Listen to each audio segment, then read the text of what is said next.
Hachette Audio presents Woke Inc. Inside Corporate America's Social Justice Scam. Written and read by Vivek Ramaswamy.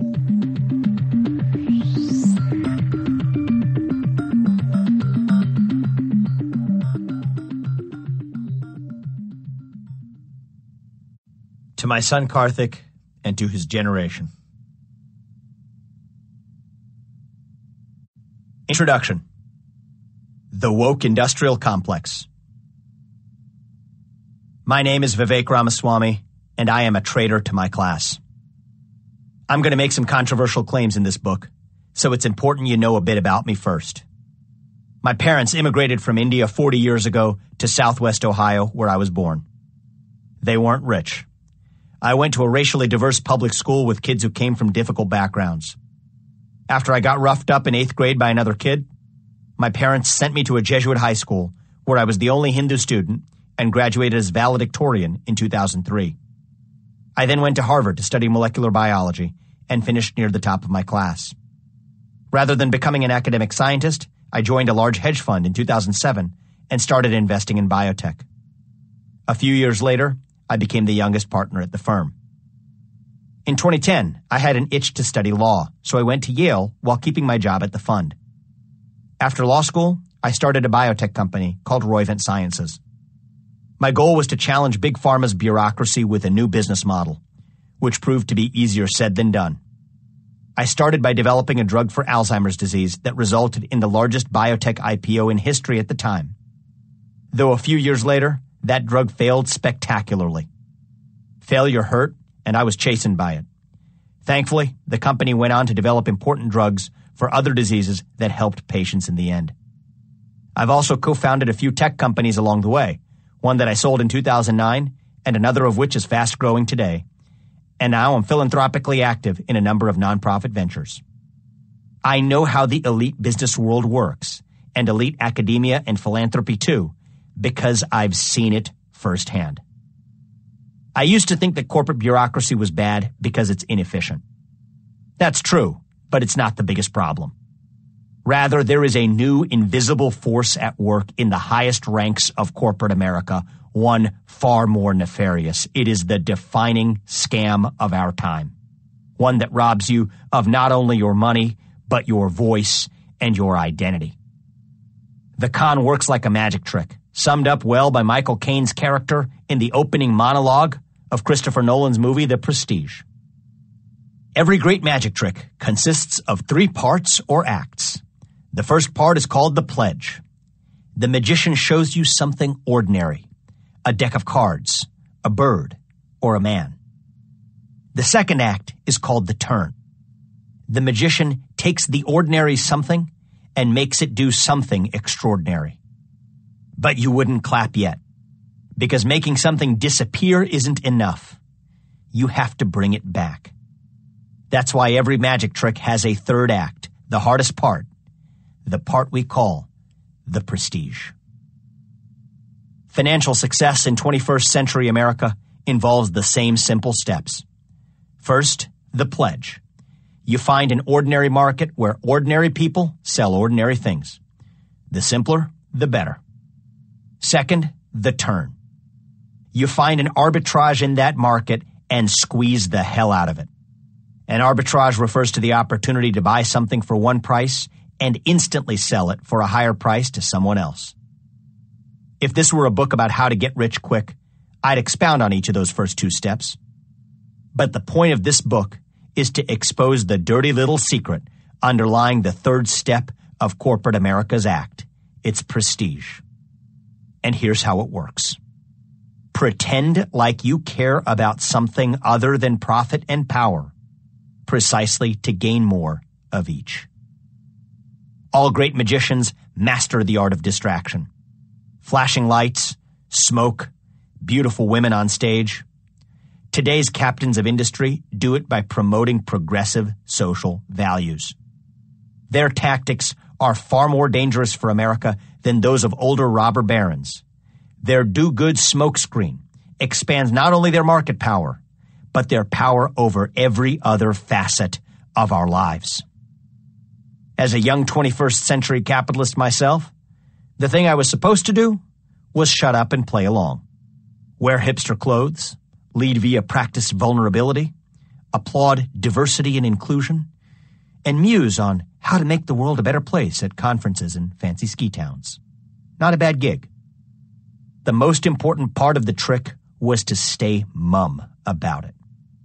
Now I'm violating the code and pulling back the curtain and showing you what's really going on in corporate boardrooms across America. Why am I defecting? I'm fed up with corporate America's game of pretending to care about justice in order to make money. It is quietly wreaking havoc on American democracy. It demands that a small group of investors and CEOs determine what's good for society rather than our democracy at large. And this new trend has created a major cultural shift in America. It's not just ruining companies, it's polarizing our politics, it's dividing our country to a breaking point, and worst of all, it's concentrating the power to determine American values in the hands of a small group of capitalists rather than in the hands of the American citizenry at large, which is where the dialogue about social values belongs. That's not America, but a distortion of it. Wokeness has remade American capitalism in its own image. Talk of being woke has morphed into a kind of catch-all term for progressive identity politics today. The phrase "stay woke" was used from time to time by black civil rights activists over the last few decades. But it really only took off recently, when black protesters made it a catchphrase in the Ferguson protests in response to a police officer fatally shooting Michael Brown. These days, white progressives have appropriated "stay woke" as a general-purpose term that refers to being aware of all identity-based injustices. So while "stay woke" started as a remark black people would say to remind each other to be alert to racism, it would now be perfectly normal for white coastal suburbanites to say it to remind each other to watch out for possible microaggressions against, say, transgender people. For example, accidentally calling someone by their pre-transition name. In woke terminology, that forbidden practice would be called dead naming, and microaggression means a small offense that causes a lot of harm when done widely. If someone committed a microaggression against black transgender people, we enter the world of intersectionality, where identity politics is applied to someone who has intersecting minority identities, and its rules get complicated. Being woke means waking up to these invisible power structures that govern the social universe. Lost? You aren't alone. Basically, being woke means obsessing about race, gender, and sexual orientation. Maybe climate change too. That's the best definition I can give. Today, more and more people are becoming woke, even though generations of civil rights leaders have taught us not to focus on race or gender. And now, capitalism is trying to stay woke too. Once corporations discovered wokeness, the inevitable happened. They used it to make money. Consider Fearless Girl, a statue of a young girl that suddenly appeared one day in New York City to stare down the iconic statue of the Wall Street Bull. It was apparently a challenge for Wall Street to promote gender diversity. The placard at Fearless Girl's feet said, "Know the power of women in leadership. She makes a difference." Feminists cheered. The trick? She, or SHE, referred not only to Fearless Girl, but to the NASDAQ-listed exchange-traded fund, or ETF, that her commissioners, State Street Global Advisors, wanted people to buy. State Street was battling a lawsuit from female employees, saying it paid them less than their male peers at the firm. Instead of paying women equally, State Street made a statue for them. Fearless Girl was a line item in an advertising budget. But it's not enough to spend money on a PR trick. No capitalist would applaud yet. You have to bring the money back. For its final act, its prestige, State Street is suing the statue's creator, Kristen Visbal, saying that by making 3 unauthorized reproductions of Fearless Girl, Visbal damaged State Street's global campaign in support of female leadership and gender diversity. A master class on the trick itself. Some feminists still adore Fearless Girl. I doubt many of them know about her ETF or the fees that State Street charges on it. She now stands guard across from the New York Stock Exchange. Yes, she makes a difference to the bottom line. An essential part of corporate wokeness is this jujitsu-like move where big business has figured out that it can make money by critiquing itself. First, you start praising gender diversity. Next, you criticize Wall Street's lack of it, even though you're Wall Street. Finally, Wall Street somehow gets to be the leader in the fight against big corporations. It gets to become its own watchman, and even better, get paid to do it. Sincere liberals get tricked into adulation by their love of woke causes. Conservatives are duped into submission as they fall back on slogans they memorized decades ago. Something like, the market can do no wrong, failing to recognize that the free market that they had in mind doesn't actually exist today. And poof, both sides are blinded to the gradual rise of a 21st century Leviathan far more powerful than what even Thomas Hobbes imagined almost 4 centuries ago. This new woke industrial Leviathan gains its power by dividing us as a people. When corporations tell us what social values we're supposed to adopt, they take America as a whole and divide us into tribes. That makes it easier for them to make a buck, but it also coaxes us into adopting new identities based on skin-deep characteristics and flimsy social causes that supplant our deeper shared identity as Americans. Corporations win. Woke activists win. Celebrities win. Even the Chinese Communist Party finds a way to win. More on that later. But the losers of this game are the American people, our hollowed-out institutions, and American democracy itself. The subversion of America by this new form of capitalism isn't just a bug. As they say in Silicon Valley, it's a feature. This is a book that exposes exactly how this disaster unfolded and tells us what we can do to stop it.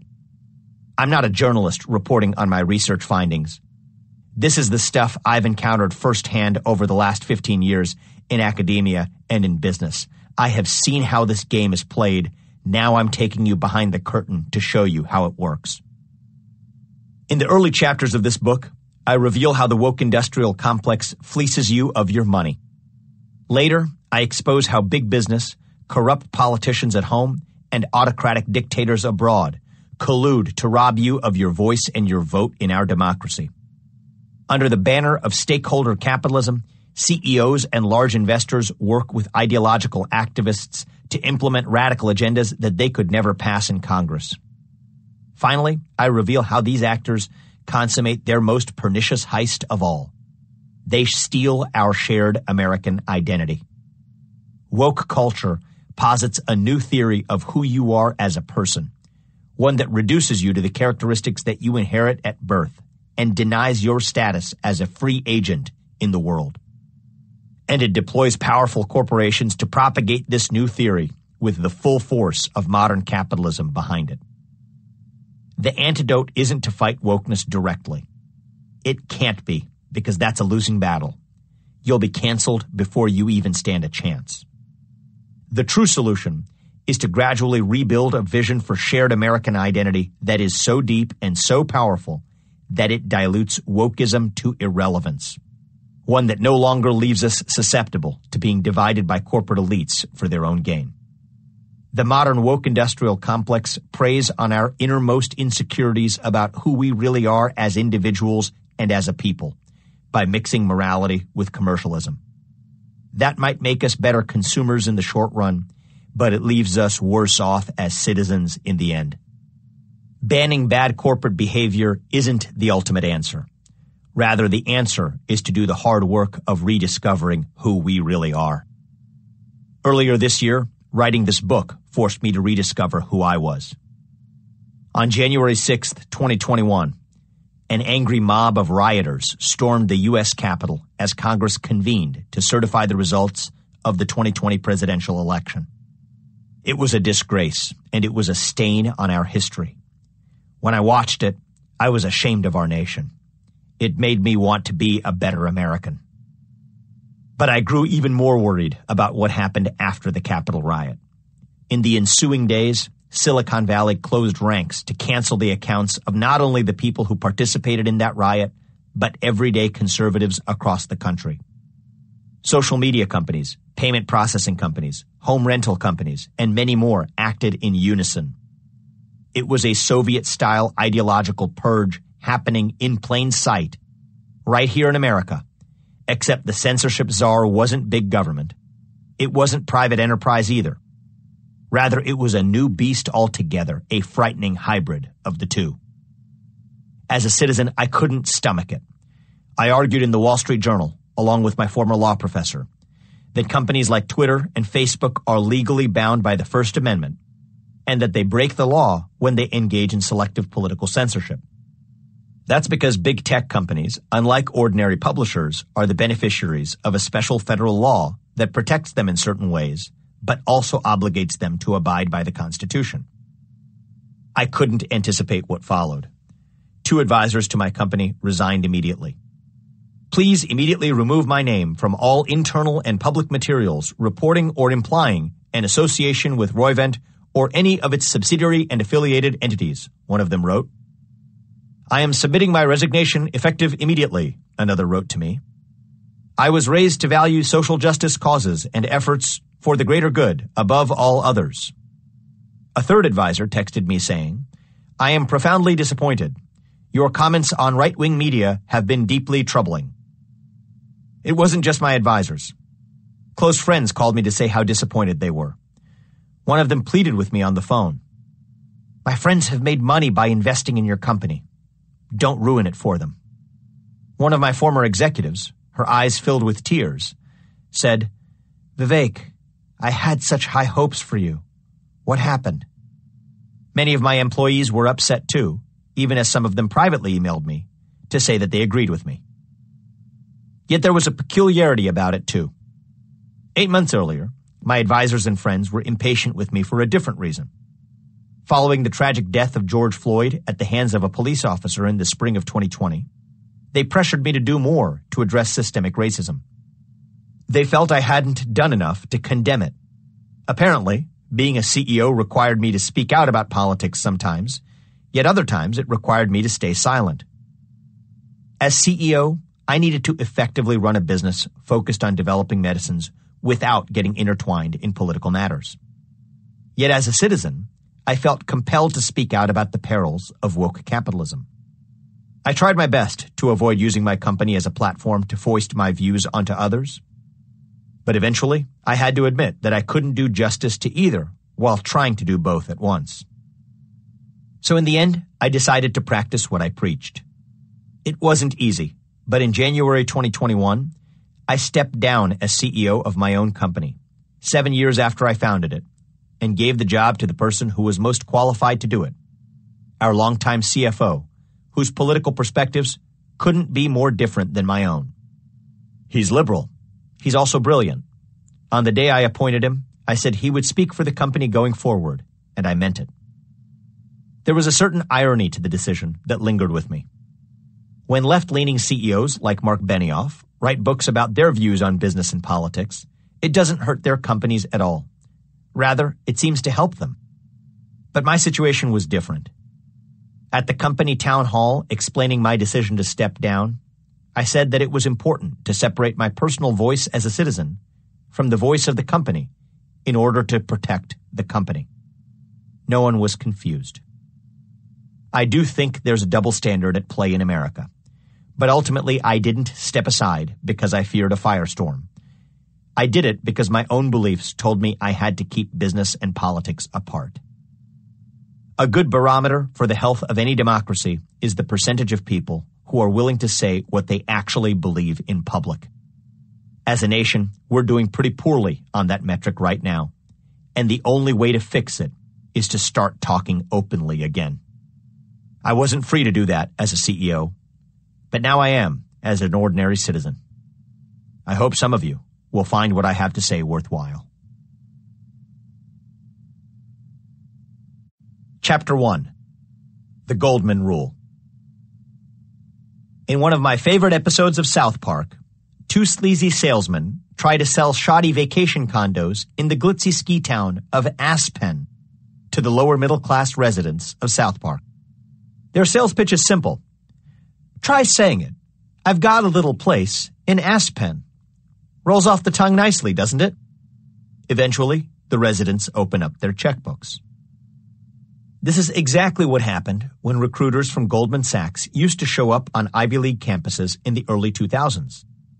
You didn't join Goldman as a summer intern for the $1,500 a week paycheck, though that wasn't bad, or for the possibility of a $65,000 a year full-time offer for a 100-plus hours a week job. You did it for the privilege of saying, I work at Goldman Sachs. There was something intoxicating about working at the most elite financial institution in America. For analysts who worked for Goldman in its day, the rush you got from saying you worked there was the equivalent of how today's graduates feel when they say they work for a social impact fund or a clean tech startup in the Valley. In the spring of 2006, I was a 20-year-old junior at Harvard College, and I fell for the trick. I joined Goldman Sachs that summer as an intern. By the end of June, I knew that I had made a terrible mistake. People walked around Goldman Sachs with polished leather shoes, pressed shirts, and Hugo Boss ties. I was selected to work in the firm's then prestigious investment division, where the essence of the job wasn't so different from what my boss at a hedge fund had explained to me the prior year. To turn a pile of money into an even bigger pile of money. Yet at Goldman, we carried out that mission in a more genteel way. The managing directors at Goldman, the bosses at the top of the food chain, wore cheap digital watches with black rubber wrist straps, prominently juxtaposed against their expensive tailor-made dress shirts. It was an unspoken Goldman tradition. One of the many vice presidents, who worked in the cubicle diagonally across from mine, would make a small scene every time he needed to use the restroom, dashing out and walking fast to and from his desk, just to show everyone how busy he was. I was the only one with a direct view of his computer screen. He was usually surfing different news sites on the web.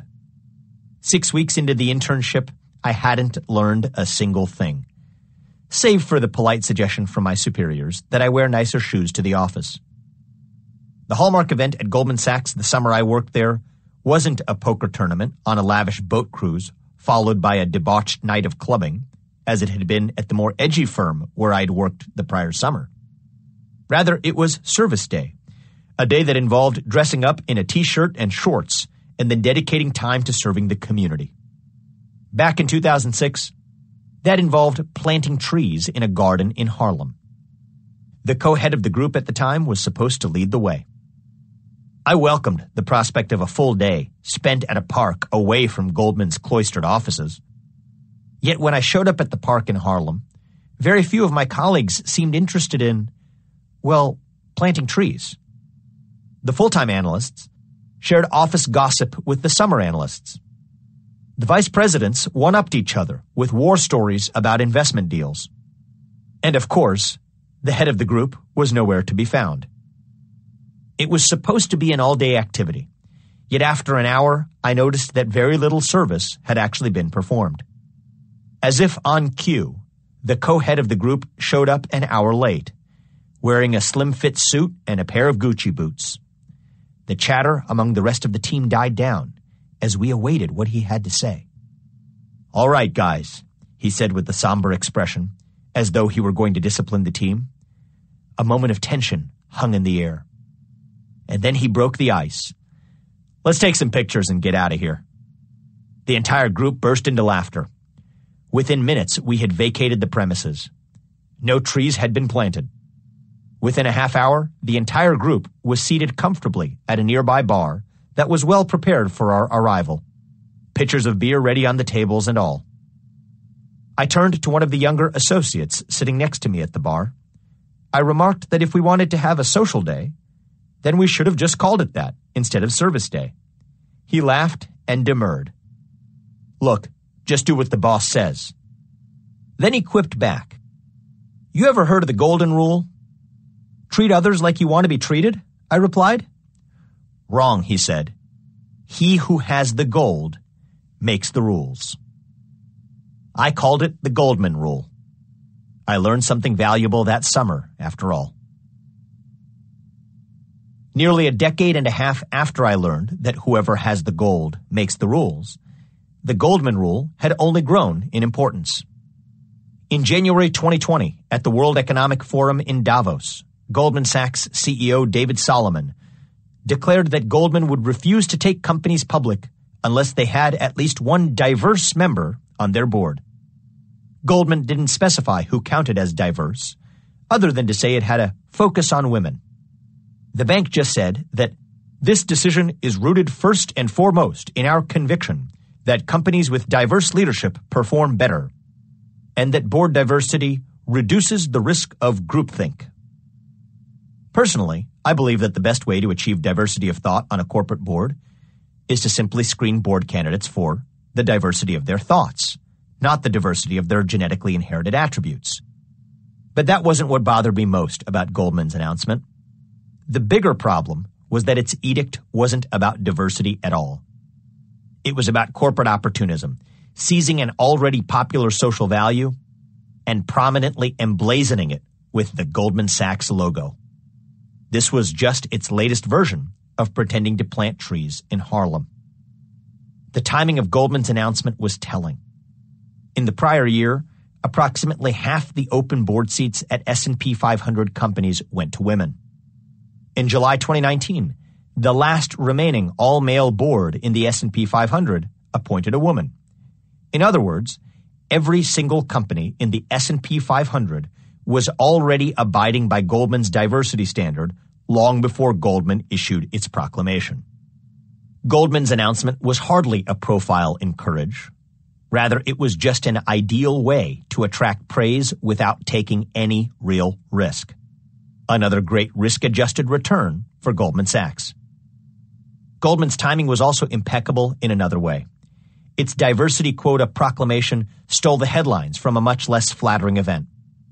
Goldman had just agreed to pay $5 billion in fines to governments around the world for its role in a scheme stealing billions from the Malaysian people.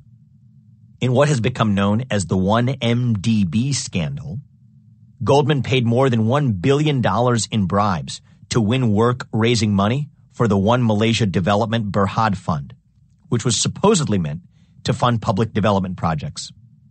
In actuality, Goldman turned a willfully blind eye as corrupt Malaysian officials immediately turned the fund into their own private piggy bank, buying art and jewelry. Some of that money literally ended up funding the Wolf of Wall Street. Goldman's effort to change the narrative didn't go unnoticed. As one Redditor on the now infamous forum Wall Street Bets observed, they want to make sure that any IPO they bring to market has a brown or black person on the board of the company they're IPOing, but they're perfectly okay with ripping off millions of Malaysians by engineering a slush fund for an oil tycoon's jewelry collection and private jet. Well, yes. Welcome to the woke industrial complex. Large banks like Goldman Sachs are particularly adept at playing the woke capitalist game. But in reality, by 2020, it was the prevailing model for business in corporate America. Stakeholder capitalism, the trendy idea that companies should serve not just their shareholders, but also other interests and society at large, was no longer simply on the rise. It had been crowned as the governing philosophy for big business in America. At the end of 2018, the Business Roundtable, the top lobbying group for America's largest corporations, overturned a 22-year-old policy statement that said a corporation's paramount purpose is to serve its shareholders. In its place, its 181 members signed and issued a commitment to lead their companies for the benefit of all stakeholders, not only shareholders, but customers, suppliers, employees, and communities. Multi-stakeholder capitalism is the answer to addressing our challenges holistically, Walmart CEO and Business Roundtable Chairman Doug McMillon said. In the years that followed, the Business Roundtable's CEO members dutifully recited their new catechism. We uniquely appreciate the new definition of a corporation and the critical mindset it represents for business, said Beth Ford, CEO of Land O'Lakes. The role of business is larger than the already high calling of providing value to those who buy our products and services, said Scott Stevenson, CEO of Verisk Analytics. Verisk is an inclusive workplace that values diversity and perspectives. Of course, diversity and perspectives is different from a diversity of perspectives. Larry Fink, CEO of BlackRock, the world's largest investment firm, issued an open letter to CEOs describing a sustainability accounting standards board that would tackle issues ranging from labor practices to workforce diversity to climate change. Scores of others followed. If the turn of the decade was a tipping point, then the murder of George Floyd, a black man, at the hands of a white police officer in May of 2020 broke the dam. Companies ranging from Apple to Uber to Novartis issued lengthy statements in support of the Black Lives Matter, or BLM, movement. In a surprising about-face, L'Oreal rehired a model it had fired for her comments about the racial violence of white people. Well-respected companies like Coca-Cola implemented corporate programs teaching employees to be less white, and that to be less white is to be less oppressive, be less arrogant, be less certain, be less defensive, be more humble, and that white people are socialized to feel that they are inherently superior because they are white. Starbucks said it would mandate anti-bias training for executives and tie their compensation to increasing minority representation in its workforce. In 2021, the new trend became unstoppable. In response to Georgia's new voting rules this year, Delta's CEO declared that the final bill is unacceptable and does not match Delta's values, failing to explain why Americans should care whether a voting law matches the values of an airline company. Coca-Cola's CEO added, "Our focus is now on supporting federal legislation that protects voting access and addresses voter suppression across the country," a statement that sounded more like that of a super PAC than a soft drink manufacturer.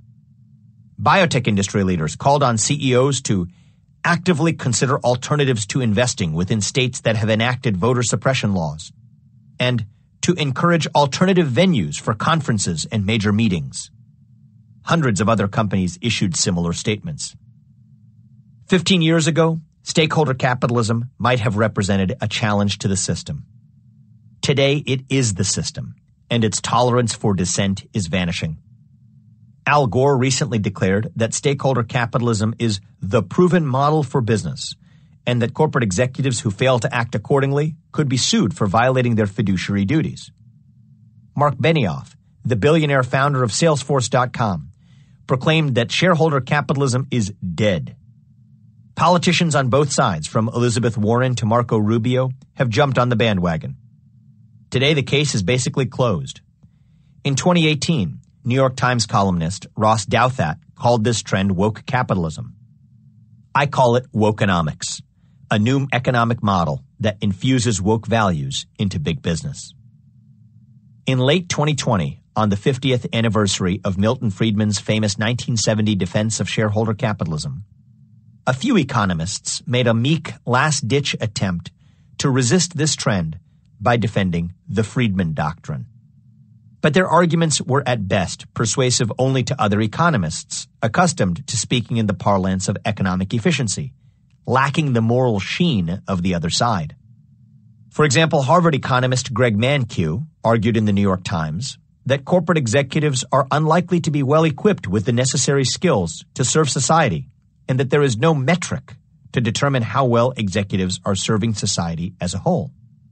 University of Chicago economist Stephen Kaplan cited the U.S. auto industry in the 1960s and 1970s as a cautionary tale about stakeholder capitalism. By treating their unions and employees as partners and stakeholders, U.S. automakers significantly underperformed Japanese competitors. These economists miss the main point. The real problem with stakeholder capitalism isn't that it's inefficient. The deeper threat is this. It's the Goldman rule in action. The guys with the gold get to make the rules. Not just the market rules, but moral rules too. Speaking as a former CEO myself, I'm deeply concerned that this new model of capitalism demands a dangerous expansion of corporate power that threatens to subvert American democracy. For corporations to advance social causes, they must first define which causes to prioritize and what position to take. Yet that isn't a business judgment. It's a moral one. America was founded on the idea that we make our most important value judgments through our democratic process, where each citizen's voice is weighted equally, rather than by a small group of elites in private. Debates about our social values belong in the civic sphere, not in the corner offices of corporate America.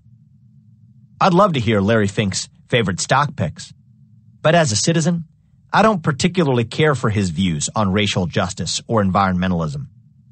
Democratically elected office holders and other public leaders, not CEOs and portfolio managers, should lead the debate about what values define America.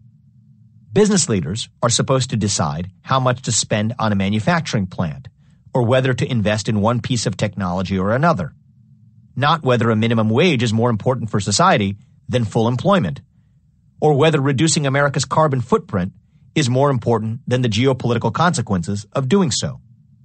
CEOs are no better suited to make these decisions than the average politician is to, say, make the R&D decisions of a pharma company.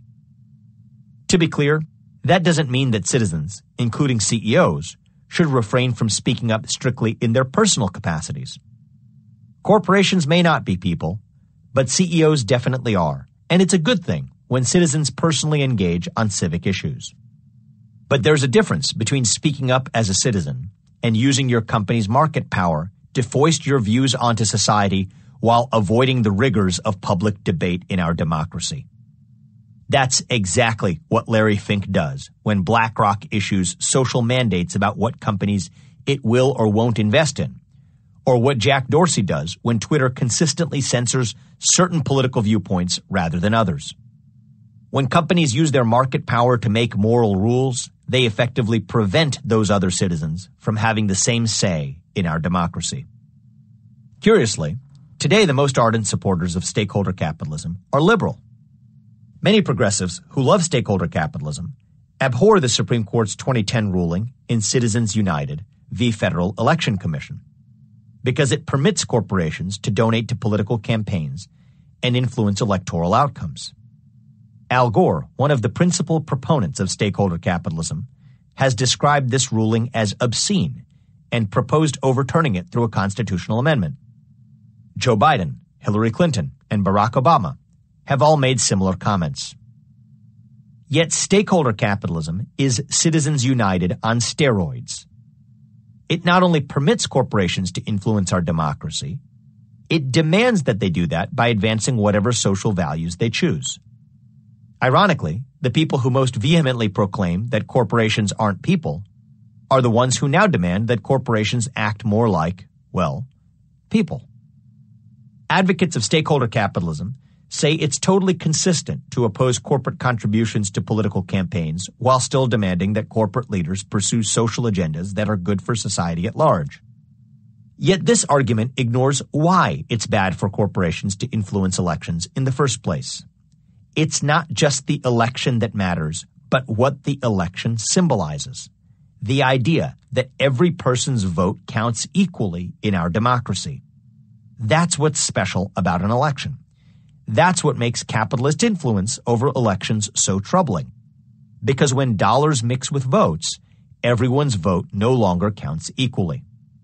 When they pick which politicians to support, they're just pursuing their self-interest, and it's no different when they pick which social goals to prioritize too.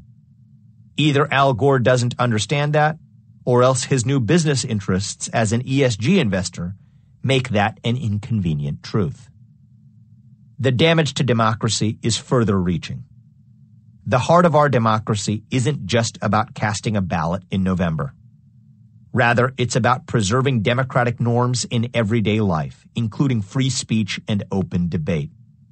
When companies make political proclamations, employees who personally disagree with the company's position face a stark choice. Speak up freely and risk your career, or keep your job while keeping your head down. That isn't how America is supposed to work, yet that is a reality for many Americans today.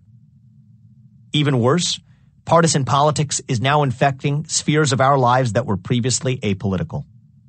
Our social fabric depends on preserving certain spaces as apolitical sanctuaries, especially in an increasingly divided polity like ours. Until earlier this year, Major League Baseball used to offer one of those rare sanctuaries. Fans were bound together by their love of baseball, whether black or white, Democrat or Republican. Thanks to the MLB's dramatic protest of Georgia's new voting rules earlier this year, that sanctuary has vanished. Democracy loses twice. Corporate influence pollutes the public debate about moral questions, and social solidarity is eroded as apolitical institutions slowly disappear. Stakeholder capitalism poisons democracy, partisan politics poisons capitalism, and in the end, we are left with neither capitalism nor democracy. In practice, liberals love stakeholder capitalism only insofar as companies advance social goals that they personally find appealing. Most liberals dislike the Supreme Court's ruling in Burwell v. Hobby Lobby stores for permitting a corporation to limit health insurance coverage of certain contraceptives for its employees. But they cheered when Goldman Sachs issued its diversity edict for American companies that want to pursue an IPO. At core, Goldman's diversity edict is Hobby Lobby on steroids too. Hobby Lobby is a family-owned arts and crafts store whose policy applies to its own employees, whereas Goldman's quota system applies effectively to every public company in America. If liberals dislike Hobby Lobby on principled grounds, they should shudder at the raw societal power exercised by behemoths like Goldman Sachs.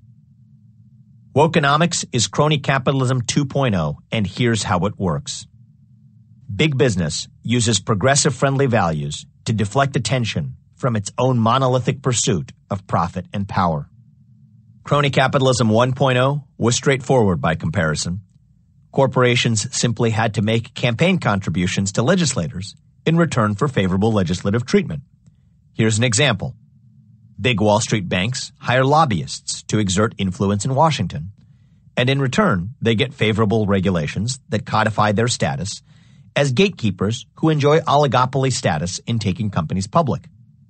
The regulations are so complex and onerous that they prevent upstart competitors from getting in on the action, keeping the oligopoly intact. Championship-level players of this game, like Goldman Sachs, top it off with a flourish by lending their executives to serve as U.S. Treasury secretaries. Steve Mnuchin, under President Trump, Hank Paulson, under President George W. Bush, and so on. And it pays off in the end. Winners like Goldman Sachs get bailouts in tough times like 2008, while less adroit competitors like Lehman Brothers are hung out to dry by Hank Paulson. That much is simple enough. But crony capitalism 2.0 is far trickier. It uses a different playbook from that used by version 1.0, one that's designed to escape public notice. In January 2020, when David Solomon first issued Goldman's diversity proclamation at the World Economic Forum in Davos, it was at a time when Bernie Sanders and Elizabeth Warren, two of the biggest critics of the U.S. government's 2008 bailout of Goldman Sachs, were presidential frontrunners.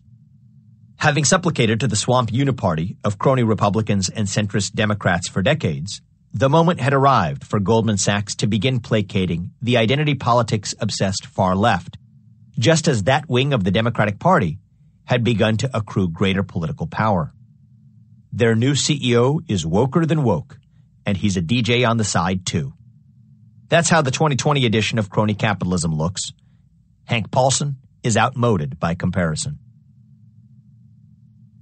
To be sure, many CEOs who promote stakeholder capitalism do it genuinely. Ken Frazier, the former chairman and CEO of Merck, is a pharma industry leader I greatly admire for his company's accomplishments in the treatment of cancer and other diseases. In 2020, he publicly declared that it's important for businesses like Merck to stabilize society amid rising economic inequality and racial injustice, saying it was time for industry to step up to the plate. In a public interview in October 2020, he said, "What makes me worry ultimately is when people don't believe in our institutions. They don't believe in our system. They don't believe there's fundamental fairness. Then I think our society begins to come apart." Earlier in 2021, Ken was one of corporate America's most powerful voices against Georgia's new voting rules. Having met Ken myself, I can attest that he truly believes these things. He's an authentic leader. Several employees at my company who used to work for Merck truly revere him. Merck is also a fundamentally different company from Goldman Sachs. Its employee base is motivated by improving patient care, rather than by the number of green pieces of paper that end up in their bank account at the end of bonus season. Personally, I don't necessarily think that one of those is inherently better than the other, though they are fundamentally different. But Ken misses the point that his own acts, however well-intentioned, may actually contribute to the public's loss of faith in our system. Many Americans no longer believe in our institutions, precisely because CEOs and other leaders use their institutional seats of power to crowd out the voices of ordinary Americans. When CEOs tell people what they're supposed to think about moral questions, then people stop believing that their own opinion really matters. In other words, they stop believing in the system. Ken and I debated this issue in an email exchange last year. He quoted George Merck, his company's founder, who said that medicine is for the people, not for the profits, and asked me whether rejecting stakeholder capitalism means putting profits ahead of patients. My answer was no. In the long run, the only way for a pharmaceutical company to be successful is by serving patients first. But putting patients first also means putting them ahead of fashionable social causes. It means that we don't care if the scientist who discovers a cure to COVID-19 is black or white, or a man or a woman. It means that we don't care if the manufacturing and distribution process that delivers cures most quickly to patients is carbon neutral. Ken may self-identify as liberal, but his view actually reflects conservative European social thought, which was skeptical of democracy and convinced that well-meaning elites should work together for the common good, as long as the common good could be defined by them. In the old world, that often meant some combination of political leaders, business and labor elites, and the church working together to define and implement social goals. But America was supposed to offer a different vision. Citizens defining the common good through our democratic process, publicly through open debate, and privately at the ballot box, without elite intervention. That's what makes America great. That's what makes America itself. But today, with the advent of wokenomics, we are slowly receding back to the pre-American old world model on the global stage. Even the Vatican is getting in on the act. In December 2020, Pope Francis issued an implicit endorsement of stakeholder capitalism by launching a Council for Inclusive Capitalism in partnership with the Vatican. The council boasts over $10.5 trillion in assets under management, companies with over $2.1 trillion of market capitalization, and 200 million workers in over 163 countries. This council endorses not only equality of opportunity, but also equitable outcomes and fairness across generations on the environment. There's a page on its website dystopically titled Our Guardians, which includes a creepy-looking photo of billionaires like Mark Benioff of Salesforce, large corporate CEOs from Wall Street to Big Pharma, and descendants of the Rothschild banking family in Europe surrounding the Pope and making a pledge to change capitalism for good. The American vision of separating church from state and democracy from capitalism has been supplanted by this new global vision of mixing them all with one another, leaving us with none of them in the end. In 2019, I attended a closed-door forum hosted by J.P. Morgan for a select group of startup company founders. It was the first time I'd been invited to join their ranks, so I attended with curiosity. Jamie Dimon, CEO of J.P. Morgan, spoke to the audience during dinner. Another CEO asked him, "Would you ever consider running for president?" Dimon didn't miss a beat. "I would love to be president. I just don't like the idea of running for president." The entire audience laughed, not because it was obviously outlandish, but because it was obviously true. Dimon couldn't have better summarized the motives of many CEOs who embrace stakeholder capitalism. it allows them to exercise quasi-political power without having to go through the hassle of getting elected. Yet that hassle is part and parcel of democracy itself. Jamie Dimon probably won't ever get to be president. But by being CEO of one of the largest banks, in today's world, he still gets the social platform that he craves. Following George Floyd's death last summer, Dimon broadcast a video of himself dramatically kneeling in his office to demonstrate his solidarity with the protesters in the street. He was widely praised for doing so. I couldn't help but be amused. In a prior century, the founder of J.P. Morgan, John Pierpont Morgan, had once famously stated, "I owe the public nothing." He was hated in his day. Jamie Dimon wasn't quite as rich as John Pierpont Morgan, but he had learned that if you claim to owe the public everything, you will in fact owe it nothing. Many Americans have justifiably lost faith in government, yet still recognize that we need to solve important social problems. If government has failed us, then someone else needs to step up. And if that's big business, then so be it, right? I think not. Admittedly, our democracy today is a far cry from the ideal that our founding fathers envisioned. But we owe it to ourselves to do the messy work of fixing our democracy from within, rather than delegating that hard work to self-interested corporate leaders. Our democracy is messy for the same reason that it is beautiful. We often disagree with our fellow citizens about our most pressing social questions. Our mechanism for dealing with those disagreements is through public debate in our civic institutions, not corporate fiats issued from the mountaintops of Davos. The crux of our concern about capitalism shouldn't be that companies serve their shareholders exclusively. That's just what capitalism is. Rather, our core concern should be that capitalism has begun to pollute our democracy through the influence of dollars on our political system, and it's done so in more ways than one. The right answer isn't to force democracy and capitalism to share the same bed. What we really need is social distancing between the two to prevent each from infecting the other.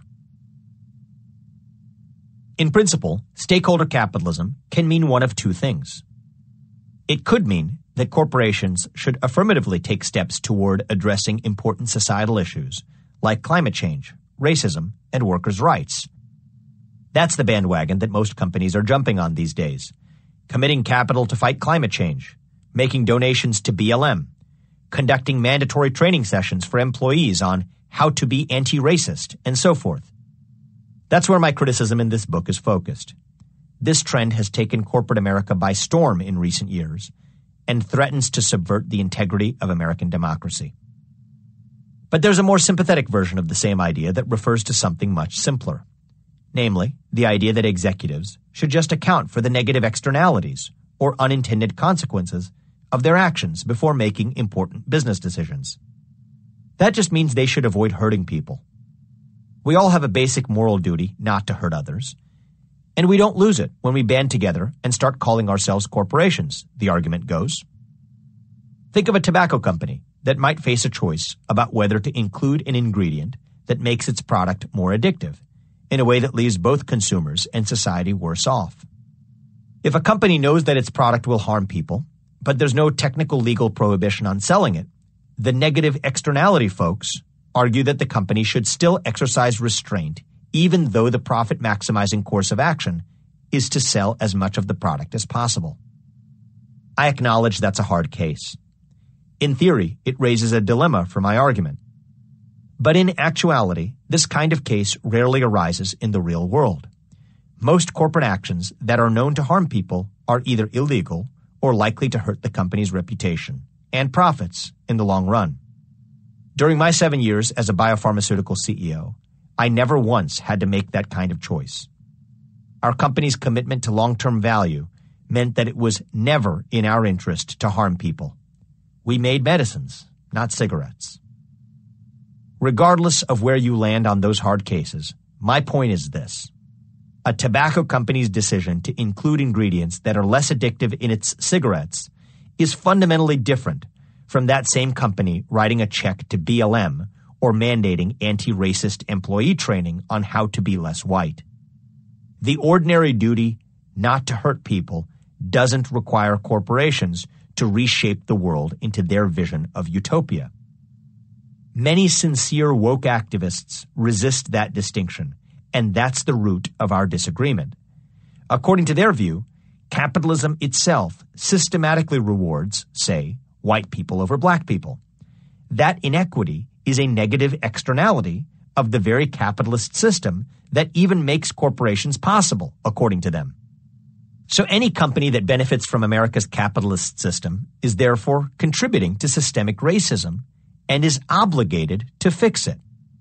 According to this view, Marlboro should write a check to BLM for the exact same reason that it's obligated to include less addictive ingredients in its cigarettes.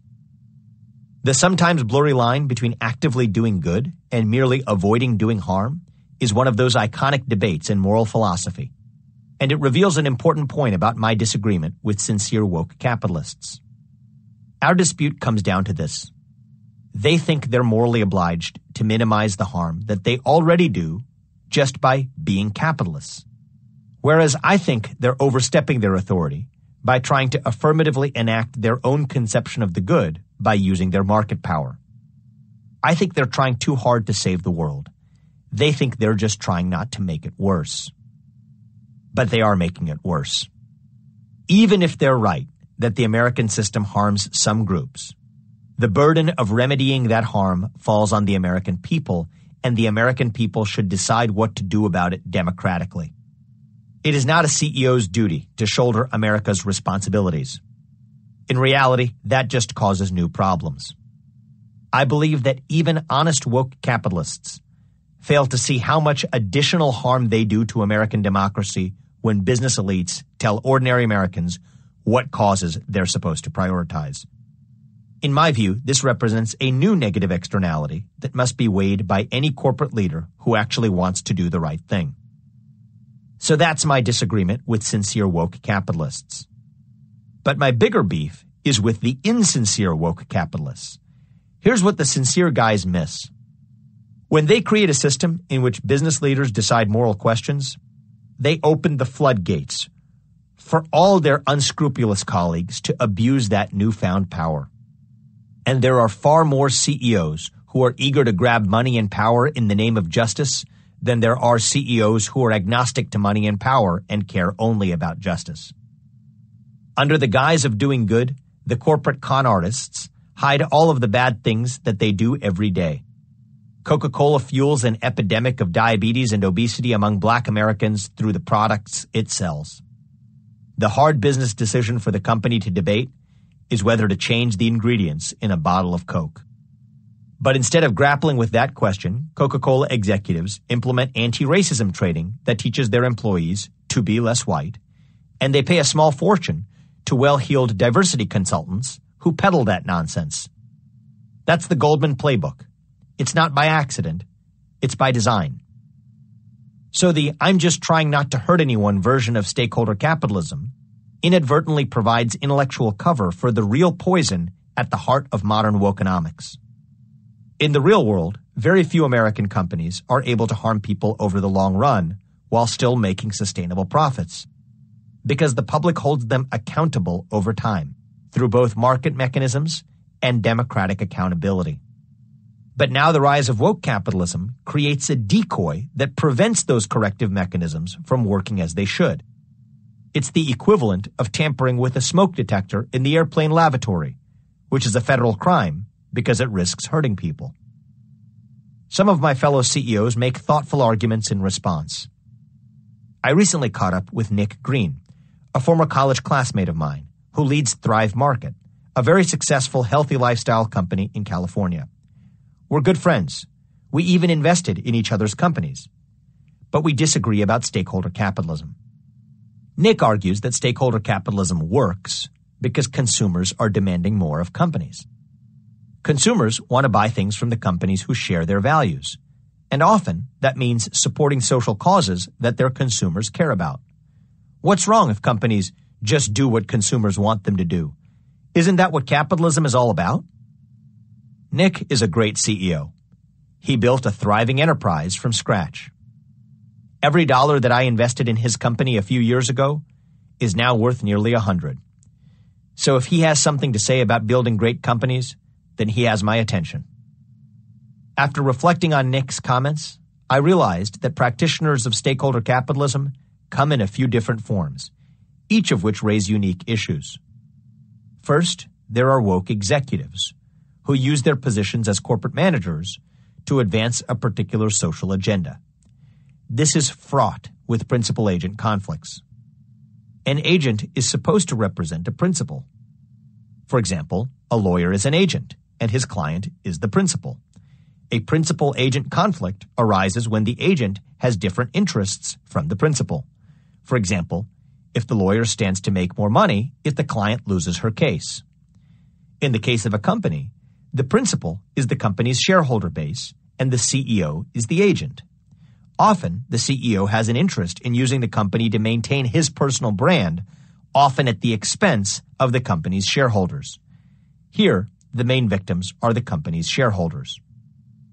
That's distinct from the phenomenon of woke investors, who demand that otherwise humdrum CEOs use their companies to advance certain pet social causes favored by the investors themselves.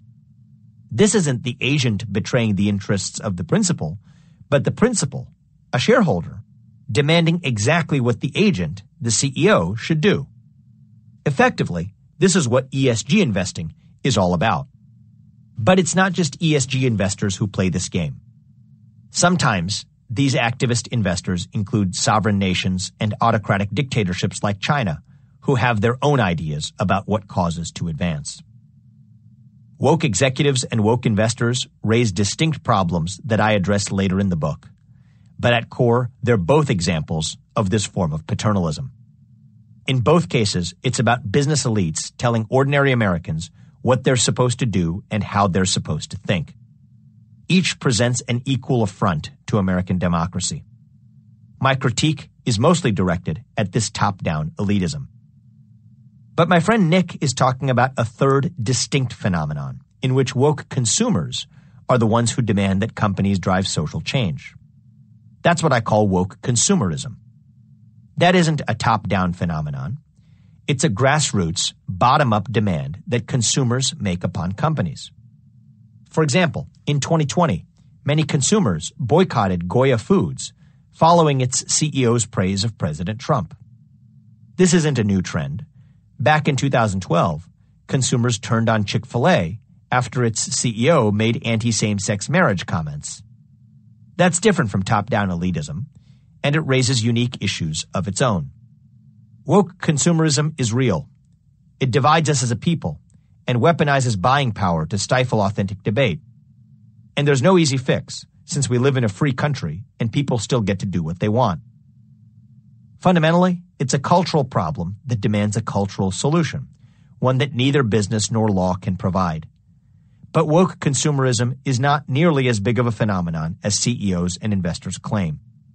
The idea that consumers are demanding it and we're just giving them what they want is often a hollow excuse to justify top-down power grabbing by influential executives and investors.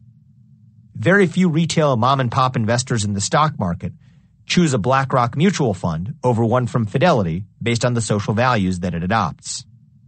They make their choices on the basis of investment performance, fees, or the warm smile of a financial broker.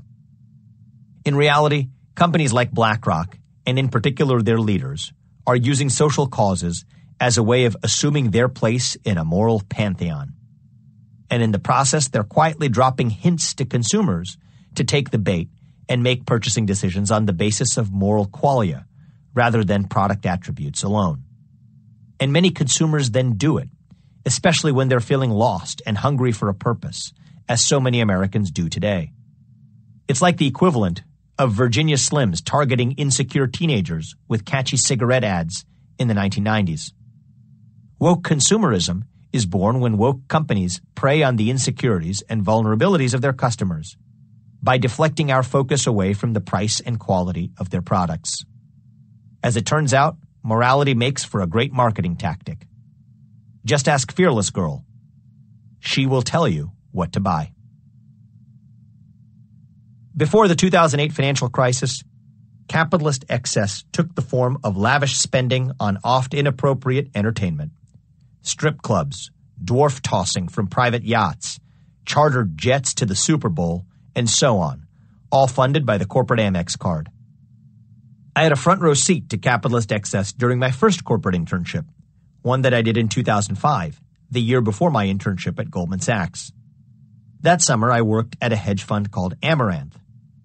The little-known investment firm had held a campus recruiting event at Harvard in the fall of 2004, and I'd shown up because the company offered a free dinner at a fancy restaurant.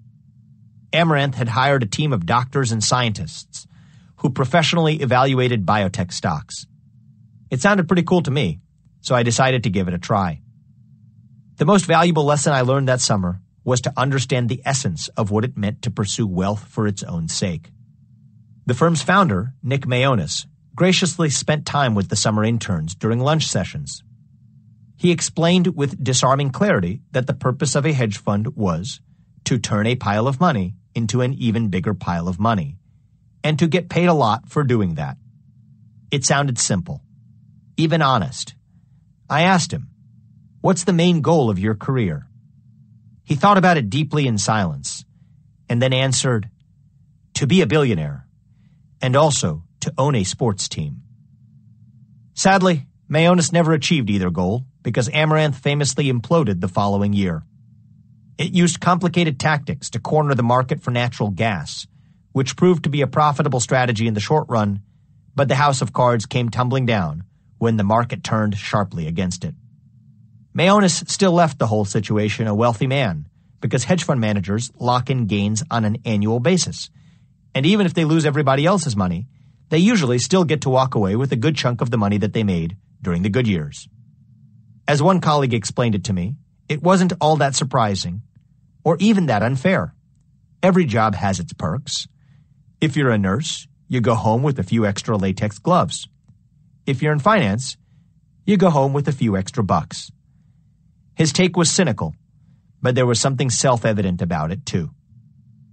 But I later learned that Amaranth's lavish offices and opulent antics weren't entirely funded from Nick Mayonis's pocket. Rather, the firm had reportedly pioneered a new model of expense accounting in which client funds could be billed for the expenses of the management company. That's messy business. These behaviors were fraught with problems. The most obvious is naked self-dealing. Corporate executives were able to use the company piggy bank to fund their own lifestyles and tastes. This kind of thing often led to prosecution. Tyco's storied CEO Dennis Kozlowski went to jail for looting over $600 million from his company to pay for lavish parties, fancy art, and an opulent Manhattan apartment. His behavior was different only in degree, not in kind, from his peers in that era. Yet self-dealing wasn't the biggest problem. Some of these behaviors were questionable. Others made for reasonable business strategies to drive profit. By appealing to base and primal human instincts, these companies were able to compete with their peers to attract talented traders, woo lucrative clients, and ultimately do what successful companies do best: make money. Ordinary Americans winced at these stories of capitalist excess, not because CEOs and star traders failed to obtain board or shareholder consent for their behaviors. Rather, ordinary Americans winced because the acts were inherently odious. Paying to have sex with women or to watch little people being tossed is in no way virtuous. For example, Kozlowski was convicted only after his jury viewed a video of one particularly opulent toga-themed corporate party in the Mediterranean. The party itself was not a crime, but there was something about its ethos that made the jury want to convict Kozlowski of the more mundane accounting-related charges. At the time of my summer internship in 2006, forward-thinking firms like Goldman Sachs were already getting ahead of the curve. Wayne Gretzky would have been proud. They weren't just skating to where the puck was, they were skating to where the puck was going. While their more uncouth peers at less esteemed places like Amaranth continued to entertain themselves and their clients with frivolous perks, Goldman had embarked on its metamorphosis into a company in pursuit of a nobler kind of indulgence: corporate social responsibility. Today, progressive social values like going green and being diverse have become, counterintuitively, the modern equivalents of strippers and dwarf tossing. They are patronized and tipped by the same corporate chieftains who indulge their fancies, all while those same corporate chieftains accrete greater wealth and power for themselves along the way. Consider CEO Adam Neumann, the long-haired star CEO of the once darling decacorn WeWork. He built a decent real estate leasing business, yet he described the mission of his company as elevating global consciousness. He trumpeted social values like diversity, all the while throwing multi-million-dollar parties featuring pop stars, purchasing a $60 million corporate jet for trips to the Maldives, burning the same carbon-based fuel as every other corporate jet, and appending an ice bath and sauna to his lavish office. I met him for the first time in early 2017 via one of his smaller U.S. investors. While in public he waxed eloquent about social values like diversity, in private he bragged that the beauty of hiring female executives was that they have other shit to do at home, so they go home early. How progressive. Yet this version of corporate social responsibility is ultimately a scam, not on shareholders, who often profit from it, but on the American public as a whole. It's a new form of capitalist excess, and it's even more insidious than its precursor in the decade before. Ordinary Americans may be put off by stripping or dwarf tossing, but they instinctively like the idea of companies pursuing noble social values. That's exactly what allows a new class of corporate fraudsters to escape accountability from shareholders, competitors, customers, and the government all at once. The real con job on society wasn't perpetrated by the lavish capitalists of the pre-2008 decade, but by the nouveau capitalists who got ahead by pretending to care about justice. In 2019, Amazon laudably challenged Walmart to set a $15 minimum wage for its employees. The trick? Jeff Bezos hadn't suddenly discovered a newfound generosity for his workers. Rather, he was co-opting a popular social value to undermine his longtime foe Walmart when its profitability was vulnerable. Amazon continued its act in 2020 when it pledged to donate $10 million to groups focused on aiding black communities. We stand in solidarity with our black employees, customers, and partners, it intoned. The trick? Making you forget about the media firestorm just a few months earlier when Amazon fired several workers who dared to speak up on social media about working conditions at Amazon's warehouses. Many of them were black. Behind closed doors, Amazon executives planned to brand one of its fired black employees, Christian Smalls, as dumb and inarticulate. But at least they capitalized black.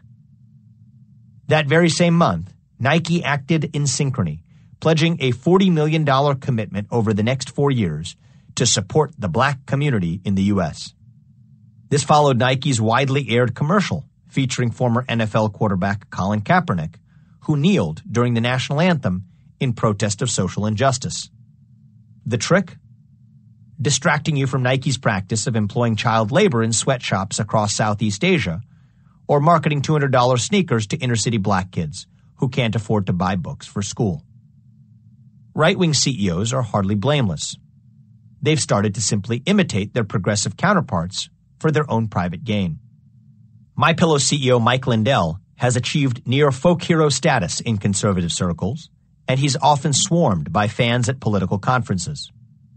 Yet he marshals his political brand to sell more pillows and bedding, even though pillows have nothing to do with politics. So it's difficult to view his widely publicized comments about election fraud and his prayers that Trump use military force to retain power in January 2021 as being entirely separate from his own commercial agenda. The Chinese have gotten in on the act, too.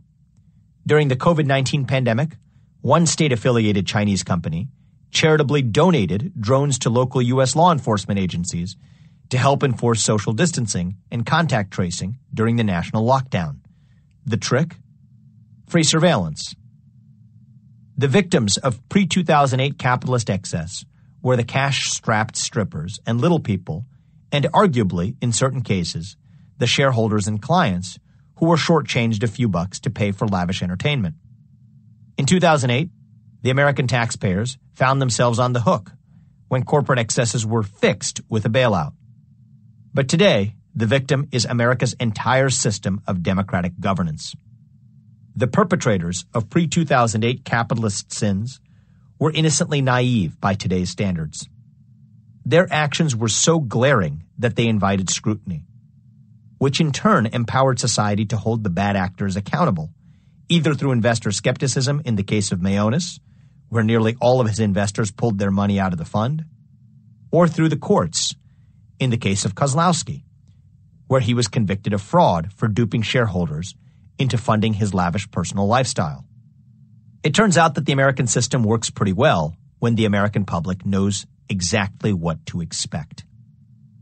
Bill McGlashan partnered with one of the largest private equity firms in the world, TPG, to launch the world's largest impact investing fund. But he charged lucrative fees while doing it, and in his personal life, he was discreetly bribing college admissions officials to advantage his own children over less affluent, more meritorious applicants. If greed and nepotism weren't pretty, then social responsibility offered the right brand of makeup. Once the American public becomes woke to this new trend of self-interest masquerading as morality, our citizens and consumers will be able to see through the charade of corporate virtue signaling. When Amazon issues a public challenge to Walmart to pay workers $15 per hour, we can simply chuckle to ourselves that Jeff Bezos is just doing what he does best, undermining his competitors when they're most vulnerable. Most importantly, we can return the power to implement our social values back to American democracy where it belongs, rather than allowing it to remain in the hands of corporate chieftains who are really just trying to make a buck and accrue more power. As a society, we should allow and even embrace the corporate pursuit of financial self-interest above all. The only thing we should ask in return is this: keep it naked instead of dressing it up as altruism. America might be better off in the end if Goldman Sachs executives just wear their Rolexes to work after all, instead of preaching about diversity and pretending to plant trees. Chapter 2. How I Became a Capitalist. This new woke version of capitalism isn't the capitalism I fell in love with. In fact, I hardly recognize it. I fell in love with capitalism when I was very young, when I had to spend months at a time apart from it, in a small village in India called Vadakanjeri. But I also learned to be wary of it. If there was one thing my dad wanted to teach me when I was a child, it was where we came from as a family. One thing he mandated during our childhood was that we spend several weeks every summer in the village where he'd been raised. My father was one of 7 children who grew up in the same house, along with more than 20 other relatives. His siblings, who lived in Ohio and neighboring Indiana, went back to Vadakanjeri for the summer too. So every summer, in the late 1980s and early 1990s, a cadre of elementary school-aged children from the Midwest would land in Vadakanjeri for a few weeks. That often meant my dad had to floor his bank account in order to afford the international trip for our family of 4. It was worth it to him. My father's childhood home in India couldn't have been more different from my hometown in Evendale, Ohio. It was a complex of 3.5 interconnected houses, including my grandparents' home. There was a veranda out in front with clotheslines where our clothes were washed and dried. The air was so moist that droplets of water would stick to our skin. The ambient soundtrack of life in Vadakanjeri included a cacophony of our cows mooing outside and rickshaws blaring their horns as they passed. The scent of incense hung in the air from the candles that burned in the morning and evening in our prayer room. There was no dishwasher, so we often ate meals served on large banana leaves instead of plates, using our hands. The toilets appeared to be holes in the ground that we squatted over. To flush them, we filled up a cup of water and poured it down the hole as many times as it took. We used to boil water and let it cool to have something to drink. Air conditioning was only a dream. and we got a bad stomach flu at least once per trip. But we also learned that there's more to life than being comfortable. We heard stories about my dad from family elders that he had never told us. We visited the same village school where my dad first learned English. We learned how to pray at the local temple. My cousins and I used to play hide and seek throughout the complex. Sometimes we'd try a makeshift version of baseball on the front veranda, where the clothes were drying and swaying in the wind, blocking our view. The service ladies didn't seem to mind that we changed their laundry schedule, but my dad definitely did. And the games were even more challenging because we had to hide from him. He was irked we were being dumb American kids instead of absorbing traditional values. But we brought a new version of baseball to Vaticanjeri. Avoiding my dad was just part of the game. On the surface, the absence of first world comforts was the most striking difference. But as we grew accustomed to life in India's boonies, we found it was kind of fun. The more remarkable differences were cultural. There were some ways they were immediately visible. We usually walked around inside and outside without shirts, like most of the adult men. We visited the local temple by foot in the morning and evening, and so on. At my father's behest, we spent quite a lot of the day praying, just like the other Brahmins in the village. The prayers I still say today are the ones I learned in Vaticanjeri. But the strangest differences weren't visible to the untrained eye. My grandmother, whom we called Amme, had lived in that house since she'd moved there with her 3 sisters in the 1940s. They weren't especially wealthy, but by birth they were all Brahmins, the traditional caste of priests and teachers, the protectors of knowledge and understanding, the scholars. We Brahmins were the highest caste, though not the richest or most powerful. The holiest of us are called sannyasins and are supposed to beg for their food. Kings were below us. Richest were some Vaishyas, the commercial class, but they were only of the 3rd caste, just above Shudras, the service caste. A Brahmin's obligation to pursue knowledge didn't come attached to money or political power. It came from his birth status. In the world of Grandma Amme's village, it was most honorable to understand the world well, so it was obvious that Brahmins would be the highest caste. Our status as Brahmins didn't really even correspond to our jobs. My grandfather was a farm manager, my dad was an engineer, and his older brother became a doctor. But they visited the temple morning and evening, lived modestly, observed customs, and passed on their traditions to future generations.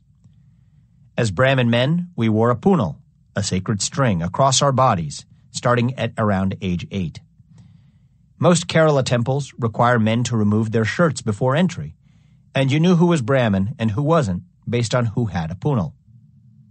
We had people who supported the house by providing domestic help.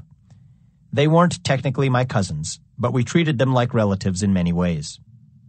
For example, the old lady who cleaned the home lived only a few houses down from my grandparents. We used to be scared of her as kids. She would scold us as though we were her own kids. We somehow always knew we were supposed to bow at her feet, just as we did to our grandparents. As kids, we didn't process the fact that these people who provided service to our family were in the lower caste while we were in the highest. But my family and hers knew the difference. Neither family would allow their kids to marry into the other. Money wasn't the reason for her family's difference in caste from ours. In fact, the money was entirely irrelevant. If the villagers thought of the principles of India's caste system at all, they thought of them more as values than rules. Out of those values came beliefs, like the fact that only Brahmins could enter through the front door foyer, and that lower caste people ought to go down the alleyway and enter through the side door, past the cow. Only Brahmins enter the prayer room and kitchen at certain times of day. While these sound like rules and restrictions to an American ear, to the villagers, they were just facts associated with a proper understanding of the world. I asked my father and the other elders why we Brahmins lived in different spaces and ways than the others in the village. I never got a straight answer. Kids like the son of the lady who served us could go on to get educated and make more money, but they would still be part of a different community. Seeing how much this system revolved around honor and status helped me understand how much the American system revolved around wealth. And while my father always taught me to never over-prioritize the pursuit of wealth over virtue, it seemed to me that the pursuit of wealth equally by all was still preferable to a system of honor based on birth. That's when I began to fall in love with capitalism. Sure, in America, it was possible for people to blindly pursue wealth above more virtuous callings in life. But because money gave some people access to status, America was a place where anyone could achieve any status no matter their birth, something that seemed fundamentally different from the world order of Waitangi in the 1990s. That seemed pretty cool to me. As it turns out, there's nothing superior about Brahmins, and there's certainly nothing superior about them marrying each other. Not even their sense of humor is superior. They only seemed funnier to each other because the caste system had them hang out together. It's not even true that knowledge is better than power, wealth, or service, but all of these domains can be part of a good life, and to embrace that diversity, you have to allow people from different groups to associate with each other freely. Sometimes, you even have to let them marry each other. Historically, the caste system, certainly the British-influenced form of it, wanted to keep all groups and their provinces separate. That proved to be a convenient way for the British to pit different groups against one another and to consolidate power. But the British didn't make it up from scratch. Even according to the ancient system, everything had to be kept pure. No doubt there was something beautiful about that purity, but there was even more beauty in what it missed. As a child, I understood that the American system saw the world in a radically different light. The American dream is to have it all: knowledge, power, money, and service, in no particular order and as much of each as you want, because America offers the hope that they can all fit together in one life. Here, knowledge is power, and so is wealth, and power gives you the ability to serve others. Service should give you power too, especially in an efficient market. Work hard, do well at one or two things, get paid, and the money can help you get the rest. Anything that even might be good, America tries to offer you. Hang out with who you want, say what you want, pray with who you want, if you want, marry who you want. You and only you decide what it means to have it all. The contrast between capitalism and the caste system was striking. Living in Kerala every summer as a kid made me miss America. Capitalism was the first ideal I really loved, the first time I'd ever loved a system. Capitalism brought people together. The caste system kept them apart. My dad's a liberal, and he argues that American capitalism creates a new caste system based on wealth. That's hard to deny, but that's not the goal of capitalism, certainly not the pure form of it that I fell in love with as a kid. Capitalism is supposed to be just an economic system, not a social system. And the caste system is supposed to be the opposite, a social system, not an economic system. Paradoxically, that means they both share one fundamental precept in common. The size of your bank account has nothing to do with your moral worth. Yet over the next 30 years, it was actually American-style capitalism that slowly bound the wounds opened by caste. People now regularly marry across caste lines. There's no rule about who can and can't enter a house through the front door. The lower caste guy, who works at Domino's, now delivers to our home in the village, and my family tips him to show their appreciation, just as we do in America. When you eat out at Pizza Hut, you ring a large bronze bell to say a thank you when you leave. Funny enough, the exact same kind of sacred bronze bell that we used to ring when we left the village temple. By allowing Indians to share goods and services with each other, capitalism gradually allowed them to marry whomever they wanted to as well. Capitalism, an economic system, fixed the problems with caste, a social system. With the free exchange of money and services, people could choose their own relationships with each other. No matter what caste you were born into, you could work hard, get paid, work your way up, and end up meeting a lot of different people. From there, you could find out what others needed from you and get what you needed in return. An efficient market rewards figuring out exactly what other groups of people want and need. So people naturally stopped segregating themselves. In capitalism, people make good money figuring out how to efficiently distribute food. There's no honor code that requires you to beg. More than 30 years have passed since the first time I visited Vadakanjeri. As the years aged me, they changed Vadakanjeri too. After my wife and I got married, I took her on a trip to Vadakanjeri to show her that village I remembered from my childhood summers. But that village was long gone. Vadakanjeri and I were both more mature, in some ways, and we each had a couple of new flaws. It was still a village near verdant rice paddies, but the house now had air conditioning. The soundtrack still included cows mooing, but cars had replaced the noisy rickshaws. The road was paved. There were fridges and cold bottled water in them. There were toilets you could sit on and flush. Today, there's hardly a caste system left. The main vestige of the caste system that's left is the government-enforced quota system that demands that colleges, businesses, and other institutions reserve a certain number of seats for scheduled castes, descendants of lower castes, a system that fuels toxic identity politics in India. People regularly marry across caste lines. I don't think the pizza or air conditioning caused it, but it was unmistakably the same force that brought pizza and air conditioning to India that had also eroded the caste system. Capitalism was one of those rare forces more powerful than birth status, and it had spread to India, not just to the cities, but out to the boonies, all the way to Vadakanjeri. Not everything is better. It's still 100 degrees in Kerala, and the moisture in the air still sticks to your skin. There seem to be more mosquitoes than ever, and they still love American blood. The caste system's gone, but there are new problems. Many of the problems with capitalism are well known. For example, the unequal distribution of wealth, based in part on how successful people are in the game of commercial enterprise. But the biggest problem with capitalism isn't just that it enables some people to buy more things than others. Rather, the great danger of capitalism rests in its inherently expansive quality. Capitalism has an uncanny ability to organize our society's commercial affairs better than we could have ever imagined. But it has an equally uncanny ability to extend far beyond commercial life. Like light, it will reach as far as it possibly can unless we purposefully contain its scope. Even though it is an economic system, it has the power to reorder social systems too. Our family experienced this firsthand. As consumerism extended its reach all the way from America to Vadakanjeri, it quickly supplanted the historical norms of the village. While free enterprise had nearly eradicated the caste system, it also had the effect of pulling apart our once tight-knit extended family. My grandmother, whom we called Amme, had lived in that house in Vadakanjeri since the 1940s, alongside her older sister, Pershame. I don't think any of them ever paid attention to who paid for which expense. It was just something that happened.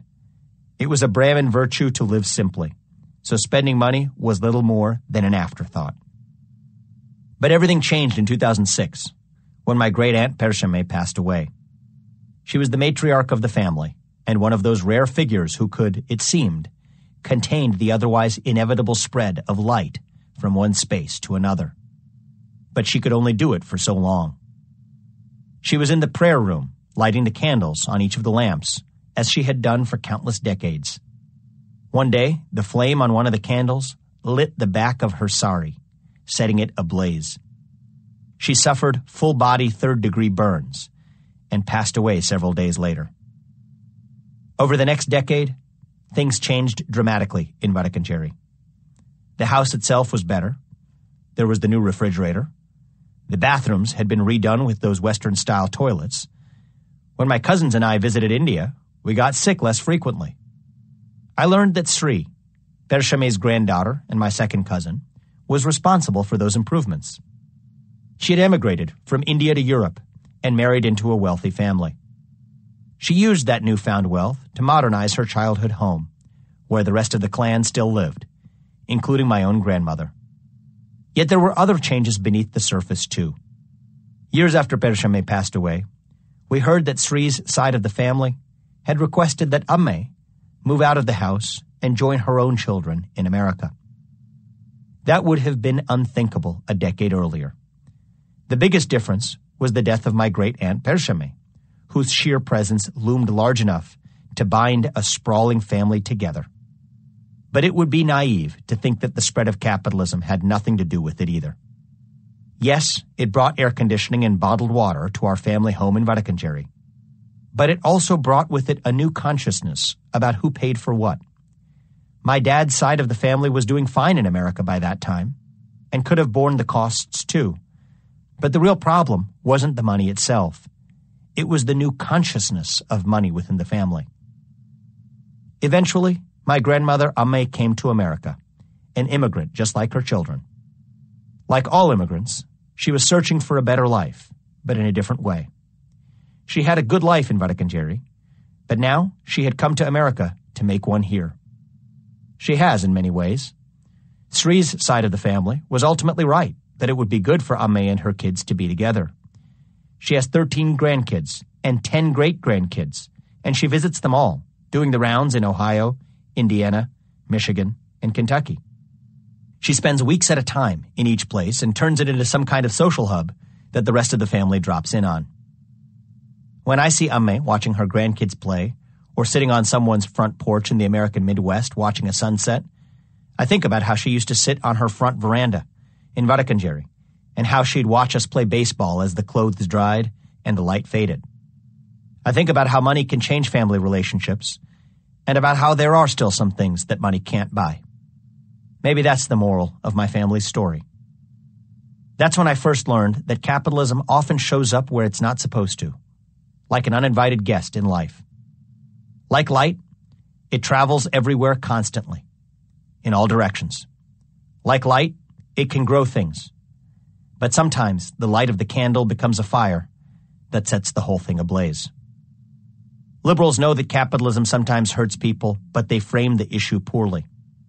They're too focused on how capitalism harms certain groups, rather than focusing on how capitalism sometimes harms everyone by infecting other social systems, like family life, or even social values. Capitalism hurts all of us when it undermines democracy through the influence of lobbyists or corporate social fiats. It hurts all of us when it co-opts sincerely held values like faith or feminism to quietly make money. John Rawls is one of those all-time great philosophers who, if he were alive today, would still be looking in the wrong place for the dangers of capitalism. He argued that justice was a matter of fairness, and that in a system agreed to by all under fair conditions, all would agree that whoever was left with the short end of the stick should still do as well as possible. So Rawls would wonder who the worst off were in American capitalism. He'd want to make sure that they were still doing pretty well, and that they weren't being exploited by the rest of us. Who are the worst off then? Who has fared poorly in America? And who are the people who have been given the least chance to do well? Is it the unemployed? Is it the homeless? Or the disabled? The elderly? Or maybe the poor? Are people of color the worst off? Which people of color? Women? Jobless white men in the Rust Belt? Wounded veterans? Wayfaring beggars? The mentally ill? Do the worst off of all stand at the intersections of these groups? Is that what intersectionality means? It's a common question about capitalism, and one I've struggled with too. To me, the question, who are the worst off, is actually the wrong question to ask because it's nearly impossible to answer.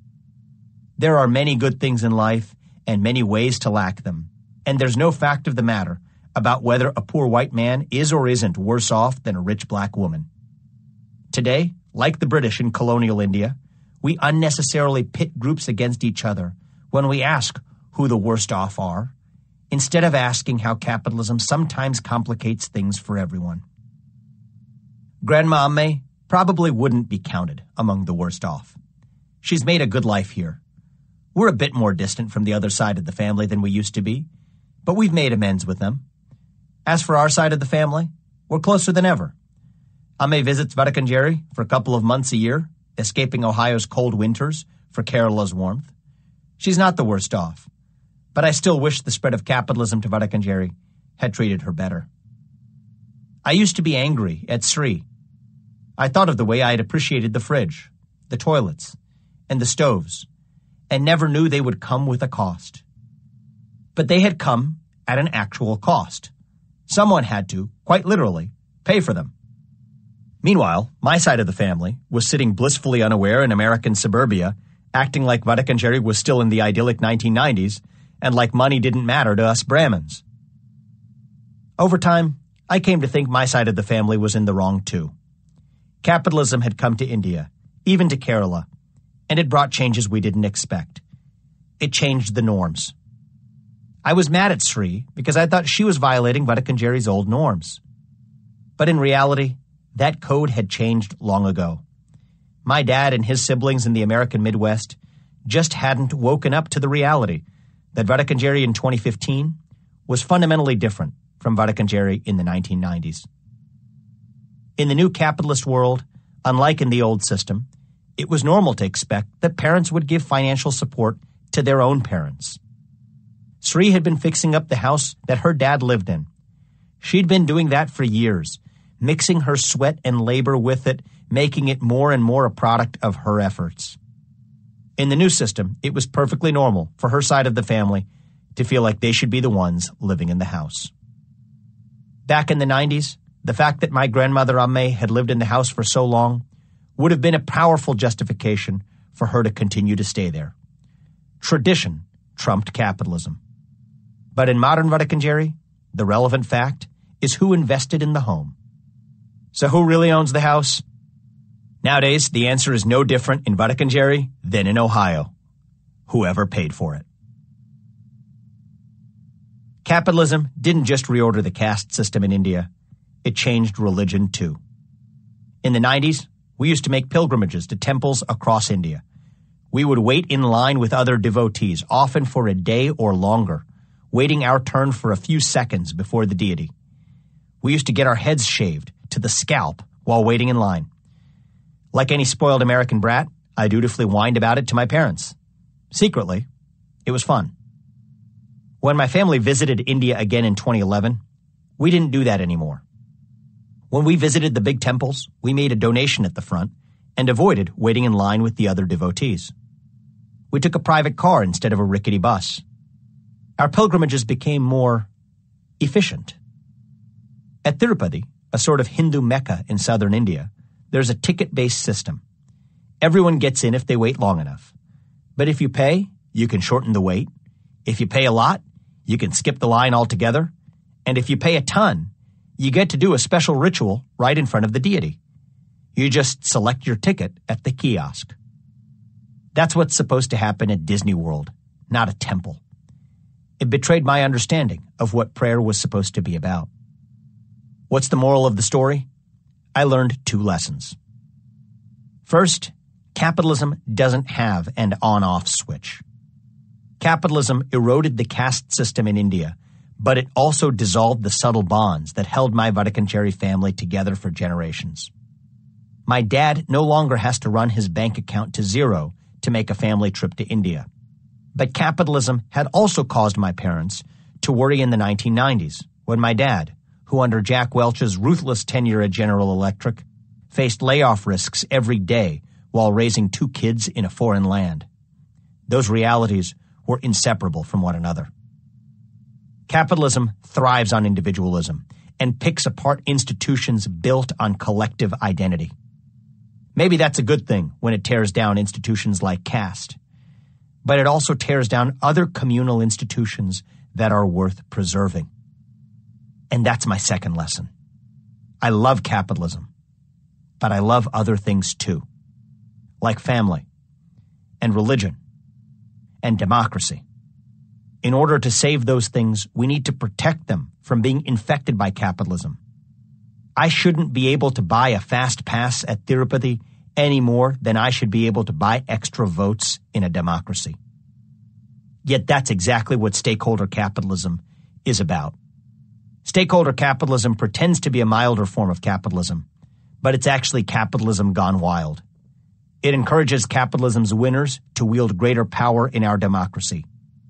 Ordinary Americans who vote at the ballot box each November are like the poor devotees who wait in long lines at the temple. Meanwhile, CEOs and investors issuing moral fiats from Davos are the rich devotees who get to cut the line. Liberals think the answer is to change capitalism by putting words like stakeholder or conscious or environmental, social, and governance in front of it. For their part, classical conservatives think the answer is to ignore the problem and recite a Milton Friedman or Ronald Reagan quote, failing to recognize that, as Dorothy might have said to Toto, we're not in 1980 anymore. Instead, we're in a postmodern Oz where the wizard is no longer just big government. It's a new hybrid of big business and big government, of capitalism and democracy. Abraham Lincoln said 80 years ago, "The dogmas of a quiet past are inadequate to the stormy present. We must think anew." We would do well to heed his wisdom. The solution to today's dilemma isn't to change capitalism, as Democrats try to. But neither is it to ignore the inherently invasive qualities of capitalism, as many Republicans are prone to do. Rather, it's to prevent capitalism from changing everything else by building protective walls around the things we cherish most, like democracy. America was built on the idea of separating powers between different institutional spheres to protect people. Our Constitution ordains a separation of power between the executive, legislative, and judicial branches, between federal and state government, between church and state.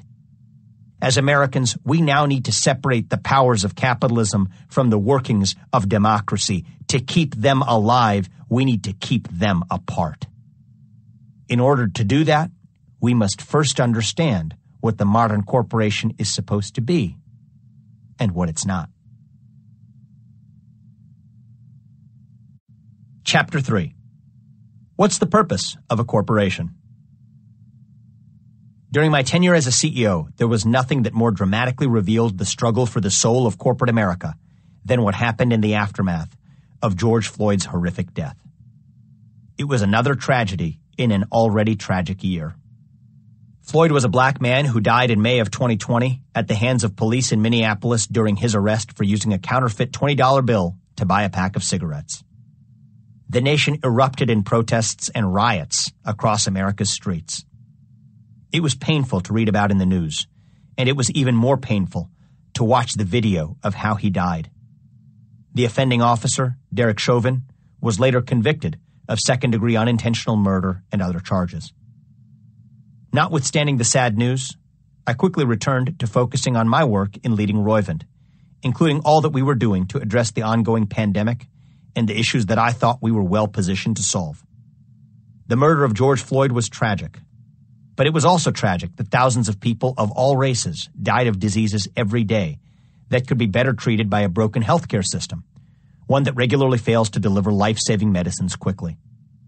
And I was in the privileged position of leading a company that developed medicines for exactly those people, including medicines that the broken pharma industry had failed to even develop for the people who needed them most. I thought that the best way for our company to do our part to improve all lives, including black lives, was to return to our work of saving lives rather than protesting on the streets, namely by developing medicines for patients who needed them. As it turns out, we were among the few companies that had prioritized new therapies for uterine fibroids and endometriosis, diseases that disproportionately impact African American women. The entire pharma industry had historically ignored these diseases in an almost systematic way. Was that evidence of systemic racism? Or evidence of companies ignoring diseases that affected populations that were disproportionately covered by Medicaid, which offered much poorer reimbursement for new drugs than private health insurance did? Either way, I was certain that we were doing the right thing by working on those therapies for the millions of women who needed them. Just as we were among the few companies working on a gene therapy to literally cure sickle cell disease, a disease that almost exclusively impacts dark-skinned people because of genetic factors. As I watched videos of stirring and occasionally violent social protests across the country, I couldn't help but wonder whether 3 months of quarantine and lockdown were a main driver of the pent-up frustration. Sure, there were underlying social issues that our society needed to address, but did looting stores really make a positive difference?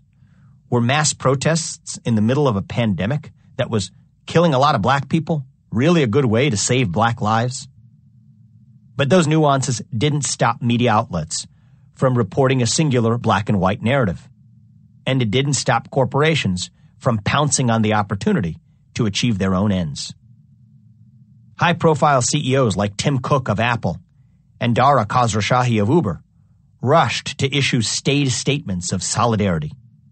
Khosrowshahi stated that Uber was donating millions to fight racism and that Uber stands in solidarity with the black community and with peaceful protests against the injustice and racism that have plagued our nation for too long.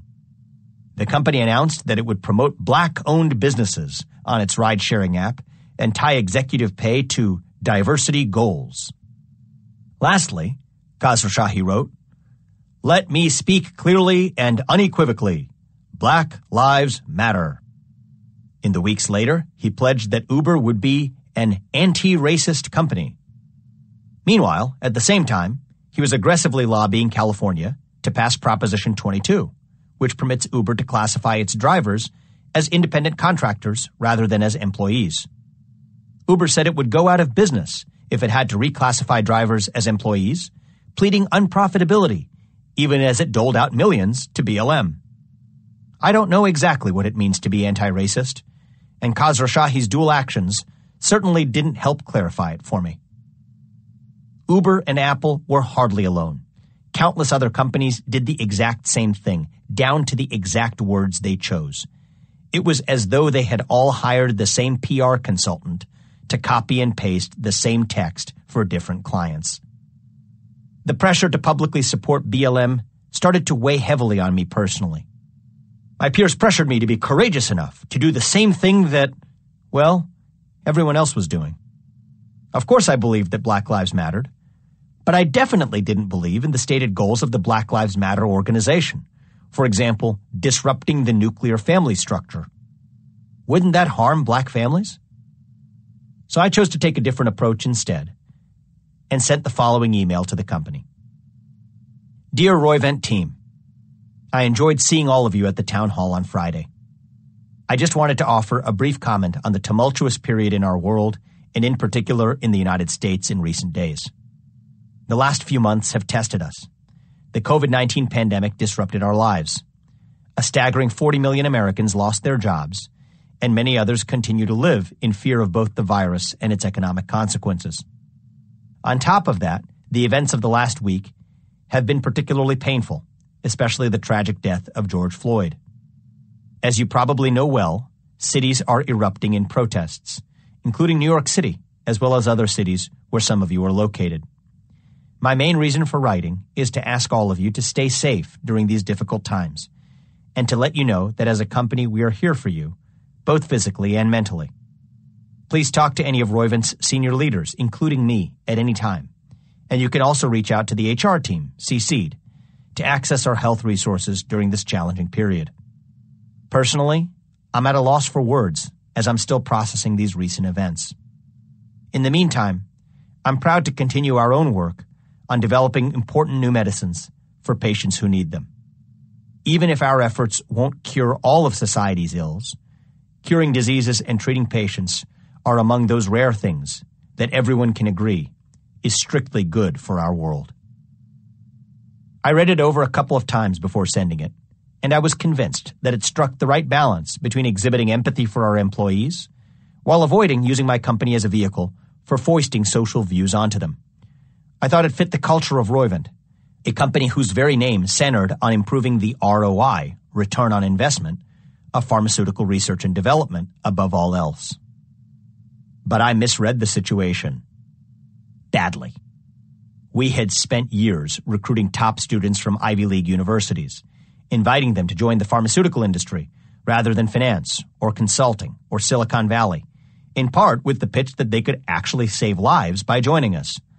That helped us attract brilliant people who were motivated not just by money, but by the inherent social value of our company's work in developing much-needed medicines. I was proud of that fact. But that also meant that we had attracted an entire class to our workforce that was hungry for a cause, and hungry to work at a company that would take up the causes that they cared about. The day after I sent the company-wide email, I started getting text messages from my trusted senior managers. My email had apparently missed the moment. It was tone deaf. I had revealed my privilege. Foolishly, I ignored the brewing tide, hoping that it would naturally subside. We were due to have a town hall later that week, and I decided to use it as an occasion to try to focus the company on our near-term strategy for developing a treatment for COVID-19 and on stemming the impact of the virus on our other ongoing clinical trials. But within minutes after sharing our progress on COVID-19 initiatives, employees began asking questions like, what is Roivant doing to address systemic racism across its many subsidiaries? Are we going to revisit our recruiting practices? I personally reject the narrative of systemic racism. So I listened and didn't say much in response, trying to sound empathetic whenever I could. My senior colleagues told me that I came across as uncharacteristically aloof that day, maybe even dismissive, and worst of all, inauthentic. In retrospect, I failed as a leader that day. I had let my own personal views get in the way of connecting with my employees at a time when they had an important issue on their minds. That was on me. Some of my younger employees were understandably upset with me, so they convened a meeting of a committee they had formed called the Roivant Social Responsibility Committee. They issued demands, similar to demands that were popping up at companies all over the country. They wanted more regular town halls to address social issues, a chief diversity officer, a company task force to meet on issues of diversity, and a change to our campus recruiting practices. They were earnest in their demands and sincere in communicating them. Part of my job as CEO was to make sure my employees were comfortable in their workplace. But part of my job was also to make sure that we were productive in developing medicines without getting sidetracked. I met with senior leaders across the company and discussed how to handle the situation. Nothing that I said seemed to help. Employees wanted me to denounce systemic racism and express solidarity with Black Lives Matter. And fundamentally, I didn't want to do that. Morale waned, and some employees were uneasy. Later that week, I had a regularly scheduled conference call with Roivant's board of directors. I looked forward to a sanctuary where I could focus on doing what I thought I was supposed to do: develop medicines and deliver value to shareholders. No better place to discuss the latter, I thought, than a forum with the largest of those shareholders. We needed to make important decisions on a transaction that we were weighing, and I had prepared a list of potential drug prospects and deals to discuss with the board.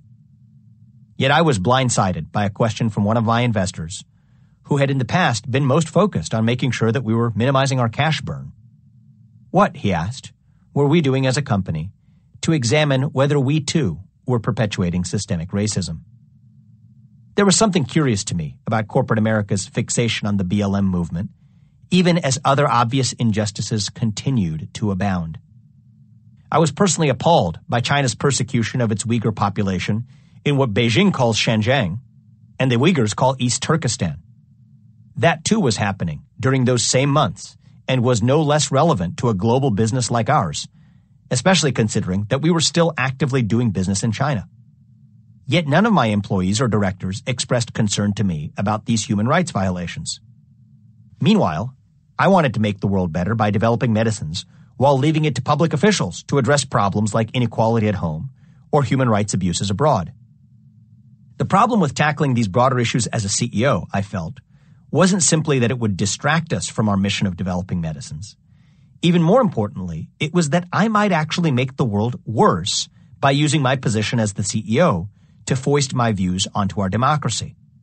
The murder of George Floyd was an issue that we as Americans needed to sort through together as citizens through the judicial system and otherwise without elite corporate intervention. I also felt uncomfortable about being inauthentic with my employees.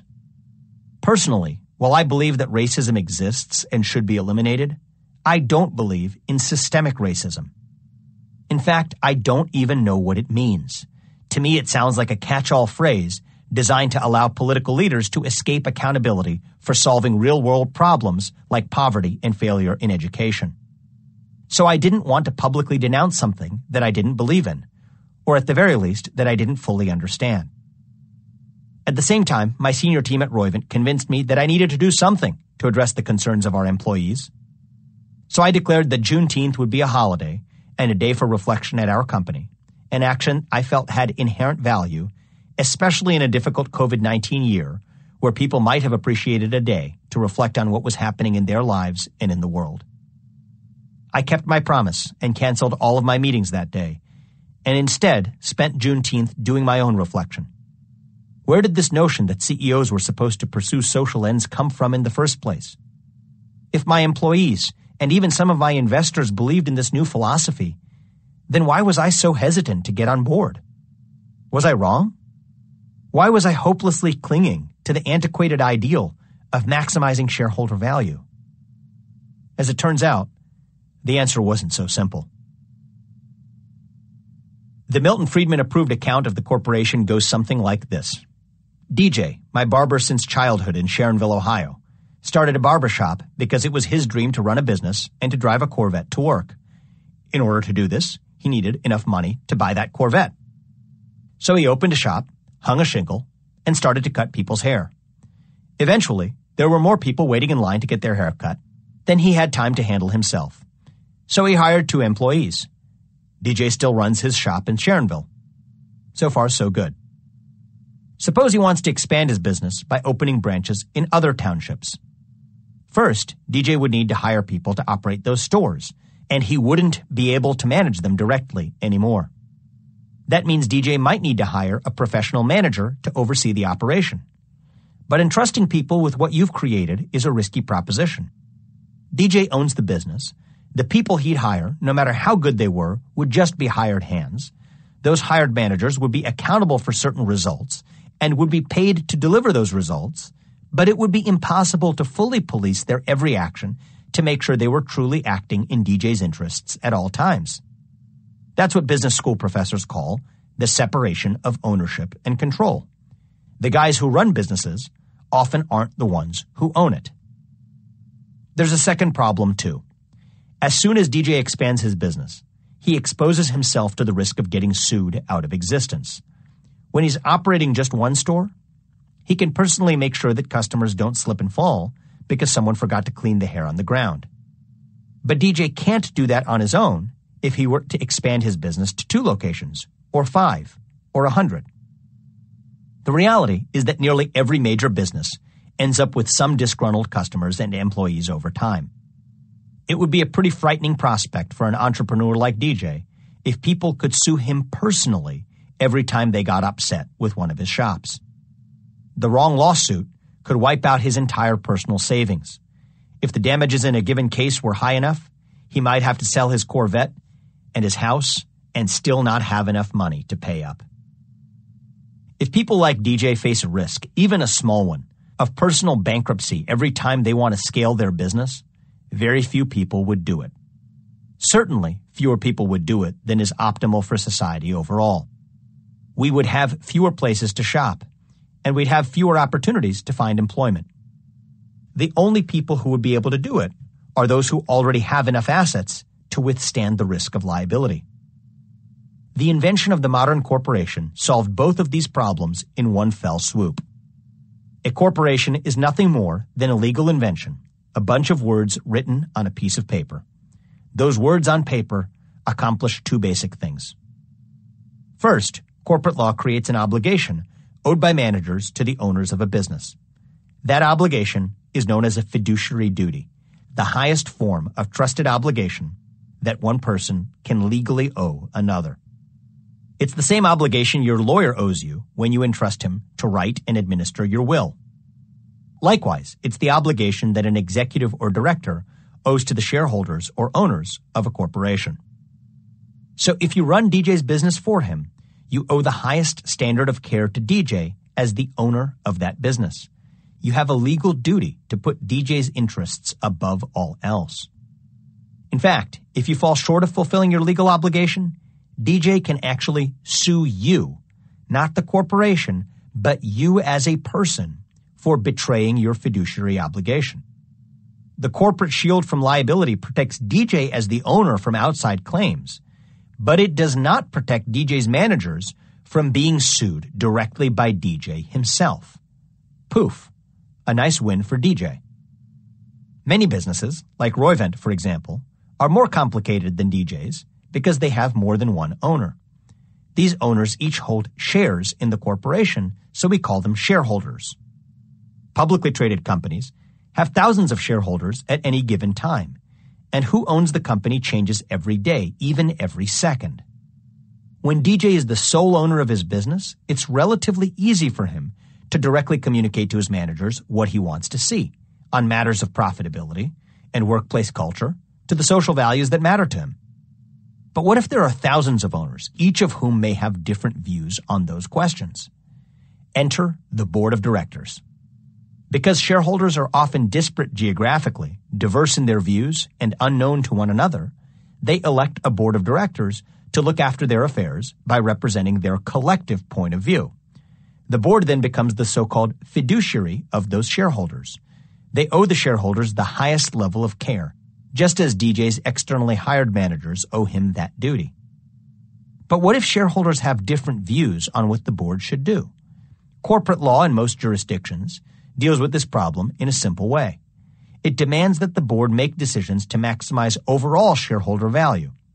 In simple terms, this means maximizing profits. Delaware is the state where most American companies are incorporated, and in 2015, Delaware's Chief Justice Leo Strine summed it up well when he said that Delaware law reveals that directors must make stockholder welfare their sole end. Not their main end, but their sole end. Sure, there's room for valid debate about what time horizon matters. That's usually where most debates about stakeholder capitalism get hung up. Proponents of stakeholder capitalism say that the classical model is too focused on the short term. Should the board focus on short-term profits or long-term profits? That's a fine question, but one that is internal to classical capitalism. Milton Friedman's most faithful disciples still disagree with one another about the answer. But the key point is that the decision centers on what most maximizes profits, rather than the myriad other important questions on which individual people could actually have a wide range of personal opinions. The members of a corporation's board are indeed people, but corporations aren't literally people. Unlike people, corporations as entities have a view on one thing and one thing alone: profits. So that's the first important thing that corporate law does. It creates a fiduciary duty owed by the directors and officers of a corporation to their shareholders. That's an important protection specifically reserved to shareholders. But the second piece of the puzzle is even more important. It gives shareholders limited legal liability. That is, corporate law creates a legal barrier that prevents anyone wronged by a corporation from holding an owner of that corporation personally liable. In effect, it creates an artificial shield that protects business owners like DJ from being sued. This is arguably the most important feature of the corporation. It's a legal shield that was created to bear liability, so individual people didn't have to. A customer falls and hits his head while in the store. The customer can sue and collect damages from the corporation, but not from any of its owners individually. In other words, the customer can sue DJ's barbershop, but not DJ the person. So DJ still gets to keep his Corvette and house, no matter how badly the lawsuits go against his shop. That's the real victory for owners like DJ. Of course, the real story isn't about DJ at all.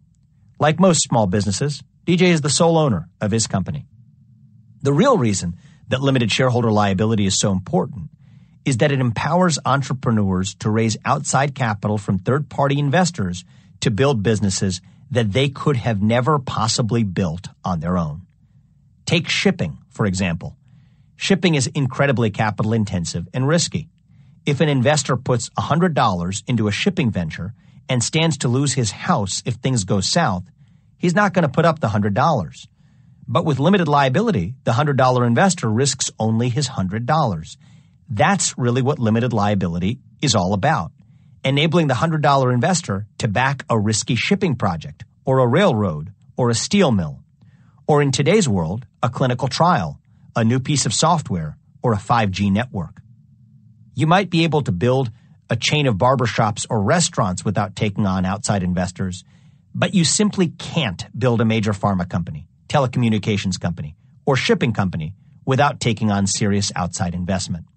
And no investor would put up capital to fund any of those ventures in the absence of limited liability. The invention of the limited liability corporation unleashed the massive aggregation of capital that drove the unprecedented economic revolutions of the last 2 centuries. The Economist called it one of man's greatest inventions, and many economic historians believe that it sat at the heart of the Industrial Revolution, as well as the Internet and biotech revolutions in more recent years. And they're right. We probably wouldn't have the iPhone, the cure to hepatitis C, or electric cars without the invention of limited liability. The investors who were asked to put up capital to fund Apple, Gilead, or Tesla simply wouldn't have done so if they had borne personal liability for the losses of the company in the event that it failed. Limited liability is nothing short of a man-made superpower. It was a legal invention created to defy the basic principle by which ordinary people live, namely that you bear the consequences of your action. With the birth of the corporation, we as a society intentionally created a gargantuan exception to that otherwise ordinary principle. Predictably, that is exactly what gave rise to the titanic corporate behemoths that have become so familiar today. Entrepreneurs amassed unlimited capital from investors who bore nothing more than the risk of losing that capital and built businesses of previously unimagined size and scope. This isn't at all a modern surprise. From the very birth of the corporation, people rightly worried about the power that monstrous corporate behemoths could wield. Take the Dutch East India Company. It wielded not only financial power, but state-like political power as well. Like modern corporations, the Dutch East India Company received special privileges, in its case, access to trade routes across vast swaths of territories. According to British corporate historians Leonardo Davudi, Christopher McKenna, and Rowena Olegario, chartered companies in the Old World waged wars with their own private armies and fleets, built forts and infrastructure, conquered territories, negotiated treaties, and in the case of the Dutch East India Company, even minted their own corporate currency. I heard echoes of the Dutch East India Company's voice in Mark Zuckerberg's statement in 2020 that he wanted Facebook to launch its own cryptocurrency. At the same time, the Dutch East India Company also pursued philanthropic causes back at home, like donating funds to relieve poverty, build hospitals, and establish schools. And they were assiduous about noting those charitable activities in the company minutes. It wasn't just a matter of generating good PR. It was fundamentally to assuage their core cultural concerns of the era and demonstrate their dedication to improving their societies. The philanthropic activities of the Dutch East India Company and its exercise of state-like political power were two sides of the same coin. In many ways, it was the Silicon Valley of its era. Here's the good news. The people who invented the American corporation in the 18th century weren't fools. They knew exactly what they were doing. They were well aware that limited shareholder liability was effectively a necessity to spawn unprecedented economic growth, but they also knew that it would create a monster that could eventually supplant democracy itself. So they crafted a clever solution, one that already existed, actually. Counterintuitively, it was actually the legal mandate to maximize shareholder value. To protect against corporations becoming behemoth monsters, corporations needed to be restricted to their purposes. They needed to be kept in their lane. Maximizing shareholder value wasn't about unleashing corporate greed or rewarding shareholders, or even about unlocking greater economic productivity. Rather, it was about reining in corporate power by preventing an abuse of the corporate form to aggregate undue power and social influence and limiting corporations to focus on the humdrum activity of selling goods and services. 20th century proponents of classical capitalism like Milton Friedman completely missed that point. They only knew one mantra: maximize productivity and the size of the economic pie. They correctly noted that limited shareholder liability was an incentive for entrepreneurs and investors to pursue risky new projects.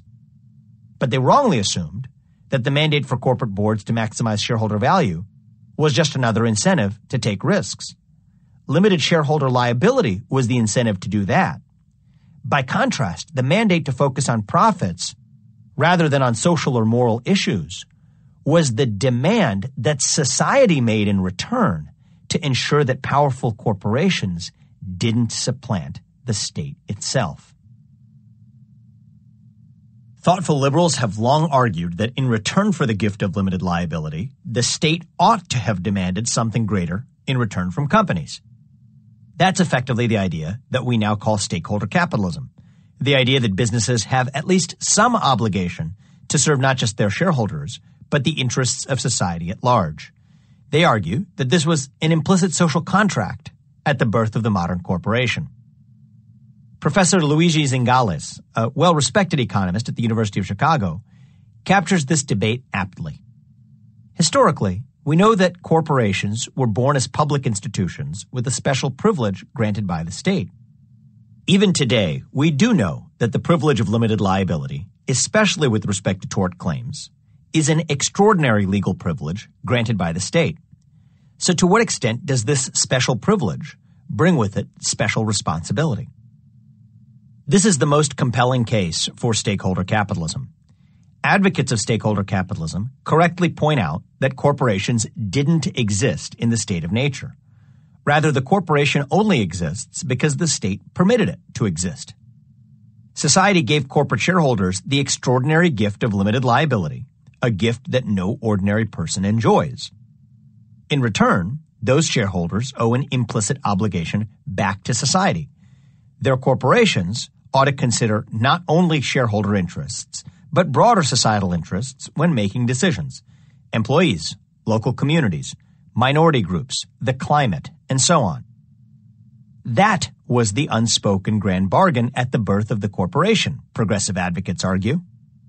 Professor Thomas Jones of the University of Washington in Seattle explains that the corporation which acts in a responsible manner may simply be paying society back.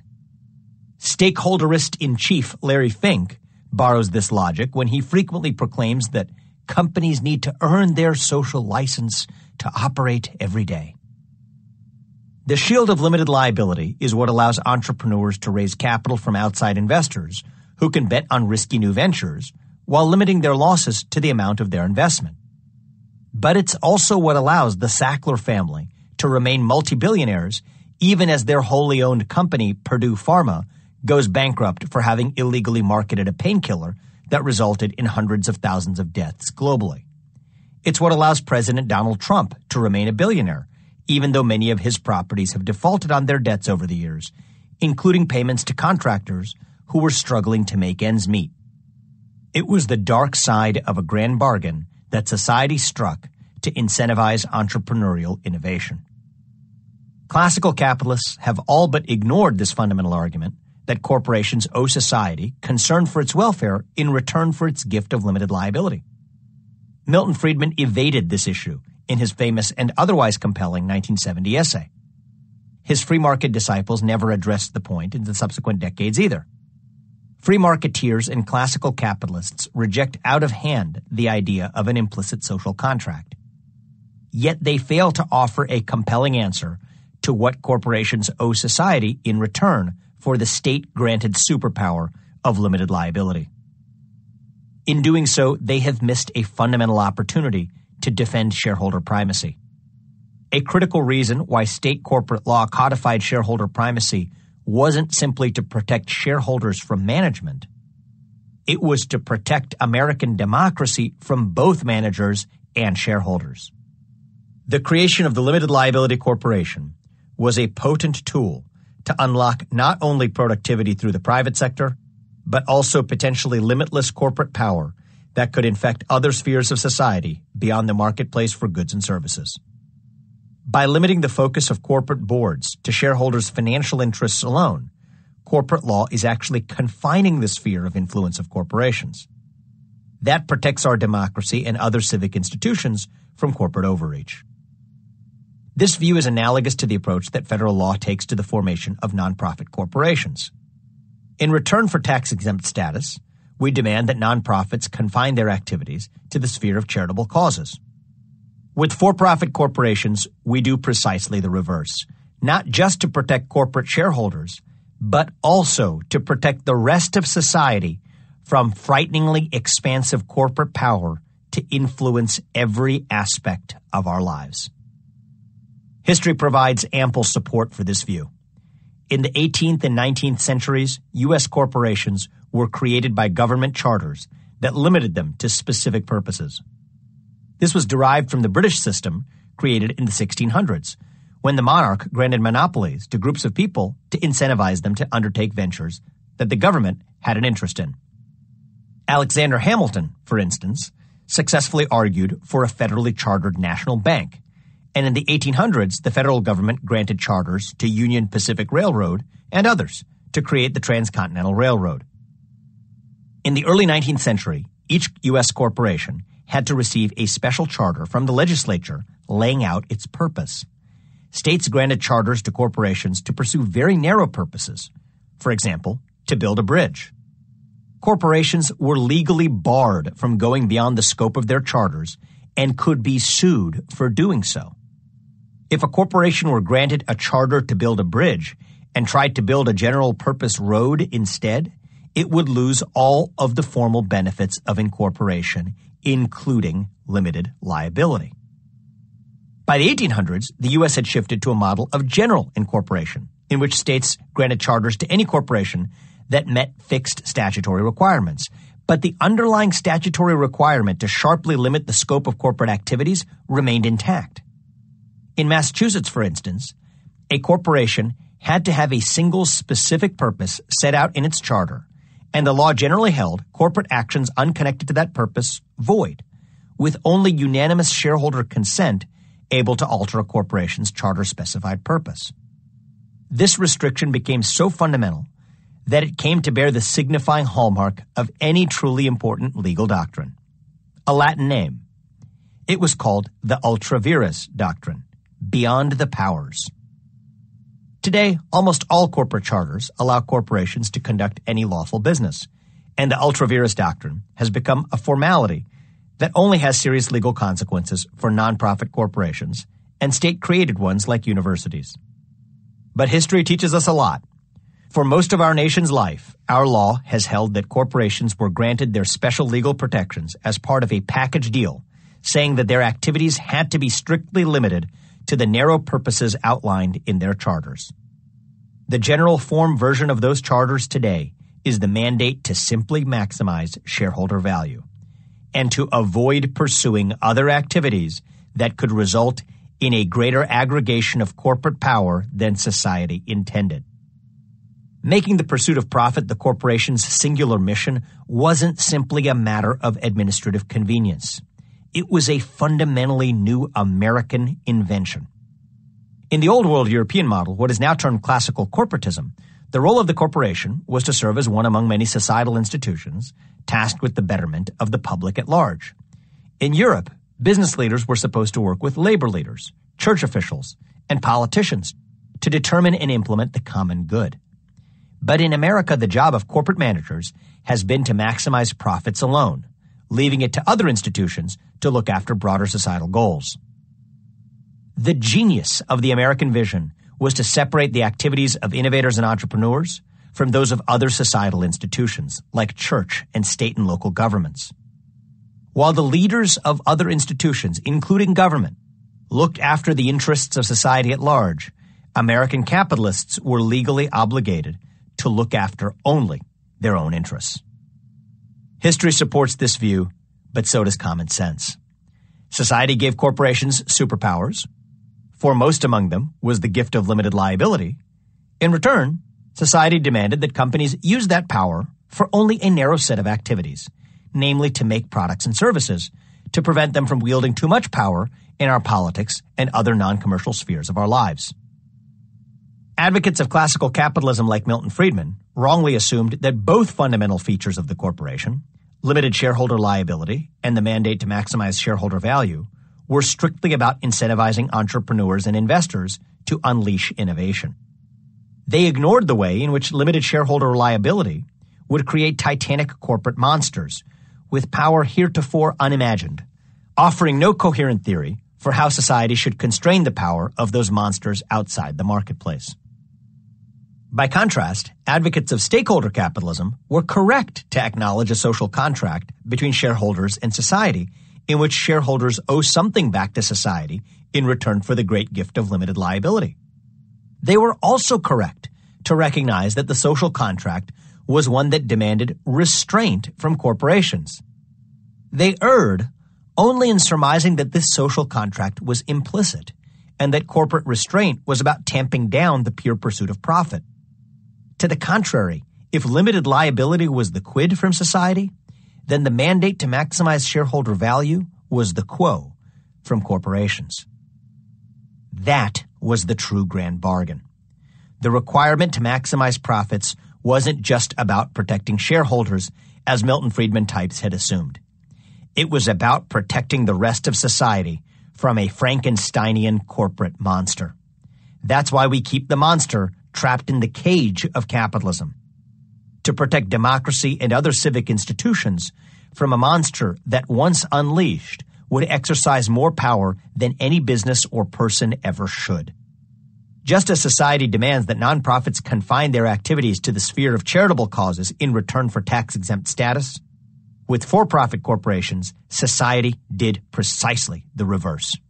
Not just to protect shareholders, but to protect democracy and our other institutions. And therein lies the solution to the true problem of expansive corporate power in the 21st century. Limit the scope of limited shareholder liability itself. That might sound scary to business elites at first, but on inspection, its effect is intuitive and even mundane. Institutional shareholders like BlackRock, one of the largest asset managers and proponents of stakeholder capitalism, should enjoy the benefit of the limited liability shield when their portfolio companies produce goods and services for profit. But if BlackRock uses the corporate shield to implement its own vision of social responsibility for society by using its portfolio companies as vehicles for advancing that agenda, then aggrieved consumers, employees, and other stakeholders shouldn't just be limited to suing those corporations. They should be able to go after BlackRock directly, as well as any other social activist shareholder of that corporation. Let's get specific. Suppose there's a parade organized by a bunch of social activists around a particular cause, say climate change. Right now, if a regular social activist drives a car in that parade and crashes into someone, she faces personal tort liability. She could be sued in court and lose everything she has. But now, suppose she's the owner of a company and sends one of her employees in the company car to do the same thing, and the exact same thing happens. Then she can't be sued. Her personal assets are protected by limited liability. That gives her a shield that ordinary social activists don't get. That's the shield that woke shareholders like BlackRock or other ESG investors enjoy on a large scale today. So I'm just proposing that we level the playing field and make those woke shareholders like BlackRock or Al Gore's Generation Investment Management bear the same liability as any ordinary social activist when they engage in ordinary social activism through the companies that they invest in. Limited shareholder liability was never meant to protect well-heeled woke investors from the consequences of their actions during PR stunts at woke parades. Yet that's precisely the privilege that these woke shareholders enjoy today, one that society never intended to provide when it created limited shareholder liability in the first place. This solution may seem modest, but it would completely reorder stakeholder capitalism. Today, BlackRock preaches about the need for corporations to meet the standards of its Sustainability Accounting Standards Board, since as a shareholder, it is protected from liability from anything that its portfolio companies do. Yet the corporate shield was created to incentivize capital formation for the pursuit of profit, not to use the corporate shield as a way of conducting a protected form of social activism. If BlackRock were to face tort liability for its social advocacy efforts, like an ordinary human social activist would, then its willingness to embrace those social causes would predictably change. Of course, shareholders like BlackRock can avail themselves in court of the affirmative defense that their primary interest was simply the pursuit of profit rather than any other social or charitable agenda. In that case, they would continue to benefit from the shield of limited liability, which exists precisely to protect for-profit corporate activities. But it would also reveal the true essence of stakeholder capitalism for the self-interested farce that it is, in a way that would enlighten consumers and citizens alike about the true motivations of today's newly woke capitalist class. It's the same motivation that Milton Friedman surmised all along, the pursuit of self-interest above all.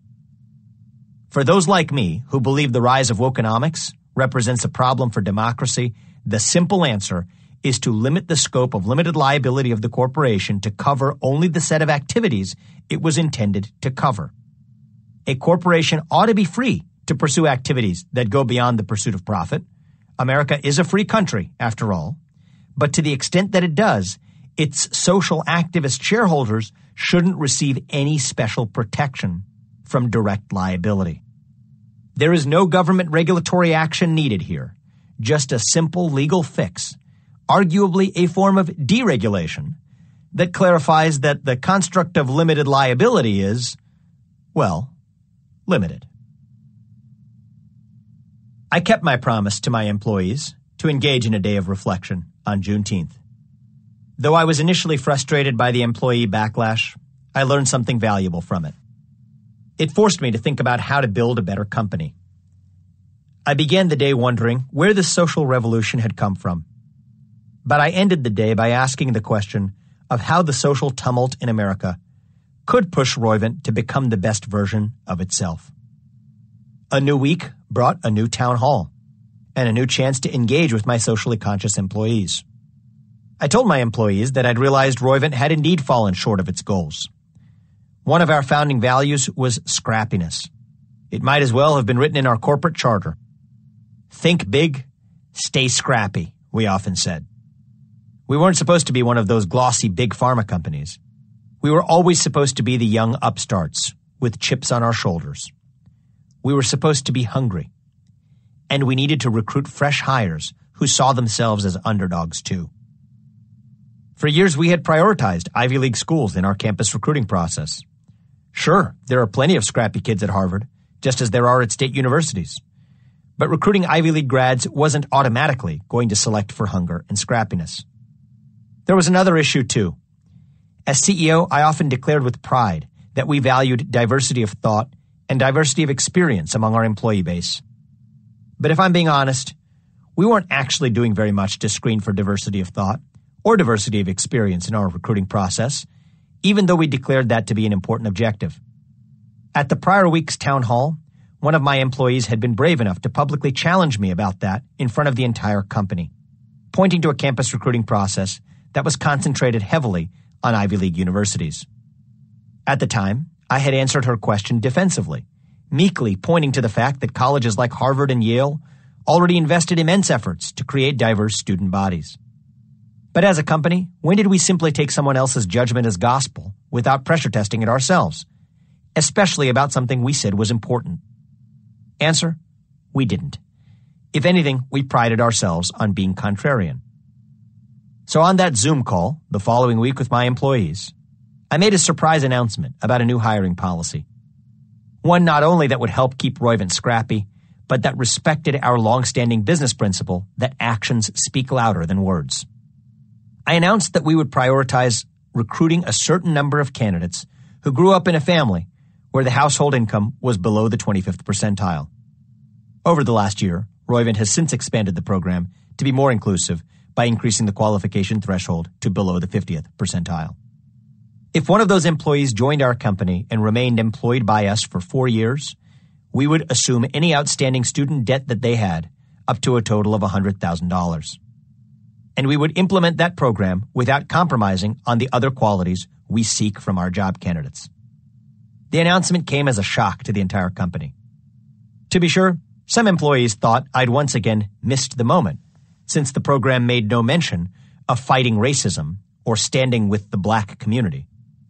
But for many of my employees, it was exactly the kind of solution they'd been yearning for. From my perspective, recruiting less economically privileged employees wasn't a means to the end of fighting racism per se. It wasn't even a means to the end of solving inequality. That was important work for American democracy to tackle. Rather, our new policy was just one small way to make Roivant a better company. As CEO, that was my own small way of making the world better, too. Chapter 4. The Rise of the Managerial Class. My employees at Roivant who pushed me to do more as CEO were sincere in their desire for justice. But it's more often the case that high-powered executives are the ones pushing their own values on everyone else. While they may claim to be pursuing justice or responding to stakeholders, when members of America's managerial class mix business and politics, it's usually about burnishing their own personal reputation and power. To successfully merge business with politics, managerial elites must control both. As it turns out, the managerial class seized control of government long before it captured private industry. The year 2020 offered a case in point. Shortly after 1 a.m. Eastern Standard Time, on the morning of Friday, October 2nd, 2020, the world learned via Twitter that President Trump had tested positive for COVID-19. Given President Trump's age and health, there was a very real chance that the President of the United States might become incapacitated or even die on the eve of the presidential election. President Trump was admitted to the Walter Reed National Military Medical Center in Washington, D.C., where he received an unconventional combination of medicines. One of them was an unapproved antibody cocktail from a biotech company called Regeneron. By Monday, President Trump had departed Walter Reed feeling healthy. In a widely publicized video later that week, President Trump voiced his opinion that the investigational therapy from Regeneron is what made the biggest difference in his recovery. The idea isn't crazy.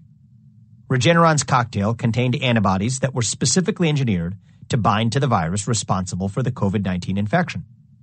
Regeneron had used the same approach to successfully treat Ebola. The company's clinical trial had been promising. That's why President Trump's doctors made special arrangements for him to receive this therapy, even though it wasn't yet approved by the U.S. Food and Drug Administration, or FDA.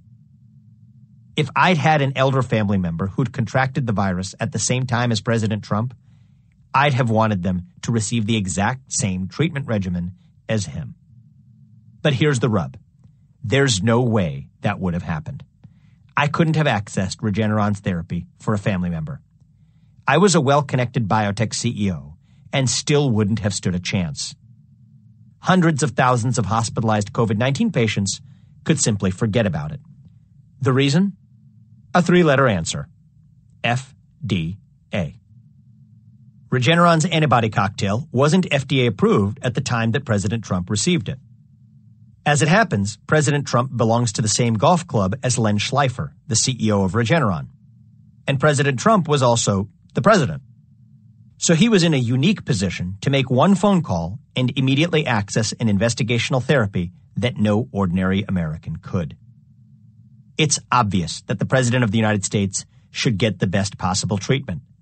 The problem was that everyone else couldn't, because of barriers erected by the U.S. government itself. That may sound puzzling, and it's particularly ironic to have been the case under President Trump's watch, since he was the one to champion right to try legislation before Congress. The name of the law summarizes it well. It gives patients a right to try treatment options that aren't yet FDA approved. Except it didn't in the end. Here's a dark secret that most Americans don't know. No respectable biotech or pharma company actually makes its investigational therapies available to patients via right to try. Companies simply refuse to engage with it. The reason? Once again, the FDA. The agency absolutely hates the right to try law. If patients need to access drugs before they're approved, the FDA prefers a different program, the Expanded Access Program that's overseen by the FDA rather than right to try, which is not. As a side note, this is actually the program through which President Trump accessed Regeneron's antibody cocktail. Maybe that's a reasonable perspective. But even if the FDA doesn't like right to try, it's still the law of the land, right? In name, yes. In reality, no.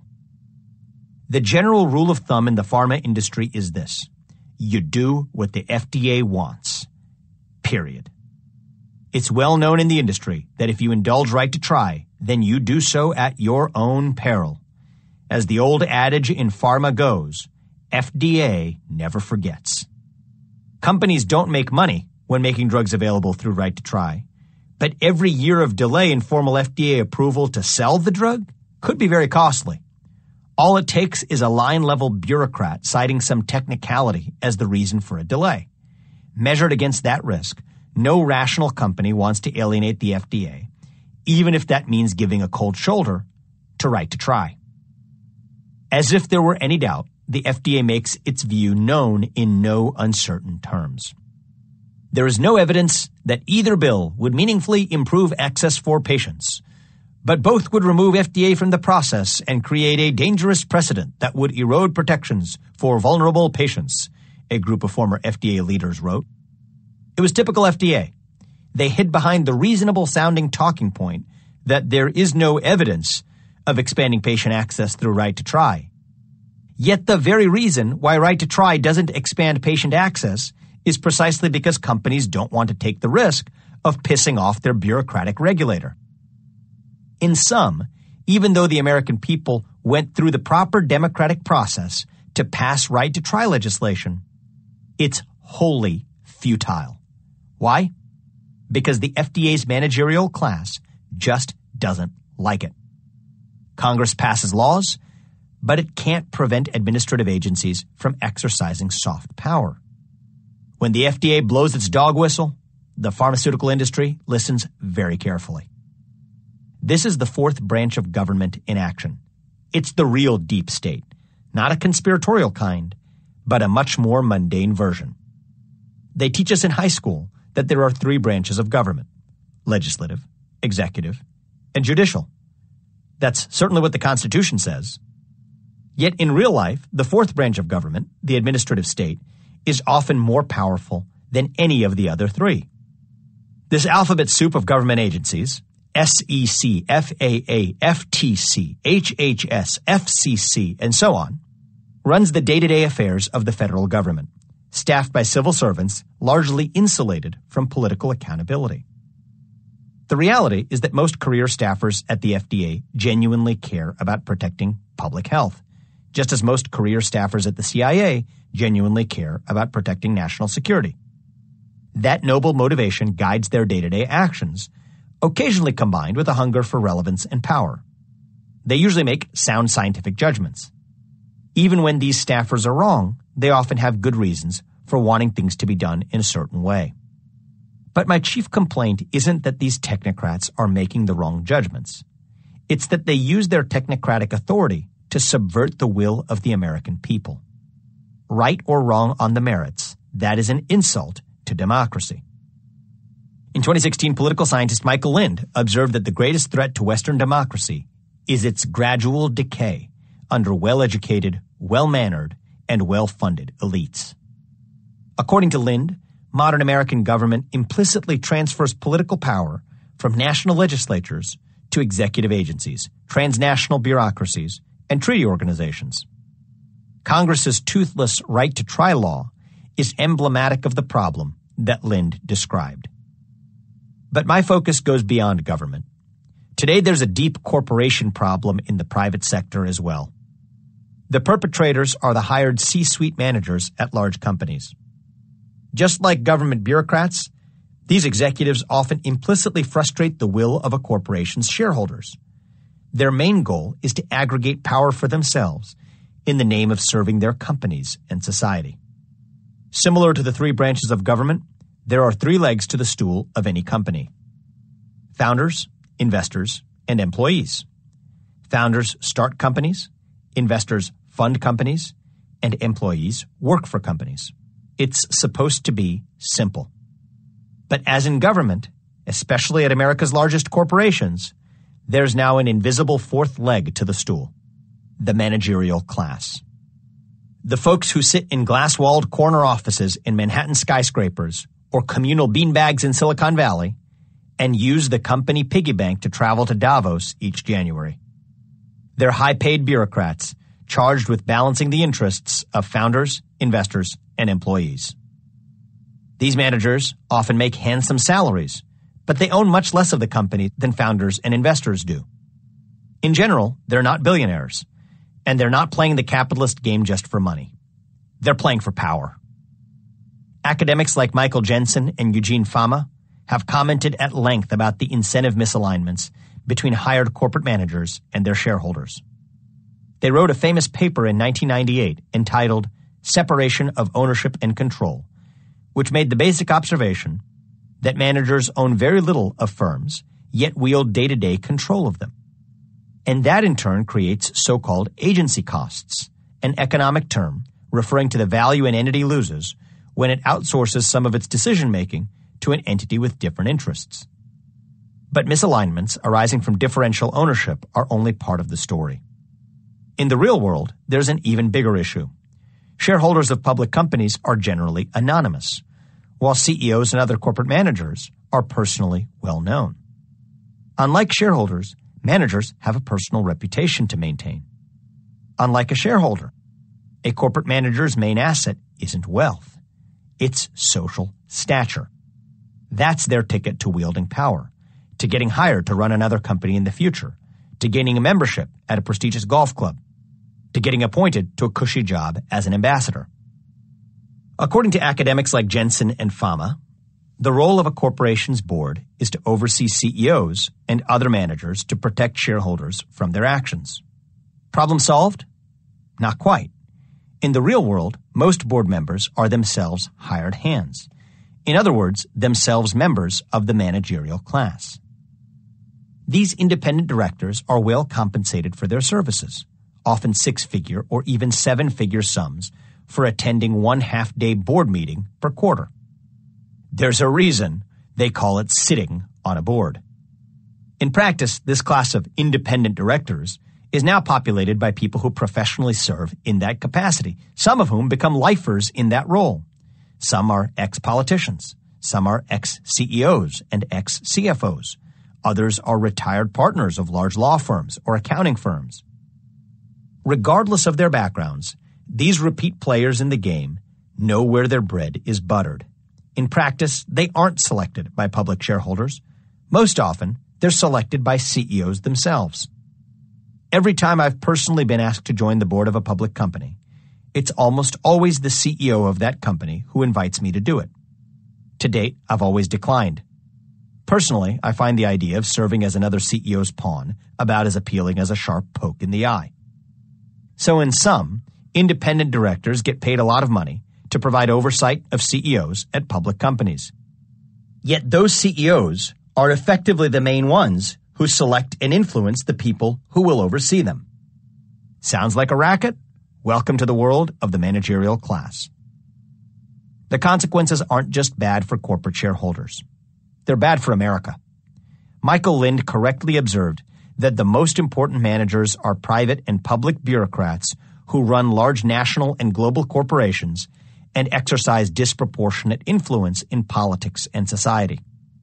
Political theorist James Burnham first wrote about this phenomenon in his 1941 bestseller, The Managerial Revolution. In 1946, George Orwell summarized Burnham's theory well. Capitalism is disappearing, but socialism is not replacing it. What is now arising is a new kind of planned, centralized society, which will be neither capitalist nor, in any accepted sense of the word, democratic. The rulers of this new society will be business executives, technicians, bureaucrats, and soldiers, lumped together by Burnham under the name of managers. These people will eliminate the old capitalist class, crush the working class, and so organize society that all power and economic privilege remain in their own hands. One of the main motivations of hired CEOs is to maintain their personal reputation in order to open future doors for themselves. But that goes beyond future job opportunities or country club memberships. If it were just that, corporate shareholders might be the victims, but no one else. As Lind argues, the public, private, and nonprofit sectors in the modern West no longer have clear lines separating them. Rather, they are all populated by a common stock. Diplomats become investment bankers. Investment bankers become ambassadors. Generals sit on corporate boards. Corporate executives sit on nonprofit boards. That enables what Lind calls managerial dominance reinforced by lateral mobility at the top levels of society. That managerial dominance subverts the will of the American people. It renders our actual democracy impotent. Together, these bureaucrats crush the will of the shareholders they're supposed to represent, substituting democratic judgments with their own judgments, which are, of course, informed by their interest in preserving their own personal interests and reputations. In adopting the multi-stakeholder model, the corporate managerial class has pulled off the perfect con. CEOs can do whatever they want as long as they say they have everyone's best interests in mind. Wokenomics is a powerful weapon for CEOs, which they can readily deploy as a smokescreen to distract from greed, fraud, and malfeasance. It provides the perfect alibi. Accountability to everyone is accountability to no one at all. No man can serve two masters. Corporate executives know that better than anyone. They claim to serve both shareholders and stakeholders, but as you'll see, when they have to pick one master to serve, they serve themselves. Consider the case of Volkswagen. Its managerial class claimed to serve everyone. Its CEO trumpeted that under his leadership the company had become a good steward of the environment, a good servant to its customers, and a good investment for its shareholders. But that was all lip service. In the end, Volkswagen's executives really only helped themselves. Volkswagen appeared to have achieved its well-publicized goal of becoming the world's leading automaker in early 2015. Global sales figures showed it beating Toyota for first place. Volkswagen had been working toward this goal for a decade, with a particular focus on achieving massive sales growth in the U.S., the world's largest car market. Volkswagen had previously been a small player in the U.S. It changed that with a prominent clean diesel marketing campaign, positioning its cars as environmentally friendly alternatives to hybrids like the Toyota Prius. The PR campaign paid off. In September 2015, the Dow Jones Sustainability Index, the DJSI, named Volkswagen the most sustainable automobile company in the world. It had earned a near-perfect score, with full marks for codes of conduct, compliance, and anti-corruption, as well as innovation management and climate change strategy. Volkswagen chairman and CEO Martin Winterkorn had spearheaded Volkswagen's transformation from a middling automaker to the world's largest in just a few years at the helm. By 2014, Winterkorn had successfully steered Volkswagen to the top with his climate-conscious strategy. In an annual letter to shareholders, he said, "The automotive industry is currently experiencing fundamental change. Look no further than the increasingly stringent CO2 legislation or the rapid digitization of vehicles, plants, and showrooms. This costs us a great deal of energy and money too, but at Volkswagen, we do not see this transition as a threat, but rather as a tremendous opportunity, one that we must and will take advantage of." Winterkorn and Volkswagen did indeed take advantage of a tremendous opportunity. A week after their self-congratulatory press release, the U.S. EPA, or Environmental Protection Agency, issued a formal notice of violation to the German automaker, alleging that Volkswagen had installed software, or defeat devices, in its cars to circumvent EPA emission standards. EPA had discovered that nearly 500,000 Volkswagen diesel cars on American roads were emitting up to 40 times more toxic fumes than permitted by the Clean Air Act. EPA would later uncover that up to 590,000 cars were implicated. 2 days later, Volkswagen leadership publicly admitted to cheating on emissions tests and revealed that defeat devices were installed in 11 million cars around the world. The defeat devices allowed the cars to detect when they were being driven under test conditions and to change performance and anti-pollution controls to appear more environmentally compliant. Under normal circumstances requiring greater performance, the cars would go back to guzzling gas. The negative news sent Volkswagen's stock price tumbling 50% from its all-time high. It was quietly cut from the DJSI. Volkswagen initially accused a group of rogue engineers of perpetuating the fraud, but over time it became clear that it was using them as scapegoats to shield top executives. In a July 2015 executive team meeting, Winterkorn was allegedly alerted to EPA and California Air Resources Board, or CARB, refusals to permit the sale of Volkswagen Model Year 2016 diesel cars due to an emissions test anomaly. Winterkorn was reportedly very engaged in the technical aspects of the cheating. He directed underlings to seek an informal meeting with a senior-level CARB official, according to a sentencing memo in a U.S. criminal case against Volkswagen engineers. An FBI affidavit said that rather than advocate for disclosure of the defeat device to U.S. regulators, executive management authorized its continued concealment. On orders from above, Volkswagen engineers lied to CARB officials. They eventually confessed, which triggered the EPA notice. Winterkorn ultimately took responsibility for overseeing the scandal and resigned shortly after Volkswagen's admission. But he denied any early knowledge of the defeat devices. Volkswagen itself was hit with fines from U.S. and German authorities. And in September 2020, 5 years after Volkswagen's cheating admission, Winterkorn was ordered to face trial in Germany on charges of fraud. This followed an April 2019 indictment of Winterkorn and other Volkswagen senior executives. A German district court said in a statement that there was a substantial probability of conviction based on the evidence provided in the indictment. Here's the key takeaway from the Volkswagen affair. Critics of Volkswagen often cite it as a paradigmatic example of the evils of shareholder capitalism.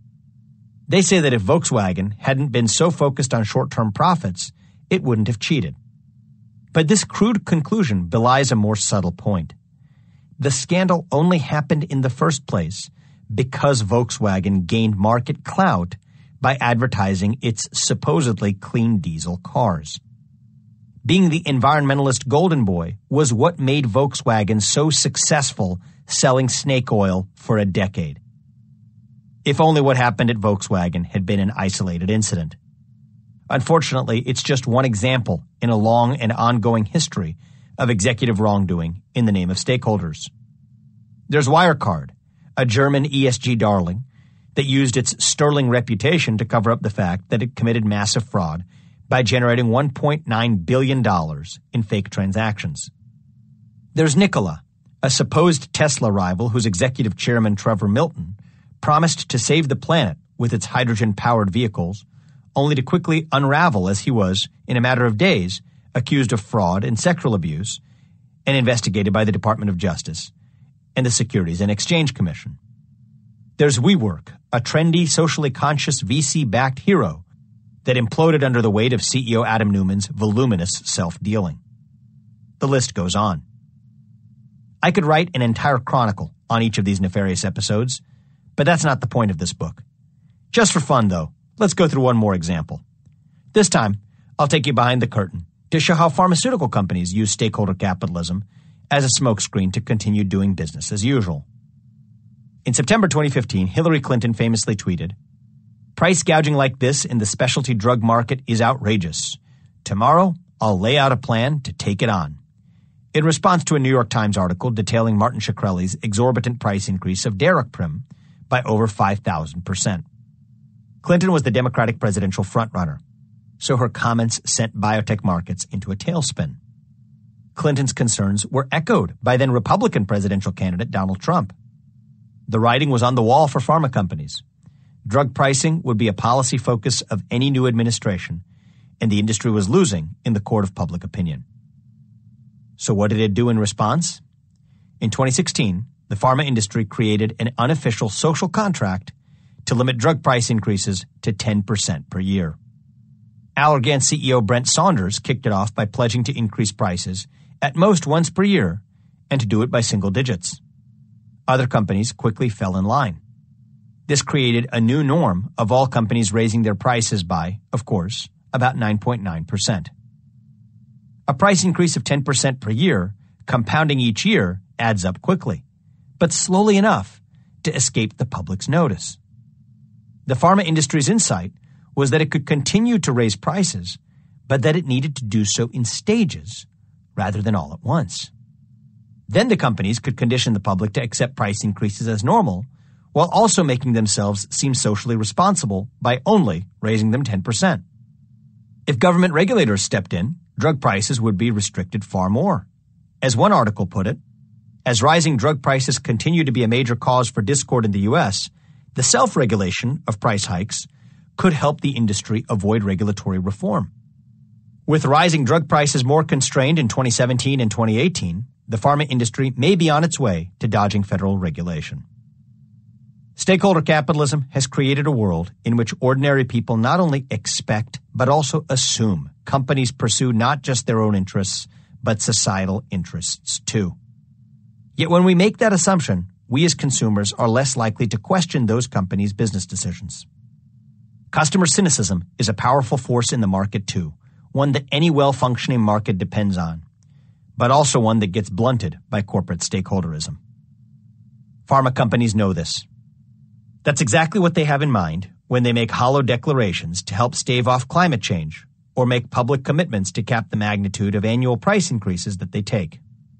By acting like the good guys, as wokenomics demands they do, pharma companies are actually able to get away with behavior that leaves society worse off in the end. It's no accident that Allergan, the very company that kicked off the societal pledge to cap its annual price increases, was also the company that just a couple of years later tried to skirt the U.S. patent regime by making a legally dubious deal with a Native American tribe as a gambit to enjoy prolonged immunity from generic competition. Allergan had sold the rights to a best-selling eye drug to the St. Regis Mohawk tribe, who were then going to claim sovereign immunity to dismiss a challenge to the patent from generic pharmaceutical manufacturers, a standard step in the process of how generic drugs reach the market when branded pharmaceutical patents expire. The tribe was going to lease the patent back to Allergan and get $15 million in annual royalties, which in turn would have allowed Allergan to still book hundreds of millions of dollars in added profits per year. Hiding behind Native Americans was a daring legal move for the pharmaceutical giant, though the Supreme Court spoiled the fun by forbidding it. So even as Allergan was paying lip service to stakeholders by proposing some grand bargain limiting price hikes, it was brazenly bypassing the regular old deal between society and drug developers. The standard deal is that patents allow you to charge higher prices for a time to reward the resources the company spent on research and development. And in return, once the patent expires, society gets to make cheap generics and reap the benefits of the drug in perpetuity. As Allergan was pledging to limit price increases for the sake of stakeholders, it was trying to use the Mohawk's sovereign immunity as a legal shield to allow it to keep its patent and charge monopoly prices forever to those same stakeholders. It was hypocrisy of the highest degree. Allergan wanted to raise those prices 10% per year forever instead of letting the party end someday. I believe that America is better off if we simply accept the system that we have for fostering pharmaceutical innovation. Sure, it needs some technical tweaks here and there, but broadly speaking, the system works for delivering life-saving cures to people who need them. We should recognize that this means pharma companies will act in their self-interest by charging relatively high prices for their drugs while patent protected, but make them available dirt cheap thereafter. If that happens, then we're all better off in the end. But when we demand that those same companies behave as societal benefactors by charging lower prices, even while their drugs are on patent, then those same companies simply use that do-good smokescreen as a weapon to evade the market mechanisms we already have in place to check pharmaceutical prices. Capitalism tends to work well when everyone knows what to expect. The less clear those expectations are, the better the system works for the managerial class, but worse for society at large. How do we end the tyranny of the corporate managerial class? Here's a thought. Limit the scope of the business judgment rule, or the BJR, as it's often called. In practice, most examples of stakeholder capitalism in the real world start with the CEO who decides to use the company's corporate platform to solve a social problem. This often results in the CEO making bad business decisions that have negative externalities for democracy. Yet they are aided by the BJR. a corporate privilege that is designed to protect CEOs and corporate directors from being sued for the bad business decisions that they make. There are good reasons for this legal doctrine, but today it applies far too broadly in a way that is toxic both for companies and for democracy. Here's how it works. The BJR protects directors and officers of a corporation in the event that they are sued for violating their duty of care to a company. According to this rule, a court will uphold the decisions of a director as long as they are made, 1, in good faith, 2, with care that a reasonably prudent person would use, and 3, with the reasonable belief that the director is acting in the best interests of the corporation. In practice, every corporate lawyer knows that the BJR means that an officer or director of a company is off the hook as a legal defendant in a case. The general logic for the BJR is obvious, that qualified people would never want to serve as directors and officers if they risked being sued every time they made a business decision that looked bad in retrospect. It's supposed to apply to business decisions, not social decisions. In practice, the only way for a plaintiff to pierce the BJR is this. If the plaintiff can prove that the director had a conflict of interest when making a decision, then the BJR doesn't apply. Today, we define conflicts of interest exclusively in financial terms. For example, if you serve on the board of a company, but that company is also a major customer of another company that you own, then that's a conflict of interest that disqualifies you from benefiting from the BJR. It makes sense that we shouldn't just take your business judgment at face value in that case. But suppose you're a progressive ex-politician, one who might want to get appointed as Secretary of Health and Human Services at some point during Biden's tenure as president, and you're on the board of a pharmaceutical company. I happen to know a few people who probably fit that description. Now suppose it comes to a decision on how you're supposed to price a drug. You obviously have a conflict of interest, even though it's not a strictly financial conflict of interest. Therein lies the rub. In real life, not all conflicts of interest are financial. They show up in many forms and flavors. Not all human motivations are financial. In fact, most aren't. That's what allows woke corporatism, the flavor of woke capitalism that's driven by hired CEOs and board members rather than the shareholders themselves, to thrive. A critical feature that distinguishes executives and independent directors, members of the managerial class, from shareholders is that the former have a reputation to maintain while the latter do not. This is itself a conflict of interest, even though it's not one that the law recognizes today. To be clear, I'm not arguing that CEOs or directors should be legally prohibited from using corporate resources to support their own pet social causes. Sweeping government prohibitions, designed to solve a narrow set of cases, usually do more harm than good. Rather, my proposed solution is much more modest. I'm just saying CEOs and directors shouldn't be protected by the BJR if a shareholder sues them for doing so. Why? Because using the corporate dime needed to fund your favorite social cause is no less a conflict of interest than a classical financial conflict of interest. The BJR was never intended to protect executives from liability for corporate actions that weren't motivated by maximizing profits for shareholders in the first place. Legal scholars almost universally agree that the only reason for the BJR is that executives and directors are supposed to be the stewards for protecting shareholder value. That's why it's called the business judgment rule, not the social judgment rule. The BJR makes little sense if it protects executives who act on their own whims and interests instead of maximizing shareholder value. The very risk of bearing personal liability for a new class of conflicts of interest that didn't previously exist would have the effect of changing corporate behavior, in my opinion, strictly for the better. Executives will at least think twice about the shareholder-centric justification before writing a check to BLM or exhorting their customers to support Joe Biden or Donald Trump or whatever it is they feel an impulse to do from their seat of corporate power. The power of the managerial class is now spreading like a plague to other spheres of our society. It afflicts governments, nonprofits, universities, and even hospitals. It's a cultural cancer that threatens to erode American identity in each of these institutions from within. So far, I've discussed stakeholder capitalism, a game in which greedy executives play stakeholders and shareholders against each other to make sure that they're answerable to no one. That's my main focus in this book. But I would be remiss not to point out that stakeholder capitalism is only part of a broader phenomenon that I call stakeholderism, in which institutions beyond for-profit corporations invoke amorphous stakeholders to justify expanding their original missions to suit their managers' personal desires.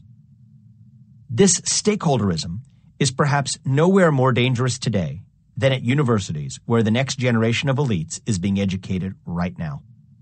The core mission of a university is supposed to be education, and universities' relevant stakeholders were originally supposed to be their students, the ones who were paying them to be educated.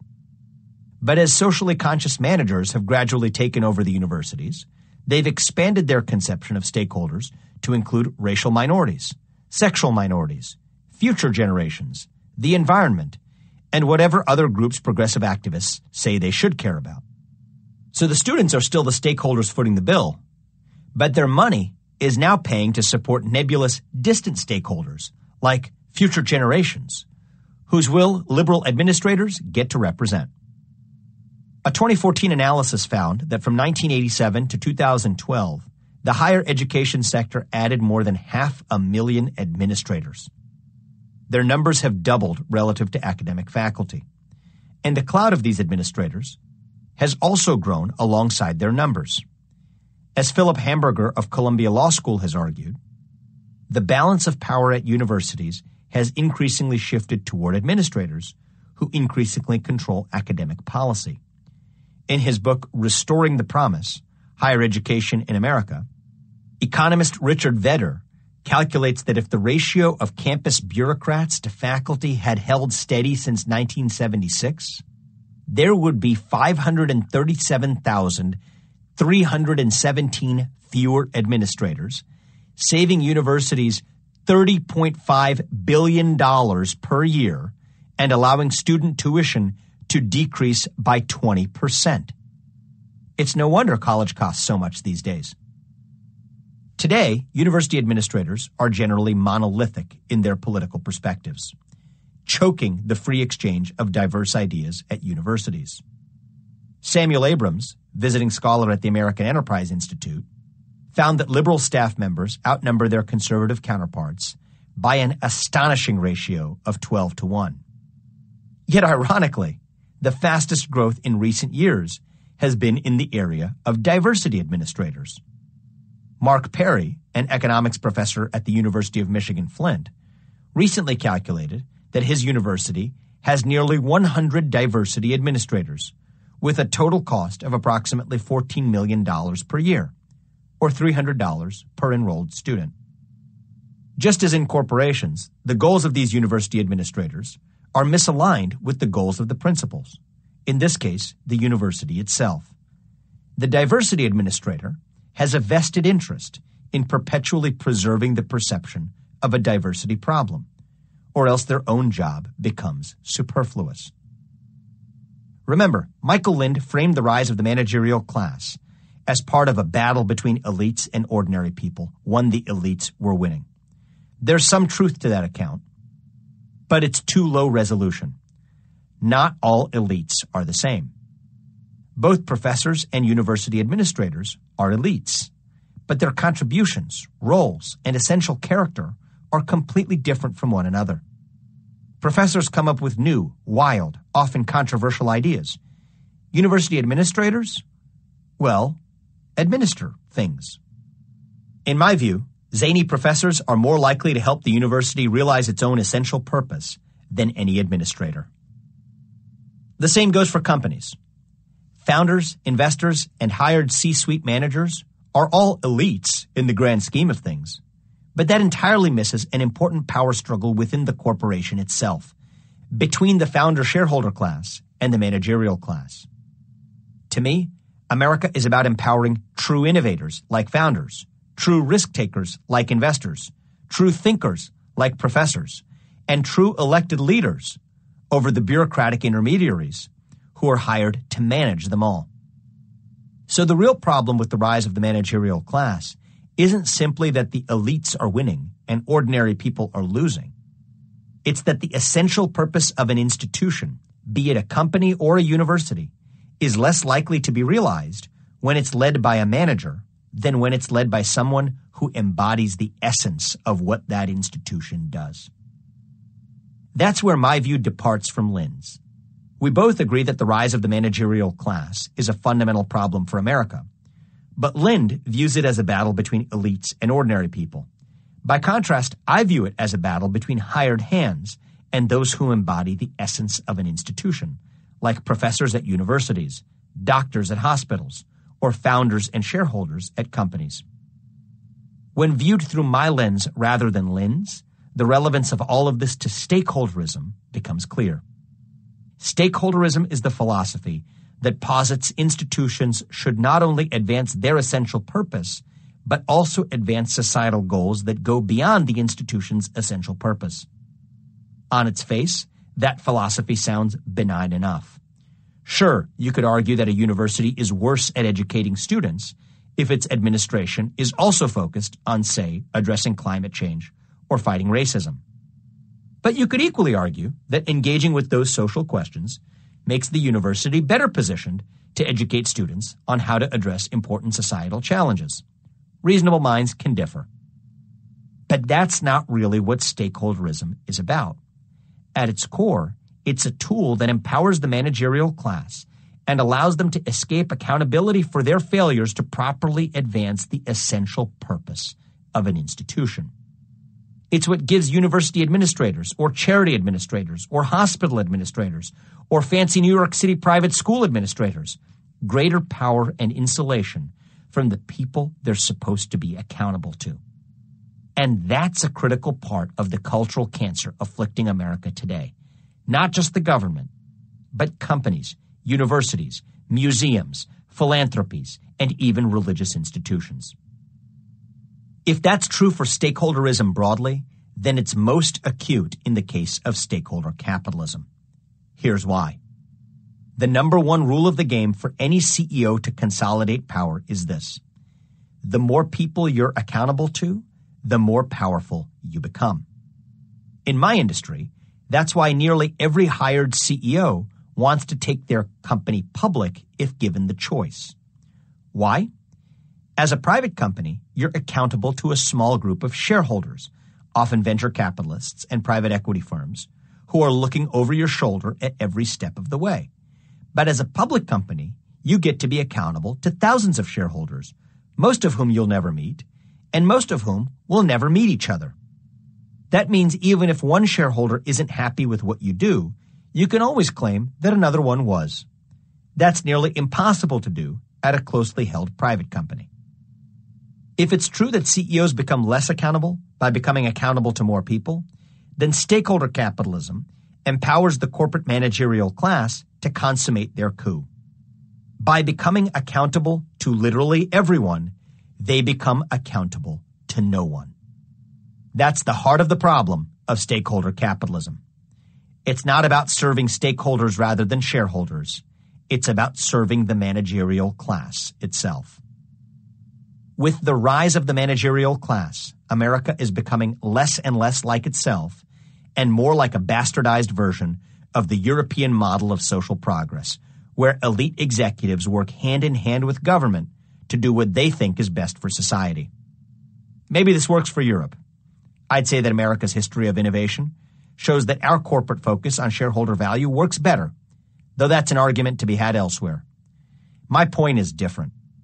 If America claims to be America, but quietly yet gradually moves toward the European model through the back door, we'll just become a worse version of Europe and a worse version of ourselves. We could become a worse version of Japan, too. I've done a lot of business there, and I was surprised to find that in Japan, it often doesn't matter what the CEO of a company says. The managers at that company will, in many cases, do what they want because people can't be fired. They don't work for the CEO if the CEO can't actually fire them. Maybe that model works well for Japan.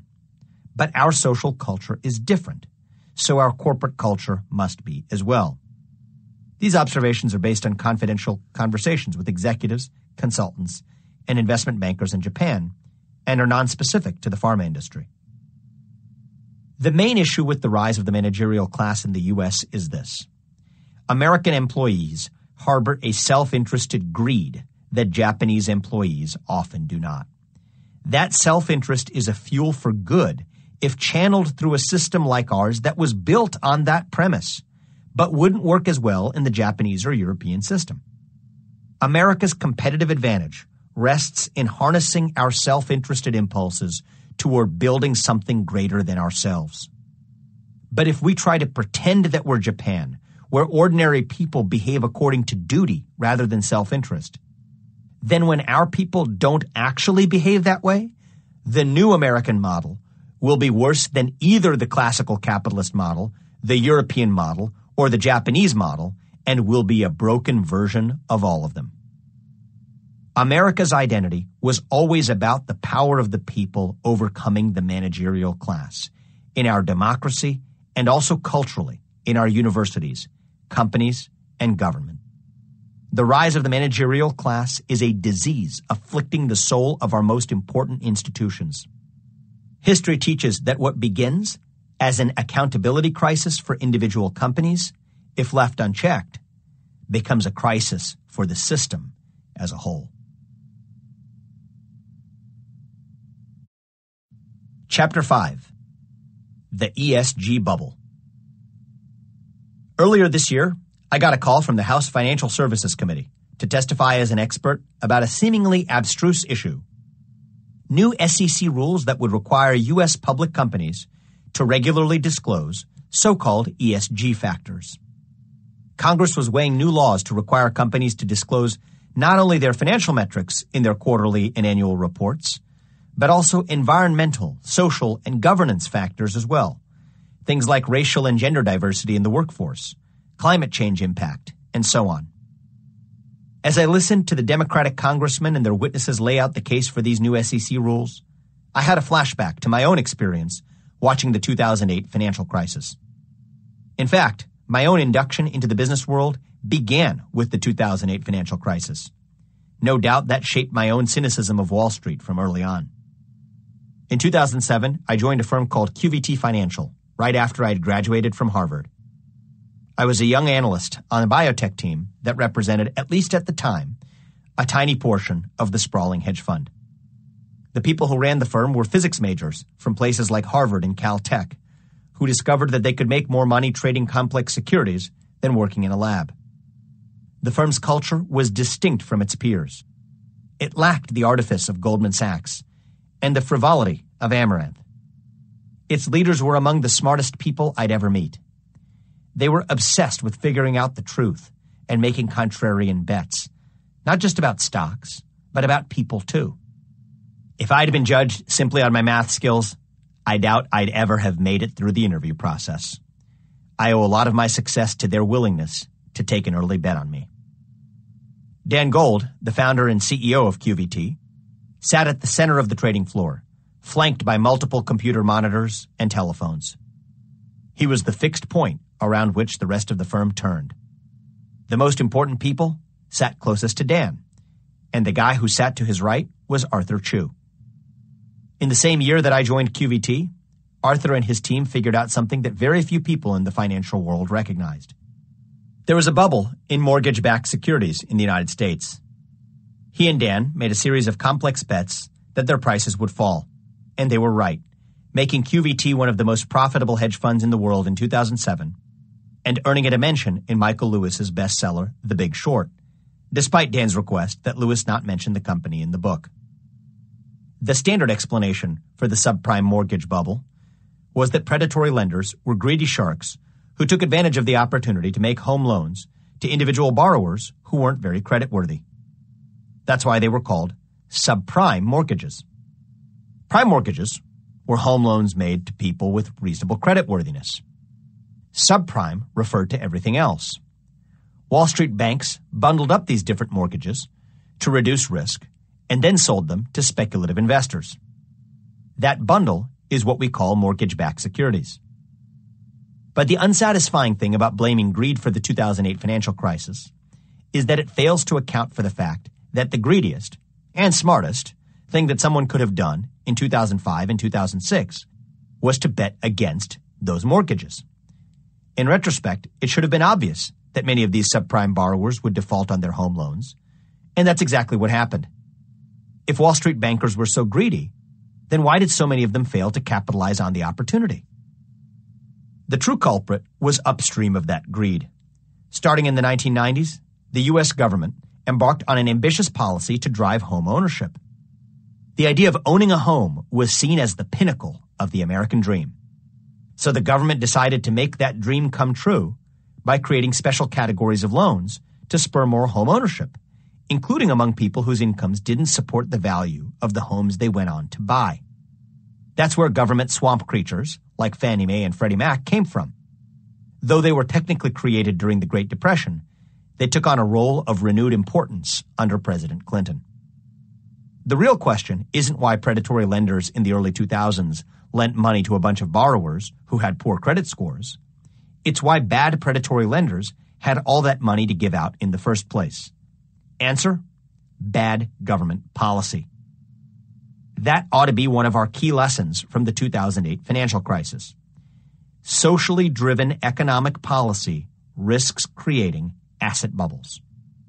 And when those bubbles burst, they end up hurting the very causes and people the original policy was intended to help. That's exactly what happened when the mortgage bubble burst in 2007, especially when that subsequently led to the failure of large financial institutions in 2008. If you want to learn more about that whole phenomenon, read The Big Short, which provides a full account of the subprime mortgage bubble and the people who made money by boldly betting against it. In reality, the factors behind the 2008 financial crisis were multiple and complex. I can't sum it up succinctly here, and my reason for bringing it up isn't to offer a history lesson. Rather, it's a warning. It's exactly what I saw on display during the congressional hearing where I testified earlier this year. President Biden and his comrades in Congress were trying to tilt the scales of how today's investors allocate capital to promote a social agenda. Except this time, it was to foster racial diversity and climate justice rather than home ownership. It's distorting how investors allocate capital. And just like last time, I don't think it will end well. For the purposes of argument, assume that when I refer to ESG investing, I'm referring to the now widespread practice of large investment funds who raise capital under the banner of investing in ESG-friendly companies and who then go on to invest in companies that successfully convince them that they are indeed ESG-friendly companies. Let's start with first principles. In theory, if the market works according to its normal rules, these ESG investors ought to accept a systematically lower rate of return as part of the bargain for investing in companies that adhere to their principles. Accepting lower returns from ESG investing isn't just an unfortunate consequence of trying to do social good. To the contrary, it's precisely what you'd predict would happen if you traded off traditional investment factors for social ones.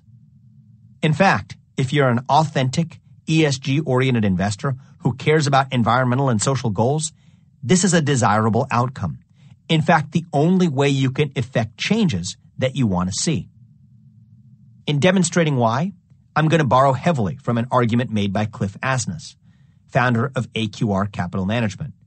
AQR stands for Applied Quantitative Research, a successful global investment manager with around $150 billion in assets under management. Notably, AQR offers multiple ESG investment products. But the difference between AQR and other ESG investors is that AQR doesn't try to lure its clients with the false promise that applying virtue to investing will somehow make them more money. Let's start with the common ESG investing practice of avoiding so-called sin stocks. Sin stocks include companies with businesses in industries that are considered unethical, immoral, or unsavory. Historically, sin stocks included businesses in the alcohol, gambling, tobacco, and weapons sectors. Asness explains that investors who practice negative screening can't make more than investors who don't, because negative screeners are subject to constraints that others are not. In Asness's words, constraints can never help you ex ante and only sometimes ex post through luck. Why? Because if they help, they aren't constraints. They are what you want to do anyway. In effect, when evaluated purely on return and risk, constrained investors should only expect to make less than or equal to the return of unconstrained investors. What happens if a bunch of ESG investors don't want to own sin stocks? Well, someone else must own them, even if they end up owning more than they'd otherwise want to. How does the market solve for this? Well, it gives buyers of sin stocks a lower price for the stock and therefore a higher expected return as the underlying company goes on to earn profits for shareholders in the future. How can this be? Let's assume that, all else equal, nothing has fundamentally changed when an ESG investor chooses not to invest in or divests an existing position in a sin stock. So why is there then a lower price? If fundamentals haven't changed, then the firm's expected future cash flows remain the same. The lower price is the product of a higher discount rate. The higher discount rate is the result of less capital available to the company, or in other words, less demand for the company's stock. The discount rate is a higher cost of capital to the company because it raises money at a lower price when it offers shares. But that means a higher expected return to the sinner who buys them. Paying less for shares that earn the same amount equals a higher expected return. That doesn't necessarily mean ESG investing is pointless. It's just that by design, it is supposed to be relatively less profitable. As Asness points out, this is precisely what ESG investors should want. By increasing sinful companies' cost of capital, they make each project they consider undertaking more expensive, so strictly fewer potential projects will be profitable. That means that by raising a sinful company's cost of capital, the ESG investor has won by making the company take on fewer of its sinful projects. But by the same token, when they force the company to sell its shares more cheaply, they also guarantee higher expected returns to the people still willing to buy them. And by constraining their own investment choices, the ESG investor lowers their own expected returns. It sucks that the virtuous have to accept a lower expected return to do good. And perhaps sucks even more that they have to accept the sinful getting a higher one, says Asness. But he also says to embrace the suck, as without it, there is no effect on the world, no good deed done at all. Perhaps this necessary sacrifice is why it's called virtue. In response, advocates of ESG investing and stakeholder capitalism might retort that the problem with classical capitalism is that it requires businesses to focus on short-term profits rather than long-term value, and that in the long run, analyses will prove that ESG-informed investment approaches are indeed more successful. Klaus Schwab, in his recent book Stakeholder Capitalism, echoes this refrain. Under a paradigm of stakeholder capitalism, companies do not have to stop pursuing profits for their shareholders, he says. All it takes is they shift to a long-term perspective. The question of why this simple truism deserves entire books, let alone a new global movement to reinvent capitalism, is a mystery. Even Milton Friedman believed that the pursuit of profits over the long run dominates short-term profit-seeking when you compare the two strategies over, well, the long run. It's pretty intuitive. Suppose a company's stock price craters because it misses the quarterly earnings benchmark that analysts had set, but the company is actually destined to generate a lot more cash flow in the future. What happens? Some investors may foolishly sell their shares. That's what causes the stock price to crater. But that creates an opportunity for somebody else to buy those shares at an even lower price and to make even more money over the long run. This happens every day. It's what made Warren Buffett a multi-billionaire. Many other billionaires have made their fortunes following his formula. Individual investors mint small fortunes each year using similar strategies. There's even a name for this strategy. It's called value investing. Indeed, Big Pharma's short-termism is what allowed me to start Roivant in 2014. It was always a head-scratcher for me that large pharma companies often had billions of dollars in their bank accounts, yet felt such acute pressure to meet the quarterly earnings benchmarks set for them by some 30-year-old analyst at a Wall Street bank. CEOs of these pharma behemoths often feel compelled to make cuts to their R&D budgets to improve their profitability on paper in a given calendar year, even though the underlying research projects that involve making investments today may actually be far more profitable in the long run. This is the kind of woe that folks like Klaus Schwab lament in their hackneyed critiques of short-termism. Yet they miss the fact that even though those particular corporations who act according to short-term impulses may miss out on long-term profits, society overall doesn't miss out because someone else just takes advantage of the business opportunity. As the rapper Macklemore eloquently says it, one man's trash is another man's come-up. In the case of my company, I initially got the business off the ground by in-licensing drugs from pharma companies that were far more financially well-heeled than my own, but that nonetheless succumbed to short-term pressure to cut R&D projects. In some cases, they had invested tens or even hundreds of millions of dollars into a promising drug that they had to cut simply because they would have lost an extra few million dollars in their budget, even though they had billions of dollars in their bank accounts and are worth hundreds of millions of dollars in their own right. Why? Because Wall Street tends to focus on the profit line at the bottom of an income statement in a given year, turning a blind eye to how a company can deploy its balance sheet into investment that generates even more profits in the future, even if that comes at the expense of profitability in the near term. Of course, that doesn't make any sense. It's one of many reasons why the efficient market hypothesis is a load of garbage. But the good news is that it's what allowed people like Warren Buffett to get rich and people like me to build successful companies. I was able to pay a small upfront payment, often just a few $1 million, for drugs that could be worth tens or hundreds of times more. Why? Because my company was a private startup, we didn't have to obsess over quarterly earnings calls. It didn't matter if our annual income statement showed a loss in the early years, and my investors understood that. So we were able to buy drugs that larger companies had invented and had often invested fortunes in, paying literally pennies on the dollar relative to their true value. Drugs are risky, and some of them failed, but enough of them would go on to succeed to make the entire project a value-creating one, and on a scale measured in the billions. Best of all, society benefits too. Several of those drugs are now approved by the FDA for patients with important diseases, ranging from prostate cancer to overactive bladder.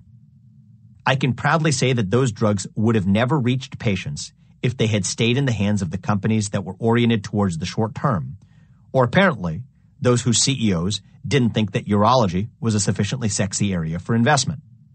Patients in the real world benefit today because my company was able to take advantage of a market inefficiency created by other pharma companies that care about pursuing short-run profits. At the same time, I was able to generate a lot of wealth for Roivant's shareholders, including myself, in the process. All stakeholders, including shareholders, benefit. That's how capitalism works in reality. Yes, it's true that some investors and companies think of the short run, and they often succeed by doing that with the mentality of a trader rather than a long-term owner. But when they sacrifice the pursuit of long-run value, that often creates an even juicier, more profitable opportunity for someone else. Here's the punchline. That's not stakeholder capitalism. That's just capitalism. Brazen cost-cutting for one company creates a golden opportunity for another. Investors who follow the crowd and dump a stock because of a bad quarterly report create fertile inefficiencies for other investors to exploit. The logical approach to address the perils of short-termism isn't to reinvent the rules of global capitalism. It's to start a business or to invest capital in ways that capture those opportunities. All told, this critique of short-termism ends up being a straw man that doesn't actually defeat the theoretical argument for why ESG investors should systematically underperform other investors. That wraps up the theoretical debate. So how does this theory actually perform in practice? If you ask most ESG proponents, they'd say that the empirical data decisively prove that the foregoing theory is bogus. Indeed, the most popular argument for ESG investing is that it works. In 2020, Al Gore boldly took this argument one step further. In a widely read Wall Street Journal editorial, he argued that voluminous research has conclusively shown that businesses properly integrating ESG factors into their plans are typically more successful and more profitable. As the value of this paradigm becomes widely recognized, investors who fail to take it into account may be at risk of violating their fiduciary duty to their clients. According to Gore, it's no longer simply optional for corporate executives to practice ESG principles. They have an affirmative legal obligation to embrace them. As an aside, take a look at the fine print in Gore's slippery reasoning. For example, note that he adds the qualifier properly to his declaration, which leaves a lot of wiggle room. That is, if certain ESG stocks happen to underperform, Gore can simply say those businesses didn't implement ESG values properly. Just as someone in the opposite camp could say that underperforming pure profit businesses didn't focus on pure profits properly. A classic case of the logical trap known as the no true Scotsman fallacy. Here's how the no true Scotsman fallacy works. Suppose I say that no Scotsman wears red socks. You counter by pointing out that your friend Logan wears red socks. I then say, but no true Scotsman wears red socks. On this count, Larry Fink is more polished than Gore.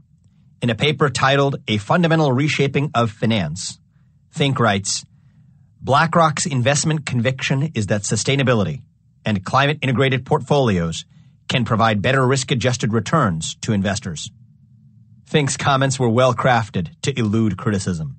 He didn't say that ESG portfolios will provide better returns, but only that they can. That's harder to argue with, even though average mom-and-pop investors probably don't stop to make the distinction.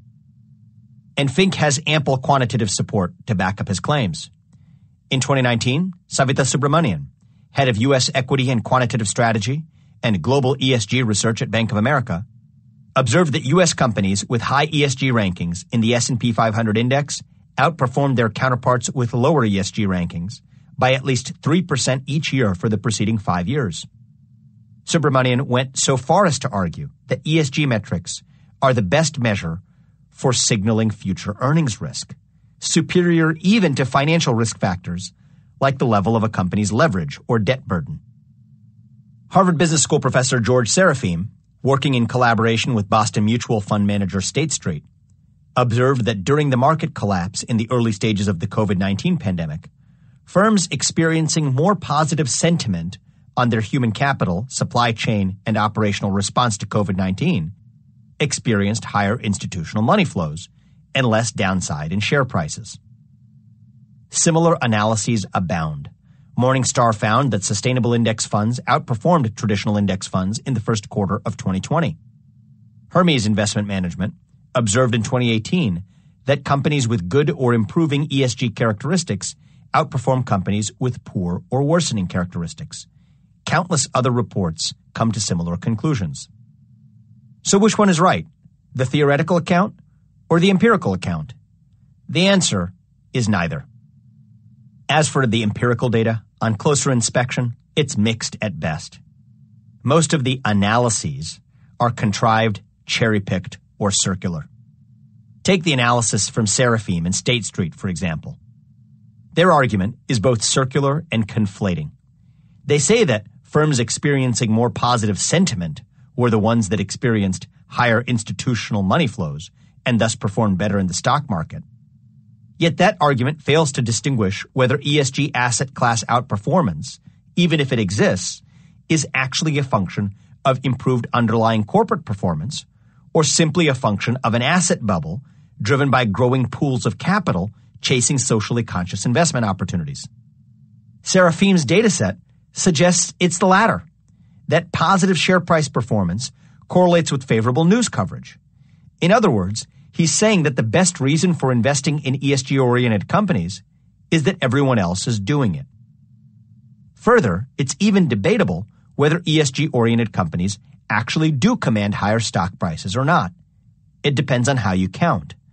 For example, in contrast to Bank of America, Credit Suisse observed that the Dow Jones Sustainability Index, which represents the top 10% of the world's most sustainable companies by market capitalization per industry in the S&P Global BMI, has underperformed the full S&P Global Benchmark Index by approximately 20% from 2010 to 2019. Institutional Investor observed that median annualized returns between 2010 and 2019 of ESG equity funds with a track record of at least 10 years and $100 million in assets was only 11.98%, while the S&P 500 had returned an annualized 13.56%. Volatility was identical across both indices, suggesting that ESG assets underperformed not only on an absolute basis, but on a risk-adjusted basis as well. Many of the analyses in favor of ESG outperformance are cherry-picked. Fudge factors include which companies to include versus exclude, the relevant time horizon to examine, what benchmark indices to use, and so on. Those are fundamentally subjective decisions, often made by the very people who know what conclusion they wish to reach. In sum, the existence of dueling datasets shouldn't surprise anyone. In this case, the data itself is a charade. Data doesn't mix well with self-interest or politics, and here it's blended with both. The so-called empirical exercises are in actuality agenda-driven all the way down. It's no accident that Savita Subramanian, the analyst at Bank of America who concluded that ESG stocks outperform, also headed up their global ESG research group. If she reached the opposite conclusion, she might be out of a job. The same might go for Larry Fink. A cynic may rightly conclude that he just needed to find a new excuse for raising capital to actively manage under his mutual fund complex, and to justify higher fees than passive index funds like Vanguard charge their clients. Passive index funds were starting to take market share from the higher fee mutual fund business, so the rise of ESG investing may well have saved the day for the likes of Fink. At the end of the day, it's debatable whether ESG investment strategies have outperformed or underperformed conventional investment strategies. They're certainly not the slam dunk that Larry Fink or Al Gore would have you believe. On the other hand, there's no clear data set that clearly proves the theoretical argument that ESG should consistently underperform either. There are still many analyses that argue that ESG stocks have outperformed. So what gives? One very real possibility is that we are in an ESG asset bubble that is ripe to crash, just like the housing bubble in 2008. A true hallmark of many financial bubbles is the overflow of funds into a particular asset class. It's hard to argue that we're not seeing that in the ESG sector today. Morningstar estimates about $50 billion of capital flows into U.S. sustainable open-end and exchange-traded funds in 2020. Approximately 10 times more than in 2018 and 2.5 times more than in 2019. According to the Forum for Sustainable and Responsible Investments 2020 report, total U.S. domiciled assets under management employing ESG investing strategies increased 42% between 2018 and 2020, up to $17 trillion. This means that ESG mandated assets now represent a staggering 33% of the $51.4 trillion of U.S. assets under professional management. This composition is only expected to rise. ESG mandated assets are projected to represent 50% of all managed assets in the U.S. by 2025. The point? There is a lot of money piling into ESG and sustainable investing right now. It's reminiscent of the amount of money that piled into home loans as a result of mandates in the years leading up to the 2008 financial crisis. Good fundraising strategies don't always make for good investment strategies. Asset prices may rise in the short run because there are more dollars chasing them due to the expectation they'll keep rising. But that's the logic of a Ponzi scheme. It's what Burton Malkiel refers to as the greater fool theory in his book, A Random Walk Down Wall Street. It's a self-fulfilling prophecy. As long as there's another buyer, the gravy train keeps running, yet it only lasts for so long. Who wins this game? Just like in 2008, the answer is large financial institutions. Mutual fund complexes like BlackRock, make money based on the totality of assets that they manage, not based on the actual investment performance of those assets. If you've ever invested in a mutual fund, you've probably noticed that they quote a fee for their product, often something like 1%.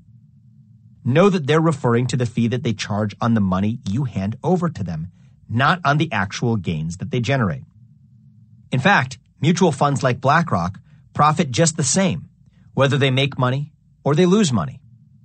Just like during the pre-2008 housing bubble, the people who sold financial products stood to gain whether the underlying investment strategy performed well or not. So is it time to short the growing ESG asset bubble and make a ton of money when the whole thing collapses, just like the smartest hedge funds did in 2007 when the housing bubble collapsed? If market logic were all that mattered, I'd bet my money on it. But there's another relevant actor in the game: government. Here's the issue. Woke capitalists often win in the end because they use their do-good smokescreen to capture the government itself. Unfortunately, that often proves to be the most profitable strategy of all. It's modern crony capitalism, and it works. The winning trade may not be to short ESG stocks, but to short American democracy. After BlackRock created its Sustainability Accounting Standards Board, the firm quietly secured its status as the main financial administrator of the economic stimulus package during the COVID-19 pandemic, effectively playing the role of the government, and probably made a pretty penny for doing it. In January 2020, pharmaceutical giant AstraZeneca announced to much fanfare at, of course, the World Economic Forum in Davos, a new investment commitment of $1 billion over 10 years into environmental sustainability initiatives to fight climate change. Just a couple of months later, it received a $1.2 billion grant, not a loan, but a grant from U.S. taxpayers to subsidize the development of for-profit vaccines. Flushing $1 billion down the drain over 10 years may be financially nonsensical, but it's a pretty good trade in return for getting $1.2 billion now. The list of examples goes on. My point isn't that there was some explicit quid pro quo in these particular exchanges. Almost certainly there wasn't. Rather, it's that this new corporate practice of feigning wokeness indirectly wins favors in return from the government over the long run. Favorable legislative treatment, lenient prosecutorial discretion, fiscal grants, and other forms of corporate welfare. During Republican administrations, big companies used to gain political advantage by lending their alumni to occupy powerful government positions. Even President Trump, a swamp drainer, filled the posts of Secretary of Treasury and Secretary of State with recent Goldman Sachs and ExxonMobil executives. Now, corporations have simply come up with a new trick tailored for Democrats. They lend corporate power as a tool to implement radical agendas that Democrats could never pass in Congress. That's exactly what we are seeing in the early days of President Biden's tenure. He called climate change the number one issue facing humanity and outlined a plan to achieve net zero emissions by 2050 and other environmental initiatives, all building on the Green New Deal, a flawed but ambitious resolution advanced by congressional Democrats in 2019. The original Green New Deal failed in a Republican-controlled Senate, and it's unlikely to do any better in a 50-50 split Senate that includes Joe Manchin.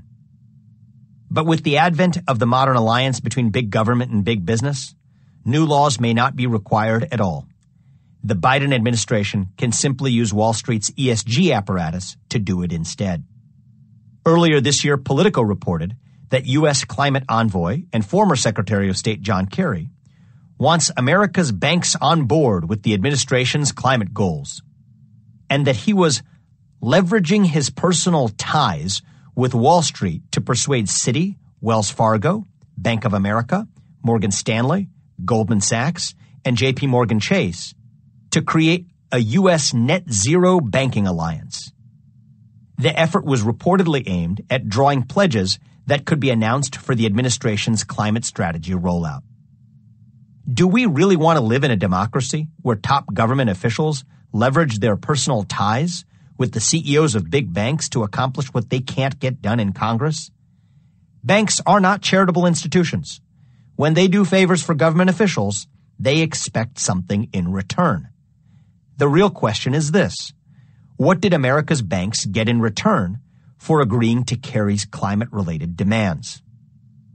I doubt we'll ever know, but the answer goes to the heart of why the likes of Larry Fink and Al Gore may have the last laugh in the end.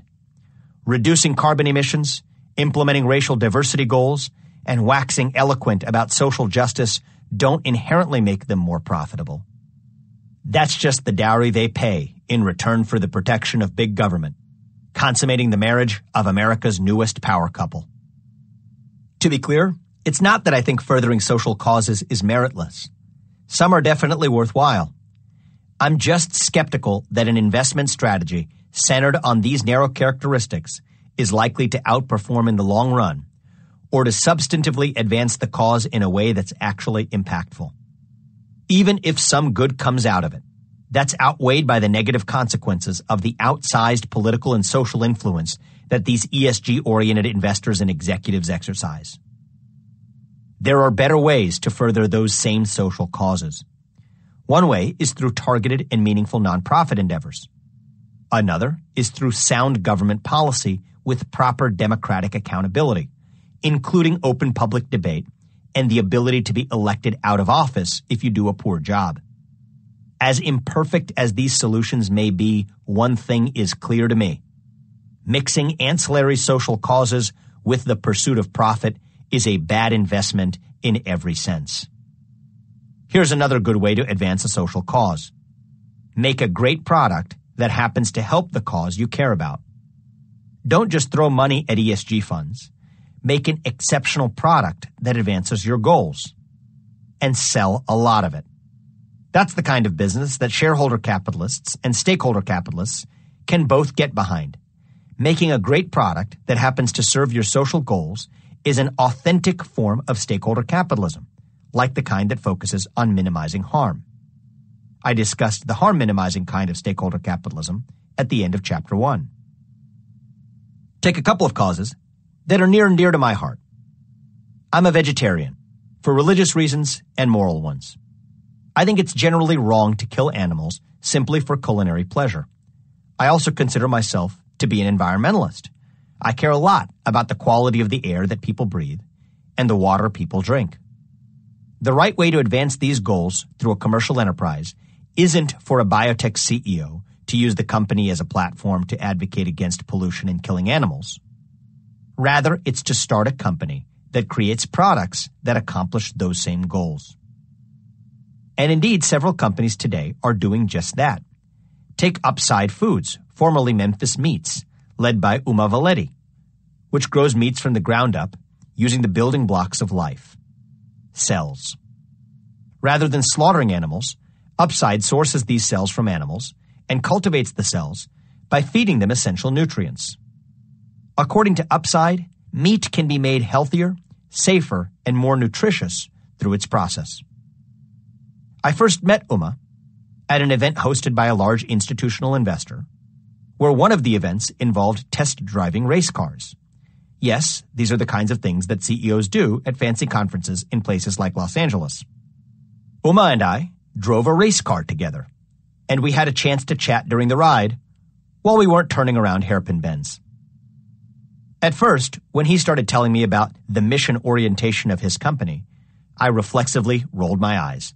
Blah, blah, I thought. But over the course of the conversation, two things became clear to me. First, he was a better race car driver than I was. And second, he was genuine and sincere about his actual desire to improve the world through his company's work. In his personal life, he converted to veganism, and it wasn't just for show. He believed in animal rights, and that was the very reason he'd started Upside Foods. By the end, I believed him, and I hope he succeeds. Similarly, Beyond Meat is a public company that specializes in plant-based protein products. Instead of using animal cells, Beyond Meat sources proteins, fats, minerals, flavors, and colors, and carbohydrates from plant-based sources like peas, beans, potatoes, and brown rice to to produce its meat alternatives. Beyond Meat believes that by shifting from animal and plant-based meat, they can positively impact 4 growing global issues: human health, climate change, constraints on natural resources, and animal welfare. According to a comparative assessment, its Beyond Burger generates 90% less greenhouse gas emissions, requires 46% less energy, has over 99% less impact on water scarcity, and 93% less impact on land use than a quarter pound of U.S. beef. Personally, I'm not sure Beyond Meat and other brands like Impossible Foods will meet all their lofty goals. In fact, Beyond Meat and competitors have been criticized for making overly processed products that are not as healthy as they claim to be. Their stated connection to climate change in particular seems a bit tenuous to me, but the connection to animal welfare and environmental respect is straightforward. I applaud these companies for trying. They're inventing innovative, potentially world-changing technologies to advance causes that their founders personally care about. That's fundamentally different from a new age tech company making glossy brochures about board diversity in a bid to make it into BlackRock's ESG portfolio. Institutional investors should stop playing this game of shuffling money around and rewarding companies that they like and punishing ones they dislike based on factors that have nothing to do with commercial value. CEOs should stop playing the same game on the other side by making hollow proclamations that have nothing to do with their companies. If you want to improve the world through your business, there's a better way. Make a great product that you believe in. Chapter 6. An Arranged Marriage. When people hear my mom came here from India, one of the first questions they ask her is, "Did you have an arranged marriage?" Today, I ask that question of corporations when they espouse woke causes. I want to tell you about 2 arranged marriages in this chapter, one that worked and one that didn't. Let's start with the success story. My mom skips the extended story these days, but I like it, so I'm going to tell it. Don't worry, it'll be about wokeness and capitalism in the end. That'll be the second arranged marriage, the failed one. My mom, Geetha, and her sister were the apples of their parents' eyes. Her father was a traveling salesman, and her mother was a homemaker. My grandparents spent every moment of their lives striving to give their daughters the things they'd never had, including a proper education. Both children became doctors. Thanks to a good test score, my mom got to skip undergrad and go straight to medical school at 16, both a blessing and a curse. She arrived there a shy, sheltered teenager who'd barely even spoken to any men outside her family. The first day, surrounded by a class full of older men, she stared at the ground the whole time and hoped that no one would talk to her. Grandpa walked her to and from school every day to protect her from catcalls. Years later, my mom graduated with excellent grades, only to realize that her parents were off to their next mission, finding her a husband. She had never held hands with a man. She imagined herself as the star of a Bollywood movie, meeting the hero of her dreams and running around trees singing songs while dressed in a beautiful sari. Parents end up being good matchmakers. They literally go down a checklist of compatibility: family background, cultural and religious values, dietary preferences, education, looks, and of course, astrological compatibility. Maybe Grandpa really was just a genius at reading horoscopes. He came home from one of his long trips one day, brandishing a horoscope and a couple pictures of a potential groom, a PhD student in America, whose face struck her as handsome but so serious. My dad, VG, passed all her parents' tests with flying colors. My mom dreamt of singing birds and beautiful saris. My mom and her parents took a long trip to Vadakanjeri to meet VG's family, though VG had already immigrated to America. My mom was swarmed by first, second, and third cousins. Everyone liked her, but VG's mothers and aunts raised a serious question. Was she tall enough? They had her stand next to a niece for comparison and held a friendly yet spirited debate. My mom and her parents went home a few hours later after a great visit, but that crucial question remained unanswered. My mom came back to Vadakanjeri a month later, and this time, VG was there. There were somehow even more cousins than before. VG walked into the room with a charming smile, and my mom decided that he wasn't overly serious after all. After dinner, VG and my mom were led into a private room and seated in 2 chairs facing each other. It was crunch time. This was their chance to have a private moment and really get to know each other. All the adults followed them into the private room, and the children perched on the windowsills outside to observe. VG really wanted to make sure she was okay going to America, a strange and foreign land. She was. Things were going smoothly, perhaps too smoothly for one of VG's aunts, who interjected to make sure he knew my mom was only 5'3", while he stood at 5'11". VG hastily corrected her to point out that he was actually 5'10". My mom laughed, along with everyone else. Maybe their meeting had been arranged, but that was really the moment he proposed, and she accepted. They got married 12 days later. On her wedding day, my mom held a man's hand for the first time, and that made it mean all the more to her. That was 38 years ago. They're still together. My mom and dad often say that trust is the foundation of their marriage. They trusted the judgments of their parents to find each other, and that in turn gave them trust in each other. They weren't thinking about what each of them would get out of it. There was no quid pro quo. That's the first arranged marriage I want to tell you about, and it turned out to be a good one.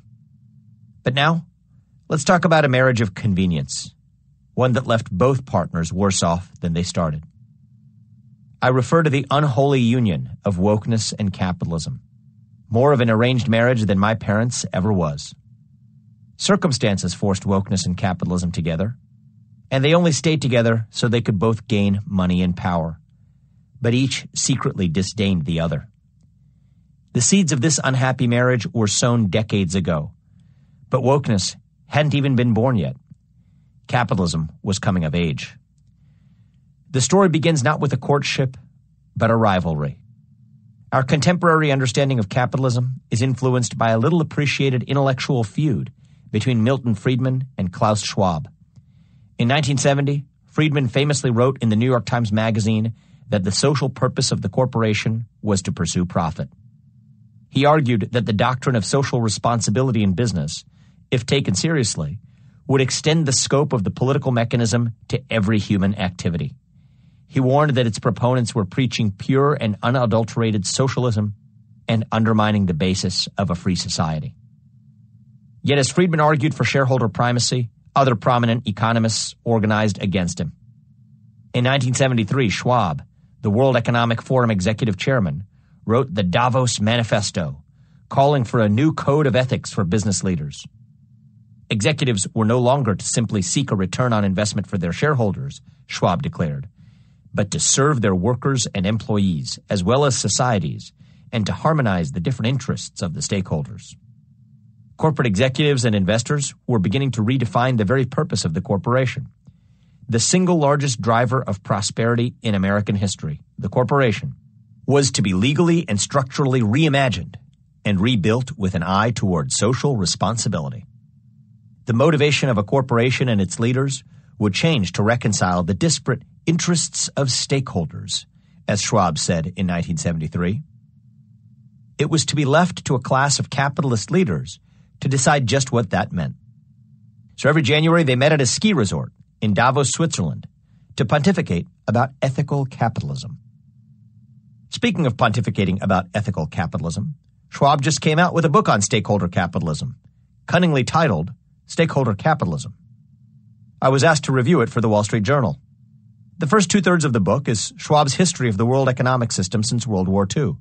The short of it is, things were good for a while, and then climate change and inequality became problems.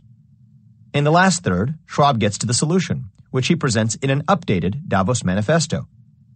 It's typical of Davos think that his new manifesto asserts that a good company serves society at large as a steward of the environmental and material universe for future generations.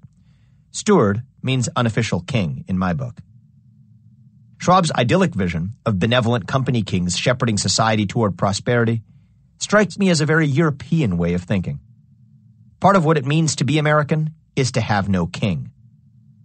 Notwithstanding Davos, in America, there was a broad bipartisan consensus favoring classical shareholder capitalism in the 80s, 90s, and early 2000s. The public debates about capitalism focused on whether government should interfere more or less in business. That's regulation. Whether or not to redistribute wealth. that's taxation, and whether businesses wielded too much pricing power over consumers, that's antitrust. Yet these narrow debates ignored the separate question of whether businesses exercised undue social, cultural, and political power. Regulations were designed to affect only market-oriented activities, or to transfer wealth from those who had it to those who didn't. But regulations were mostly unconcerned about the question of corporate power beyond the market. That was a crucial lingering question, like my mom's height. No one in America really debated finding a suitable partner for capitalism. Part of the whole point of shareholder capitalism was that it was meant to exist on its own, with its own goals. American capitalism was independent. It didn't need a spouse. But the 2008 financial crisis marked a critical turning point in public attitudes toward classical capitalism. The big banks controlled so much power in the financial market that they were deemed by the U.S. government too big to fail, requiring a taxpayer-funded bailout of Wall Street itself. U.S. Secretary Hank Paulson, who was CEO of Goldman Sachs before assuming his cabinet post, picked favorites. Shamefully, he chose to bail out Goldman Sachs, his alma mater, while letting certain of his less favorite rivals, like Lehman Brothers, go bankrupt without any assistance. To this day, neither Paulson nor other decision-makers have offered a satisfactory account for how they made the decision to bail out some large investment banks, but not others. It was crony capitalism at its worst. For Paulson, the combination of his tenure at Goldman Sachs and his time as U.S. Treasury Secretary left him a particularly wealthy man. Paulson had amassed a fortune in the form of a $700 million equity stake in Goldman Sachs, and ordinarily he would pay capital gains taxes when liquidating that equity. Yet because of a tax loophole reserved only for government-appointed officials, Paulson was able to take advantage of a provision that allowed him to sell his assets while deferring capital gains so long as the proceeds of his sales were reinvested in government-approved securities within 60 days. The purpose of this loophole was supposedly to avoid a conflict of interest. In reality, the ignominious choice Paulson made as U.S. Treasury Secretary to advantage Goldman Sachs over others showed that the tax loophole didn't deter corruption, it invited it.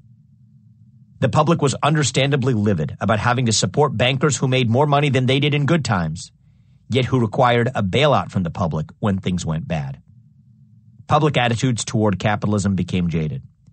Capitalism was equated with cronyism, and rightly so.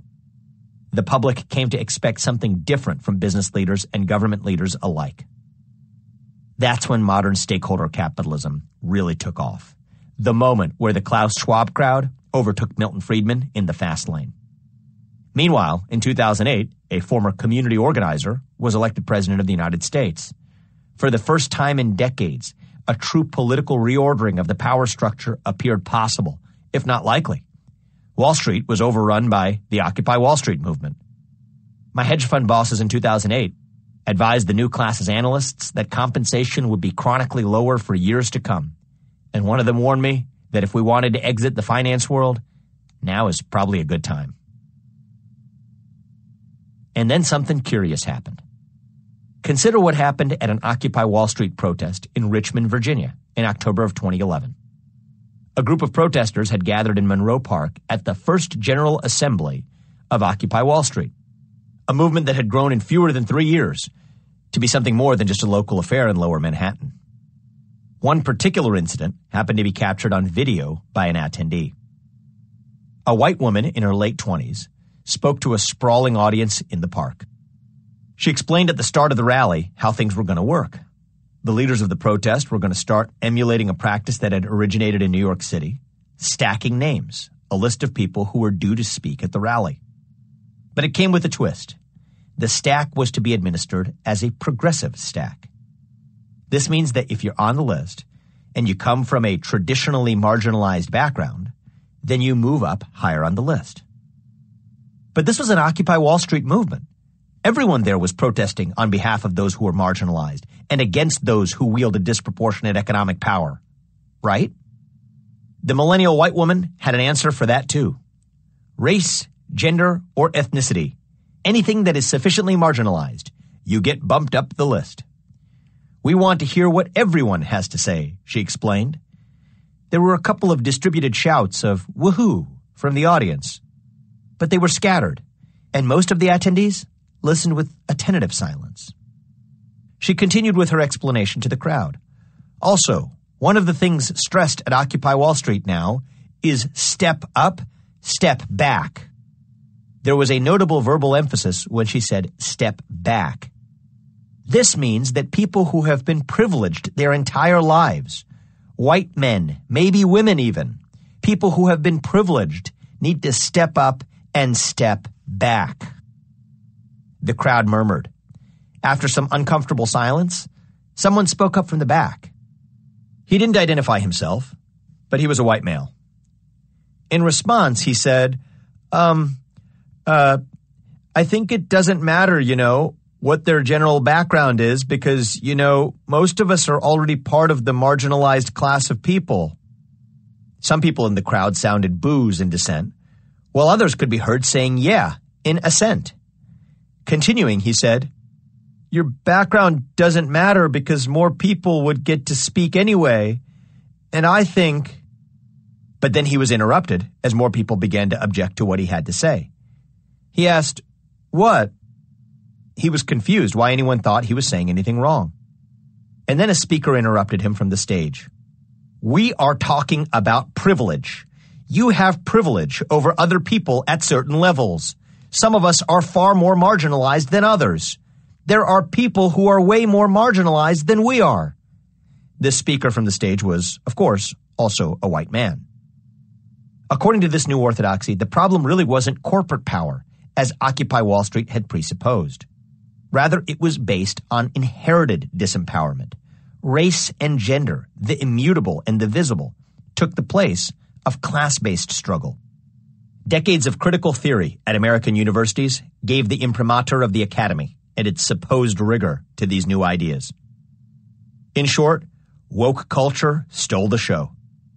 Unlike Occupy Wall Street, wokeness called on its practitioners to wake up to the privileges that certain people, generally straight white men, are born with, rather than inequalities arising from other factors, like, say, the exercise of corporate power. Wall Street didn't have to kill Occupy Wall Street from the outside. Instead, woke culture eroded it from within. And so began Wall Street's love affair with wokeness. My mom often says that marriages are made in heaven and simply arranged on earth by your parents, by a website, or by serendipity itself. There's something beautiful, even metaphysical about that idea. But the marriage of big business and woke culture was made in hell. It certainly wasn't born from love. It was arranged by necessity. Wokeness needed money. Wall Street needed a moral imprimatur. So Wall Street eagerly embraced the new identity-based hierarchy and used wokeness to shield itself from the harsh glare the financial crisis had shed on it. That was the dowry of this arranged marriage. By adopting these new woke values, America's business leaders stumbled upon a once-in-a-generation opportunity to leap from heresy to sainthood. Corporations were no longer the oppressors.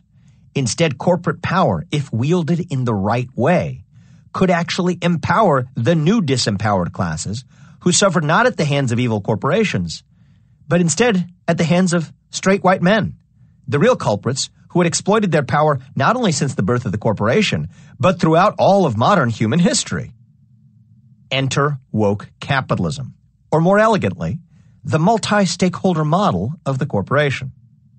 The corporation would no longer exist to serve just shareholders, but the interests of society at large, including those who deserved the kind of special protections that the rest of society had failed to afford. Women, people of color, LGBTQ people, victims of climate change. The tailwinds for this new conception of capitalism couldn't have been better timed to serve the objectives of the new class of corporate titans who readily espoused this new model. To be sure, the causes for the meteoric rise of wokeness in America are complex and plural in nature. Generational demographic trends surely played a role. By the early 2000s, as children of America's baby boomers entered adulthood, America was poised to witness the largest intergenerational wealth transfer in the nation's history. In the early 20th century, Ludwig von Mises summarized in his book, The Anti-Capitalistic Mentality, that the son of a self-made man has an opportunity to exceed his father's accomplishments in one of two ways. The first is to beat his father on his own terms. That's hard and risky and unlikely to succeed.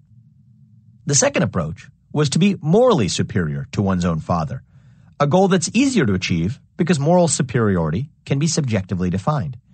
According to Mises, anti-capitalism thus serves an important psychological need created by capitalism itself.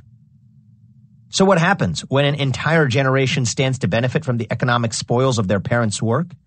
Enter millennials, the children of baby boomers. For example, many of my peers at Harvard and at Yale grew up on the Upper East Side of Manhattan, attended the ethical culture Fieldston School, and then matriculated at Ivy League colleges, often advantaged by their parents' alumni status. These were the kids who needed at once to benefit from their parentally endowed privileges, while also being morally superior to their parents for recognizing those privileges. Becoming woke to genetically inherited attributes like whiteness fit the bill perfectly, since it allowed an entire generation to blame their forefathers for the sin they had inherited at birth. It wasn't quite their fault.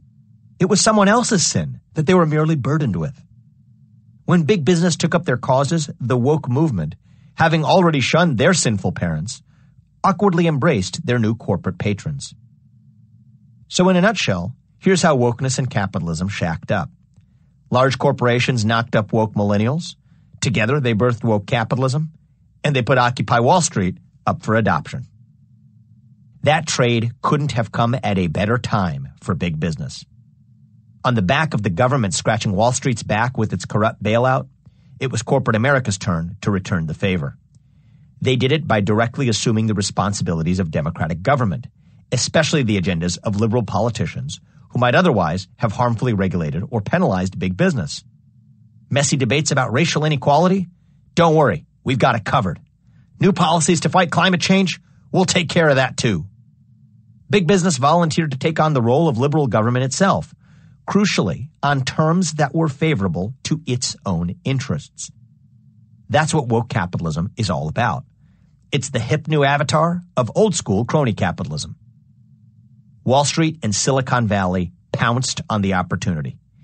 Capitalist elites were able to skillfully craft a new conception of social purpose, not as an alternative to capitalism, but rather through capitalism itself.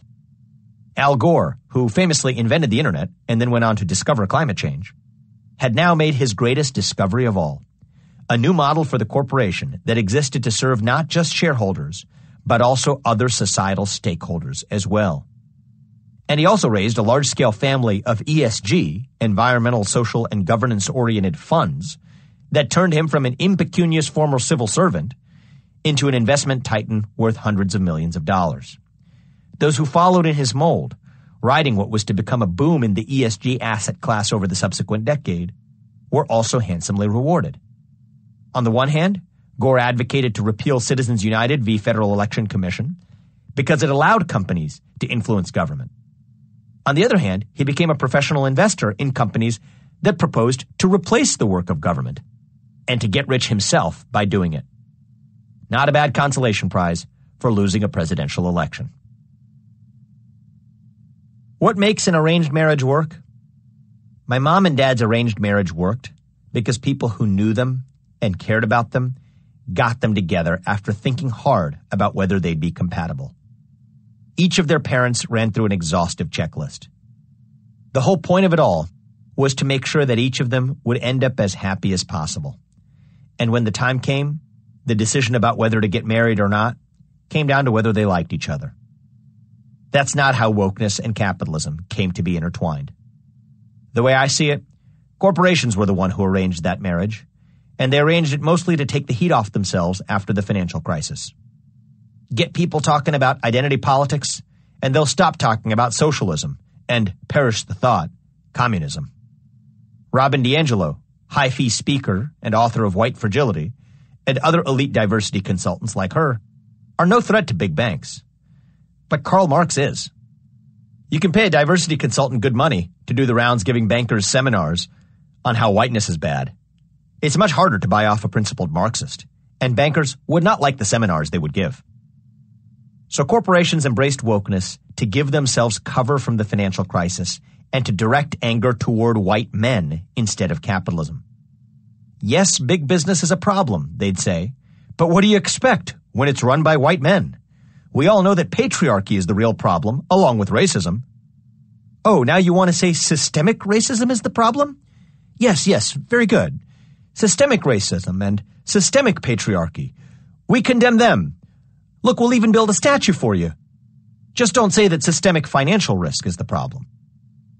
So corporations never truly loved wokeness, even as they embraced it and married it to capitalism. They always intended to use it. But wokeness never truly loved capitalism either.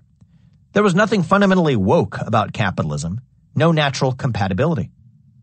When corporations started proclaiming that wokeness and capitalism were inseparable and offering money and status to anyone who could help spread that message, each side accepted the proposal not because there was any truth to it, but because it was profitable. I don't just mean that the marriage of wokeness and capitalism was profitable to the woke in monetary terms, though it was.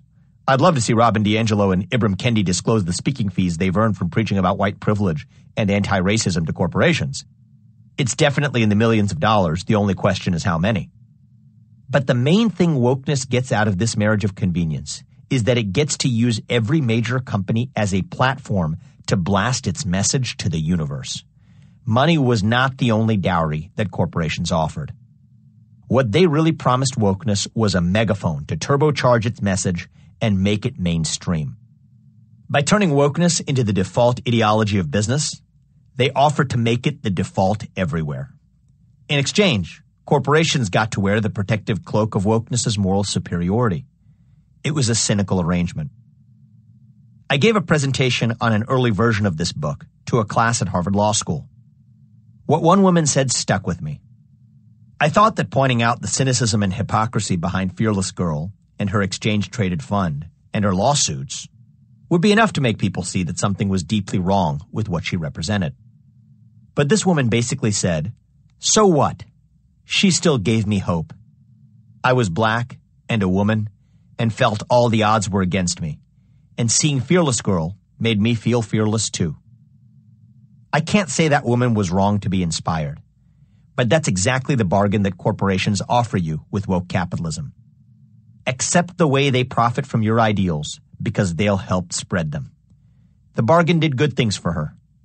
I just wish it could have done them in a better way. And while the artificial connection of wokeness and capitalism may do some good for individuals, it's death for our democracy. The wedding of wokeness to capitalism offers a tempting, individually rational choice that harms the nation as a whole by handing corporations social and political power. They don't truly have wokeness's best interests at heart, and the two systems aren't truly compatible. Wokeness and capitalism simply tolerate each other because each feels it can use the other. They will turn a blind eye to each other's faults as long as they themselves can still benefit.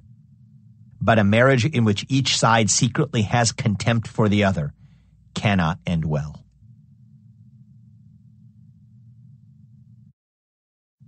Chapter 7. Henchmen of the Woke Industrial Complex. There's arguably no company that embodies the marriage of wokeness and capitalism more than Unilever.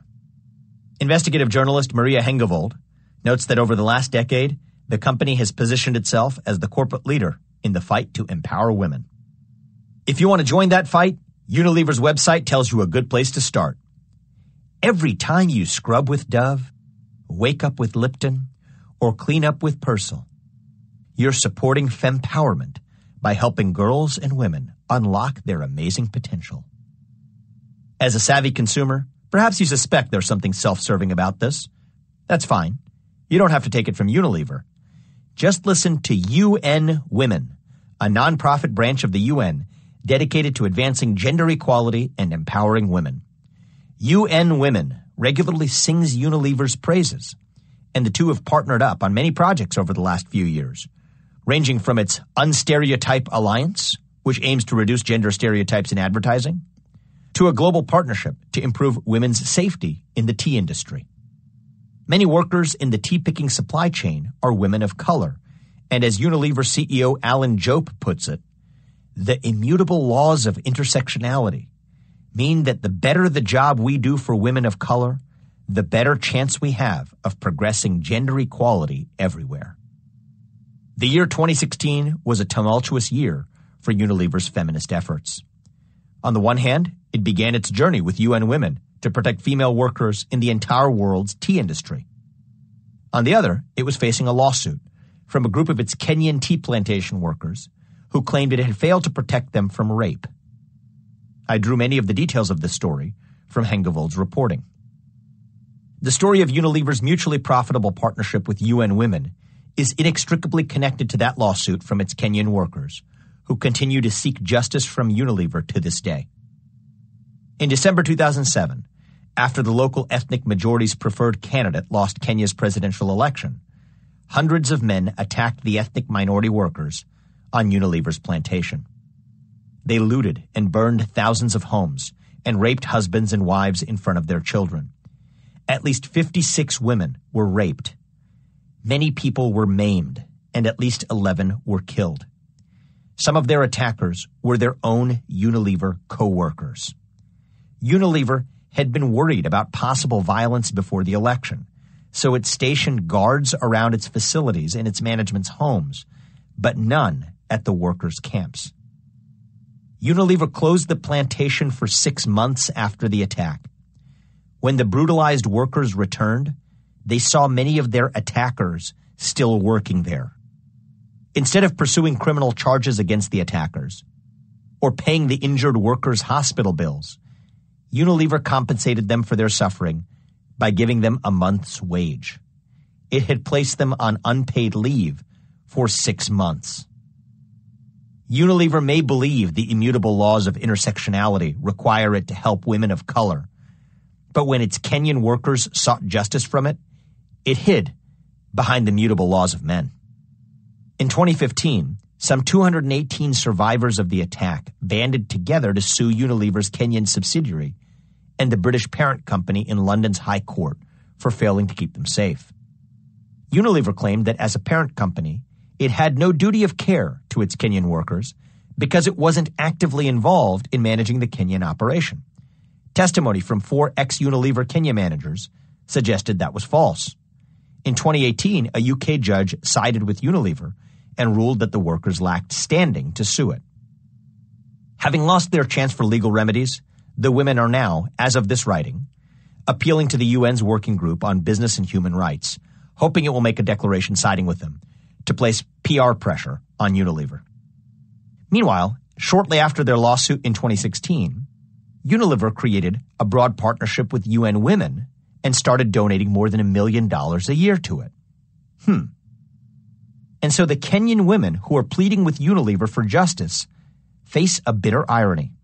The only hope they have left comes from a declaration from a branch of the UN, while a different branch of the UN issues regular pronouncements about how well Unilever treats women, particularly tea pickers. The irony is, of course, not coincidental.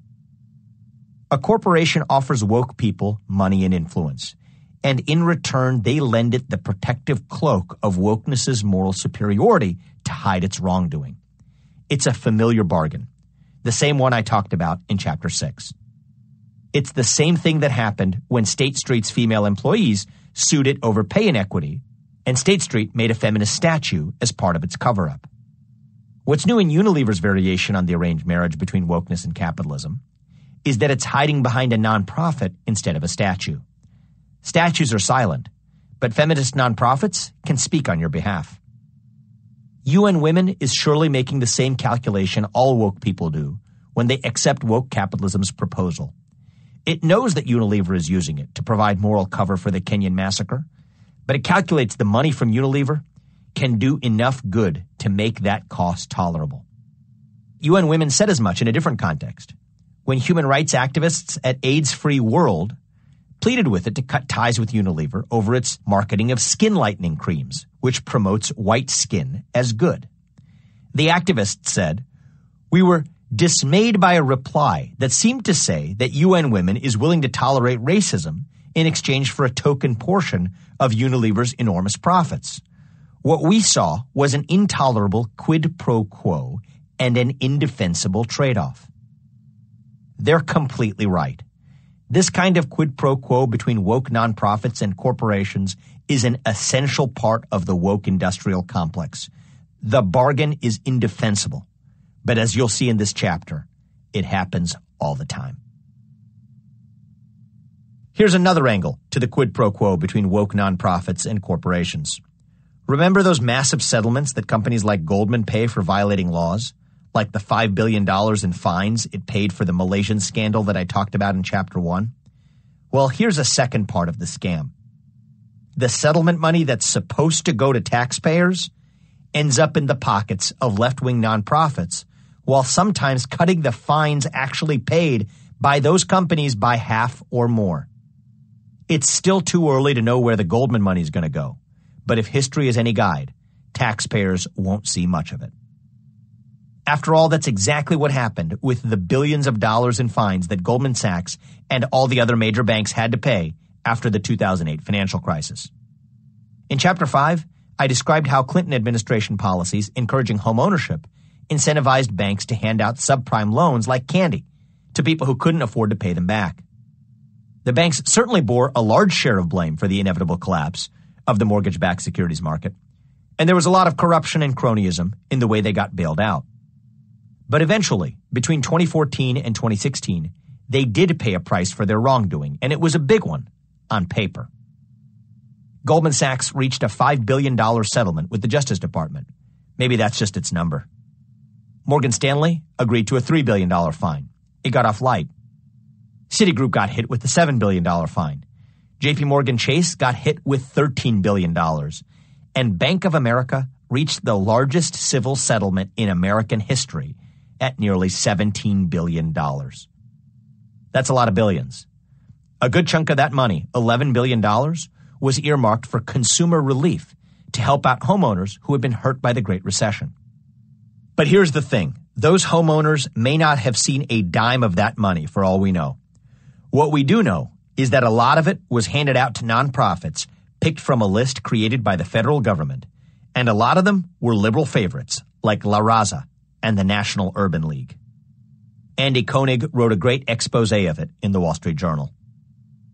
These left-leaning nonprofits use their funds for liberal priorities like voter registration and lobbying state, local, and federal government. And it turns out they get a lot of their funding from banks via these settlements with the DOJ. Koenig studied 80 nonprofit beneficiaries of Bank of America's 2014 settlement and found that, on average, they received more than 10% of their 2015 budgets from that settlement alone. Remember, that's just one bank settlement. They were probably raking in a lot of money from the other banks, too. Bank of America is just the only big bank that disclosed exactly where it sent its money. You might wonder how this hurts taxpayers, especially if you're a liberal and you think these nonprofits fight for worthy causes. So here's the kicker. The $11 billion meant for consumer relief, not only did a lot of it go to Democratic-favored nonprofits instead, but it ended up being much less than $11 billion. That's because the DOJ offered banks a huge discount whenever they donated that money to those nonprofits. Most of the settlements gave banks double or triple credit toward their fine for every dollar they donated to these nonprofits. For instance, a Bank of America $1.15 million donation to the National Urban League counted as $2.6 million toward meeting its settlement obligation. And every $1.5 million to La Raza counted as $3.5 million of consumer relief. This is so mind-boggling that it's worth summing up. After the financial crisis, the Obama DOJ slammed big banks with massive fines so it could trumpet that it was sending tons of relief to consumers. Then it told banks that it could pay less than half that much if they donated the money to Obama's favorite nonprofits instead. And being fond of money, the banks took the DOJ up on that offer. Now that's a great quid pro quo. The DOJ gets to look good, the banks get to keep most of their money, and the liberal nonprofits get lots of funding. There's another benefit to the bank and to the DOJ. There's an obvious PR win for the bank if it gets to pay its settlement money as donations to liberal darlings instead of having to call it fines. By the way, if they're charitable donations, they also become tax deductible. Even more money saved for the bank and even less going to the federal government and the citizens that it represents. But you might overlook an important benefit to the executive branch that comes from the fines being turned into donations. If they're fines, they naturally go to the U.S. Treasury, and the Constitution says, no money shall be drawn from the Treasury, but in consequence of appropriations made by law. That means that Congress decides what happens to that bank money. But if it turns into donations instead of fines, the money never goes to the Treasury, and the executive branch gets to decide where it goes. This is the woke industrial complex at its finest. Three separate pillars of American society working in concert to scratch each other's backs. There are even more wins and favors being exchanged between the executive branch, banks, and woke nonprofits than you might expect. It's not just a quid pro quo. I lose track of how many quids and pros there should be. But you cannot create something from nothing. The American people end up with far less money than they should, and they lose the ability to have their elected representatives decide what to do with it. And that's just the executive branch version of the scheme to use nonprofits to advance liberal causes. The judicial branch wets its beak too. The scam is fundamentally the same. When corporations reach settlements over their wrongdoing, judges and lawyers find ways to direct the money to their pet causes instead of to the people who were wronged. Since the lawyers representing clients against these corporations are disproportionately liberal, those pet causes are often progressive ones. This scam happens via an old trust law doctrine called the cypre doctrine. It derives from a French phrase meaning as near as possible. The idea started out as a good one. When a court is determining how to apply the terms of a trust, if taking those terms literally would be impossible, the court should try to do the next best thing. For instance, in a classic 19th century example, a court repurposed a trust that had been created to abolish slavery in the United States to instead provide charity to poor African Americans. Thanks to Ted Frank for explaining all this to me, as well as telling me about some of the other examples in this chapter. That makes sense. But in recent years, the trust law doctrine of cypre has been abused to redirect settlement money from class action lawsuits toward lawyers' favorite charities as well as to their alma maters. Basically, plaintiffs' and defendants' lawyers get together and tell the judge it would be too difficult to distribute settlement money to all the members of a class. Then they tell the judges they've agreed to give it to some nonprofits that they like instead, or that they want to use it to create some foundation at their alma mater. The judge usually agrees. Judges often get in on the action by directing some of the money to the nonprofits they like, as well as their own alma maters. As with bank settlements, corporations would much rather take photographs of themselves delivering fat checks to beloved nonprofits than mail thousands of tiny checks to faceless class members. For instance, in one class action settlement against Google's practice of divulging its users' search queries to third parties, instead of going for the massive $1,000 per violation statutory damages Google was on the hook for, the lawyers settled for a paltry $8.5 million, $2 million of which went to themselves, and the rest of which went to some charities affiliated with both Google and the lawyers. The lawyers' alma maters, Chicago Kent and Harvard Law, also got some money. In a different Google case, Federal District Judge James Ware rewrote the settlement to direct $500,000 to his own alma mater, Santa Clara University of Law, where he taught classes. The money, I'm not joking about this, went to fund a center on ethics. It's the same basic scam as the DOJ stuff, just the judicial system's version of it. Everyone gets to wet their beak. The loyal law school graduate goes out into the world, gets a big kill, and drags the carcass back to their alma mater to impress it. Nonprofits get million-dollar checks. The corporation writing them turns a potential scandal into a PR win. Everyone wins, except for the actual members of the class who were harmed to begin with. But the beauty of this scam is that it's a class action lawsuit. The members of the class don't even know they were supposed to get anything, so they'll never miss it. Another masterful trick from the woke industrial complex. It's not just nonprofits that have become the accomplices of woke capitalism. It's our own government agencies, which is even worse. When the judicial branch funnels corporate settlement money to nonprofits, it's fleecing money from the people who are harmed by those corporations. When the executive branch does it, it's diverting money from the U.S. Treasury and therefore from all taxpayers. By doing so, it deprives Americans not only of their money, but of their voice. The Constitution says that our elected representatives in Congress are supposed to debate each other in full view of the public and decide what to do with our money. This DOJ tactic of changing fines to donations to bypass the Treasury was part of a shadow war waged between the Obama administration and the Republican-controlled Congress. President Obama supported a lot of the policies that the Republicans in the House and Senate refused to make laws. Call it obstructionist, but that's life in a two-party system. There was nothing unconstitutional about it. But it violates the spirit and the letter of the Constitution for a frustrated executive branch to use its administrative powers to enact unofficial, undemocratic laws that it couldn't get through Congress. That's exactly what the Obama administration was doing when it used DOJ settlements with banks to fund its favored nonprofits. For example, Congress decided to cut $43 million in funding to community development, financial institutions, and housing counseling agencies. Then, as part of the bank's consumer relief penalties, the DOJ had it turn around and pay more than $100 million to those exact same groups. Maybe that was good policy, maybe not.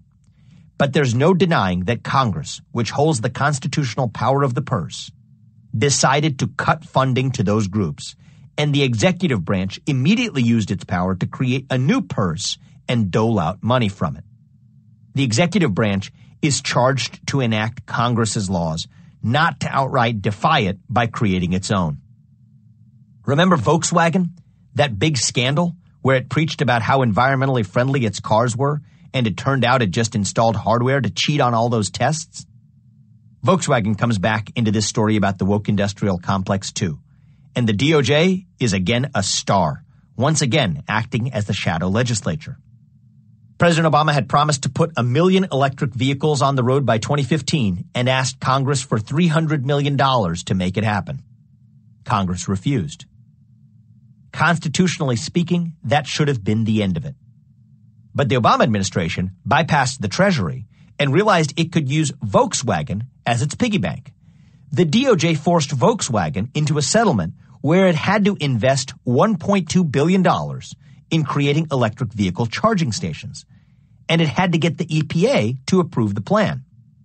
But the EPA isn't created or even designed to know the best way to invest $1 billion into new technology, just like the DOJ wasn't created to find funding for democratic priorities whenever Congress refuses.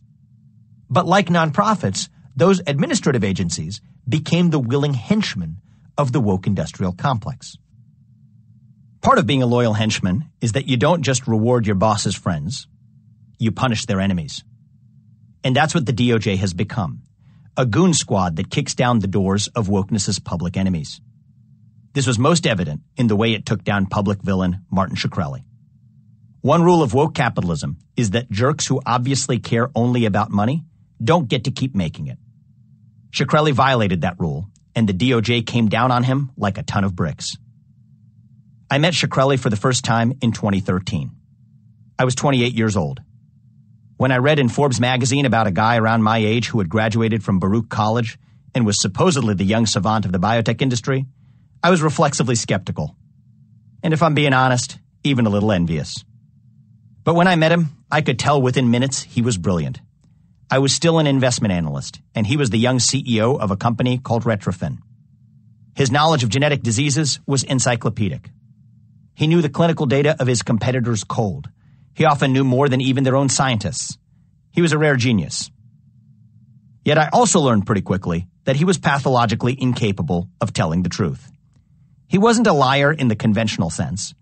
Rather, it seemed that he was literally incapable of distinguishing fact from fiction, like some type of rare genetic anomaly that made him agnostic to objective truth, let alone rules or norms.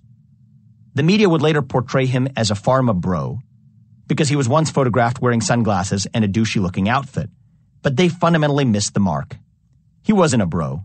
He was a semi-autistic idiot savant with a hardwired inability to tell the truth. In that first meeting, Shkreli told me unprompted that he had attended Columbia University but dropped out to go to Baruch College instead. As part of my due diligence, I called Columbia's admissions office and asked whether he'd ever been admitted there. He hadn't. So I wasn't shocked when he lied about the other basic stuff too. At one point during my due diligence, he started to volunteer confidential information. I told him to stop since I was a public markets investor and could only be exposed to public information. He laughed and said, "Look, man, this is Wall Street." It was as though he was trying to act out his childhood dream of starring in his favorite movie. Maybe that was his sin.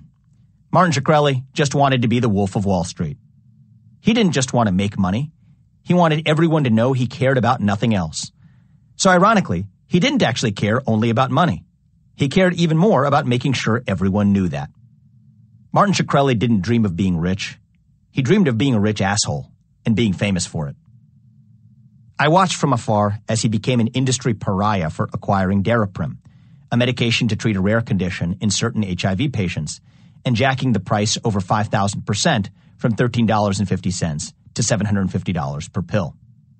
He became the poster boy for greed of the pharmaceutical industry. His desire for attention did him few favors. While the media continually misunderstood him as a pharma bro, I was certain that he was relishing fame that he mistook for popularity he hadn't enjoyed in his youth as a nerdy son of immigrants. Martin Shkreli wasn't a pharma bro. That's the tragedy of his story. He was acting out a poor kid's lonely fantasy of what being one was like. That's why he became a caricature. He'd always been viewing the glamorized life from the outside, and even after he found his way to Wall Street and became his two-dimensional image of a pharma bro, he still never really knew what it was like. Here's how the case that took him down started. As I take you through the details, ask yourself this. What was Martin Shkreli really punished for? In December 2015, Shkreli was charged with securities fraud for orchestrating schemes to defraud investors in 2 hedge funds he managed, along with a scheme to misappropriate more than $11 million in Retrofin assets to cover investment losses at the hedge funds. The SEC had been investigating Shkreli since 2012. He popped up on its radar after abandoning his financial obligations on a large short sale position, leaving his broker with a $7 million loss. The Wall Street Journal reported that the SEC probe took priority after Shkreli raised the price of Daraprim overnight. It was obvious that prosecutors really wanted to punish Shkreli for his actions with Daraprim, but it was also clear that their case was murky. But Shkreli was already guilty in the court of public opinion, no matter the charge. His notoriety grew to unprecedented heights with each of his increasingly obscene antics. He shelled out $2 million on Once Upon a Time in Shaolin, an unreleased Wu-Tang Clan album, and said that he'd play it only for Taylor Swift in exchange for sexual favors. While out on bail, awaiting the outcome of his trial, he offered a bounty of $5,000 for a strand of Hillary Clinton's hair. A federal judge revoked Shkreli's bail over that, sending him back to jail. Shkreli was convicted on 3 of 8 counts and sentenced to 7 years in prison. It's at least noteworthy that he was acquitted by the jury on a majority of the DOJ's charges. His defense had centered on the fact that the investors he defrauded made money in the end. He'd lied in various ways to investors in his hedge funds, mostly to conceal big losses. Eventually, he told them he was shutting the hedge funds down and offered them shares of his company Retrofin instead of returning the cash they'd given him. And of course, he'd defrauded shareholders of Retrofin by taking assets from it to cover up his hedge fund losses. Ultimately, both his Retrofin and hedge fund investors made money because those Retrofin shares ended up becoming very valuable. So that's the story of Shkreli's rise and fall. Let's come back to the question I asked earlier. What was Martin Shkreli really guilty of? Why did the DOJ go after him so hard when it lets others quietly get away with much worse? In January 2018, I attended the annual J.P. Morgan Healthcare Conference. I got drinks with the CEO of one of the largest biopharmaceutical companies. After downing a couple, he said something about Shkreli that stuck with me. The reason they got him is because of what he did to that drug's price. Of course, I would never say that publicly. He was right. The only acceptable public line for any biotech or pharma CEO about Shkreli is that he was a villain. That was the pharma industry's goal, to make clear that Shkreli wasn't one of us. And he was indeed an outsider. He wasn't a polished executive. He was a lonely kid with serious psychological issues who was desperate for attention. That's what made him an outsider, not his business practices. In reality, he did what many other pharma companies do every single day. Different not in kind, but only in degree. Martin Shkreli may have committed fraud, but the reason the DOJ punished him for it is that he was an asshole who was bringing too much heat down on all the more polished pharmaceutical elites. Shkreli jacked up drug prices and propositioned Taylor Swift instead of paying lip service to the immutable laws of intersectionality. That's what the system got him for. The same system that got him tells us who the good guys are and who the bad guys are. And we all know who Shkreli was, the worst of the bad guys. And we all know who the good guys are, too. Guys like Unilever CEO Alan Jope, who fight gender stereotypes and harness the power of intersectionality to protect all women by protecting women of color. So Shkreli's a bad guy, and Jope is a good guy. But whom did Shkreli hurt? The people he was convicted for defrauding all ended up richer. The people who used Daraprim didn't pay more for it. The cost was split up across the whole health insurance system. But those Kenyan tea pickers who were begging the UN to make Unilever admit it failed to protect them, they were hurt very badly. And Unilever could help them without even noticing the money was gone. But it won't. That's because it's not about the money for Unilever, though it was all about the money for Shkreli. If Unilever compensates those women or even acknowledges it wronged them, it loses its sterling reputation as one of the good guys. That's why instead of helping its Kenyan tea pickers, it's dropping $1 million a year to get UN women to praise it for protecting every other tea worker. Unilever has to be seen as the one who protects women from rape, not the one who allowed it. The fact that it did allow it is irrelevant. It's got too much invested in its reputation to admit the truth. And that's one of the problems with wokeness. Corporations aren't people, but in one way they're exactly alike. Whether you're a corporation or a person, if you aspire to a reputation for goodness and achieve it, at some point, maintaining the appearance of virtue becomes more important than virtue itself. Woke nonprofits are silent middlemen in the woke industrial game. They allow corporations to buy the appearance of virtue by paying nonprofits to speak in their behalf. In this game, nonprofits are the puppets, and corporations are the puppet masters. That's simple enough. But this is where our story takes a dark turn. On the global stage, the corporations themselves become puppets too. So who's pulling their strings? The answer is downright frightening. Chapter 8. When Dictators Become Stakeholders. In October 2017, I was aboard a flight to a place that had never been very high on my destination list. Saudi Arabia. The occasion for the trip was the first ever Future Investment Initiative Global Conference, one that was quickly dubbed Davos in the Desert. The conference shared a lot in common with the World Economic Forum in Davos and the annual Milken Institute Global Conference in Los Angeles. The same billionaire class was in attendance. They used the same private jets to travel to all three. They drank wine in Davos, whiskey in Los Angeles, and sparkling grape juice in Riyadh. In Davos, they talk about the promise of ESG. In Los Angeles, they talk about the American dream. And in Riyadh, they talk about spreading technology in the Middle East. The big theme in 2017 when I visited Riyadh was the unveiling of a new technological city called Neom, in which flying robots and human beings would cohabit a space where they traveled via flying cars. But in all three places, the goal was to set an agenda that entrepreneurs and CEOs were expected to follow, especially young CEOs like me who were dependent on investments from people like them. Some of these investors were institutional investment firms, like mutual funds or hedge funds. But the largest and most important ones of all were sovereign nations, like Singapore, Norway, China, and Saudi Arabia. I had received a special invitation to visit Mohammed bin Salman, or MBS as he's known, the newly anointed crown prince of the Kingdom of Saudi Arabia, at the royal palace. After landing in Riyadh, I spent most of the day waiting at a nearby hotel, along with a small group of CEOs who had also received the same invitation. After a few hours, the group received a call to notify us that the Crown Prince was ready. So we proceeded to the palace in a caravan of black SUVs. During the car ride, another CEO advised me to approach the visit the same way Fortune 500 CEOs behave when they visit the White House.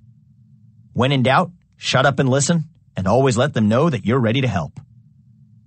Upon arriving at the palace, we waited for a couple more hours before being escorted to a special room in the basement.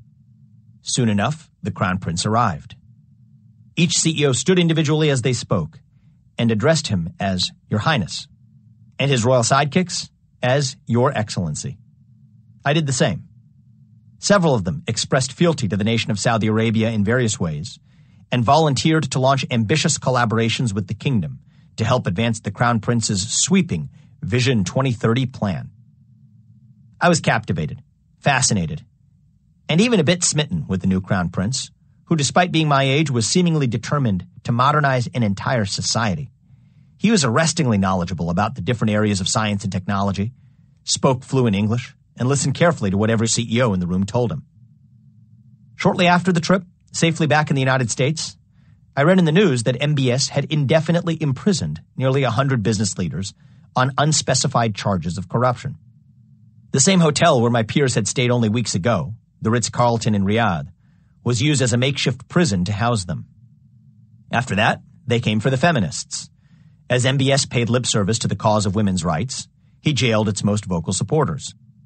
Feminist leaders were reportedly jailed without charges or trials, then tortured and sexually assaulted. Many of them remain imprisoned today. Next, they came for Jamal Khashoggi, a contributor to the Washington Post. In Turkey, they lured him into a trap as he entered the Saudi consulate in Istanbul to get documents for his upcoming marriage. A team of Saudi operatives was waiting for him.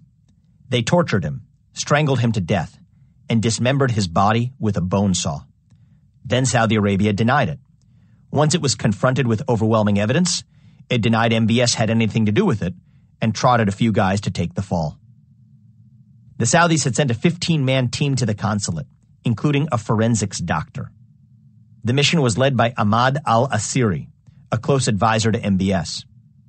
News reports claim the Crown Prince personally assigned the assassination to him, though the Saudis deny that. 7 of the 15 hitmen were MBS's personal bodyguards. Saudi Arabia's sovereign wealth fund was an investor in an investment fund that had invested in my own company. As it turns out, that's why I'd been invited to meet the Crown Prince in the first place. After the Khashoggi incident, one of my close advisors gave me an alarming warning to keep an eye on the situation. Just be careful with those guys, he warned me, referring to the Saudis. When I probed what he meant, he just responded, well, they probably don't execute CEOs. Just keep your eyes open. Maybe the Crown Prince directly ordered the killing of Khashoggi. Maybe he didn't. Who can know such things? All I know is I haven't returned to Riyadh. But if the behavior of Saudi Arabia was suspect, China's is far more frightening. I've done business in China too, and it's not rosy. Last year, the Chinese government expressly warned that it's willing to deploy government-backed scare tactics, even in private business negotiations. China said it might detain U.S. nationals following the U.S. Justice's prosecution of Chinese researchers accused of hiding their ties to the Chinese military. It's well known that China has previously detained U.S. citizens and sentenced Canadian, Australian, and Swedish citizens on charges with little or no factual or legal basis. The U.S. State Department issued its own warning to echo this reality. Chinese business leaders have experienced similar setbacks when they've run afoul of the ruling party.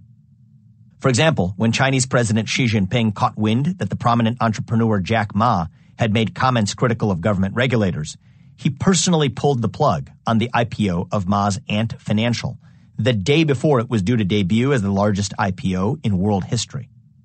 Other prominent Chinese business leaders, including Wang Jianlin, once the richest man in China, have been the targets of Xi's wrath when they strayed too far from the party line, even in private. American critics of Donald Trump portrayed him as an aspiring autocrat with the sensibilities of a Scorsese mob boss. But Trump's influence over American industry was insignificant compared to the iron rule of Xi and his cronies over every company that does business in China. Rulers like Xi and MBS are the greatest threat democracy will face over the next decade. And now the dictators have discovered a new arrow in their quiver: wokeness. There's even a new Chinese word for wokeness: Beizwo, referring specifically to woke white people. They use it to laugh at America. Don't get me wrong. Stakeholder capitalism didn't kill Jamal Khashoggi. Wokeness didn't create corruption in China. But it does aid the cover-up. Throughout this chapter, I'll show you how American corporations have become the pawns of foreign dictators, even as they portray themselves as paragons of virtue. They would still fawn over dictators in pursuit of profit, even without wokenomics entering the picture. That's just an evil of global capitalism itself in any form. But the key difference between stakeholder and shareholder models of capitalism is that the woke version crowns corporations with a patina of moral authority. I'll show you how foreign dictators use the moral stature of woke corporations to whitewash their own oppression and also to damage the moral standing of the United States on the global stage. In January 2020, Silicon Valley darling Airbnb shocked the business world when it announced that it would make decisions based on stakeholders, not just shareholders, when it comes to corporate governance. Among other things, the company planned to hold a stakeholder day as an alternative to the conventional annual shareholder one. CEO Brian Chesky committed to changing the company's compensation program, with factors important to stakeholders taken into account when bonuses are calculated. Sometimes woke companies are vague when making statements about stakeholders, but not Airbnb. It made a nice little chart that described the relationships that Airbnb hoped to have with its various stakeholders. Chesky was lionized for the announcement, but it turns out the handy chart conveniently omitted one of Airbnb's most important stakeholders, the Chinese Communist Party, or the CCP. About 7 months before Brian Chesky's declaration of love for stakeholders, Airbnb hired Sean Joyce, a former deputy director of the FBI, as its first chief trust officer. The purpose of the role was to protect users' safety on the platform. Yet in a move that Airbnb tried to sweep under the rug, Joyce resigned before the end of the year over concerns about how the behemoth was sharing data on millions of its users, without their knowledge, with the Chinese Communist Party. Guests and hosts are at the top of Airbnb's stakeholder list, yet it was stealing and sharing data from both of these stakeholders to share it with an even more important one. According to the Wall Street Journal, Joyce left because he was concerned that Airbnb wasn't transparent with its users about the data that it regularly shares with the CCP. And Airbnb continued to expand the scope of data that it shared. Regularly shared data about American users includes phone numbers, email addresses, the content of messages between users and the company, according to unidentified sources within Airbnb. Chinese officials privately approached Airbnb with an unwritten request for even more data, including so-called real-time data about the users. Joyce worried that such data sharing would empower Chinese government surveillance and put members of minority ethnic groups at risk. Joyce elevated his concerns to senior executives, including Brian Chesky and his co-founder Nathan Blecharczyk, with whom, incidentally, I crossed paths during our student days at Harvard. "We're not here to promote American values," Blecharczyk told Joyce. Joyce then resigned. His only public statement is that it was over a difference in values. I wish that people like Blecharczyk would say in public what they actually say behind closed doors. The American public deserves to hear the truth. Our system works pretty well when the American people know exactly what's going on. But the PR smokescreen of stakeholder capitalism prevents the American public and government from putting companies like Airbnb under the microscope. If Airbnb were honest, it would publicly admit what Blecharczyk said in private. We're not here to promote American values. That's a perfectly legitimate thing for a company to say. On the other hand, if Airbnb really did care about promoting American values, then it would act accordingly. It would stand up to the CCP and say it wasn't going to siphon data provided to it by its trusting American users, and be damned if that meant losing access to China's lucrative market. That's how Airbnb could have demonstrated that it really cared about its stakeholders. But we're left with the worst of both worlds. Companies like Airbnb cultivate the public image that they care about society at large rather than their bottom line, while in reality abusing that public trust. The stakeholder smokescreen wasn't just a sideshow. It's an essential part of the story. Without earning trust that it never deserved, Airbnb wouldn't have been able to collect vast reams of consumer data. And no one has mastered this dark art better than China. In sum, here's how the game works. First, Black Lives Matter activists, or environmentalists, or feminists, or whoever, become the front for American technology companies to win consumer trust. Second, those companies monetize that trust by generating clicks, selling ads, and charging fees, generating a treasure trove of sensitive personalized data about each of their consumers. Third, the CCP demands access to that data as a condition for entry for companies to do business in China. Fourth, these companies supplicate to the CCP and make a killing in China. Fifth, they keep mum about their dealings in China while continuing to issue woke proclamations through their corporate megaphones. BLM wins, Silicon Valley wins, the CCP wins. The real losers of this game are the American people. The role of trendy stakeholderist values in this charade cannot be overstated. Companies like Airbnb would never command the blind allegiance of naive American users by simply selling a humdrum product. That's why they douse it in morality.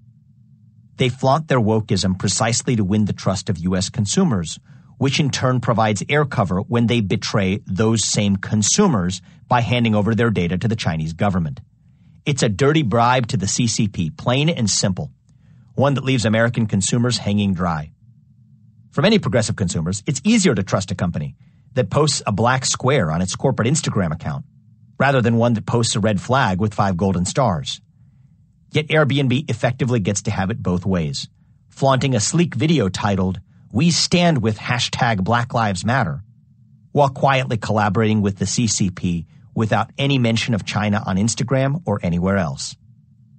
The real evil isn't just the CCP gaining access to the private data of American consumers. That's just the scam. The deeper problem arises when the CCP flexes its muscle as a gatekeeper to the Chinese market to then convince corporations to spread the CCP's own values abroad. It does this implicitly through the rise of woke capitalism, with companies like Disney, Marriott, Apple, or the NBA expressing their moral outrage about injustices like systemic racism and transphobia in the United States, while staying completely silent about human rights abuses like concentration camps, forced sterilization of religious minorities, and beatings of innocent civilians in China. Over the last few years, the Chinese government has detained more than 1 million Uyghurs in concentration camps. The Uyghurs are a large ethnic minority who have lived in the Xinjiang region of China for at least 1,000 years. Over the centuries, they've gradually become predominantly Muslim, the heart of the cultural conflict between them and the CCP. The CCP at first denied that it was detaining Uyghurs at all. When confronted with satellite photos of its camps, it claimed that they were re-education camps meant to end the threat of Uyghur Islamic extremism, which had led to a number of terrorist attacks in the last decade. But the CCP's take on education looks a lot like cultural genocide to most Westerners. Chinese police look for signs of religious extremism, such as owning books about Uyghur history, growing a beard, having a prayer rug, or quitting drinking and smoking. They install cameras in private homes. Men are imprisoned without trial or charges for reciting verses from the Quran at funerals. Wives are sent to concentration camps, surrounded by barbed wire fences if their husbands are under suspicion.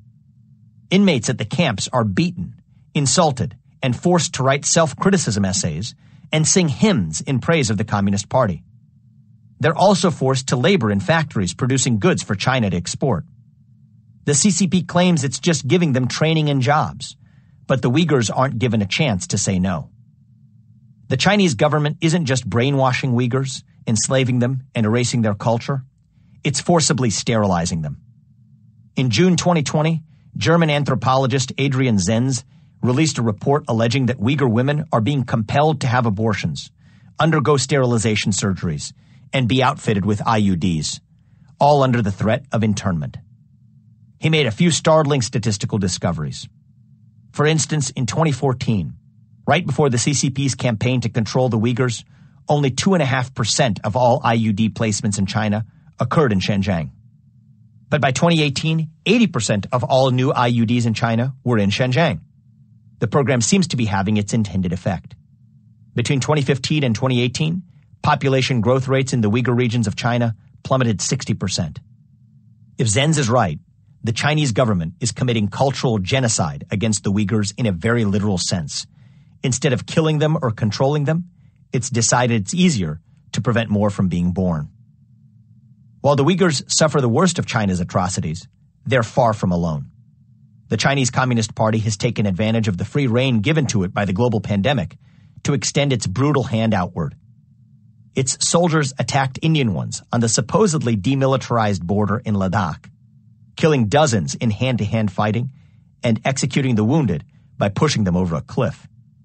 China's also rapidly building amphibious assault ships and aiming them squarely at Taiwan. It takes the U.S. years to build one of these powerful, expensive assault carriers loaded with helicopters and Marines.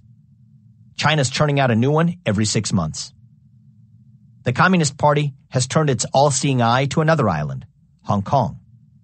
When the British turned over Hong Kong to China in 1997, it was on the understanding that China would adhere to a one-country, two-systems principle.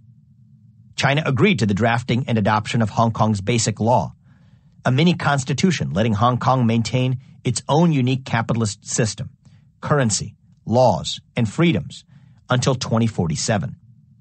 But alarmed by pro-democracy demonstrations, the CCP broke its promise to allow Hong Kong autonomy and brought it under its thumb. In June 2020, the Chinese government passed a draconian national security law, setting up a new CCP-controlled agency to prosecute cases in Hong Kong and making those found guilty of sedition subject to punishments of up to life imprisonment. Alan Leong, former chair of Hong Kong's Bar Association, summed the new law up by saying, "We were allowing the long arms of the Chinese Communist Party to reach Hong Kong." The long arms of the CCP have reached all the way to America, too. When Houston Rockets general manager Daryl Morey tweeted from his personal account in support of Hong Kong, saying, "Fight for freedom, stand with Hong Kong," the CCP was incensed. Turns out the Rockets do a lot of business in China, largely thanks to ex-Rockets star Yao Ming. And the NBA is trying to make inroads in the vast, basketball-crazy Chinese market. In other words, China was a big stakeholder in the Rockets' business. That stakeholder flexed its muscle. The Chinese consulate in Houston denounced Morey. Tillman Fertitta, the Rockets owner, followed suit. Daryl Morey does not speak for the Houston Rockets. The Chinese Basketball Association announced that it would cease all cooperation with the Rockets. The NBA issued a statement calling Morey's tweet regrettable. The Rockets were reportedly considering firing Morey to appease China. All Chinese broadcasters refused to show any NBA games. Nike pulled all its Rockets gear from its stores in China. It wasn't just the CCP, its corporate minions, and the NBA that acted like Morey had done something inexcusable. Players joined in.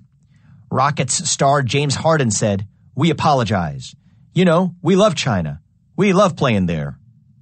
Superstar LeBron James, known for his social justice advocacy, also threw his weight behind the cause to demonize Morey. LeBron had the misfortune of being in China for a preseason game between the Lakers and Nets right when Morey tweeted.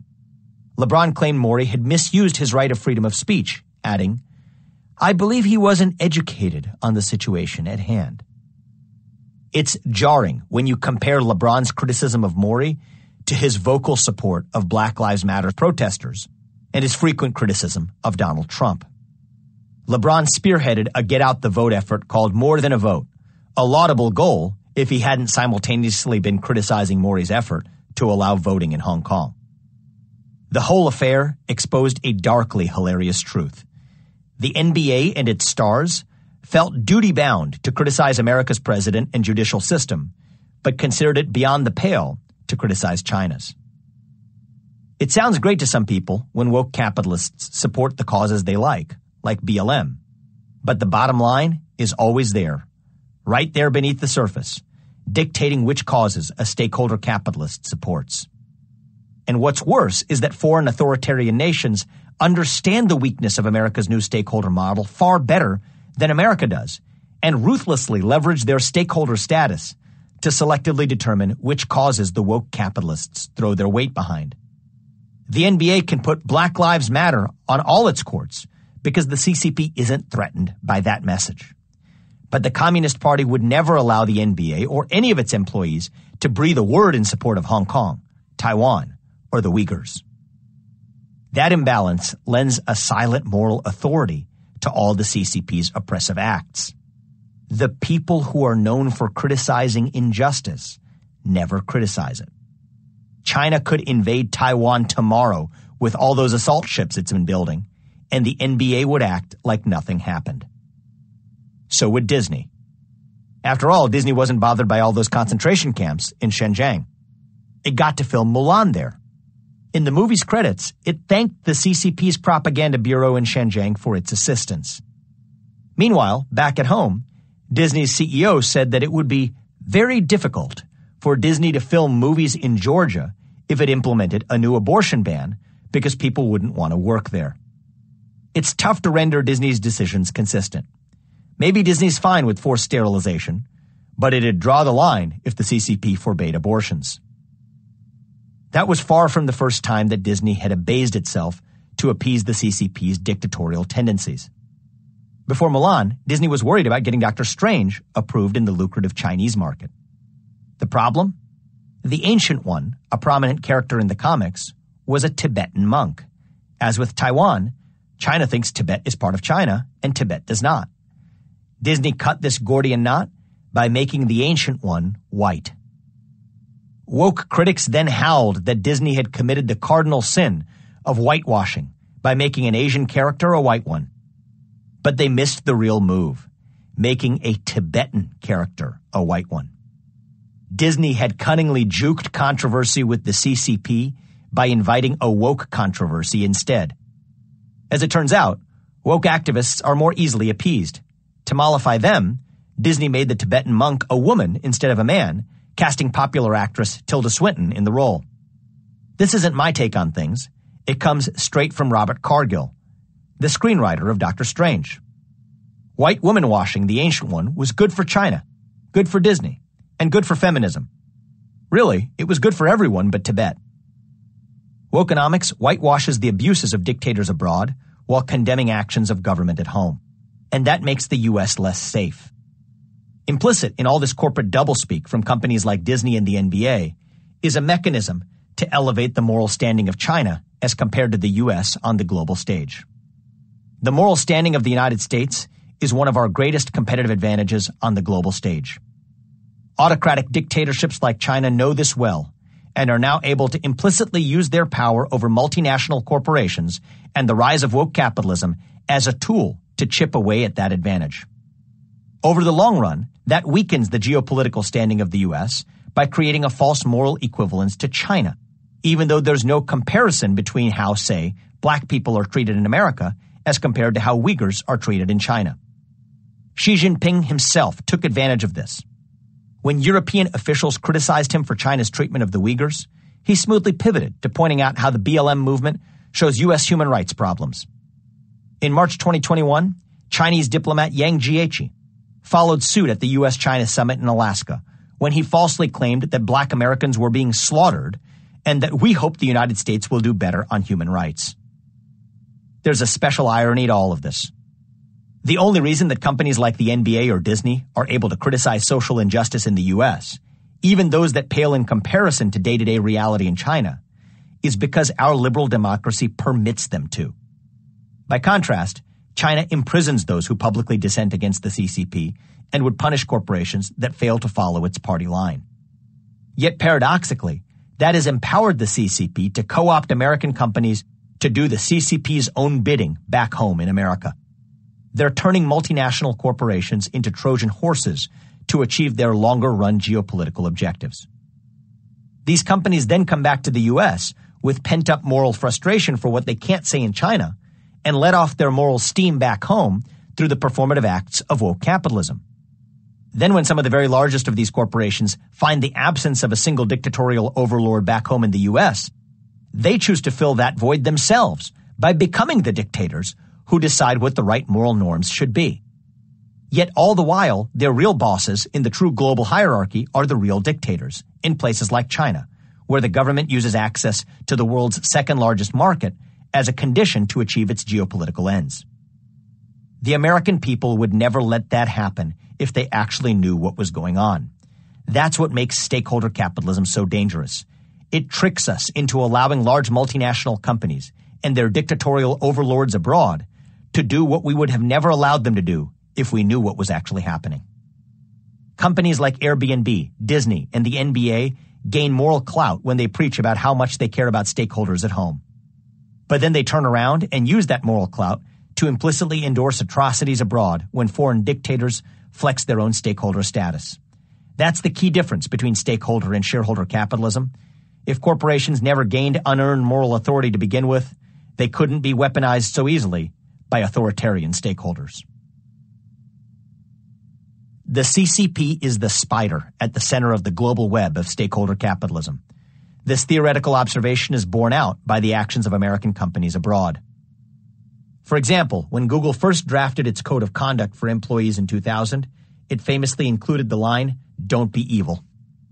Google seems to have quickly forgotten that rule when it went abroad to do business in China. Its initial Chinese search engine enabled censorship by state authorities from 2006 to 2010. But after being the victim of Chinese hacking efforts, Google eventually announced that it would no longer comply with mainland Chinese censorship and relocated to Hong Kong. Upon leaving mainland China, Google tried to make a virtue of necessity, with Sergey Brin speaking out against the forces of totalitarianism. That lip service to freedom of speech earned Google applause in the West, but the truth is that the company quickly sought to return to China by any means necessary. Unbeknownst to virtually all of the company's employees, a team of engineers were assigned to work on a search system, codenamed Dragonfly, that would require users to log in to perform searches, track their location, and share their data with a Chinese partner that would have unilateral access to the data. Terms like human rights and student protest would be blacklisted. Being evil was back in style. It was only when an internal memo about this project leaked to The Intercept and embarrassed the company by revealing the insincerity of its statements about free speech that it quietly shuttered this effort. We'll see if it's revived in the coming years. Google is just one example among many. Apple, for its part, has removed from its Chinese App Store messaging apps that allowed users to bypass government-imposed firewalls and hid the Taiwanese flag emoji from users in Hong Kong and Macau. It has also removed songs from iTunes that reference Tiananmen Square. It's not just the tech companies that bend over backward for those sweet Chinese profits. As usual, Wall Street has gotten in on the action. The Wall Street Journal summed up the situation in an article titled, "China has one powerful friend left in the U.S., Wall Street." And it turns out that the CCP's very best friend on Wall Street is Larry Fink. BlackRock and Larry Fink, you may remember from earlier in this book, happen to be the poster boys for stakeholder capitalism in the West. Fink's defense of the idea is described in glowing terms in Klaus Schwab's recent book, Stakeholder Capitalism. Schwab approvingly cites a 2018 letter when Fink writes, "To prosper over time, every company must not only deliver financial performance, but also show how it makes a positive contribution to society." Wise words indeed. But which society did he mean? To hear the Wall Street Journal tell it, Fink is increasingly preoccupied with making a positive contribution to Chinese society, often at the expense of American interests. As he put it in a more recent letter to BlackRock shareholders, "I continue to firmly believe China will be one of the biggest opportunities for BlackRock over the long term, both for asset managers and investors." The Wall Street Journal says that to pursue this opportunity, Fink had BlackRock throw its weight behind controversial initiatives championed by Chinese leadership, such as getting Chinese stocks listed on indexes in spite of their questionable bookkeeping practices, opening them up to billions more in investment. Shortly after BlackRock provided its support to the CCP returned the favor by approving its application to start a fund in China. China's not the only dictatorship that loves to use American companies to do its dirty work. Saudi Arabia has also relied on U.S. companies to suppress internal opposition. An episode of a comedy show that featured American comedian Hassan Minhaj criticizing the Saudi crown prince for the murder of Khashoggi was removed from Netflix at the request of the regime. Saudis have done more than just remove offensive content. They've also used U.S. companies to remove the offenders. The social responsibility page for the elite consulting firm McKinsey & Company states, "Our purpose as a firm is to help create positive, enduring change in the world," and mentions the importance of empowering our people to give back to their communities, operating our firm in ways that are socially responsible, and environmentally sustainable, and working with our clients to intentionally address societal challenges. The Saudi government is one of McKinsey's clients, and one of the Saudi government's societal challenges is dissent. According to a recent New Yorker article, McKinsey prepared a report quantifying public perception of Saudi economic policies that identified the 3 individuals driving the bulk of the negative coverage on Twitter.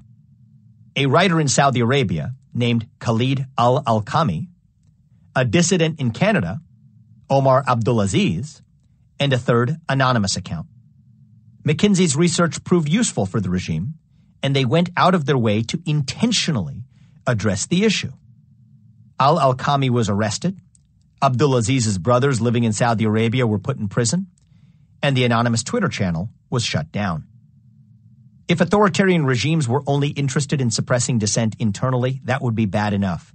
But again and again, they have sought to pressure American corporations to restrict the speech of employees in the U.S.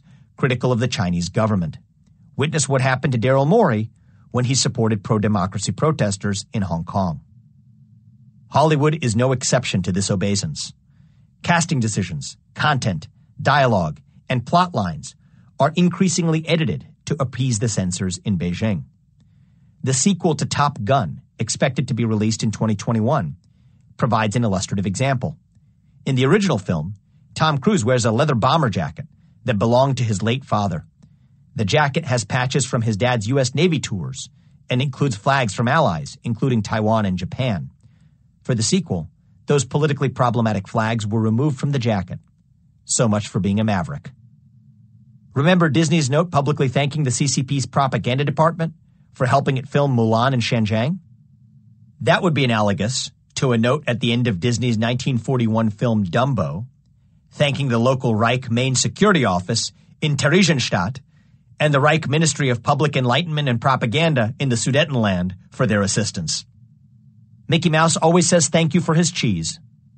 Incidentally, Disney's recent collaboration with the authorities in Xinjiang does not appear in Disney's most recent corporate social responsibility report.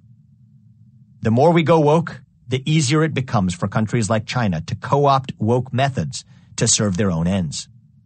Consider one product of wokeness on college campuses in recent years: the emergence of trigger warnings to students before being exposed to ideas that may challenge their presuppositions on social questions like race, gender, or climate change. It turns out that China took note of the effectiveness of this woke movement.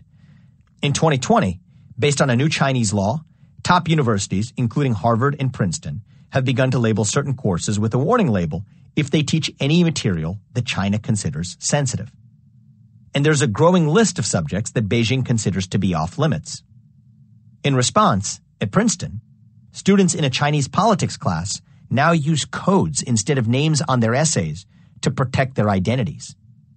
At Amherst College, one professor is shifting to anonymous online chats so students can speak freely.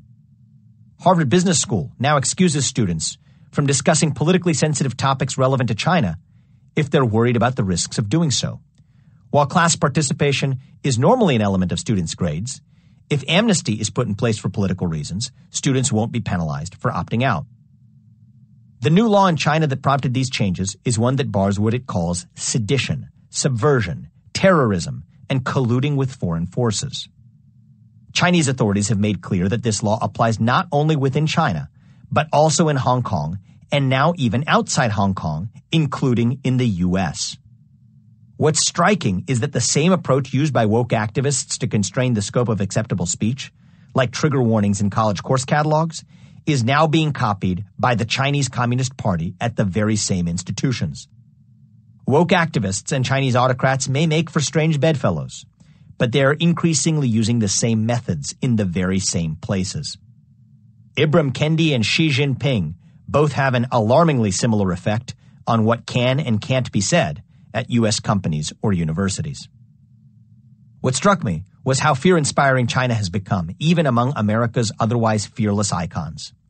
In 2020, I had a chance to participate in a group dialogue with John McEnroe during the U.S. Open. McEnroe was without doubt a legendary tennis champion, but there are many players who have won more Grand Slam titles than McEnroe did. You don't have to be a tennis fan to know that John McEnroe is never afraid to speak his mind. He used to curse at umpires as a player. Today, while serving as a commentator on ESPN, he's unafraid to say things that often offend other tennis players and make his fellow commentators cringe. During the U.S. Open, the tournament organization made a decision to conform to the NBA's approach by creating visible signs in the stadium to support the Black Lives Matter movement, in solidarity with the black community following the death of George Floyd. Yet, unlike the NBA or NFL, the Association of Tennis Players, or ATP, is a truly global professional league. At the time, I wondered whether the ATP's step of promulgating social values in the United States would continue when it hosted tournaments in the Middle East or China, where human rights abuses go far beyond anything we've seen in the United States for nearly 2 centuries. So I decided to ask the one guy who I expected would give me a straight answer, John McEnroe. Yet even he demurred. "That's a big question, a loaded question," he said in response. "I'm glad the sport is able to have a positive impact, and those are big questions about China and the Middle East. I'm so proud of the impact that tennis has had around the world." And that was it. If even John McEnroe feared the CCP, I knew there was something to worry about. China and Saudi Arabia have cracked the code of stakeholder capitalism. They've realized a simple truth, the same one I learned years ago during my summer at Goldman Sachs. Whoever has the gold makes the rules. But it used to be that those rules were limited to financial transactions. Thanks to woke capitalism, the rules of morality itself are now up for sale. You won't find a bigger, more powerful stakeholder than a wealthy authoritarian government, and they're always ready to buy your silence. Under the old shareholder model, American corporations might still prostrate themselves at the feet of dictators to make a buck, but they wouldn't come out of it smelling like a rose. We'd all see them as the money grubbers they were and judge them accordingly. But stakeholder capitalism gives us the worst of both worlds. Woke capitalists in America get to make money with their dictator buddies abroad and act like they're saving the world back home. The public outrage from the business community about Khashoggi's assassination was short-lived. U.S. companies' condemnation of the murder were motivated by the acute demands of social justice activists. But those demands were fleeting as the activists eventually found other causes to champion.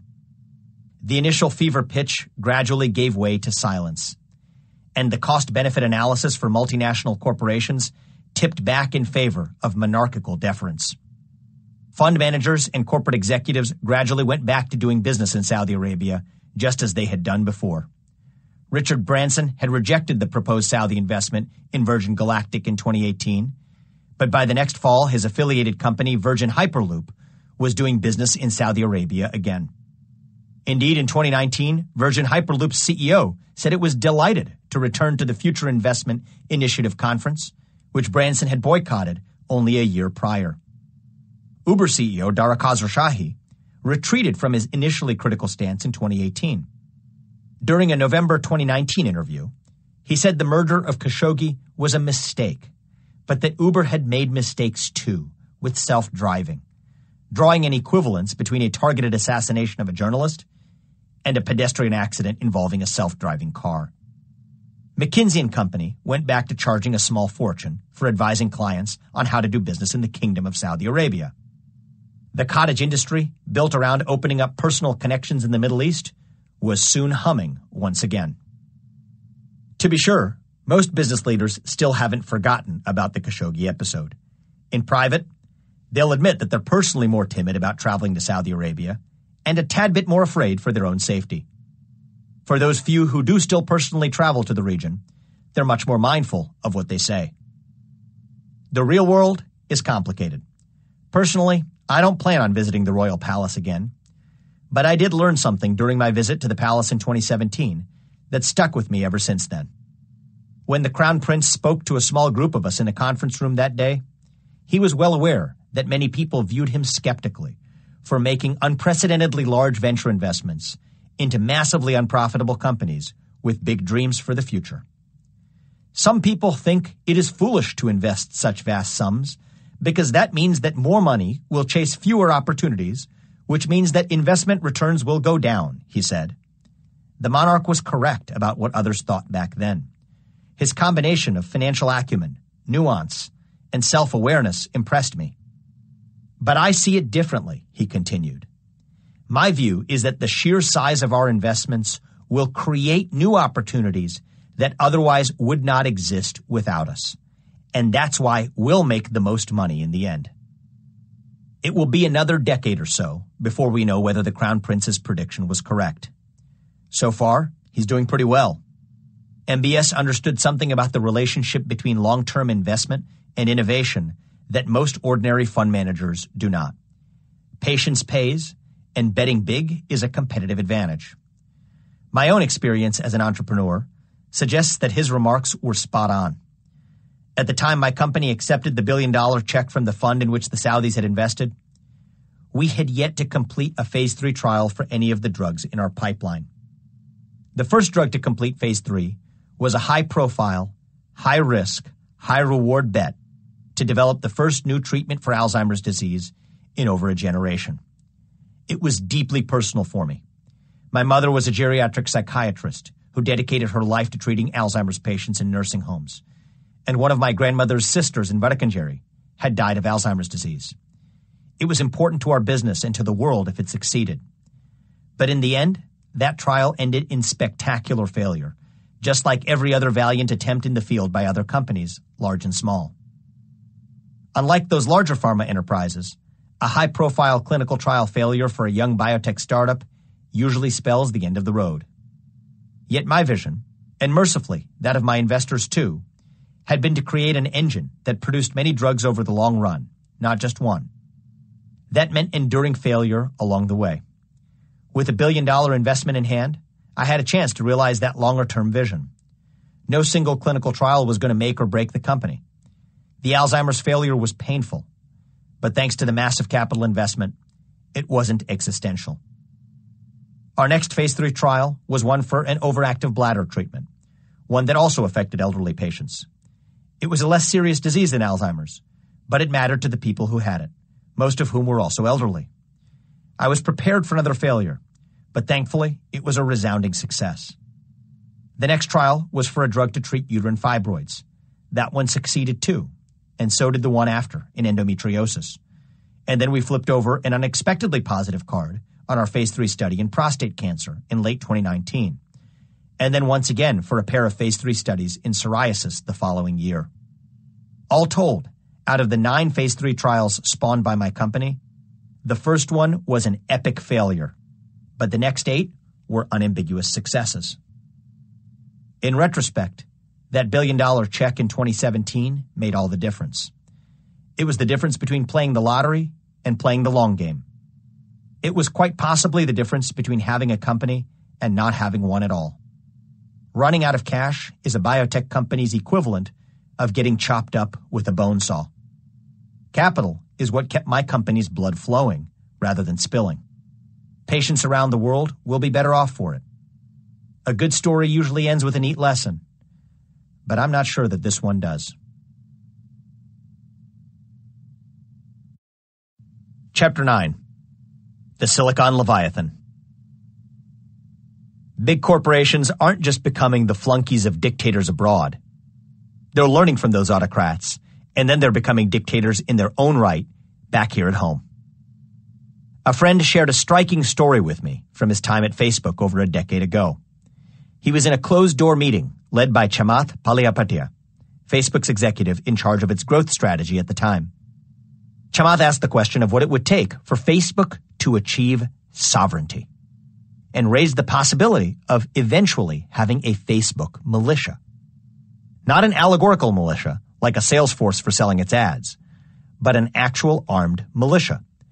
The idea that this would even cross the mind of one of Silicon Valley's titans is downright frightening. Chamath subsequently left Facebook and went on to found a firm called Social Capital, a new woke venture capital fund whose mission is to advance humanity. He's built a sterling reputation for himself by publicly criticizing social media companies for ripping apart society while becoming a part owner of the Golden State Warriors and a Silicon Valley celebrity on the back of his appreciated ownership in Facebook. I haven't heard him publicly float his one-time idea about starting a private militia for Facebook. Not a great look for a newly woke capitalist.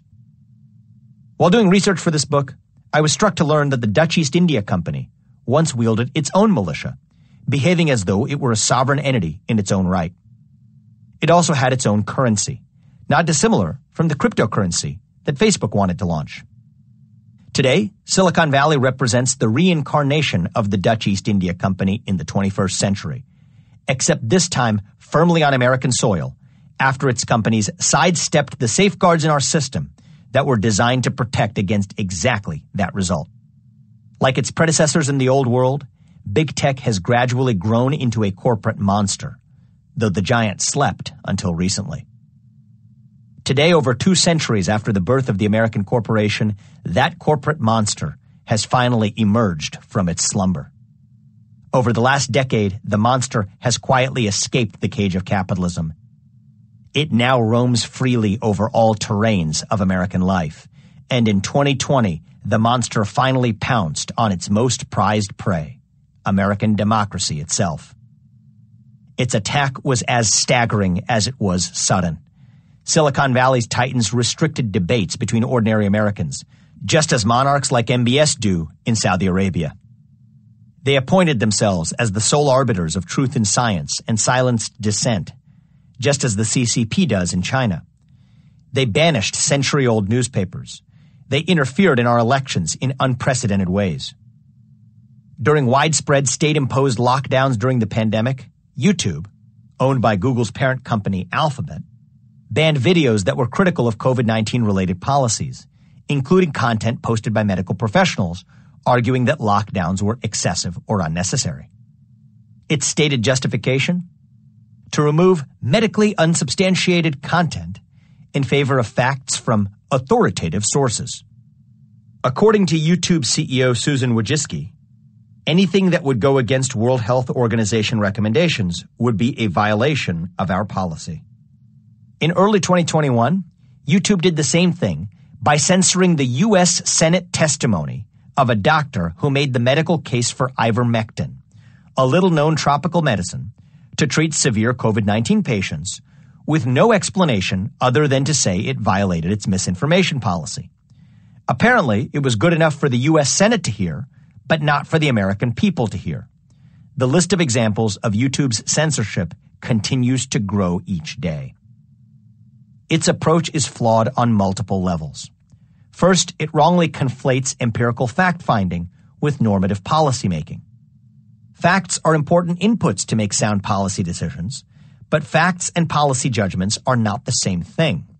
It's one thing for someone to wrongly assert that bandanas were more effective than N95 masks in preventing person-to-person transmission of the coronavirus. It's another matter to treat anti-lockdown arguments as though those arguments themselves are incorrect facts. Whether a lockdown of certain businesses to prevent the coronavirus from spreading is the right policy isn't a matter of fact or science. It's a policy judgment, and the best policy may vary depending on what the business is, where it is, and myriad other factors. The lifeblood of our democracy is open debate about our public policies. Whether to implement lockdowns to stop the spread of COVID-19 was one of the most important public policy debates of 2020. Treating policy judgments as though they're facts is a threat to democracy. There's another problem. Using the WHO as a single source of truth is dangerous to science and to public health too. We now know that the WHO had reason to believe in December 2019, when Taiwan sent an emergency message to WHO leadership about a respiratory disease from China, that SARS-CoV-2 was contagious between humans. Yet the WHO does not recognize Taiwan due to pressure from China. The world suffered greatly as a consequence. The next month, the WHO echoed the claims of the Chinese Communist Party that there was no evidence of human-to-human transmission of the virus. An injustice somewhere became a pandemic everywhere.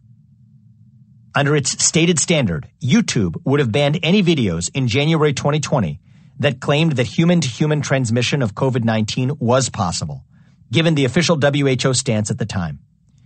In retrospect, that was arguably the most dangerous lie about public health in modern history. As of this writing, the issue remains relevant to other scientific debates surrounding COVID-19 as well. In the spring of 2020, the FDA approved a drug called remdesivir, which it says shortens the duration of hospital stays for patients with severe COVID-19. Tens of thousands of patients were hospitalized in the United States and went on to receive remdesivir, including one of my family members. Yet the WHO conducted its own analysis and found that remdesivir offered little to no medical benefit. Does this mean that YouTube would ban advertisements for remdesivir from Gilead Sciences, the pharmaceutical company that markets it?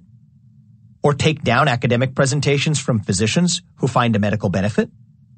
Its decisions to censor doctors testifying about ivermectin, while permitting presentations about remdesivir, seem arbitrary at best. YouTube is hardly alone in its transgressions. Last summer, Facebook banned anti-vaccination advertisements and posts that were critical of lockdowns and mandatory mask orders. To discern real science from fake science, Facebook adopted a fact-checking program with independent third-party fact-checking organizations certified through the International Fact-Checking Network. Inappropriate content, as determined by this fact-checker Politburo, was either labeled as misinformation, deprioritized, or removed. To further sanitize the ideas that circulate on its platform, Facebook employed a hate speech engineering team to devise complex machine learning algorithms that discern between palatable content to promote to the top of its users' news feeds and borderline content to be downranked and relegated to the bottom.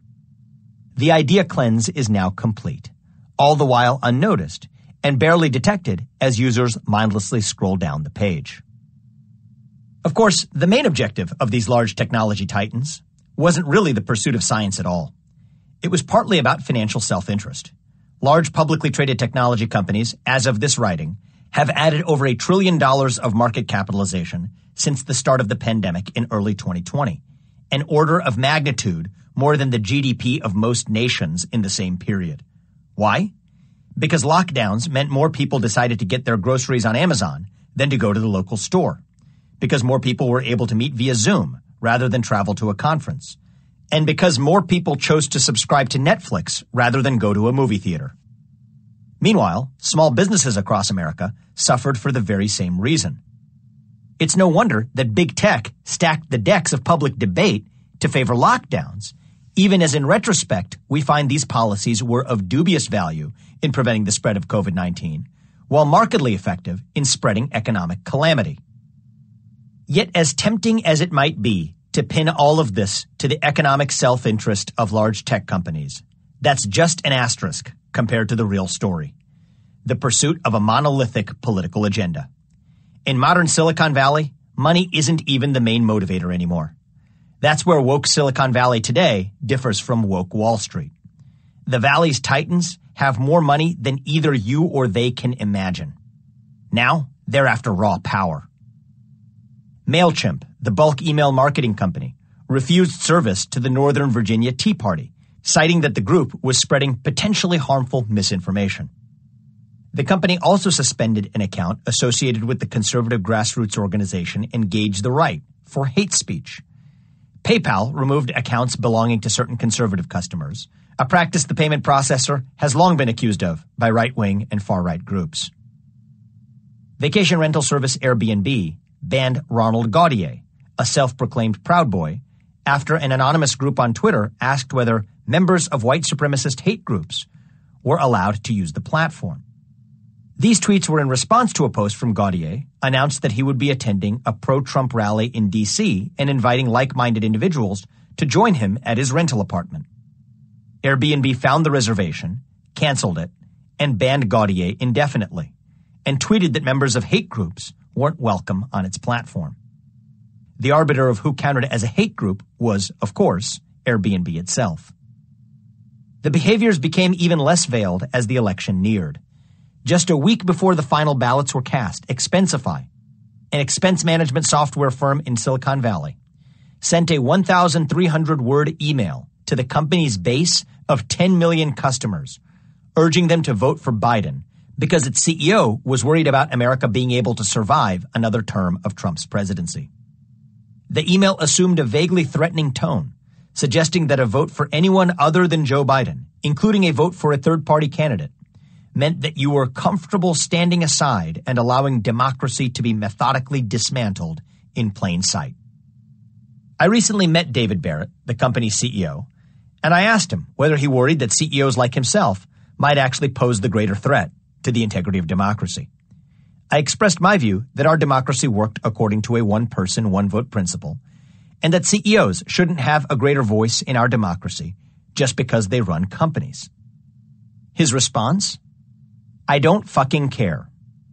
He used the word fuck or fucking too many times for me to fully grasp the actual points he was making, if there were indeed any coherent points at all. When I tried to ask him if Expensify would bar customers who supported Trump, he pointed me to their policy barring hate groups and said that he would follow the definition adopted by the Southern Poverty Law Center. As a side note, the Southern Poverty Law Center is an entirely separate racket in its own right, a convenient front for woke corporations that fund it. Today, a nonprofit whose endowment exceeds $200 million and whose expenditures on fundraising dwarf those of normal nonprofits. A nonprofit that spends a ton of money on fundraising is the charitable world's equivalent of a Ponzi scheme, an ideological one run by woke capitalists in the name of social justice. The message sent by powerful technology firms to the American people was crystal clear. If you dare to do things like, say, transfer money, submit an expense report, rent a home, or send an email, you better have the right political views and be on the right side of politics, as determined, of course, by Silicon Valley itself. As the gatekeeper to the internet itself, no company was better positioned to implement these political values than Google. In the summer of 2020, ahead of the election, a curious trend emerged. In the first half of the year, individual clicks and impressions of the conservative news site Breitbart News, resulting from Google searches from Joe Biden, were steadily high. But suddenly, starting in the middle of the year, activity on Breitbart from the same search terms took a nosedive. Why did this happen? As it turns out, Google had allegedly kept a blacklist of right-wing conservative websites and news outlets to be suppressed from its search results. Breitbart was on the list. Dr. Robert Epstein, a renowned psychologist and a researcher, and a Democrat, is a longtime expert on deceptive business practices by big tech companies and a personally motivated Google critic. In 2019, Dr. Epstein testified before the Senate Judiciary Committee and claimed that Google could manipulate upwards of 15 million votes in the upcoming 2020 election without anyone knowing they were manipulated and without leaving a trace. Ahead of the election, Dr. Epstein's team of 733 field agents were deployed in 3 key swing states. They preserved approximately 500,000 ephemeral online experiences and found that Google search results were strongly biased in favor of liberals. While bias was shown to every group in Google searches, conservatives were shown slightly greater liberal bias in their search results. Having already censored users and websites with impunity, social media giants then took the next major leap, censoring articles published by major newspapers. In the weeks leading up to the 2020 presidential election, the New York Post ran an article featuring Hunter Biden, son of Joe Biden. The article detailed the younger Biden's business dealings in Ukraine, purportedly trading favors on his father's name, while the elder Biden was vice president. As evidence, the article featured email exchanges involving Hunter and a senior executive of Burisma, a Ukrainian oil company. The emails show that Hunter, then a member of Burisma's board, was made aware of political and legal pressure inflicted on the company by the Ukrainian government. According to the emails, Hunter allegedly brokered a meeting between the executive and his father after being asked how he could use his influence on the company's behalf. Contrary to reports that Joe Biden wasn't involved in Hunter Biden's business dealings, Tony Bobulinski, a former business associate of Hunter Biden, eventually stepped forward. In a live TV interview with Tucker Carlson, Bobulinski presented text messages that appeared to refer to Joe Biden as the chairman and suggested that he often weighed in on business transactions. When asked to comment on the New York Post story, the Biden campaign declined to deny the accuracy of the story. The Biden campaign and family also didn't dispute Tony Bobulinski's allegations. Whether or not the story is actually true is a separate question. I certainly don't know. Neither does Mark Zuckerberg or Jack Dorsey. It is noteworthy that after Biden won the election, the news quietly came out that the DOJ had been investigating Hunter Biden. Regardless, factual disputes like these are a feature of modern politics. The general public weighs different pieces of information from various sources, listens to the candidates, and then makes an electoral decision. That's how democracy works. Yet in 2020, that process was corrupted. Big tech quickly stepped in to suppress the Hunter Biden story and muzzled anyone who dared to probe further. Shockingly, Twitter decided to ban any of its users from sharing even a link to that article on its platform. It prevented individual users from sending that link to one another via private messages, taking the dramatic step of intervening even in non-public one-on-one communications. Worst of all, Twitter froze the entire account of the New York Post altogether. A 21st century Silicon Valley giant run by a multi-billionaire bearded self-fashioned Buddhist guru single-handedly censored America's fourth largest newspaper by circulation, an institution that had been founded over 2 centuries ago by Alexander Hamilton. Twitter also suspended the personal accounts of certain editors and journalists who worked at the newspaper.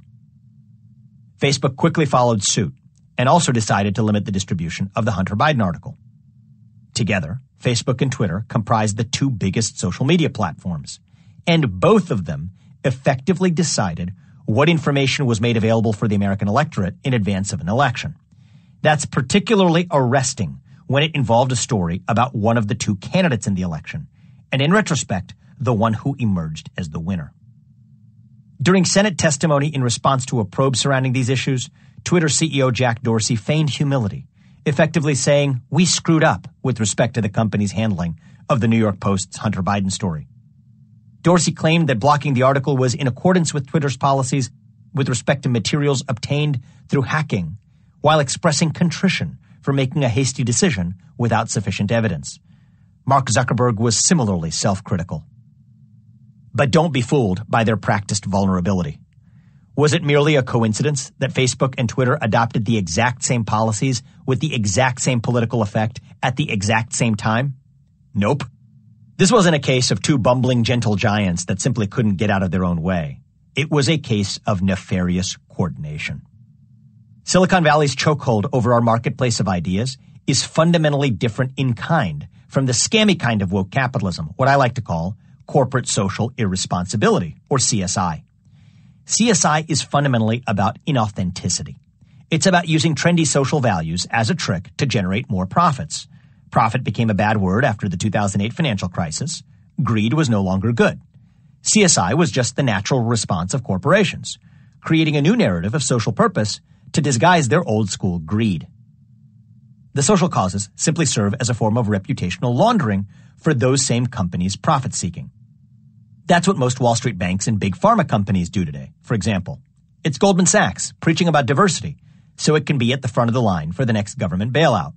It's AstraZeneca waxing eloquent about climate change so it can secure multi-billion-dollar government contracts for vaccine production. It's State Street building feminist statues to detract attention from wage discrimination lawsuits from female employees, all the while marketing its exchange-traded fund with the ticker SHE. It's Chamath Palihapitiya founding a social impact investment fund and criticizing Silicon Valley, even though he and his wealth are products of Silicon Valley, all to cover up for his prior tenure as an executive at Facebook who dreamed out loud about a private corporate military.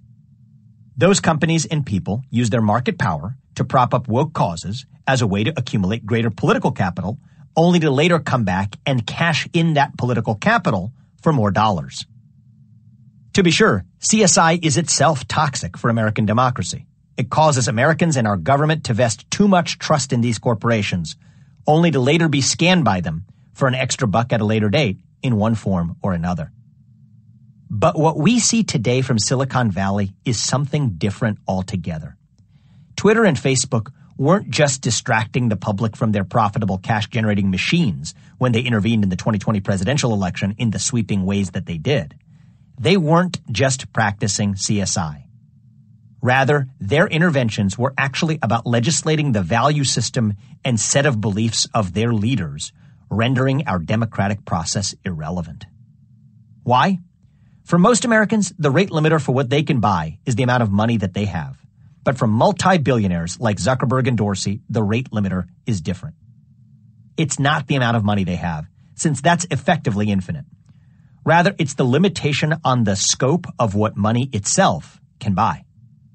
For a working class family, a normal struggle might be how to save up to buy a house or a new car. For Zuckerberg and Dorsey, their struggle is different. It's to figure out how money itself can buy more things, since they already have a limitless supply of it. This may be more authentic than the scammy kind of woke capitalism that I described earlier, but it's even more dangerous. And it's also worse than the crude monopolistic pricing practices used in prior centuries by robber barons such as John D. Rockefeller and Andrew Carnegie. This expansive new form of woke capitalism poses the greatest long-run threat to all of American democracy itself. Worst of all, big tech today is keenly aware of brewing populist ire against its tyrannical practices, and it has discovered the perfect lightning rod for that ire: antitrust law. If that sounds confusing, you're right.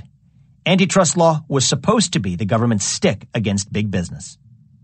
But for Silicon Valley, antitrust law is a mousetrap, one that politicians on both sides are falling right into.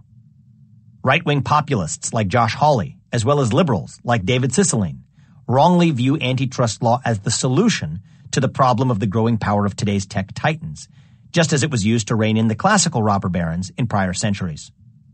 But they're wrong. There's a tactic in warfare known as a feigned retreat, in which one side leads another to a destination that's actually a trap. That's exactly what big tech is doing to lawmakers and the Justice Department's antitrust division today. And it's playing politicians on both sides by acting frightened of antitrust. Here's why.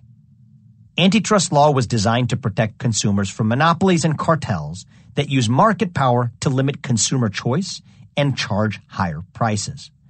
But today's big tech titans, companies like Apple, Microsoft, Google, Facebook, and Amazon, provide consumers with a wider range of products than ever before and for strikingly low prices. Twitter, Facebook, and Google are all free for users. Consumers can find pretty much anything they want on Amazon or at the Apple iTunes store. That's why tech CEOs ran circles around the House Judiciary Committee's Antitrust Subcommittee in hearings of August 2020. They'll likely do the same thing in court if they're ever charged with antitrust violations.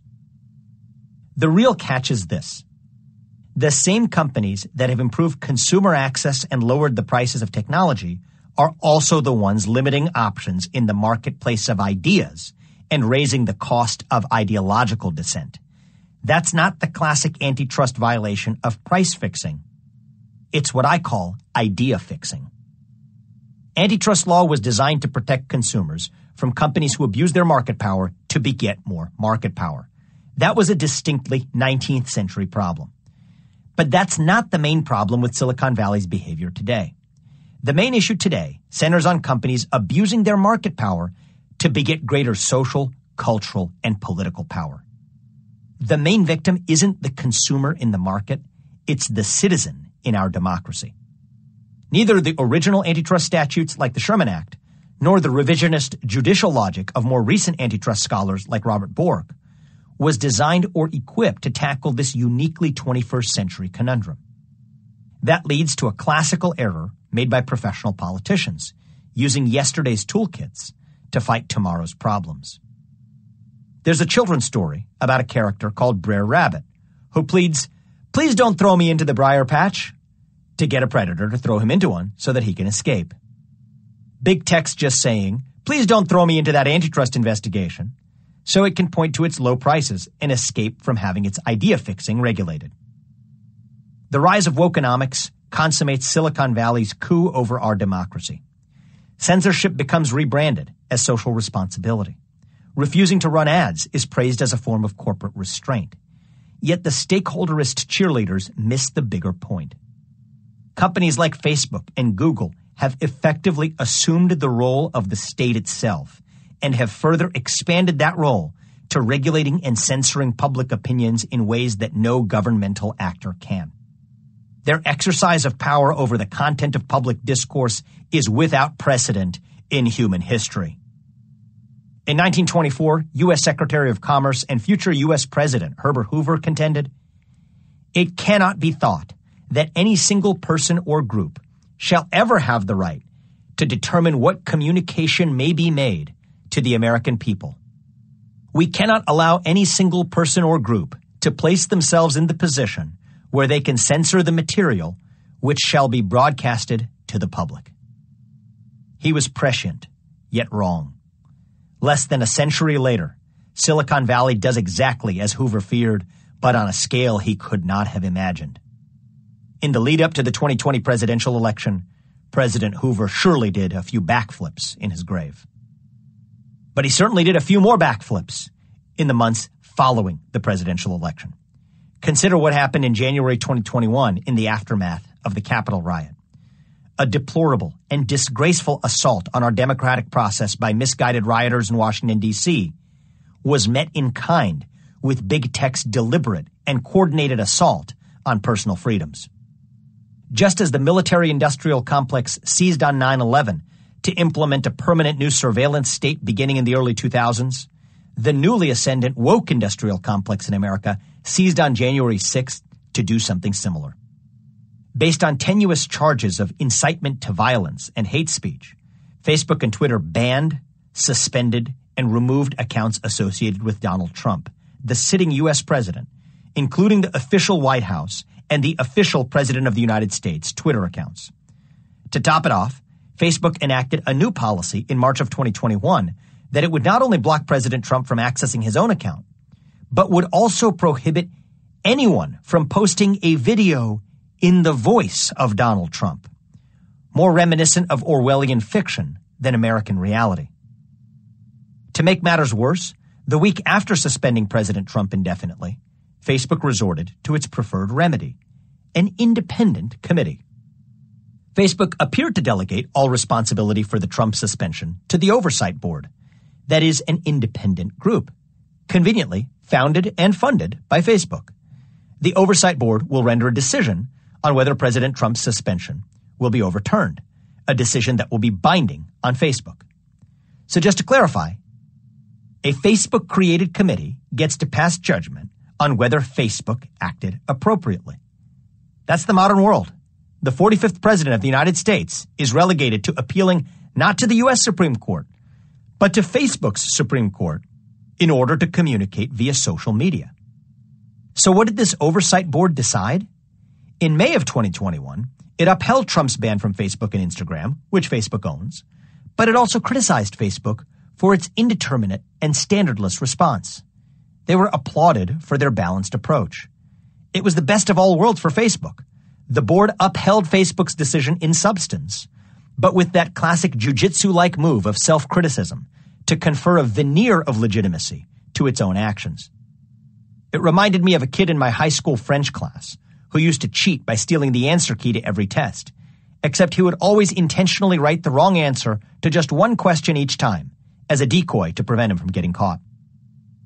In an embarrassing display of conformity, YouTube, Snapchat, Stripe, PayPal, Shopify, and other platforms quickly followed suit with their own Trump bans.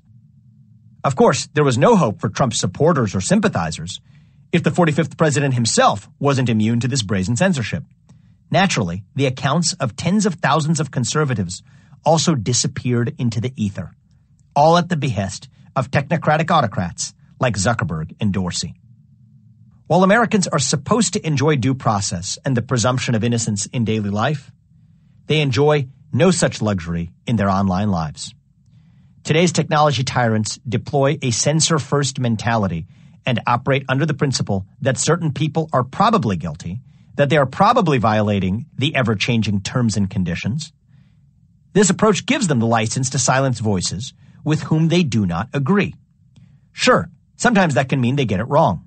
So conveniently, whenever they're caught red-handed or the uproar risks being too costly, today's social media giants now have a new refrain. Oops, we just made a mistake. In March 2021, Dorsey testified at another congressional hearing, this time on misinformation and social media. Dorsey admitted that Twitter's ban of the New York Post's Hunter Biden story was a total mistake, while denying that Twitter has a censoring department.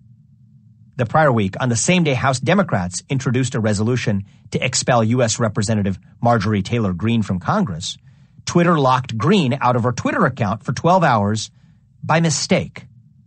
Twitter claimed that its algorithm-based rule enforcement mechanisms were to blame for the error. The following month, Twitter made another mistake and suspended Congresswoman Green for the second time in just a few weeks. Her crime? Tweeting, "He is risen" on Easter. But weren't these actions simply limited to white nationalist, domestic terrorist lunatics? Didn't they all deserve it for spreading misinformation, stoking violence, and encouraging insurrection? Wrong. In one of its more egregious actions, in January 2021, Facebook blocked access to Dr. Ron Paul, one-time presidential candidate for the Libertarian Party, an OBGYN physician, and one of the greatest advocates for social liberties of Americans. Facebook cited no explanation other than repeatedly going against our community standards.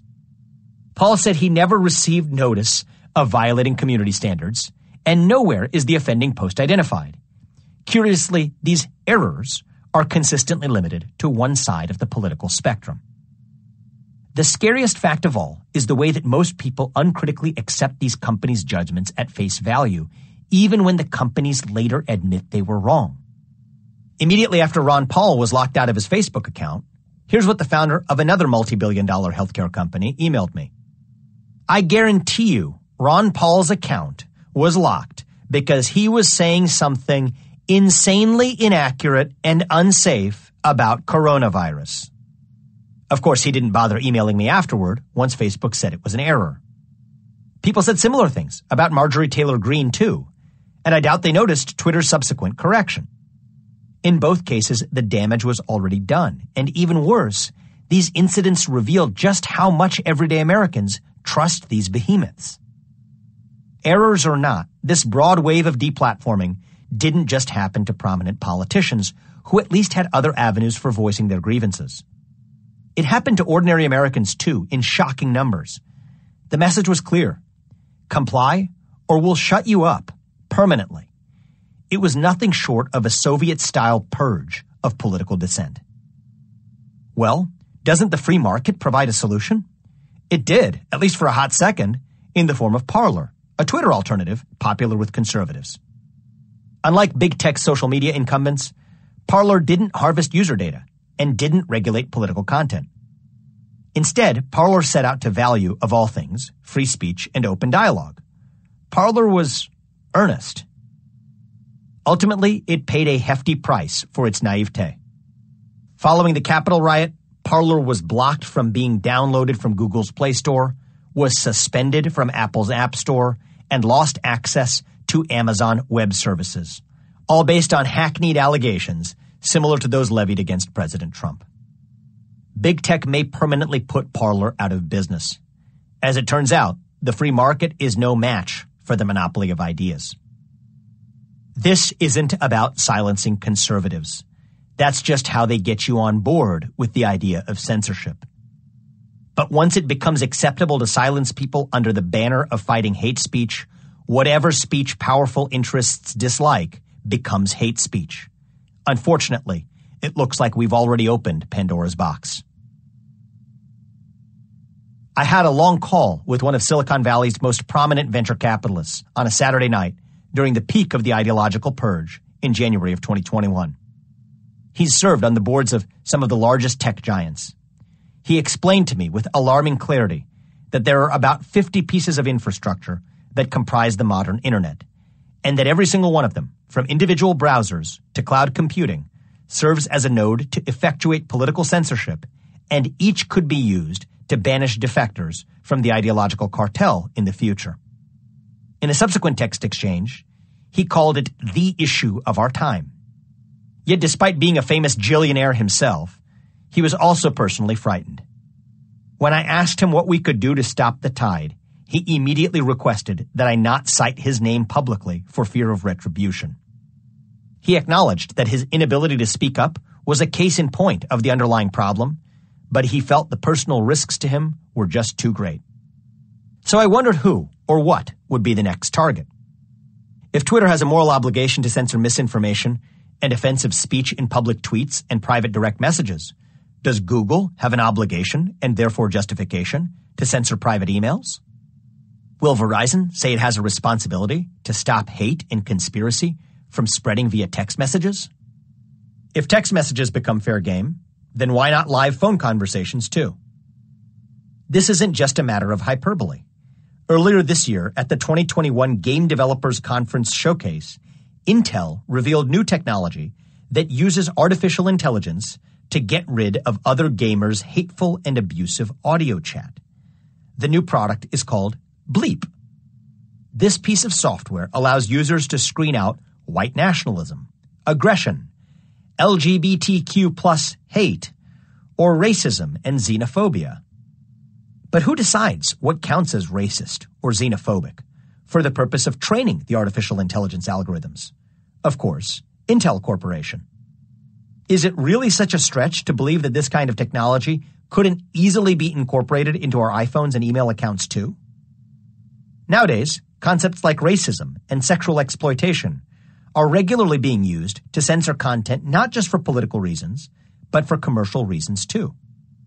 Just look at what happened earlier this year to online chat groups focused on trading stocks. Early in 2021, a group of traders on a Reddit forum called Wall Street Bets realized Wall Street might have made a mistake. As it turns out, hedge funds had short-sold more shares of struggling video game retailer GameStop than actually existed. Short selling means borrowing a share of a company and then selling it in the market. It's a way of betting against a stock. The short seller makes money when the share price of a company goes down, allowing the short seller to buy back the share at a lower price and return it to the lender. Predictably, short selling isn't very popular with the public for the same reason that predators and scavengers aren't popular in nature. But in reality, they all have proper roles to play in their respective ecosystems. Predators prevent rodent infestations, scavengers clean up carcasses, and short sellers help prevent acid bubbles. That's why I don't think it's inherently bad, as some populists on both the left and right do. But like all investors, short sellers are often wrong. They lose a lot of money when a company's share price goes up. The Reddit crowd realized that if they just bought a ton of GameStop shares, they could drive the price up by so much that the short sellers would be forced to buy shares at the higher price to close their positions. That's how the mechanics of short selling work. And would have to pay whatever price the Reddit guys named. That's called a short squeeze, and it worked wonders. GameStop's share price skyrocketed. Hedge funds bled. The hedge fund Melvin Capital, led by one-time star trader Gabe Plotkin, was down over 50% in the month of January as a consequence.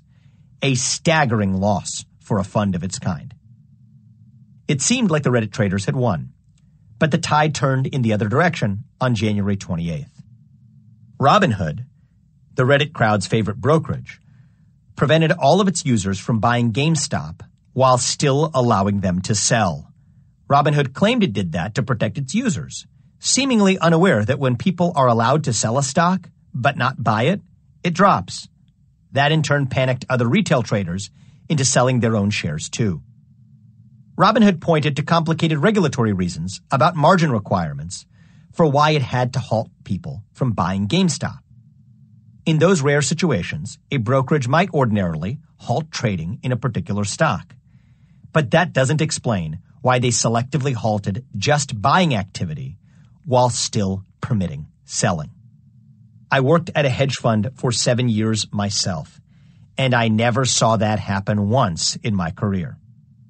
At the end of the day, it isn't rocket science. If you prevent people from buying a stock and only permit them to sell, the stock will go down. And that's exactly what happened. Of course, Reddit traders were still free to use brokerages other than Robinhood to buy stocks if they wanted to, including in a coordinated fashion. But this is where wokeness comes in. Just hours before the Thursday short-selling onslaught, the online chat company Discord shut down a Wall Street Bets discussion server with 250,000 members over allegations of hate speech. Wall Street Bets moderators claimed the entire Discord server was banned because one user had managed to bypass a filter for vulgarity. Simultaneously, Facebook shut down a 150,000-strong discussion page for Robinhood traders over allegations of adult sexual exploitation, which it refused to substantiate.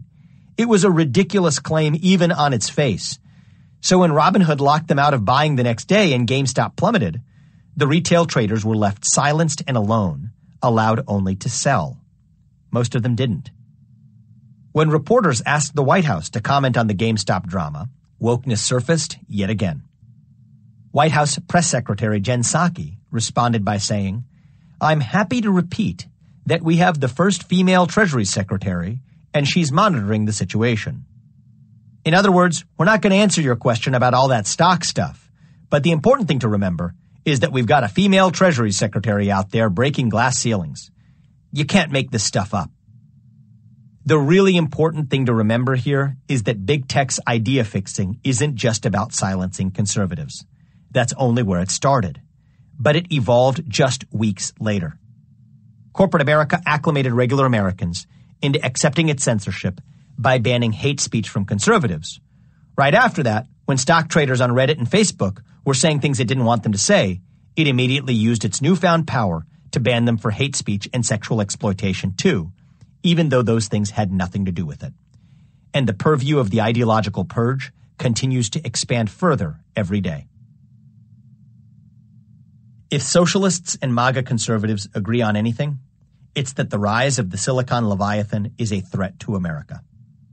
This January, following Robinhood's decision to halt its users' ability to buy GameStop shares, lawmakers from across the political spectrum condemned the move and called for hearings into the decision, including staunch conservative Ted Cruz and ultra-liberal Alexandria Ocasio-Cortez.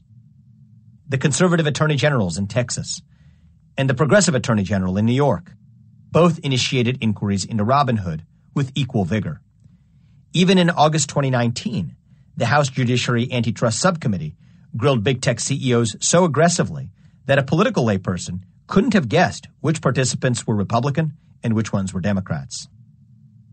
They disagree only in their diagnosis of the problem. Liberals allege that this grim reality is simply the inevitable outcome of the free market, while classical conservatives say the answer is that we don't have enough competition in the marketplace, even though they don't have a coherent account as to why. Who's right? My view? Neither. The real culprit is actually Congress itself. Our federal laws continue to aid and abet the rise of Silicon Valley's behemoths in the form of unique corporate privileges enjoyed by internet companies that have successfully lobbied our lawmakers for competitive advantages that wrongly favored Silicon Valley over the rest of America. The emergence of these corporate monsters isn't a product of capitalism, but instead the laws and regulations that are vestiges of crony capitalism. The most important of these laws is Section 230 of the Communications Decency Act of 1996, which confers a broad shield of legal immunity specifically to Silicon Valley titans, internet service providers, like Facebook and Twitter, for all content published on their platforms. Notably, this is a tremendous benefit that ordinary publishers of content don't enjoy. For example, my hometown's newspaper, the Cincinnati Enquirer, or even the publisher of this book, Hachette Book Group.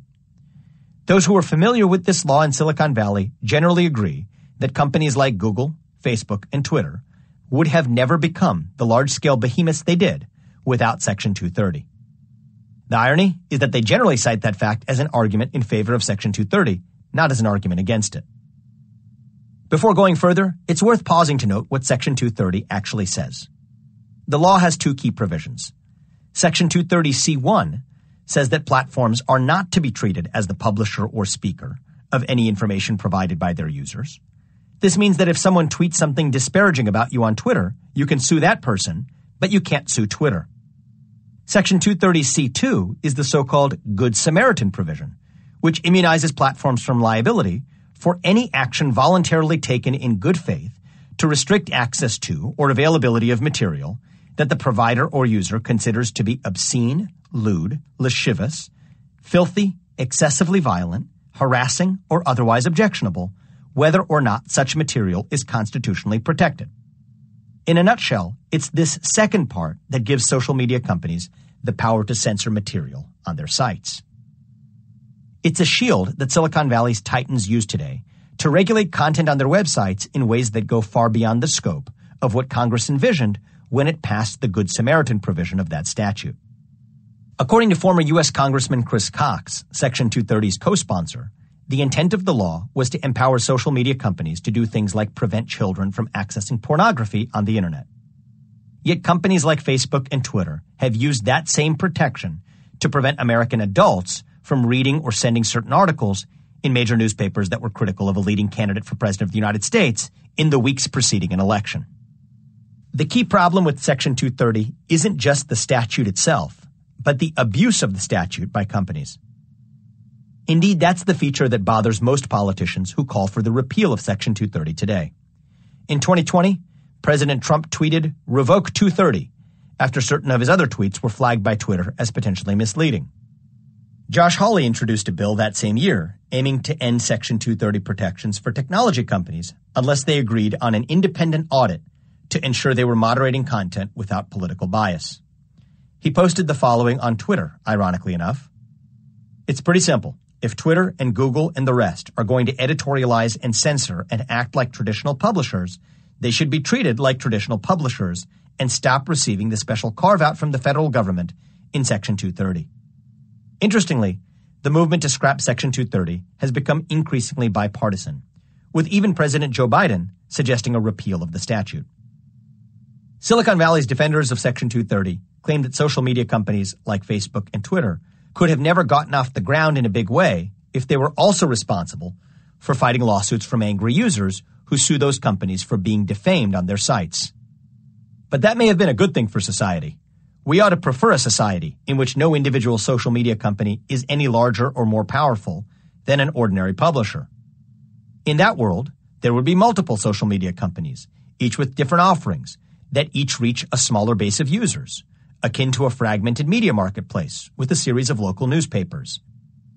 That's what the free market might have produced as an alternative equilibrium, and it's one that sounds pretty good to me. That should be our greatest learning of all. We would have never had behemoth corporate monsters in Silicon Valley wielding the power that they do without laws that were a product of Silicon Valley's own lobbying efforts. In an ultimate irony, Jack Dorsey, in his Senate testimony, invoked that very fact in arguing against the repeal of Section 230. He warned that if Section 230 were to disappear, then only massive tech companies capable of shouldering the financial burdens associated with new legal liabilities would continue to exist, choking out smaller companies and startups that try to compete. It would leave only a small number of giant and well-funded technology companies, he testified. Dorsey's lack of self-awareness is laughable. The only way that current Silicon Valley behemoths ever became behemoths was due to the existence of Section 230 in the first place. But this is at best a learning for the future. Unfortunately, in one narrow sense, Dorsey is right.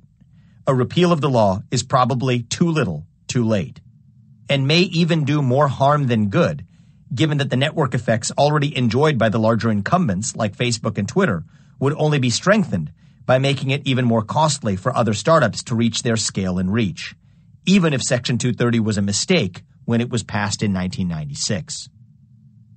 Congress opened Pandora's box, and it may be too late to shut it. But in the original myth, opening Pandora's box didn't just release a flood of evils into the world. The last thing left in the box was hope. So what's the solution? Antitrust law misses the point. Breaking up big tech companies won't stop smaller companies from still behaving like an ideological cartel. Regulation is self-defeating because large firms are expert at capturing the process for their own benefit, entrenching their status as incumbents. Repealing Section 230 would have the same effect, since larger firms are better able to withstand liability as compared to smaller upstarts. A more promising solution, at least in theory, would be for Congress to amend Section 230 in the following manner. Any company that benefits from Section 230 is bound by the standards of the First Amendment. In other words, Internet service providers would have a choice. Either they could benefit from the extraordinary privilege of legal immunity against lawsuits from users alleging censorship while abiding by the First Amendment, or they could moderate and censor user content as they wish, but without the special shield of Section 230. They can't have both. Intellectually, it makes sense. If the federal government gives you special treatment, then you assume special obligations to act according to the same constitutional restraints as the federal government. Practically, though, it's nearly impossible to imagine Congress actually acting so boldly, especially when dollars from large corporate donors are still like mother's milk for most congressmen. In the near term, our most promising solution rests in the judicial system, the one institution that nearly all Americans still trust. In response to the widespread social media bans in January of 2021, I argued in the Wall Street Journal, along with my former law professor, that when big tech companies engage in selective censorship of political viewpoints on their platforms, these companies should be treated as state actors and bound by the Constitution under existing legal doctrines. No new laws are required. The legal argument is a bit of a mind bender, but it's also a game changer, so bear with me.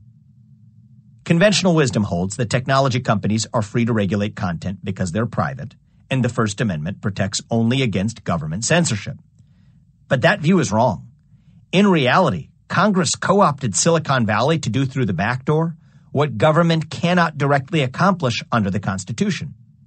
And it did it through a carrot and stick approach. Section 230 was the carrot, in that it not only permits tech companies to censor constitutionally protected speech, but completely shields them from federal or state liability for doing so. Yet the Supreme Court has long held that the legal provision of such immunity can turn private action into state action. Take Norwood v. Harrison, 1973, which held that it is axiomatic that the government may not induce, encourage, or promote private persons to accomplish what it is constitutionally forbidden to accomplish. Similarly, in Railway Employees Department v. Hansen, 1956, the justices found state action in closed-shop agreements between private unions and the employer, which forced all employees to join the union because Congress had passed a statute immunizing such agreements from liability under state law. In Skinner v. Railway Labor Executives Association, 1989, the court yet again found state action in private party conduct, drug tests for company employees, because federal regulations immunized railroads from liability if they conducted those tests. In all of these cases, as with Section 230, the federal government didn't mandate anything. It merely preempted state law, protecting certain private parties from lawsuits if they engaged in the conduct Congress was promoting. If Section 230 is the carrot, here's the stick. Congressional Democrats have repeatedly made explicit threats to social media giants if they fail to censor speech those lawmakers disfavored.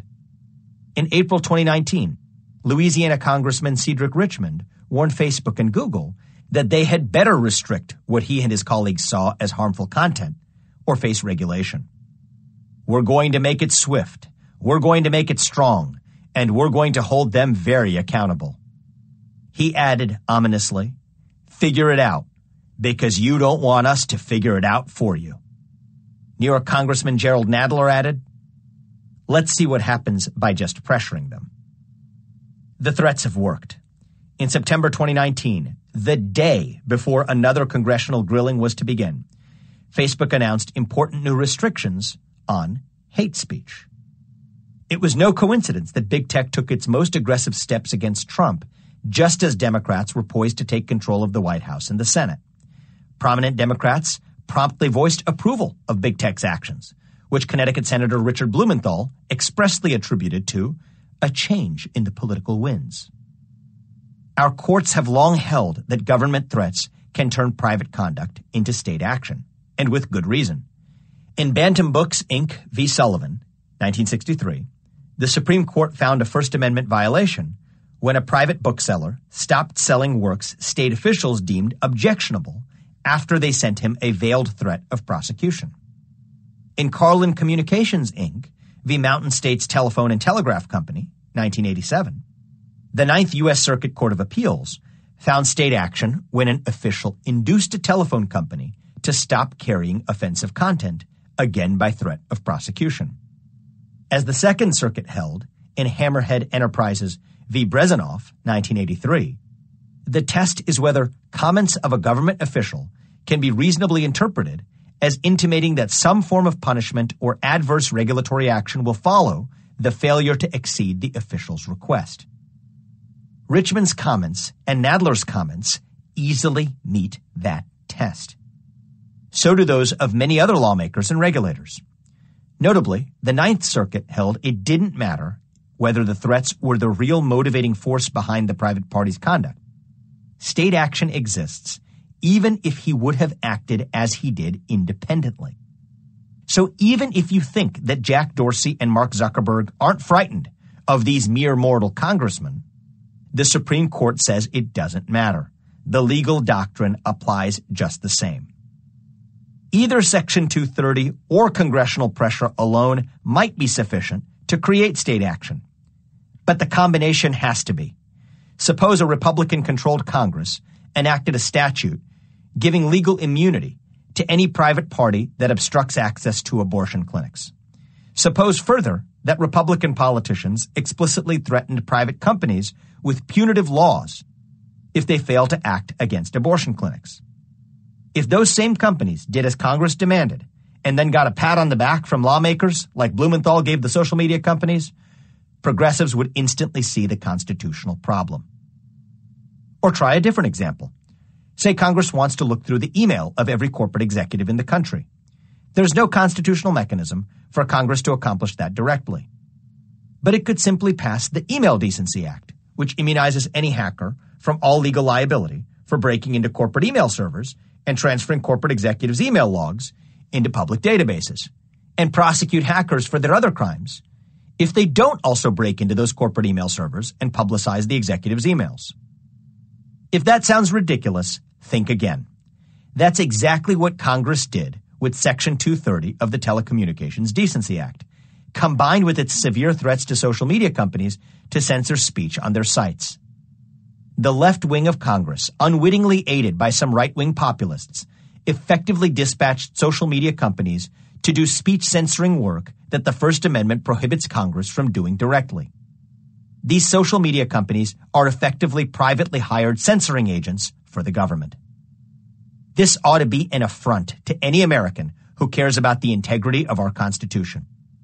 It reminds me of the premise underlying Season 5 of the television series Homeland. German intelligence agencies were prohibited by new German privacy laws from spying on their citizens. So instead, they invited the U.S. Central Intelligence Agency onto their soil to do the spying on their behalf. In return, the CIA got to keep the private information of German citizens for its own purposes. It's strikingly similar to what's happening now in the real world with social media companies. Substitute the U.S. government for the German intelligence agencies, Twitter and Facebook for the CIA, and the analogy becomes clear. These corporate behemoths are doing the work of big government under the mantle of private enterprise, and they're getting away with it together. It's the most dangerous kind of woke capitalism of all, the kind where the government explicitly co-opts private institutions to do the government's own bidding. As we've discussed, the unholy marriage between government and corporations isn't just hypothetical, nor is it hyperbole. In fact, it may soon have a name. New York University researchers have published a report titled False Accusation, the unfounded claim that social media companies censor conservatives, which calls for the Biden administration to form a new digital regulatory agency to fight dangerous ideas, such as the assertion that social media companies have anti-conservative bias. Remind you of Orwell's Ministry of Truth? Well, it gets worse. According to the New York Times, we now have a reality crisis. The solution? Experts are calling for the administration to put together a cross-agency task force to tackle disinformation and domestic extremism, which would be led by something like a reality czar. Importantly, this task force could also meet regularly with tech platforms and push for structural changes that could help those companies tackle their own extremism and misinformation problems. It could become the tip of the spear for the federal government's response to the reality crisis. Others are calling for a truth commission. For anyone who's still wary of my argument that big tech censorship is state action disguised as private action, don't take it from me. Just listen to America's newspaper of record. In sum, here's how the game was played. First, Congress endowed big tech with the special corporate privilege of Section 230 that immunizes technology companies from any liability in state court for censoring or otherwise regulating user content. Second, liberal congressmen threatened those same companies at hearings in 2020, saying that if they fail to remove hate speech from white nationalists, they would be punished. Third, liberal lawmakers congratulate social media companies after they go on to censor the content that Democrats don't like. Fourth, tech titans manage to take their most aggressive actions of all, just as Democrats are poised to take control of the White House, the Senate, and the House of Representatives for the first time in over a decade. And fifth, of course, Silicon Valley billionaires made staggeringly one-sided campaign contributions to those same Democratic candidates as a token of appeasement. In 2020, the mantra of keeping money out of politics was no longer a liberal slogan. Instead, blending profits with politics, and ultimately power, became the new progressive way. We've devolved from a three-branch federal government to one with a headquarters in Silicon Valley and a branch office in Washington, D.C., each doing precisely the work that the other can't. That's the backroom bargain that defines our century. When I was a kid growing up in Ohio, my favorite field trip was the one that we took to Washington, D.C. I still remember my awe when I saw the dome of the U.S. Capitol for the first time. We used to visit the various memorials. We learned how to do a proper salute, just like they do in the military. Perhaps one day my son will feel the same way when his teachers take him on a trip to see the glassy exterior of the Googleplex offices in Silicon Valley. I doubt they'll make him salute the CEO. Maybe they'll have him bow instead. Chapter 10. Wokeness is like a religion. I read my favorite story about Christ during my junior year at St. Xavier High School in a poem contained in the last book Fyodor Dostoevsky wrote before he died, The Brothers Karamazov. Here's how I remember it. The story begins with Jesus Christ returning to Earth during the Spanish Inquisition. He shows up in Seville and starts performing biblical miracles, healing the lame and the sick. But when an old cardinal recognizes him, instead of celebrating Christ's return, he has him arrested. The Inquisition's leaders sentence Christ to be burned to death the next day. The Grand Inquisitor shows up in Christ's prison cell and gives an extended explanation of how Christ's return stands in the way of the church's mission.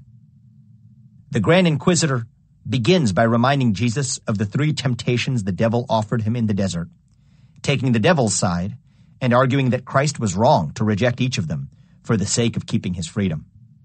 Freedom, claims the Grand Inquisitor, is an obstacle to salvation, not the pathway to it. He says that instead of extolling the virtues of free will, Jesus should have won people's hearts by turning stone to bread and feeding them, should have gained their worship by casting himself down from the mountain to be lifted up by angels, and should have ensured their salvation by ruling all the kingdoms of earth. The theme of the Grand Inquisitor's soliloquy is that the church has outgrown Christ. He agrees with Christ's goal of delivering salvation, but he says that people can't be trusted to make the right decisions. They have to be forced to be good. In the Inquisitor's eyes, all men are sinners, and the duty of the church is to compel them to recognize their sin so they can be saved. Jesus' message of free will interferes with that project because, fallen as they are, most people will only choose to fall further into sin. Christ has value only as a symbol whose name and likeness the church can invoke to make people obey. But Jesus himself is obsolete, says the Grand Inquisitor. Jesus must die so that what he has come to represent can live on. When I reflected on Roivant, wokeness, and the state of our nation on Juneteenth 2020, I remembered the Grand Inquisitor. Diversity has become a term of art, a symbol, one so powerful that the symbol is now more important than the thing it was supposed to represent. Wokeness sacrifices true diversity, diversity of thought, so that skin-deep symbols of diversity, like race and gender, can thrive. Just like Christ in the story, true diversity of thought now represents a threat to the church of diversity. So this church didn't make us forget the true God. It sentenced the true God to death. Columbia University linguistics professor John McWhorter has observed that third-wave anti-racism is a profoundly religious movement in everything but terminology. He couldn't be more right. Diversity experts like Ibram Kendi and Robin DiAngelo are the grand inquisitors of our time. Corporate CEOs are the followers in the square who kneel to them. Some of them kneel out of worship, some out of fear, some a mixture of the two. If they confess themselves to be sinners and acknowledge their racism and sexism, the inquisitors will absolve them of these sins. Corporate employees and their consumers are like the innocent masses, left to worship at the temple of diversity, a quasi-religion that monolithically rejects diversity itself, just as the commoners in Seville worshipped at a church that sentenced Christ to execution. "Heal me of my patriarchy," the woke CEOs and their employees cry. "I am blind to my white privilege. Make me see." If they show a penitent heart and a contrite spirit, the diversity experts graciously bless them and then move on to their next speaking engagement. All must be saved. Robin DiAngelo is the author of White Fragility, which you can find on the bookcase of every woke suburban mom. It topped the bestseller lists in 2020. DiAngelo presents an overly simplified view of race in America, which paints whites as a racist monolith that systemically oppresses blacks and other minority groups. As the Washington Post describes it, DiAngelo believes that whites are an undifferentiated racist collective, socialized to fundamentally hate blackness and to institutionalize that prejudice in politics and culture. DiAngelo's rise is emblematic of the increased adoption of a previously fringe school of thought that has now spread across corporate America through mandated diversity trainings and has even made its way into exhibits at the Smithsonian. DiAngelo and her devotees seem to believe that things like the scientific method, use of the written word, punctuality, and hard work are hallmarks of whiteness, and that it perpetuates white supremacy for her employers and teachers to valorize them. In DiAngelo's telling, the idea of meritocracy is a white supremacist myth meant to justify existing racial hierarchies as the product of hard work. One journalist interviewing DiAngelo questioned her about her objection to the supposedly white practice of hiring professors based on how rational they are. The journalist asked whether hiring rational teachers might produce rational students. DiAngelo ultimately responded that if any practice leads to the outcome of minorities doing poorly, that practice must be racist. She then noted, incidentally, that under capitalism, minorities do poorly. The reasoning doesn't seem airtight to me, but this is the stuff of which diversity seminars are built. Coca-Cola made the news recently when some images leaked of a DiAngelo diversity training course it had its employees take on LinkedIn. She instructed them to try to be less white and said that amounts to being less oppressive, arrogant, defensive, ignorant, and so on. I took a look at the training course and noted DiAngelo added that Asians are guilty of these sins too because they're white adjacent. This jargon-based racism about Asians being white adjacent is increasingly common in woke circles, as a recent Wall Street Journal op-ed explains. Coca-Cola responded to the controversy over DiAngelo's diversity training with some corporate legalese, saying it was not a focus of our company's curriculum. LinkedIn quietly took down the course. Robin DiAngelo's shtick is that she's a white person who tells her fellow white people they're racists and gives them verbal flails they can whip themselves with to atone. And she charges a pretty penny for her service.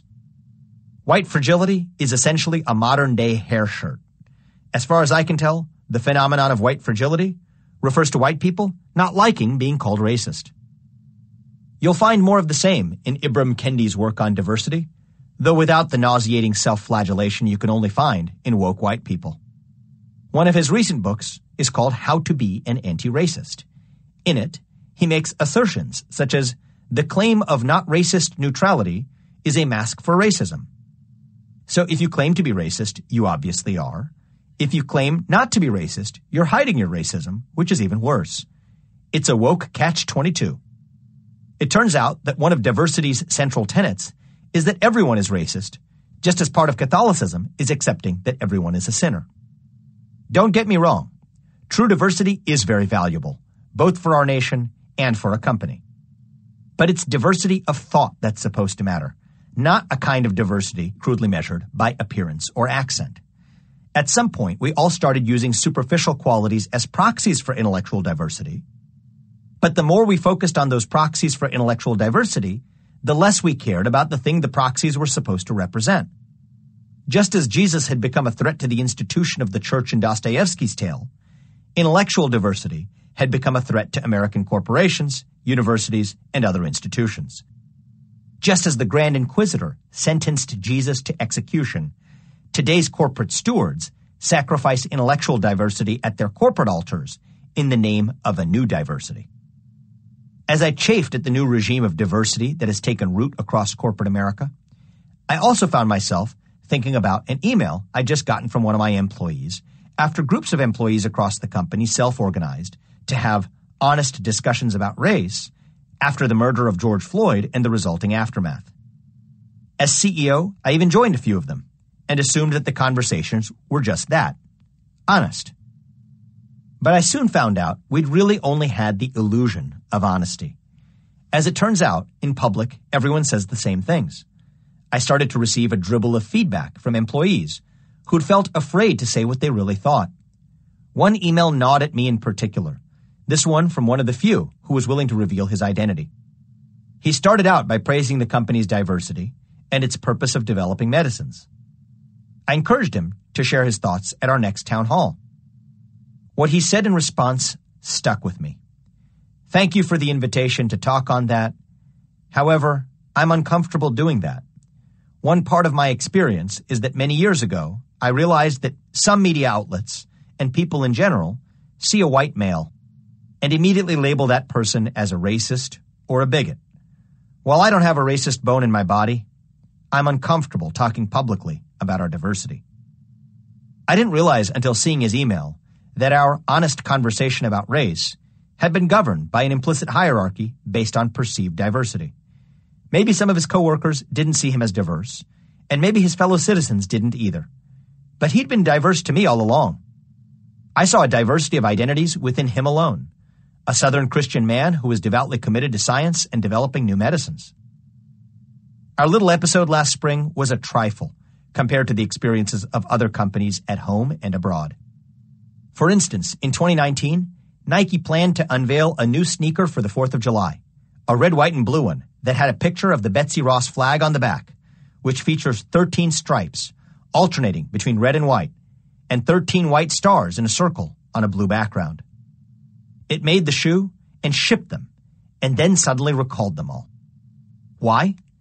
Because Colin Kaepernick had recently signed onto its payroll, and he argued that because the flag design was created in 1776 and slavery was legal at the time, Nike would have been endorsing slavery. This quickly became the accepted wisdom. Democratic political candidates rushed to endorse Nike's move, and Betsy Ross's flag became known as a symbol of white supremacy overnight. So what had been intended to be a celebration of women's contributions to the creation of the nation became viewed as a threat to diversity. Forbidden words are also a threat to diversity, even when you're quoting them, not using them.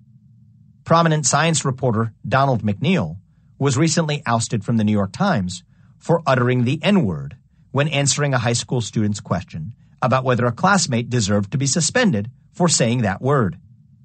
Tim Boudreau, the chair of Central Michigan University's journalism department, was fired merely for quoting a leading free speech case that itself mentioned the N-word in its description of the facts.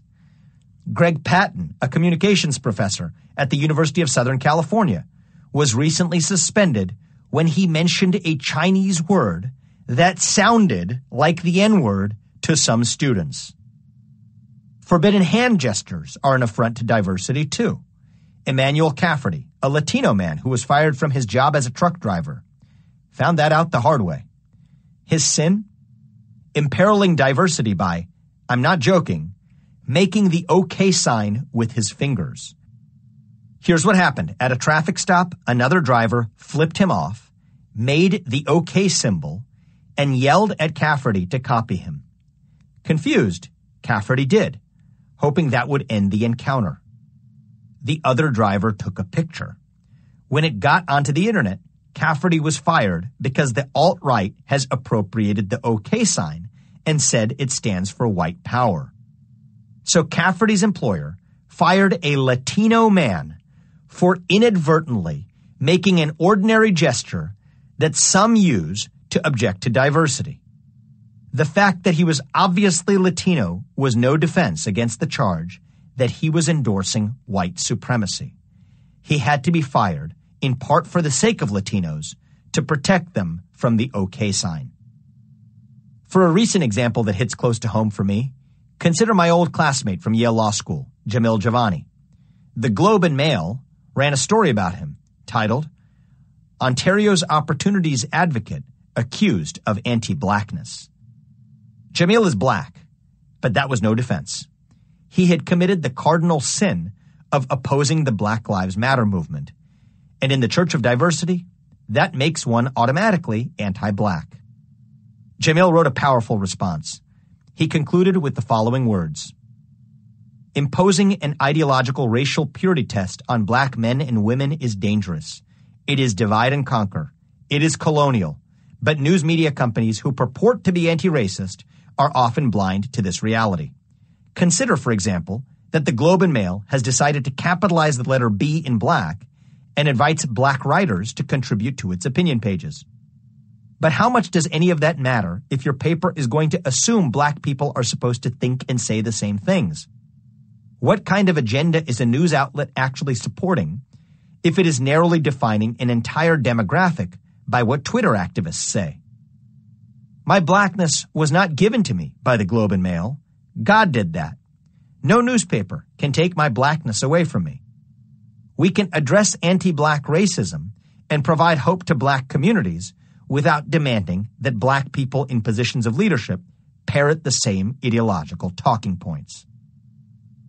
As one commentator put it, Jamil had run afoul of a central tenet of the Church of Diversity, neatly expressed in a sermon from U.S. Congresswoman Ayanna Pressley.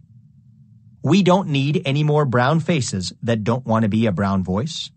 We don't need any more black faces that don't want to be a black voice. I suppose her disciples will call me a brown face, and they will say they don't need me to speak because I don't want to be a brown voice. But I have things I want to say. The Church of Diversity delivers a new sermon every day. The list goes on, and as you'll see throughout this chapter, I'm going to show that wokeness really has become a religion in every meaningful sense of the word, practically, morally, and even legally. The Church of Diversity is as real as Christianity, Islam, or Hinduism, and its membership is growing every day.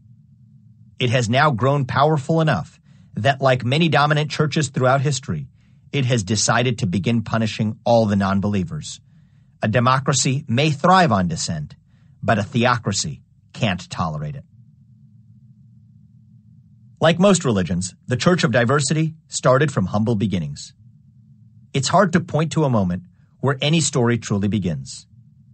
But for a single moment where America's interest in diversity began to become a formalized obsession, take a look at Justice Powell's famous concurrence in Regents of the University of California versus Bakke. It was here, in an opinion about the constitutionality of racial quotas in university admissions, that American law began to really acknowledge the value of diversity.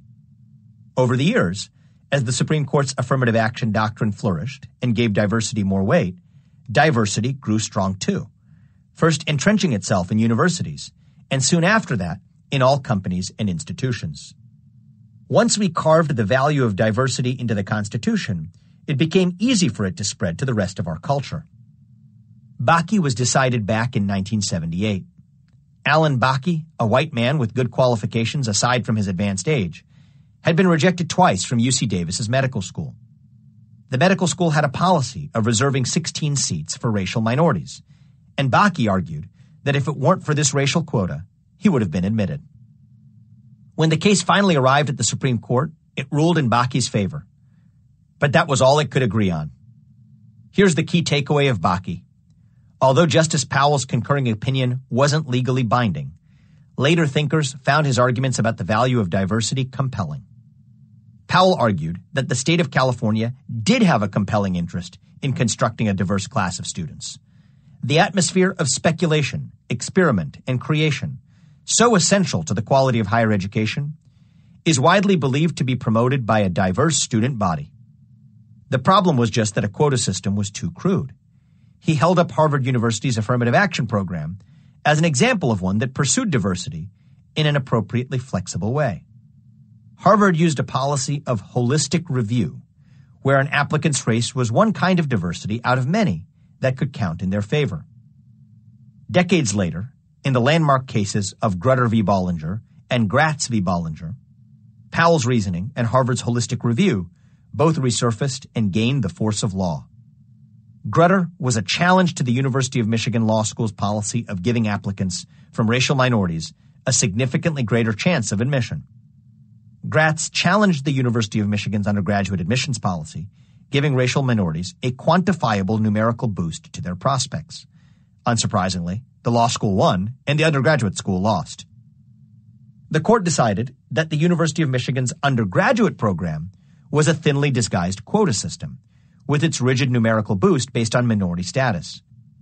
But the law school's unquantifiable, non-numerical boost passed constitutional muster because, like Harvard's holistic review policy, it considered race one positive factor out of many.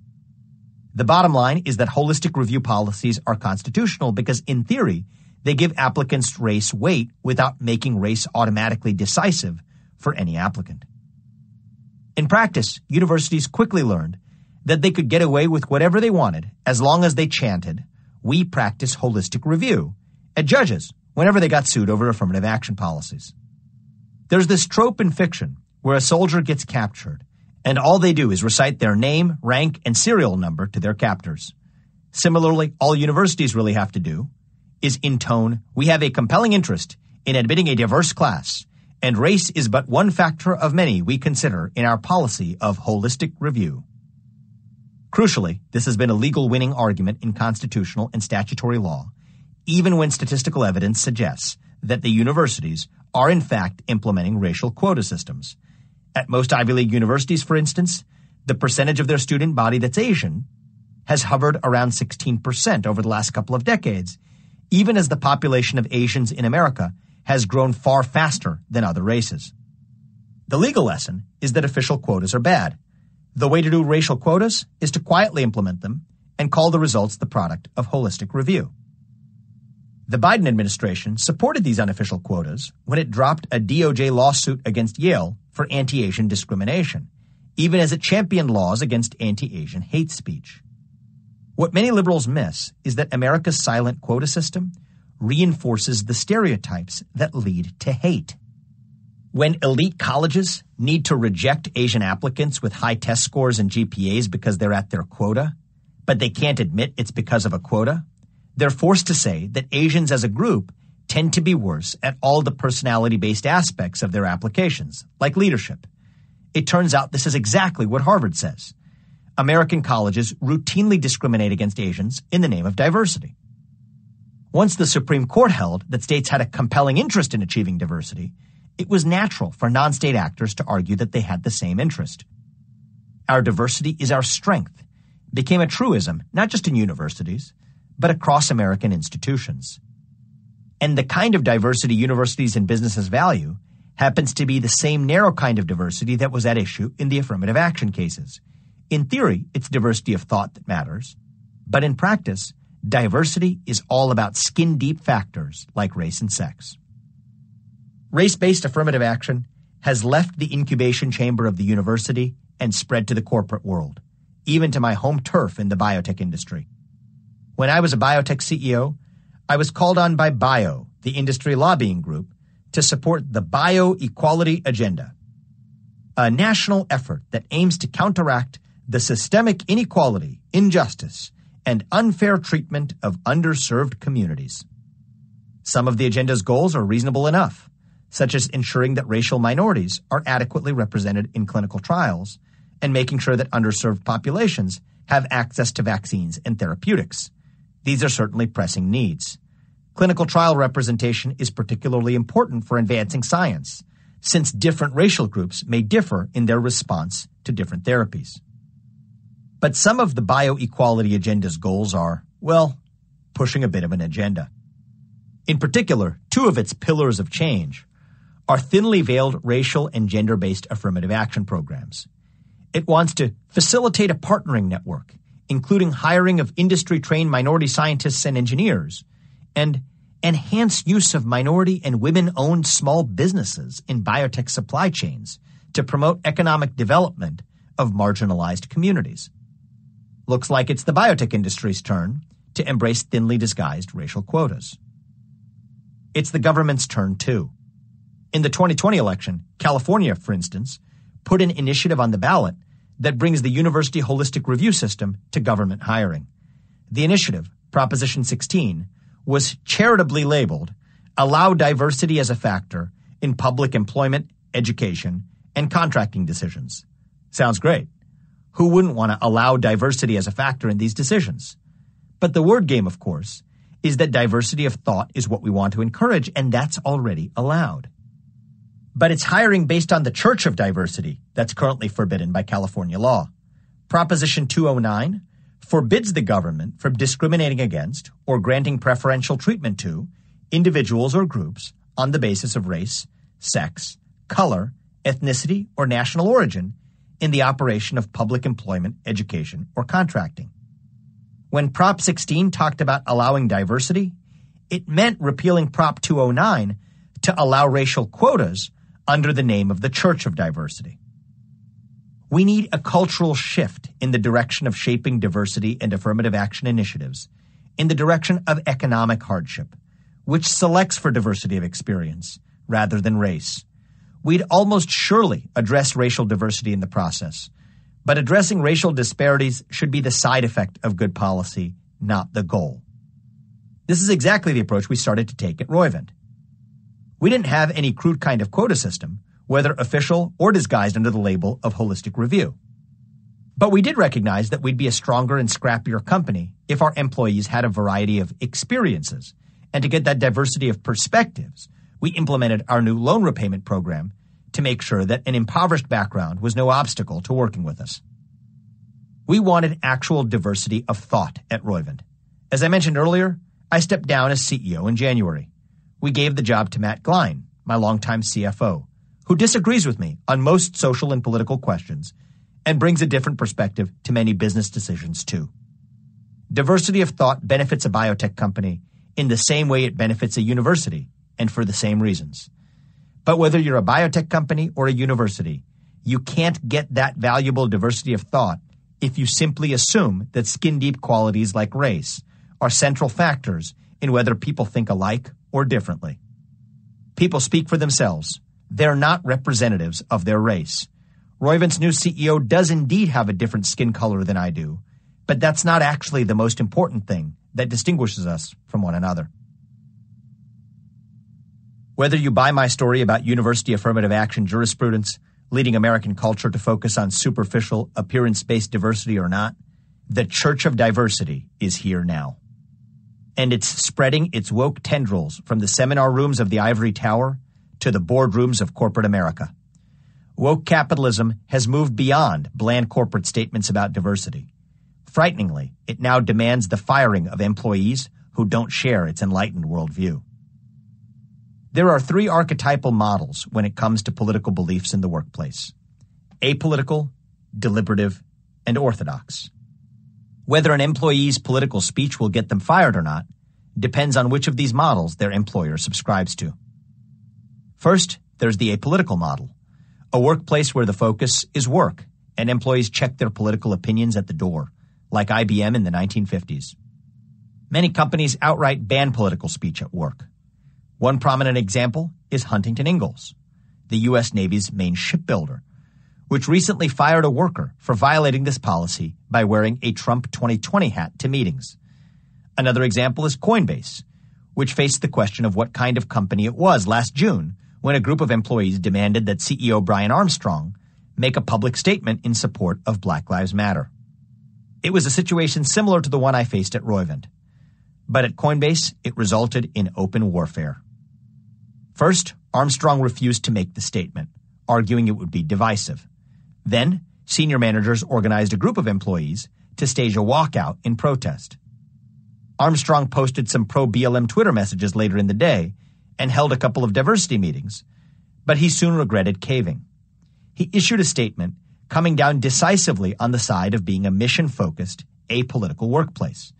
In it, he laid out a list of things the company explicitly wouldn't allow employees to do.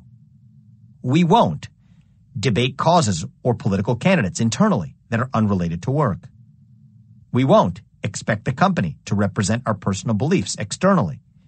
We won't assume negative intent or not have each other's back. We won't take on activism outside of our core mission at work. He even offered a generous severance package to employees who didn't want to stay at an apolitical workplace. 60 of Coinbase's employees took him up on it, 5% of its workforce. Some outside observers applauded Armstrong's decision to foster a mission-oriented culture. Others were much less sympathetic. The firestorm of visceral criticism is probably best summed up by former Twitter CEO Dick Costello's reaction. Costello declared in a now-deleted tweet, "Me first capitalists who think you can separate society from business are going to be the first people lined up against the wall and shot in the revolution. I'll happily provide video commentary." The message is clear. Damned be all who don't bow at the altar of woke stakeholderism. Given that backdrop, it's somewhat predictable that unlike Coinbase, most companies just informally create a politics-free workplace. Apolitical workplaces often come from a bottom-up approach. One poll found that 60% of employees say they believe discussing politics at work is unacceptable. But ironically, the same poll finds that 57% of employees do it anyway. There's just a natural human itch to discuss the issues of the day, and some businesses reject the apolitical model by embracing that urge and encouraging their employees to speak their minds. This is the deliberative model, where a workplace is a site of discussion and debate on any and all topics, essentially a faculty lounge at most 20th century universities. It's reflected in the self-image of hedge funds like D.E. Shaw or Bridgewater. A lot of modern-day big tech companies like Google and Facebook claim to fall into this category. Corporations may not be people, but one way they're exactly alike is that their self-image is often at odds with reality. As we'll soon see, that's becoming the case with Google. But it at least holds itself up as an exemplar of the deliberative model. Lastly, there's the orthodox model, where employees are a self-selecting group who must swear fealty to a set of principles to retain employment, like the instructors at a religious school who must affirm a denominational catechism. It's mostly just religious colleges like Liberty University or Brigham Young University that openly claim to belong to this group. Although it's rare for organizations to outright require adherence to religious orthodoxy, they often indirectly encourage it by having policies rooted in religious beliefs, such as Chick-fil-A's closures on Sundays, or Hobby Lobby's refusal to provide its employees access to contraceptives in their healthcare plans. Historically, businesses with religious owners have been the main adherents of the orthodox model, whether formally or informally. But wokeness is the new orthodoxy, the new religion, one that disguises itself in secular clothing. Because its disciples worship the secular force of identity rather than any supernatural one, it's much easier for the Church of Diversity to infiltrate the workplace. For years, many universities have been in the process of lurching quite dramatically from the deliberative model to the orthodox one. And now corporations are trending in that direction as well. And they're firing anyone who doesn't toe the new party line. Let's start with Google's firing of software engineer James Damore in August of 2017, a paradigmatic case of political discrimination. After he attended an internal meeting on Google's policies on diversity and inclusion, the organizers asked for feedback. He wrote a long memo titled "Google's Ideological Echo Chamber" and sent it to the organizers. Writing that memo and sending it out into the echo chamber would end up being a career-ending mistake. The memo is relatively innocuous. It acknowledges the discrimination women face in the tech sector, but argued that Google's employment practices gave too much weight to discrimination when explaining gender disparities in recruitment and promotion. Damore cited a variety of articles and peer-reviewed psychological papers to argue that Google's preferred explanation didn't account for innate biological differences between men and women. He recognized that the research he cited only discussed averages, adding, "So you can't say anything about an individual. I hope it's clear I'm not saying that diversity is bad, that Google or society is 100% fair, that we shouldn't try to correct for existing biases, or that minorities have the same experience of those in the majority. My larger point is that we have an intolerance for ideas and evidence that don't fit a certain ideology." Google's response ended up proving his point. After hearing nothing back from the diversity seminar's organizers, Damore shared his memo on Google's employee message boards. His memo created a firestorm. First, it sparked an outcry among many of his fellow employees. Plenty of Damore's fellow Googlers defended his position, or at least his right to voice it. But once one of his detractors leaked the memo to the media, his time as an engineer was at an end. The firestorm became a public conflagration, and to cover itself, Google torched his career. A nerdy 28-year-old centrist who'd been diagnosed with autism stumbled into the culture wars, expressed a vaguely conservative view, and became Silicon Valley's favorite pariah, its whipping boy for the evils of the world. Google had to sacrifice Damore to prove its purity. It had to excommunicate him to avoid being excommunicated itself. This punishment made perfect sense under the tribal logic of woke capitalism, but it didn't make much sense in light of Google's explicit commitments to free and open dialogue. Perhaps in recognition of this tension, Google attempted to square the circle with a mealy-mouthed statement from its CEO, Sundar Pichai, who led by asserting, "To suggest a group of our colleagues have traits that make them less biologically suited to that work is offensive and not okay." But he added, "At the same time, there are coworkers who are questioning whether they can safely express their views in the workplace, especially those with a minority viewpoint. They too feel under threat, and that is also not okay." But this childlike list of what was okay and not okay did nothing to address the underlying contradiction in Google's commitments. Damore was fired for arguing for a minority view that Google's own views defined as inherently unacceptable, no matter how well supported his argument was. No one said Google needed to have an internal message board for dialogue on important ideas. But it was trying to get the credit for fostering dialogue through its public verbiage while doing precisely the opposite in practice. To top it off, Damore didn't even say what was alleged. Pichai's characterization was inaccurate. It wasn't enough to fire Damore for his views. Google also slandered him on the way out. Google recently got back into the game of firing its political enemies and laid off software engineer Kevin Cernicki, allegedly for his political perspectives. But Google's far from alone. David Shor, a left-leaning data analyst who didn't lean left enough, was fired by Civis Analytics, a consulting firm, for tweeting in support of a study that violent protests are counterproductive. Shor's case exemplifies yet another category of political firings, the tweets that aren't woke enough. This new species of political discrimination is especially pernicious. Sadly, there's a thing called woke Twitter now, and it's just begun stretching its muscles to find out how much power it really has. This progressive Twitter mob tried for months to get actress Gina Carano fired from the show The Mandalorian over her refusal to list her pronouns and her jokes about mask wearing, and it discovers that persistence pays off. Disney finally fired Carano after she compared Nazi persecution of Jews to the persecution of conservatives in America today. The company called her tweet abhorrent and unacceptable, declining to explain why co-star Pedro Pascal remained employed despite his own tweets comparing President Trump's supporters to Nazis.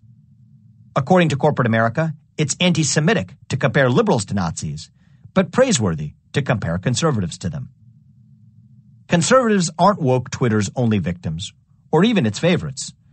Frequently, as with Shor's firing, the ultra-vocal, ultra-liberal inhabitants of woke Twitter take it upon themselves to police their own tribe, zealously snuffing out dissent to make sure the faithful adhere to the identity politics orthodoxy.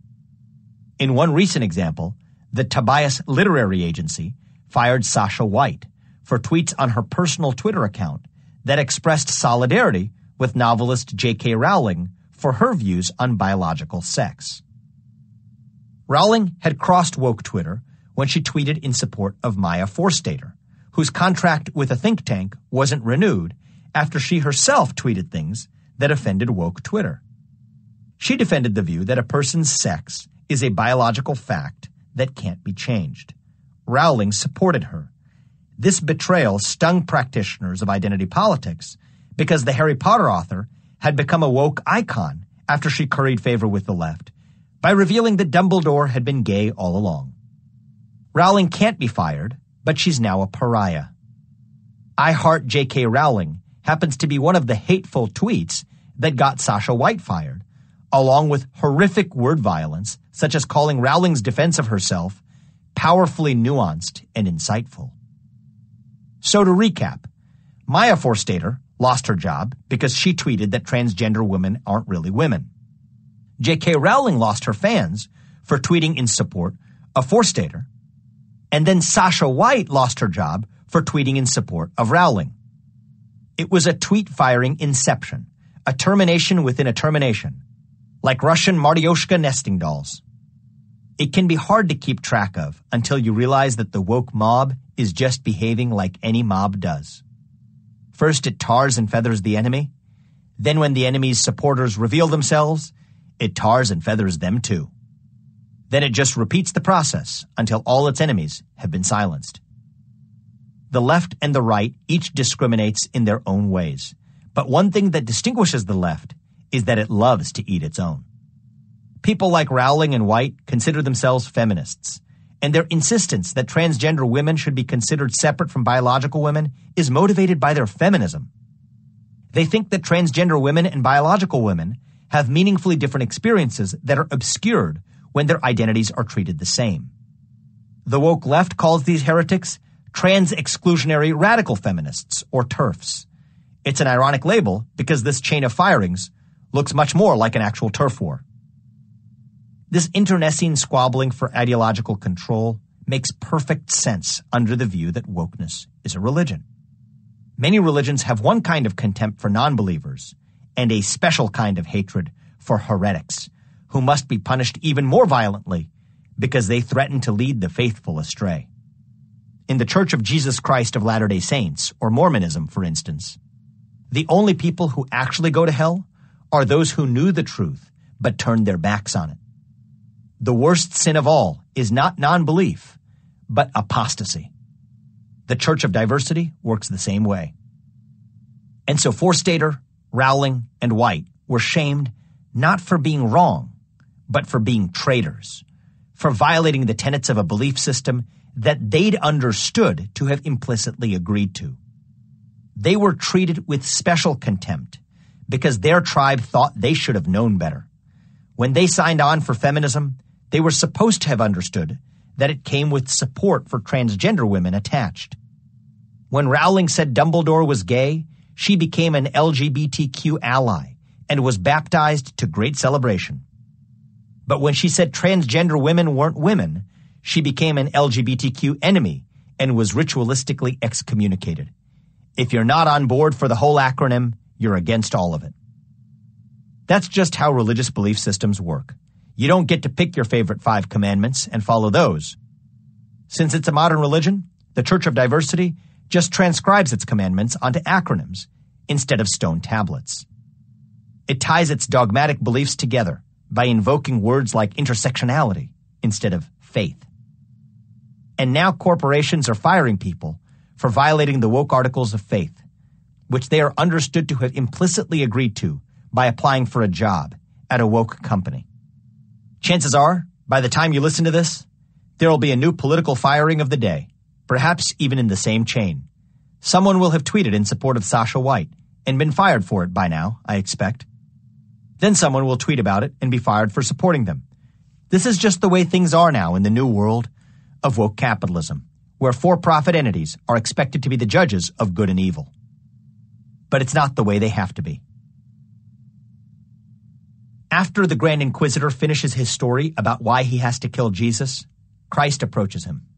Christ softly kisses the Grand Inquisitor, as if he's forgiving him. The Grand Inquisitor shudders. He goes to the cell door, opens it, and says to Christ, "Go, and come no more. Come not at all. Never, never." Jesus leaves. They never see each other again. That's how Dostoevsky ends the story. The Grand Inquisitor's tale teaches us how the Church of Diversity became the real threat to true diversity of thought, all in the name of diversity itself. It also teaches us how we should respond. The Church of Diversity gives in to the three temptations the devil offered Christ in the desert. When woke companies fire people for things they say at home on Twitter, it's taking the Grand Inquisitor's advice to rule men through giving and taking bread from them. To control someone's heart and soul, first control their body. Let them know that if they don't fall in line, they won't even have a roof over their head. With the knowledge that they live and die at the pleasure of the Church of Diversity looming over their heads, they'll look for reasons to believe it. Then it gives them the reasons they're looking for. The Church of Diversity knows that it's not enough to rule through fear. It has to offer salvation too. See privilege everywhere, it promises, and you will understand truth. You will see the web of power that underlies all ordinary interactions, the microaggressions hiding beneath good intentions. You will see colonialism in holiday greetings, patriarchy in pronouns, and systemic racism in filibusters and highways. Feed men and offer them miracles, the Grand Inquisitor says, and then you can rule all the earth. In the third temptation, the devil offered Christ dominion over everything, and with the advent of woke capitalism, this is the stage the Church of Diversity is currently in. It's not enough to rule or save a few people. You have to save everyone by exercising dominion over all. It's not enough to control universities. You have to rule corporations and government too. This is the narrative the Church of Diversity offers. Like the Grand Inquisitor, it bids us to be silent. So how should we respond? With a kiss. Forgiving, but not submitting. Diversity of thought is important, and that includes the woke perspective too. The Church of Diversity's beliefs require it to silence classical liberals, but classical liberals, which in today's climate includes political conservatives like me, can't forget that our beliefs require us to listen to it too. Yes, the playing field is uneven, but that's what defines the choice we make when committing to true diversity of thought. Part of the reason it's difficult to go to war with terrorists is that we choose to play by different rules than they do. Yet if we played by their rules, the war would no longer be worth fighting. The same goes for today's intellectual war between classical liberalism and modern wokeism. We mustn't be drawn into a petty tit-for-tat game where we silence those who silence us, something that I worry about as I see the early stages of cancel culture emerging on the right, now copying the methods of their left-leaning counterparts. If we try to cancel the Church of Diversity, we just join its ranks under a different name. Christ gave the Grand Inquisitor a courtesy that the Grand Inquisitor wouldn't return. We should follow his example. There are reasons to be optimistic. Proponents of classical liberalism won an important battle in the war during the 2020 election, and that victory may pave the way for a path to reconciliation between the two sides. As I wrote at the time, voters at least temporarily shunned the Church of Diversity. Trump gained ground relative to 2016 in every demographic except white men. Racial minorities and women shifted toward him in spite of Democratic attempts to write a narrative in which minorities and women were automatic votes for Biden. And that California initiative to bring back affirmative action, even California's voters resoundingly rejected it, striking it down by a double-digit margin in a state composed mostly of voters from minority demographics. The American people are beginning to let the Church of Diversity know that they've had enough of its preaching. The 2020 election was a jab. The moment is ripe for a knockout punch. But the best way to do that isn't to attempt to cancel woke culture itself. Rather, we need to take its concerns seriously and provide a better answer to those very concerns than wokeism does. So that's the high-minded answer. But don't worry, there are some legal solutions too. Chapter 11. Actually, wokeness is literally a religion. Do fired employees like James Damore have legal recourse against employers like Google on grounds of being fired for political or social views? It turns out the legal answer revolves around the question I raised in the last chapter. Is wokeness a religion? In that chapter, I argued that for practical and moral purposes, wokeness acts increasingly like a religion. In this chapter, I'll prove that wokeness actually is a religion from a legal perspective. That means both that employees like Damore have some protection from woke employers, and that woke employees have certain protections as well. Being a religion comes with legal costs and benefits. The bottom line is that there's an easy bipartisan solution to our cultural battles over political firings hiding in plain sight. We don't have to pass any new laws or pressure judges to engage in any kind of judicial activism. If lawyers just bring the right cases, using the right legal theories, existing law will provide perfectly good protection to many of the people getting fired over their political views, whether they're liberal or conservative. And the court system is one of our country's few institutions that both sides of the aisle still have a bit of faith in, so we can turn adjudication of these issues over to it once lawyers just start making the right arguments. But before we dig into what the law is, let's play an old Yale Law School game. What should the law be?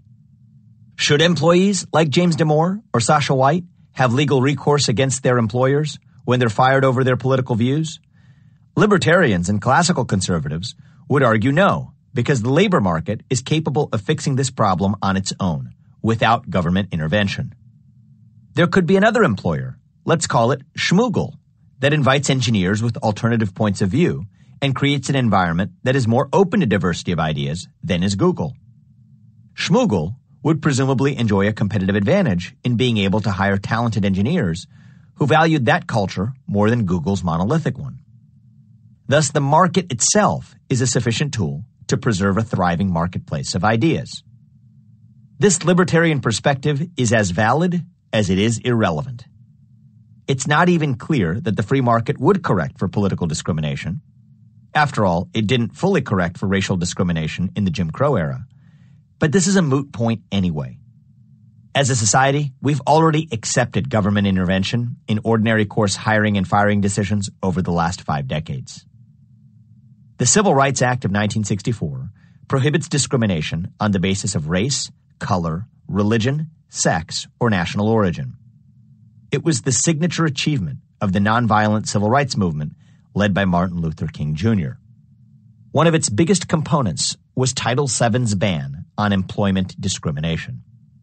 It also had a number of provisions desegregating public spaces and prohibiting the use of voting registration laws to disenfranchise minorities. After Dr. King's assassination led to a wave of riots, Congress passed the Civil Rights Act of 1968, which extended protection from discrimination to housing, saying that those selling, renting, and financing housing couldn't discriminate on the basis of race, religion, national origin, and in later editions, disability or sex. Even before these civil rights acts, the 14th Amendment had sought to address our nation's history of slavery with a number of sweeping provisions protecting rights like due process and equal protection of the law. But crucially, the 14th Amendment stops state governments from discriminating against people. It does nothing about discrimination from private entities like employers or landlords. By the 1960s, it was evident to many that to truly ensure equality, the government had to prevent private actors from discriminating in public arenas. Title II of the Civil Rights Act of 1964, for instance, outlawed discrimination against protected classes in public accommodations, places like hotels, restaurants, theaters, stores, and schools, which are part of daily life for the public, even if they're owned by private entities. With its guarantee of fair treatment regarding housing, the Civil Rights Act of 1968 simply recognized that housing is a kind of public good too, a necessary part of ordinary life.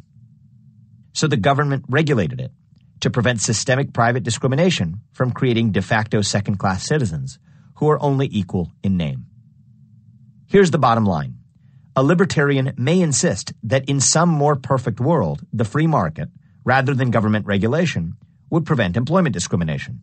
But our society has already emphatically rejected that proposal. While it may be a valid intellectual exercise to interrogate the presuppositions of these major pieces of civil rights legislation of the 1960s, this is not a politically relevant question today. No libertarians have made repealing the Civil Rights Act a serious part of their platform, whether Rand Paul, his father Ron Paul, or the Libertarian Party itself. The more relevant question is this. Given that we as a society already view race, sex, religion, and national origin as protected categories, should we add one's political affiliation to that list? I think yes. When Google fires James Damore, it sends a message that any other employee from his tribe is unwelcome there, and that they are in a certain way inferior to those who espouse majority views.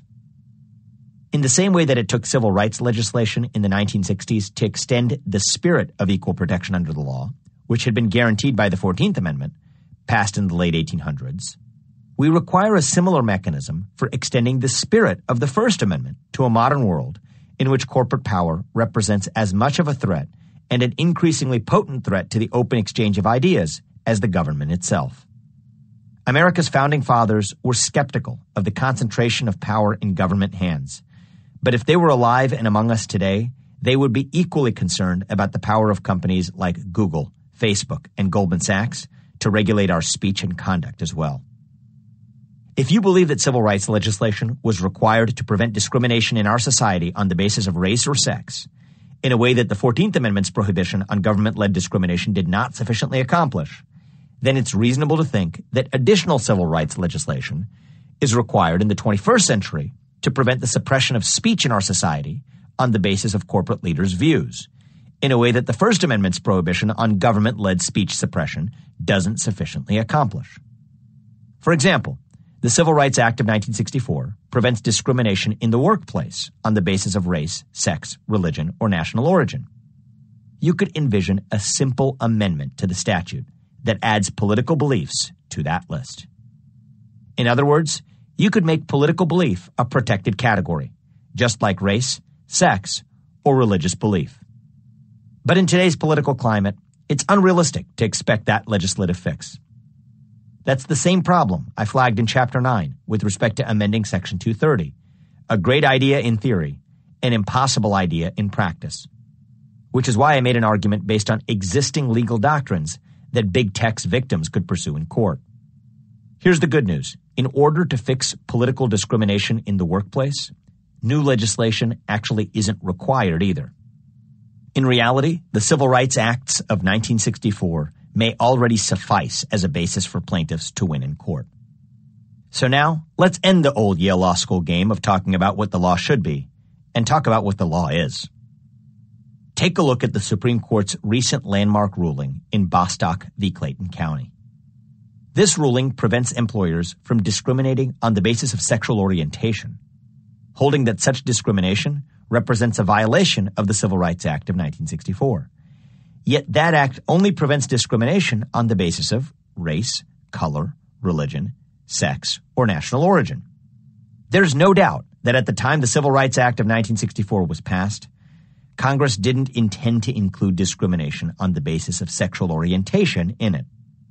But the Bostock majority effectively reasoned that in the year 2020, our understanding of discrimination on the basis of sex was fundamentally different than it was in the 1960s, in such a way that caused discrimination on the basis of sexual orientation to be a civil rights violation in 2020, even if it wouldn't have been considered one in 1964. The Bostock decision was a combination of a few separate cases. Gerald Bostock was fired by Clayton County when he joined a softball league for gay men. Skydiving instructor Donald Zarda was fired after he told a female client he was gay in an attempt to put her at ease about being strapped to him. And transgender woman Amy Stevens was fired by a funeral home after she told it she did not want to live and dress as a woman instead of a man.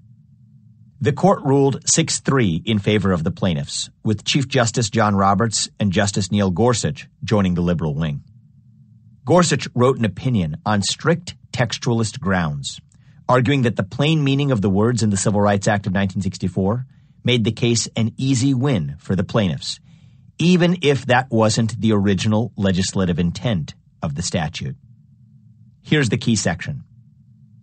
That's because it is impossible to discriminate against a person for being homosexual or transgender without discriminating against that individual based on sex.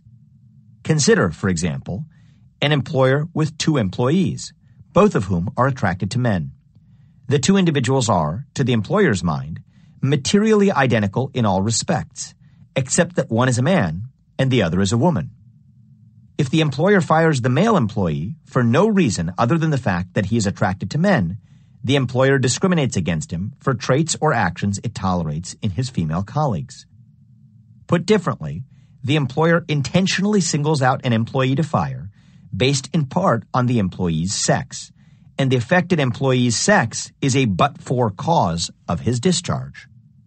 Or consider an employer who fires a transgender person who was identified as male at birth, but who now identifies as female.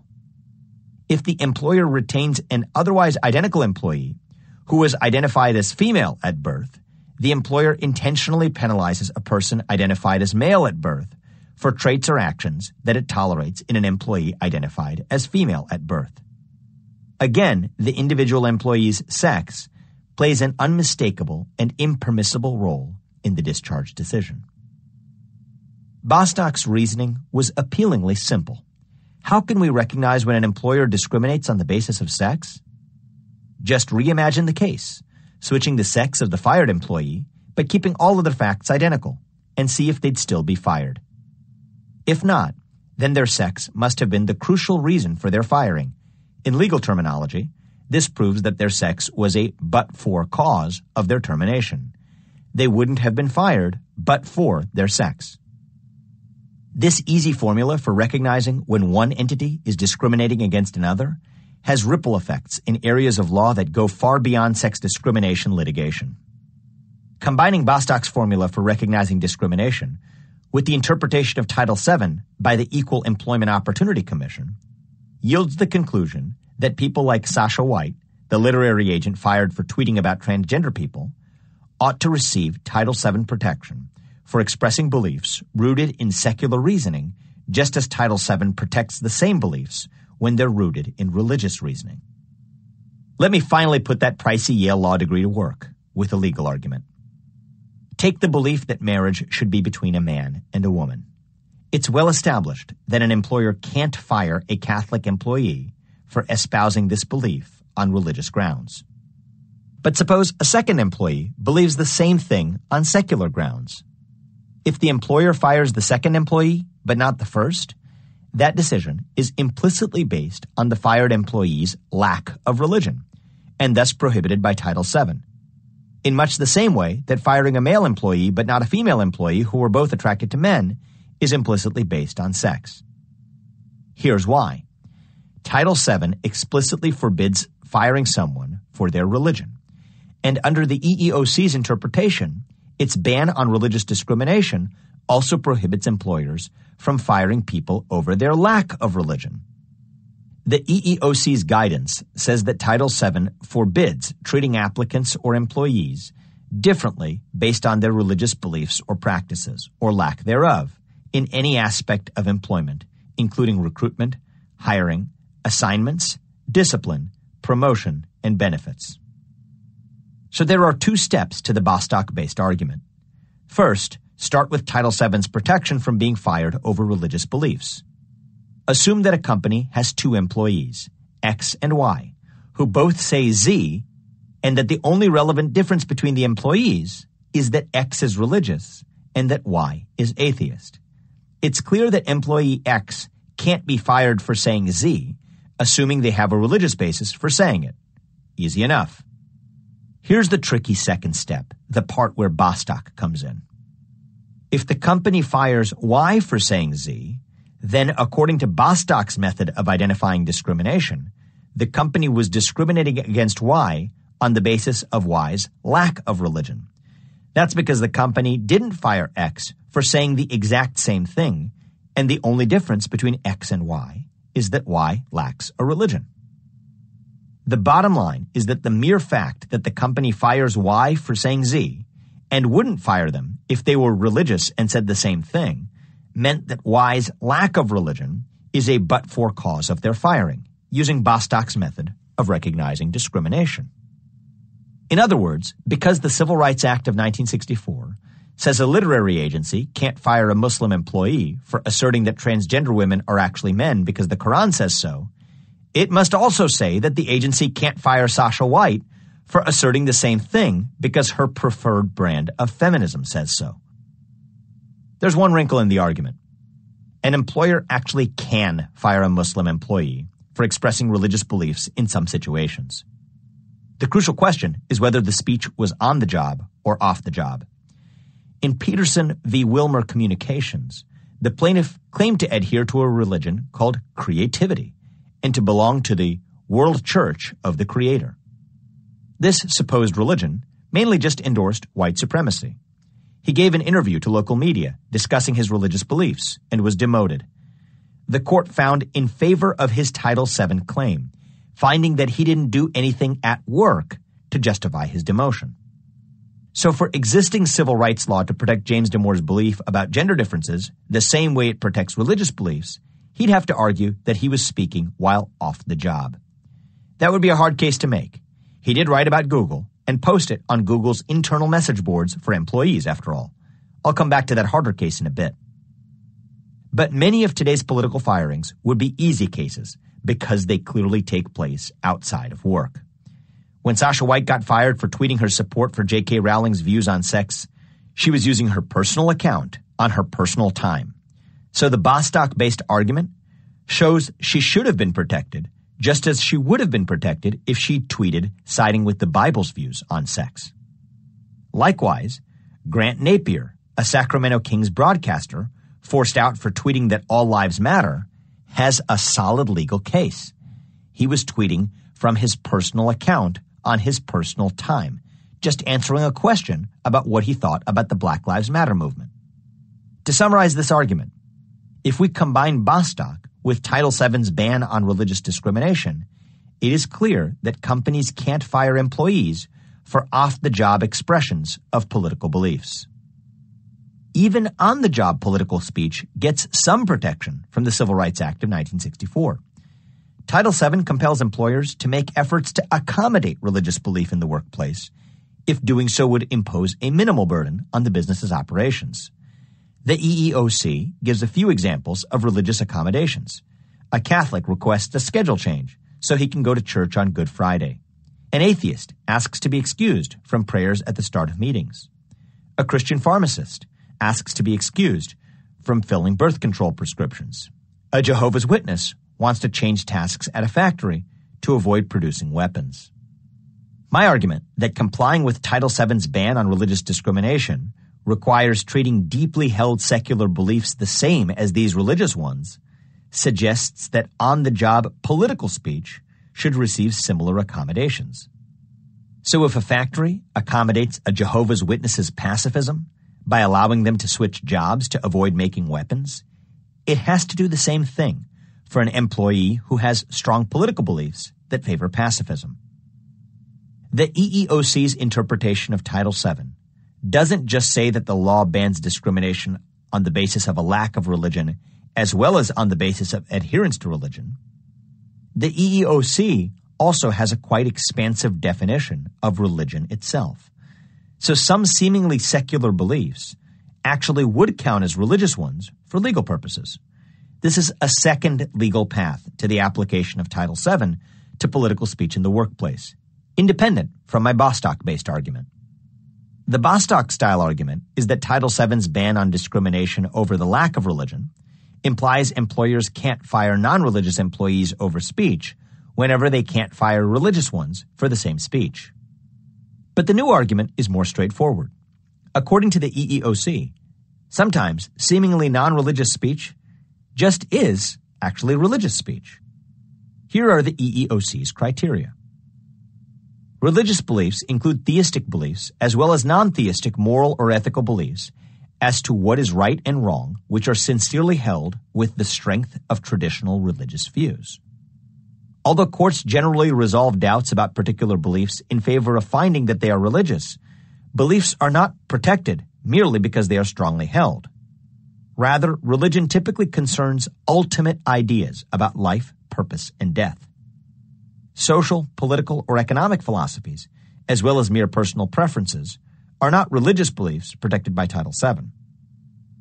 So for an employee's political belief to count as religious for Title VII purposes, and therefore be protected when off the job and granted accommodations when on the job, it has to be strongly held and tied to beliefs about ultimate ideas about life, purpose, and death. The EEOC elaborates on the latter requirement by saying that a belief is religious for Title VII purposes if it is religious in the person's own scheme of things, i.e., it is a sincere and meaningful belief that occupies in the life of its possessor a place parallel to that filled by God. The EEOC didn't just pull this definition out of a hat. It actually comes from a line of Supreme Court cases about how the Establishment Clause interacts with statutes allowing religious conscientious objectors to the draft.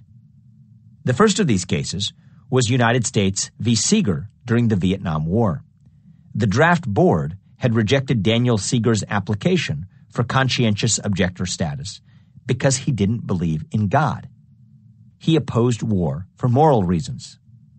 The Universal Military Training and Service Act only exempted religious conscientious objectors from the draft.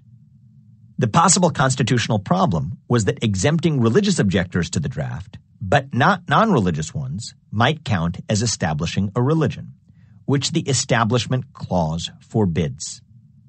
The court got around this problem by saying that Seeger's moral belief counted as religious for government purposes because it had the same significance in his life that traditional religious belief would. The court emphasized its expansive understanding of religion 5 years later in Welsh v. United States. The big difference between Seeger and Welsh? On the form saying he was objecting for religious reasons, Seeger put religious in quotation marks. Welsh crossed it out. This caused pandemonium at the court. You see, it was easier for it to pretend moral objections were religious ones when Seeger used quotation marks than it was when Welsh explicitly denied that he had religious motivations. 4 justices of the court got around this fact by arguing that it didn't matter whether Welsh thought his belief was religious. What mattered was that he held it with the same strength as a religious belief. Justice Harlan wrote a concurrence calling a spade. He acknowledged that the court was really just saving itself from having to rule that the statute violated the Establishment Clause by effectively adding protections for non-religious objectors into the statute itself. That's how Title VII's prohibition on discrimination by religion ends up including a prohibition on discrimination over lack of religion. And for good measure, it's also how Title VII's definition of religion includes some secular beliefs. So that's where the EEOC gets its expansive definition of religion. It's adopting a hodgepodge of Supreme Court language that interprets certain laws protecting religion very broadly to avoid having to rule that they violate the Establishment Clause. The EEOC's definition of religion is an administrative interpretation of an assortment of judicial interpretations of a federal law.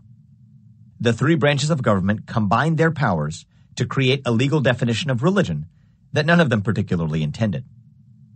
That helps explain why the EEOC's guidance about what it takes for a non-theistic belief to count as religious is pretty nebulous. What does it really mean for a secular belief to be tied to ultimate ideas about life, purpose, and death? What does it mean for a secular moral belief to occupy a place in one's life parallel to the one filled by a theist's belief in God? The Supreme Court never really explained itself because it was just grasping at straws. So let's turn to exploring those questions now. In doing so, I'll argue that the ideology of wokeness meets both these requirements and that wokeness really is a religion, not just from a philosophical or social perspective, but from a legal one. According to the EEOC's own terms, wokeness is literally a religion. It turns out that being a religion is a double-edged sword from a legal perspective.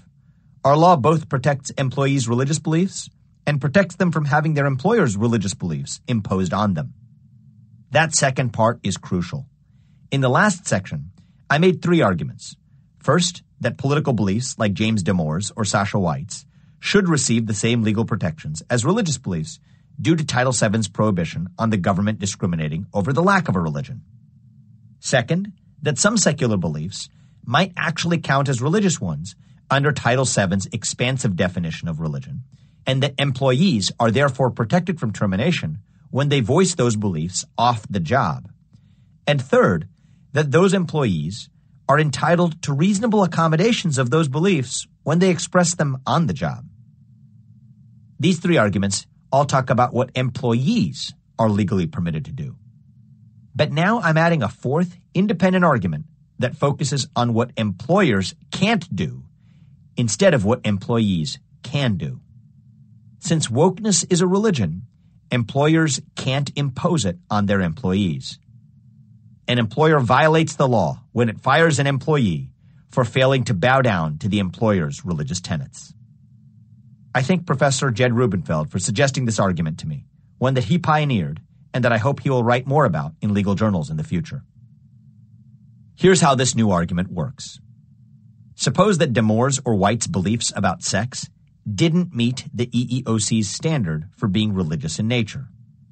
One could argue that Damore's beliefs, for instance, were simply based on his interpretation of the psychological research, and that no matter how strongly he believed his inferences, they didn't fit into some grand account of the universe that fills the same role as a set of beliefs involving God.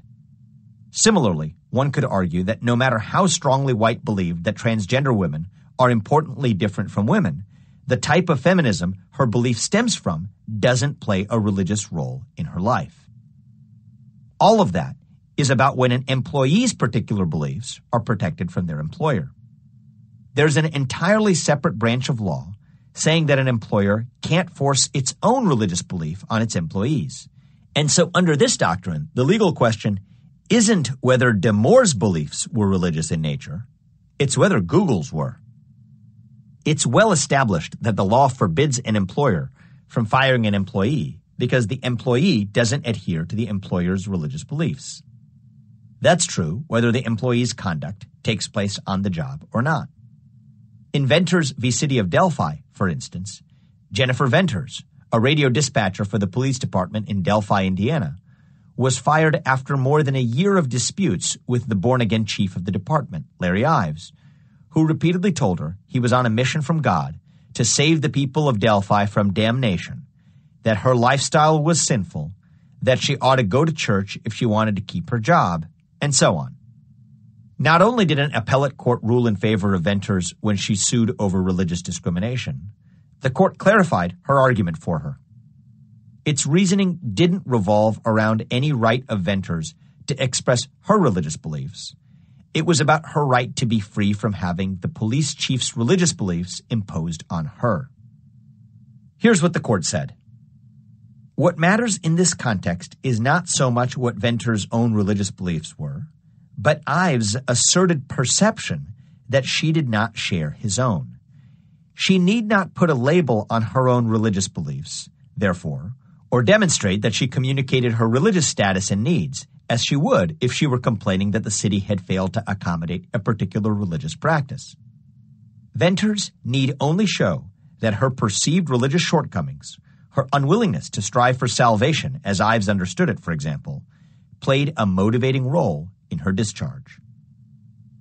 So legally, the easiest path to victory for people like Damore or White is to argue that the woke ideology that made their employers fire them counts as a religion. In the old days, before Title VII, employees might get fired for their heterodox religious views. Wokeness is the new orthodoxy, and these days, people are being fired for not adhering to it. We just haven't taken the step of legally recognizing that wokeness is actually a religion. That's an easy case to make. The EEOC's own guidance already tells us that non-theistic beliefs can count as religious ones, and it outlines the two requirements that they have to meet in order to do so. The tenets of wokeness clearly meet both requirements, so woke beliefs are clearly religious in nature. Here's an easy way to frame the question. Remember creativity, the supposed religion from Peterson v. Wilmer Communications, Inc.? Creativity taught that its adherents should live their lives according to the principle that what is good for white people is the ultimate good, and what is bad for white people is the ultimate sin. If creativity, professing white supremacy, is a religion, then wokeness, professing the opposite, must be too. Or consider Onion Head. In 2007, a company called CCG adopted a program known as Harnessing Happiness, or Onion Head, to boost morale and cooperation. CCG employees had to attend positivity sessions, during which they were taught that choice, not chance, determines human destiny, just as employees at woke corporations today are forced to attend diversity and inclusion sessions in which they are taught that systemic racism determines human destiny. Employees at CCG who rejected Onion Head were fired, and the EEOC successfully sued on their behalf under Title VII, claiming that this was religious discrimination, even though CCG insisted that Onion Head was secular. In the 2016 case of EEOC v. United Health Programs of America, the court found that Onion Head was indeed a religion. So before I dig deep into the legal analysis, just think of it this way.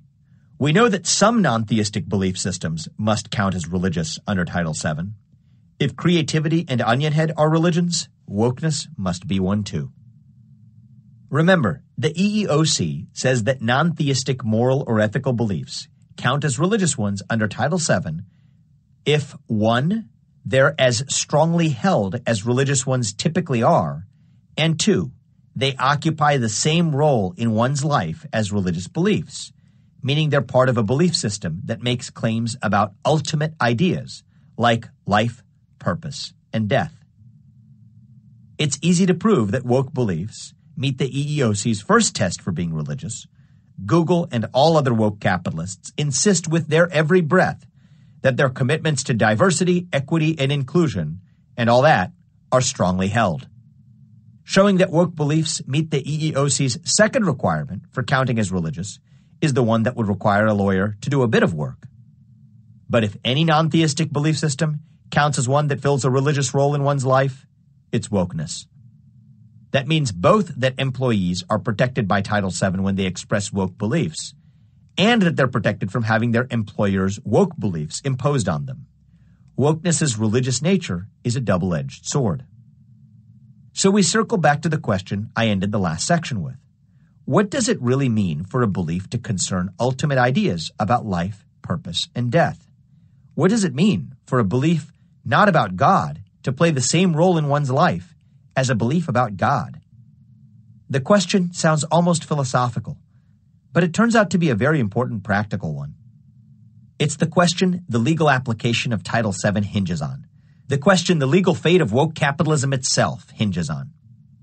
If the tenets of wokeness play the same role in one's life that religious belief does, making sense of the universe in the same way that religion does, then wokeness is a religion legally. We don't have to just guess at the answer. There are actually a growing number of academics who argue that wokeness really is a religion in the fullest sense of the word. Georgetown professor Joshua Mitchell, for instance, argues that America has relocated its religion to the realm of politics, and that identity politics shares the core premises as Christianity. Here's what he says. Ponder for a moment Christianity. Without the sacrifice of the innocent Lamb of God, there would be no Christianity. Christ, the scapegoat, renders the impure pure by taking upon himself the sins of the world. By the purging of the scapegoat, those for whom he is the sacrificial offering purify themselves. Identity politics is a political version of this cleansing for groups rather than for individuals. The scapegoat in the case of identity politics is the white heterosexual male who, if purged, supposedly will restore and confirm the cleanliness of all other groups of communities. He is the transgressor. All others, women, blacks, Hispanics, LGBTQs, have their sins covered over by the scapegoat, just as the scapegoated Christ covered over the sins of all the descendants of Adam. Mitchell is right. The analogy between Christianity and the Church of Diversity is so strong that it's evident that wokeness plays a religious role in one's life, and therefore really is a religion for legal purposes. Under the woke worldview, being born white, straight, male, or worse, all three, is an original sin that one must spend their life atoning for. Just as Catholics think we inherited the sins of Adam and Eve, even if we've done nothing wrong, disciples of wokeness think we've inherited the sins of the Founding Fathers. The mechanism for group guilt is just called systemic racism instead of original sin. And as I pointed out earlier, the woke left punishes its heretics with the same fervor as any inquisition and for the same reasons. Even more important than bringing infidels to the light is keeping the faithful on the straight and narrow path. Any deviation from orthodoxy must be punished. That's a key part of why wokeness really does play a religious role in one's life. It's a system of beliefs that stands as one indivisible unit and touches on all aspects of one's existence. You aren't allowed to consider the evidence and pick and choose which parts of wokeness you like. If you're in for a penny, you're in for a pound. Just like Christianity or Islam, wokeness purports to provide a system of beliefs that explains everything, and it doesn't allow its believers to pick and choose which of its explanations they like. Wokeness counts as a religion for the EEOC's purposes because, like other religions, it provides unified, systematic explanations that order one's entire life. And like other religions, wokeness gives commands, not suggestions. And its disciples are expected to obey all of its commands, not just the ones that make sense to them. You're not allowed to be a little woke, just like Christians can't follow their favorite 5 commandments. You have to embrace the whole LGBTQ acronym. Feminism too, but not the trans-exclusionary kind. And the acronyms that function as lists of commandments keep growing. Last time I checked, it had become something like LGBTQQIAAP. There's a new acronym making its way around. BIPOC, for Black, Indigenous, People of Color. It used to just be people of color. BIPOC is all the rage in universities these days, which means it's a year away from being fashionable in corporate boardrooms. The point of the updated acronym is to de-emphasize Asian Americans in the list of identities that matter. The high priests of diversity decided Asians were privileged or white adjacent, so they updated their acronym commandments to demote us. It's not a religion I subscribe to, but wokeness really is a religion.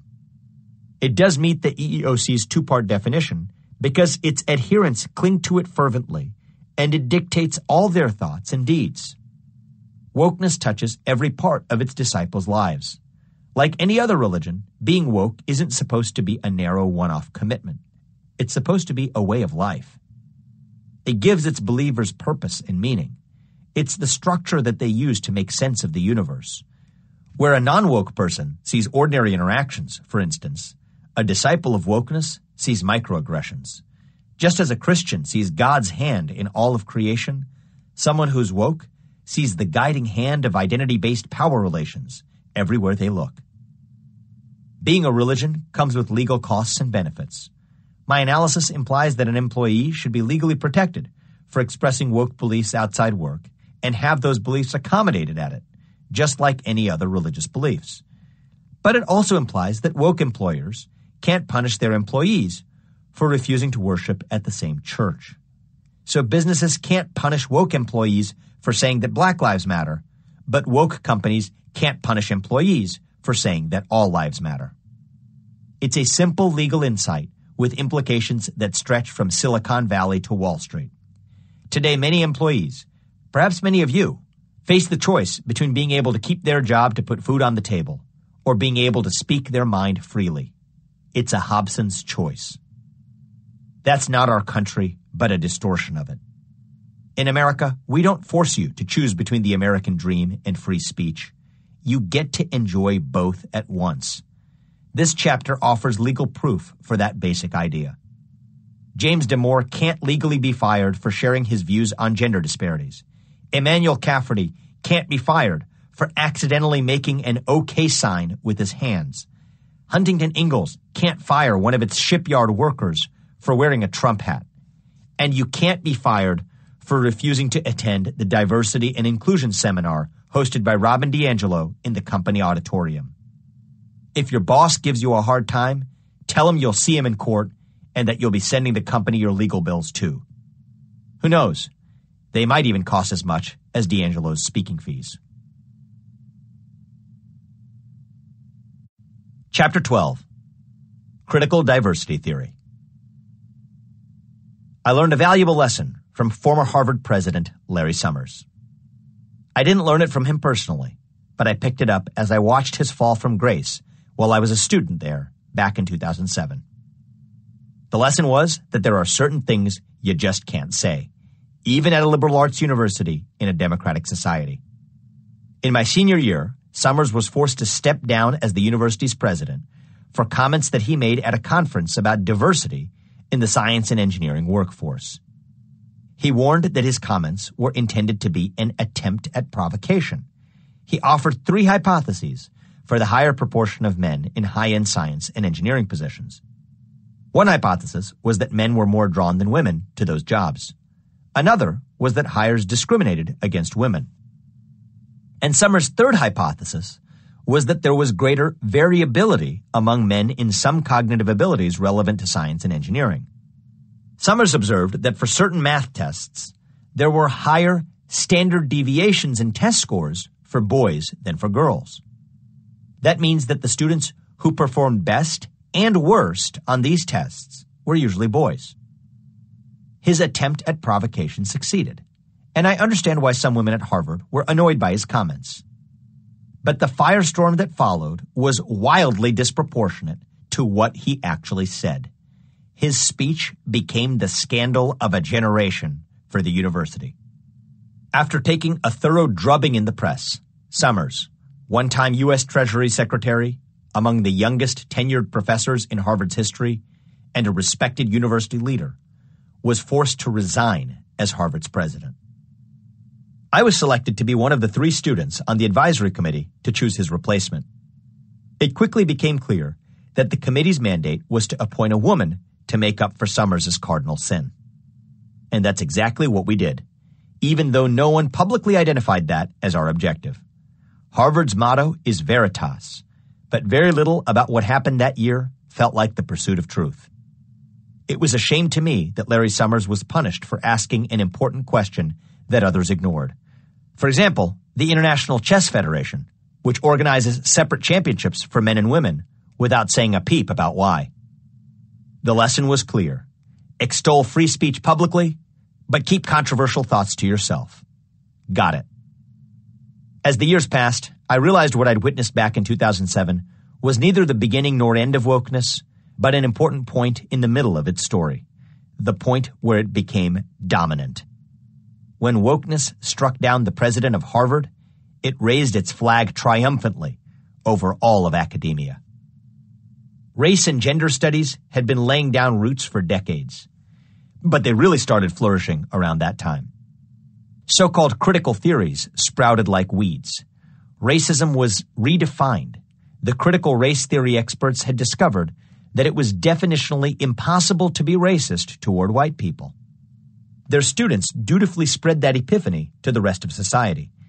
Intersectionality became the word of the day, and then the decade, even though no one understood exactly what it meant, an ideal feature for any concept to evade falsifiability. A few academics fought the rising tide. In what has been dubbed the grievance studies affair, a trio of liberal academics, Helen Pluckrose, Peter Boghossian, and James Lindsay, successfully published several purposefully farcical academic papers in peer-reviewed journals in fields like cultural studies, queer studies, fat studies, race and gender studies, and so on. Among the highlights were an article using observations from dog parks to prove that dogs engaged in rape culture, one arguing that men could reduce transphobia by anally penetrating themselves with sex toys, and a version of Mein Kampf rewritten in feminist jargon. The trio had many similar articles under review. The hoax only stopped after journalists at the Wall Street Journal uncovered it.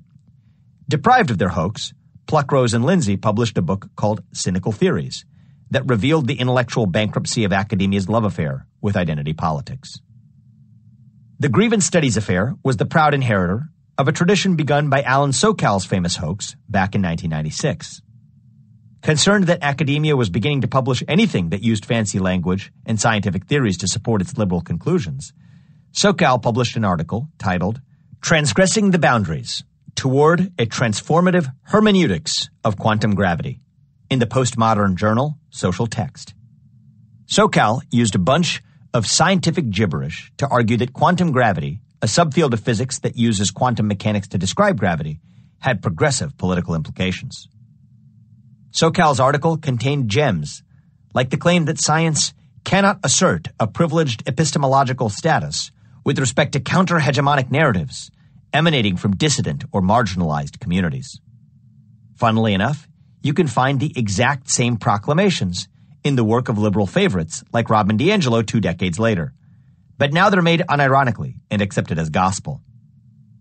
People like Sokal, Pluckrose, Boghossian, and Lindsay fought the good fight, but the odds were always against them. They now find themselves pariahs on the outskirts of academia. Portland State University, where Boghossian works as a philosophy professor, instituted a research misconduct inquiry against him over the grievance studies affair.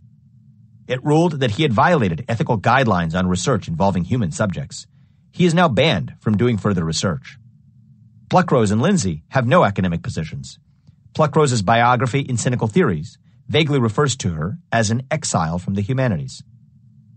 Pluckrose is far from alone in her exile. Conservatives have long been unofficially banned from academia, outside of a few enclaves like Notre Dame and the University of Chicago.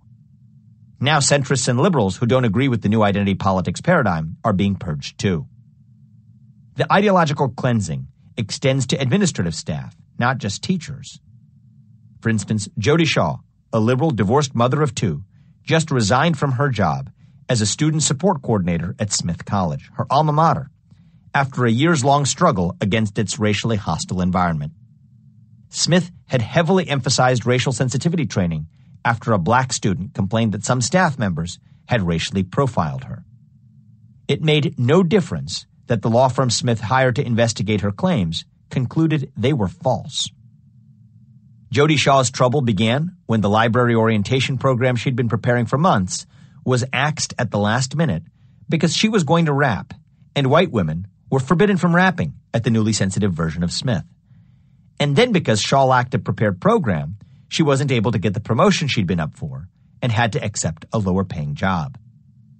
In her new position, she was often told that her job required her to discuss her thoughts and feelings about her whiteness, and that any refusal to discuss her white privilege was a case of white fragility. By the end of her time at Smith, even Shaw's polite refusals to speak about her race were dubbed acts of racial aggression. She went public with her story and then chose to resign from Smith instead of accepting hush money from the college. There are millions of stories like Shaw's, unfortunately. What makes her story special is that she's willing to tell it and willing to accept unemployment in a pandemic rather than bowing to the woke regime. A recent report from the Center of the Study of Partisanship and Ideology found that over a third of conservative academics and PhD students in the U.S. have been threatened with disciplinary action for their views, and 70% of conservative academics report a hostile departmental climate for their beliefs. The report contains a number of other grim statistical findings, like the fact that more than 40% of U.S. academics would refuse to hire a Trump supporter. The Church of Diversity waxes strong.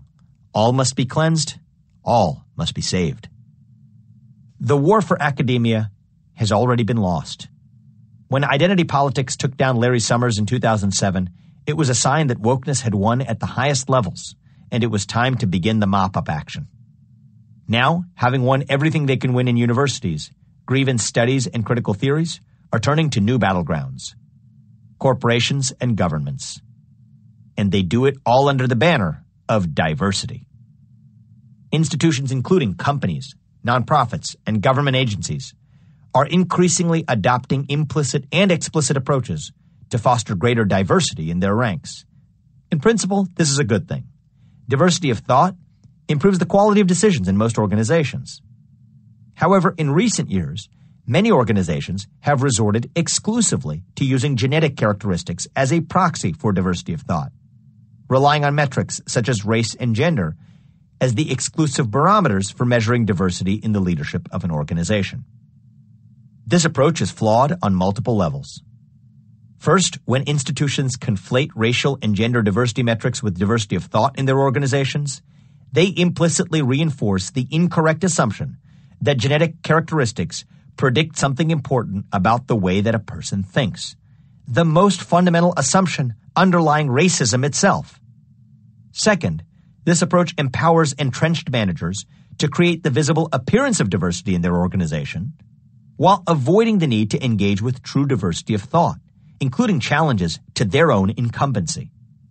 Third, when a narrow conception of diversity is implemented through affirmative action or other quota-based systems, that fuels racism and sexism by fostering tokenism in the workplace and animus among communities that fail to benefit from those same programs. Notwithstanding these flaws, institutions are relying increasingly on racial and gender-related characteristics as the exclusive basis for measuring and implementing diversity in their organizations. Today, leaders who fail to adopt this narrow approach are publicly vilified.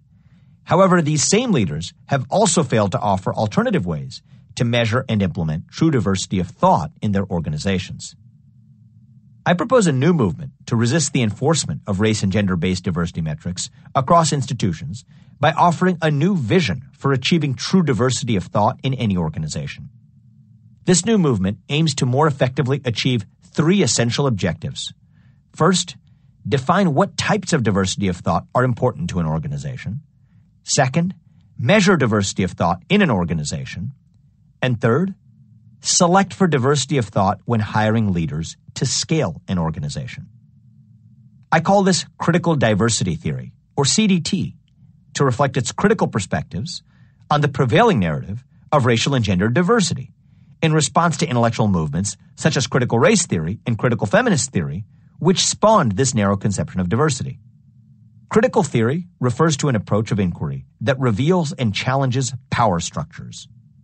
CDT, or critical diversity theory, should follow this tradition by challenging the new power structure created by critical race and gender theory itself, one that has weaponized a narrow conception of diversity to implement a monolithic social agenda that is increasingly intolerant of dissent and agnostic to the institutional purpose of an organization. CDT challenges this new power structure in a simple way. The first fundamental premise of CDT is that different organizations ought to approach diversity of thought in different ways, depending on their institutional purpose. That is, by taking diverse approaches to the question of diversity itself. The second fundamental premise of CDT is that the most effective way to achieve diversity of thought in an organization is to screen candidates for the diversity of their thoughts. That the most effective way to achieve diversity of experience is to screen candidates for the diversity of their experiences. And that the most effective way to measure diversity of thought or experience in an organization is to measure the diversity of thoughts or experiences in that organization, without regard to genetically inherited characteristics like race and gender. CDT must become an interdisciplinary movement to succeed. As a starting point, this new movement will require leaders of companies, nonprofits, and government institutions to work together to create new methods of measuring and implementing true diversity of thought in their organizations. I propose a multidisciplinary collaboration between leaders of these organizations, working in conjunction with academic counterparts to develop measurable tools that any organization can implement to assess and advance diversity of thought in a way that is best suited to its own organizational purpose. This will not be an easy undertaking. One reason that race and gender have become the predominant metrics for diversity is that they are simple to measure and implement.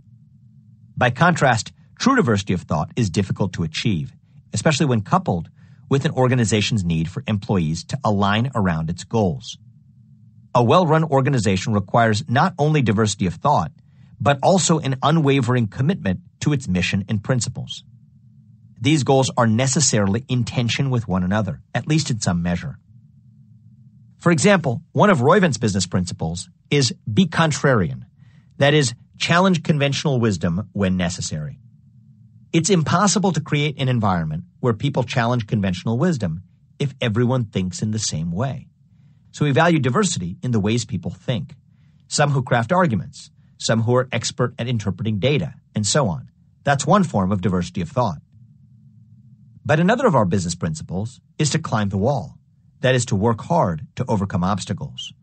We don't want diverse attitudes with respect to their willingness to do that.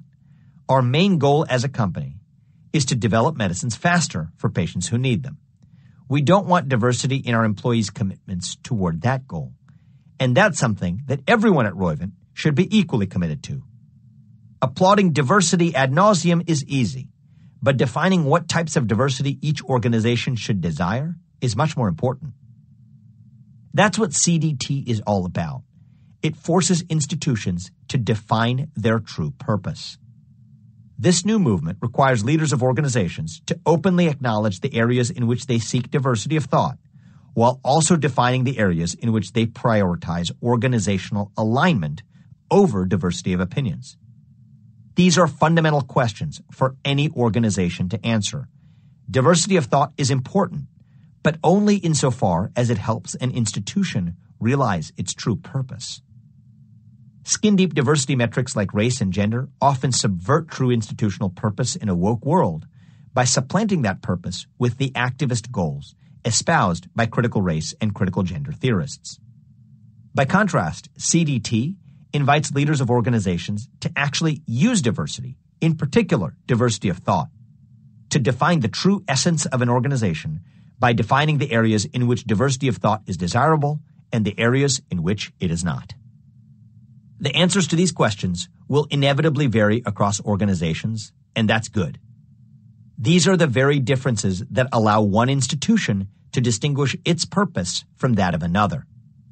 Institutional pluralism is at the heart of American pluralism.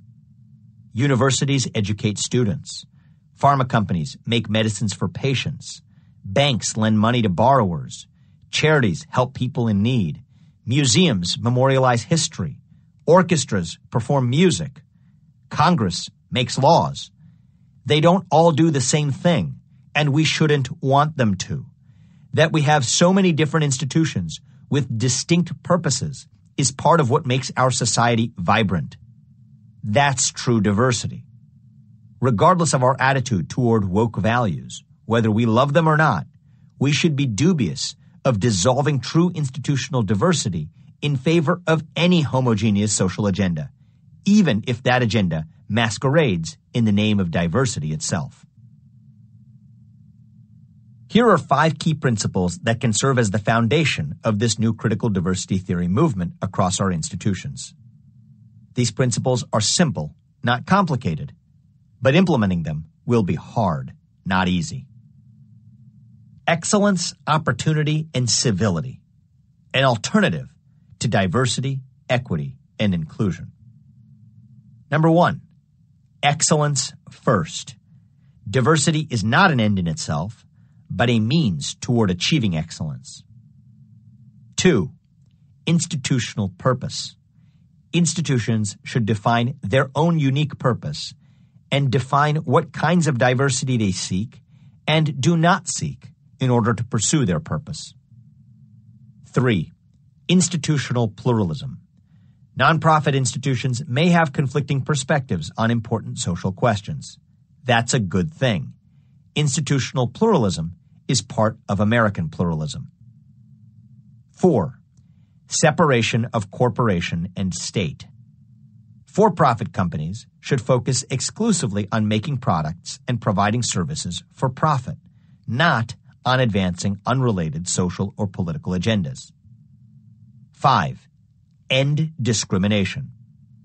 The best way to stop discrimination on the basis of race is to stop discriminating on the basis of race.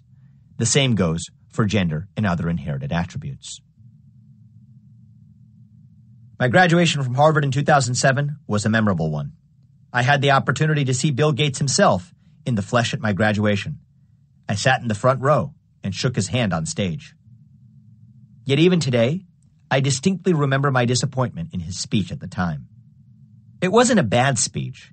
It just felt like the entire thing was about delivering an epilogue to the real story.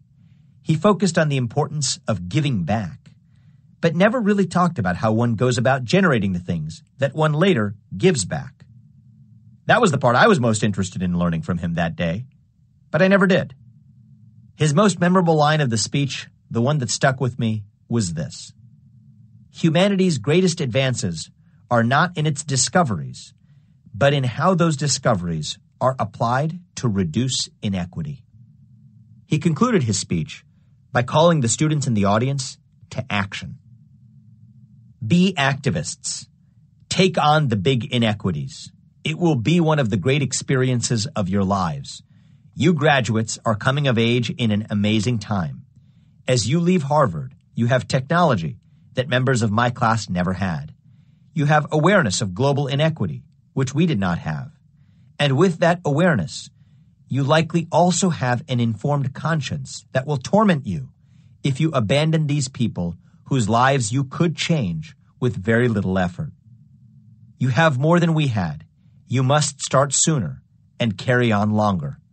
Knowing what you know, how could you not? As I listened to Gates, I looked on stage and saw Drew Gilpin-Faust, the new president of the university, who had just replaced Larry Summers after he had been forced to resign for his now infamous remarks. Despite being a student representative on the committee that selected her, I really had no idea how President Faust would actually lead the university. All I knew is that she was the first female president of Harvard, and that's what mattered most in the spring of 2007. Things changed at Harvard after President Summers' departure. Under President Faust, in 2016, the university decided to change the title of certain academic posts that included the word master to faculty dean instead, in response to protests from students who claimed the title had echoes of slavery. The actual etymological root of the word was magister, Latin for teacher, but Harvard made the name change anyway. A few years later, the university launched the Committee to Articulate Principles on Renaming, a 16-person body to explore the renaming of campus buildings, spaces, programs, professorships, and other objects in view of their association with historical figures whose advocacy or support of activities would today be found abhorrent by members of the Harvard community. Along the way, Harvard would banish the sinners too, notably in 2019, when the university pressured one of its law professors to step down as a faculty dean for serving as legal defense counsel to Harvey Weinstein. I found it curious that Harvardians who vehemently advocated for the right to legal counsel for alleged terrorists in Guantanamo, which I too personally support, weren't also vocal about defending the same principle for Harvey Weinstein. It was fitting that my commencement ceremony would prepare me for a decade ahead in a new world that looked very different from the one I knew as a kid in Ohio. In retrospect, I witnessed the dawn of modern wokeism on display at graduation that day, a new culture that would soon spread across the country like a wildfire and eventually reach Ohio too. We were entering a new era obsessed with empowering those whom we label as disempowered. Large corporations and universities goaded those same people to self-identify as disempowered too, leaving those very corporations and universities more empowered than ever. It was the beginning of a long saga of sorting and then resorting ourselves into groups, of signifying our tribes to one another through the trivial things that we say and wear. In this brave new era, the sinners of past epochs would face a stark choice: either self-flagellate on stage like Bill Gates or disappear like Larry Summers. Chapter 13. Woke Consumerism and the Big Sort. Now, wokeness has graduated from college and entered the corporate world. Modern corporations seize every opportunity to signal their virtuous identities to us, so that as their customers, we can signal our own. This mercenary corporate virtue signaling was vividly on display after George Floyd was killed, when even fast food companies fell all over themselves to align with the Black Lives Matter movement. Pepsi had pioneered the effort to profit off the BLM movement years earlier with a commercial featuring Kendall Jenner abandoning a photo shoot to solve police brutality by offering soda to a cop. But this early effort to make money off BLM was too crude. This time, corporations knew celebrities would not be enough. The situation called for socially conscious tweets. Popeye's Twitter account was one of the first to throw its weight behind the cause, tweeting, "We are nothing without black lives. There's no room for injustice. We commit to strengthening every facet of our culture and policies to foster an environment where equality for black people is a priority. We'll use our platform to support this movement. Hashtag Black Lives Matter." Not to be outdone, a day later, Wendy's Twitter account chimed in with, "Our voice would be nothing without black culture. Right now, a lot of people are hurting because of blatant racism against black people. Their voices need to be heard. Period. Hashtag Black Lives Matter." The commitment was short-lived. Wendy's lost its voice a week later when Rayshard Brooks was killed outside one of its drive-thrus. It wasn't really Wendy's fault, but it decided to lie low just to be safe. Its Twitter account stayed silent for 3 weeks, resurfacing mainly to strenuously deny rumors that Wendy's had donated money to Donald Trump. It had leapt to associate itself with BLM at first, but the moment the association threatened its image, it shifted with the winds of profit. In the fight for justice, for-profit corporations make fickle friends. Wokeness doomed itself when it became so mainstream that companies realized they could make money off it. Watching Wendy's Twitter account try to one-up Popeyes in social awareness is like hearing Hillary Clinton say, "Pokemon go to the polls." Both are signs that a trend has become too popular for its own good. There's something disingenuous about it, something condescending.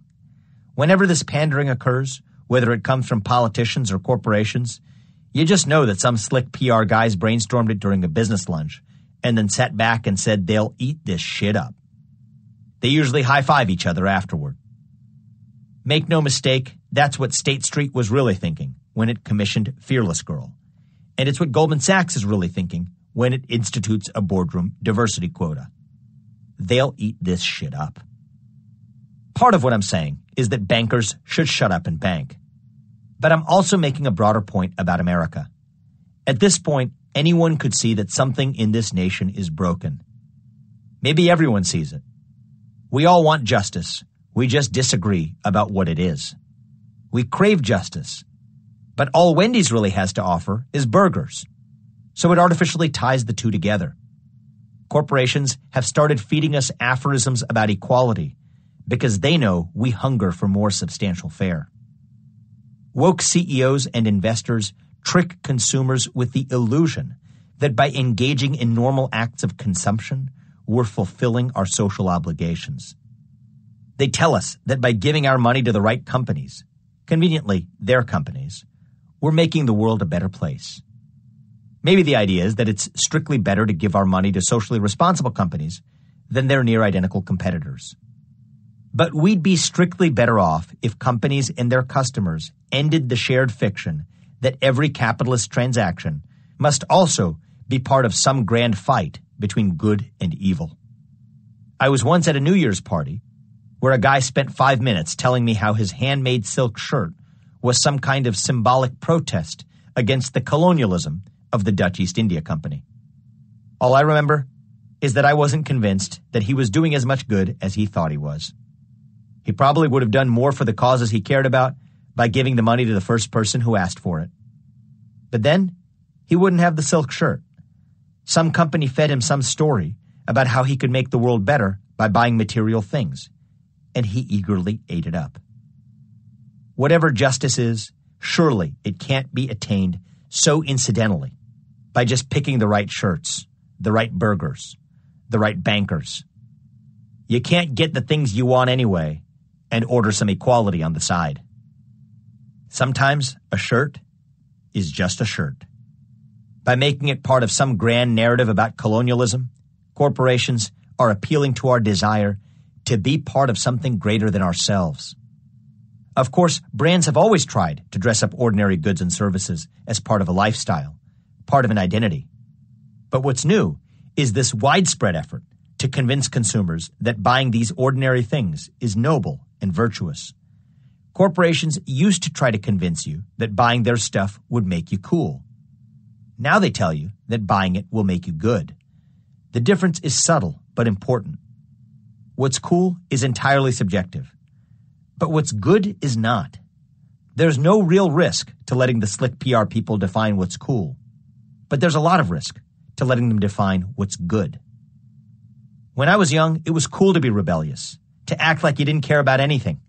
Now, it's cool to be woke and act like you care about everything. So the stores in the mall that outfitted us as rebels when we were young dress us up like good people now that we're older. By now, we all know that woke shirts and woke tweets are often forms of virtue signaling. But this obvious problem masks a more insidious one. Corporate wokeness, and much of wokeness in general, is fundamentally about identity signaling. The main agenda for both Wendy's and Popeyes wasn't actually to send people the message that they were good. It was to send certain people the message that they were members of the same tribe. And by establishing membership in the tribe of their target consumers, they automatically established themselves as good. The two weren't actually trying to one-up each other at all, which explains why their statements were nearly identical. The true corporate competition was not between Wendy's and Popeyes, but between those two and Chick-fil-A, which had become a favorite target of liberal boycotts ever since it donated to religious organizations that opposed gay marriage. The tweets that Wendy's and Popeyes posted about BLM were obviously shallow. But shallow tweets are enough to sell a tribal association. If you want a fast food chicken sandwich, you have to choose whether to open up a bag from Chick-fil-A in front of your friends or one from a chain that belongs to your tribe. You don't make the choice based on which sandwich tastes better. How did we come to this farcical point where your politics chooses your sandwiches and your sandwich makers must choose their politics? I'm tempted to say that nothing is sacred anymore. But America's problem is actually the opposite. Nothing is allowed to be ordinary anymore. Partisanship now infects everything and attaches sanctity to even the most mundane consumer decisions. In the American search for identity, to give our lives meaning, we make the ordinary sacred. The way we use ordinary things to signal our tribal identities has dangerous consequences for our democracy. One of them is that this rampant identity signaling has made it easier for us to unconsciously segregate ourselves. Journalist Bill Bishop documented this new informal segregation in his 2004 book, The Big Sort: Why the Clustering of Like-Minded America is Tearing Us Apart. He points out that as Americans have gained more economic freedom and technology has made travel easier over the decades, we've been more able than ever to move where we want to.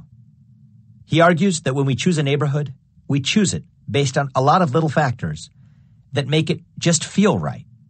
Things like whether there are parks, what kind of churches are around, whether you see neighbors walking their dogs and washing their trucks, whether there's a Starbucks on the corner, whether there's a Chick-fil-A nearby. It turns out that all these little factors that make a place feel right map onto partisan associations.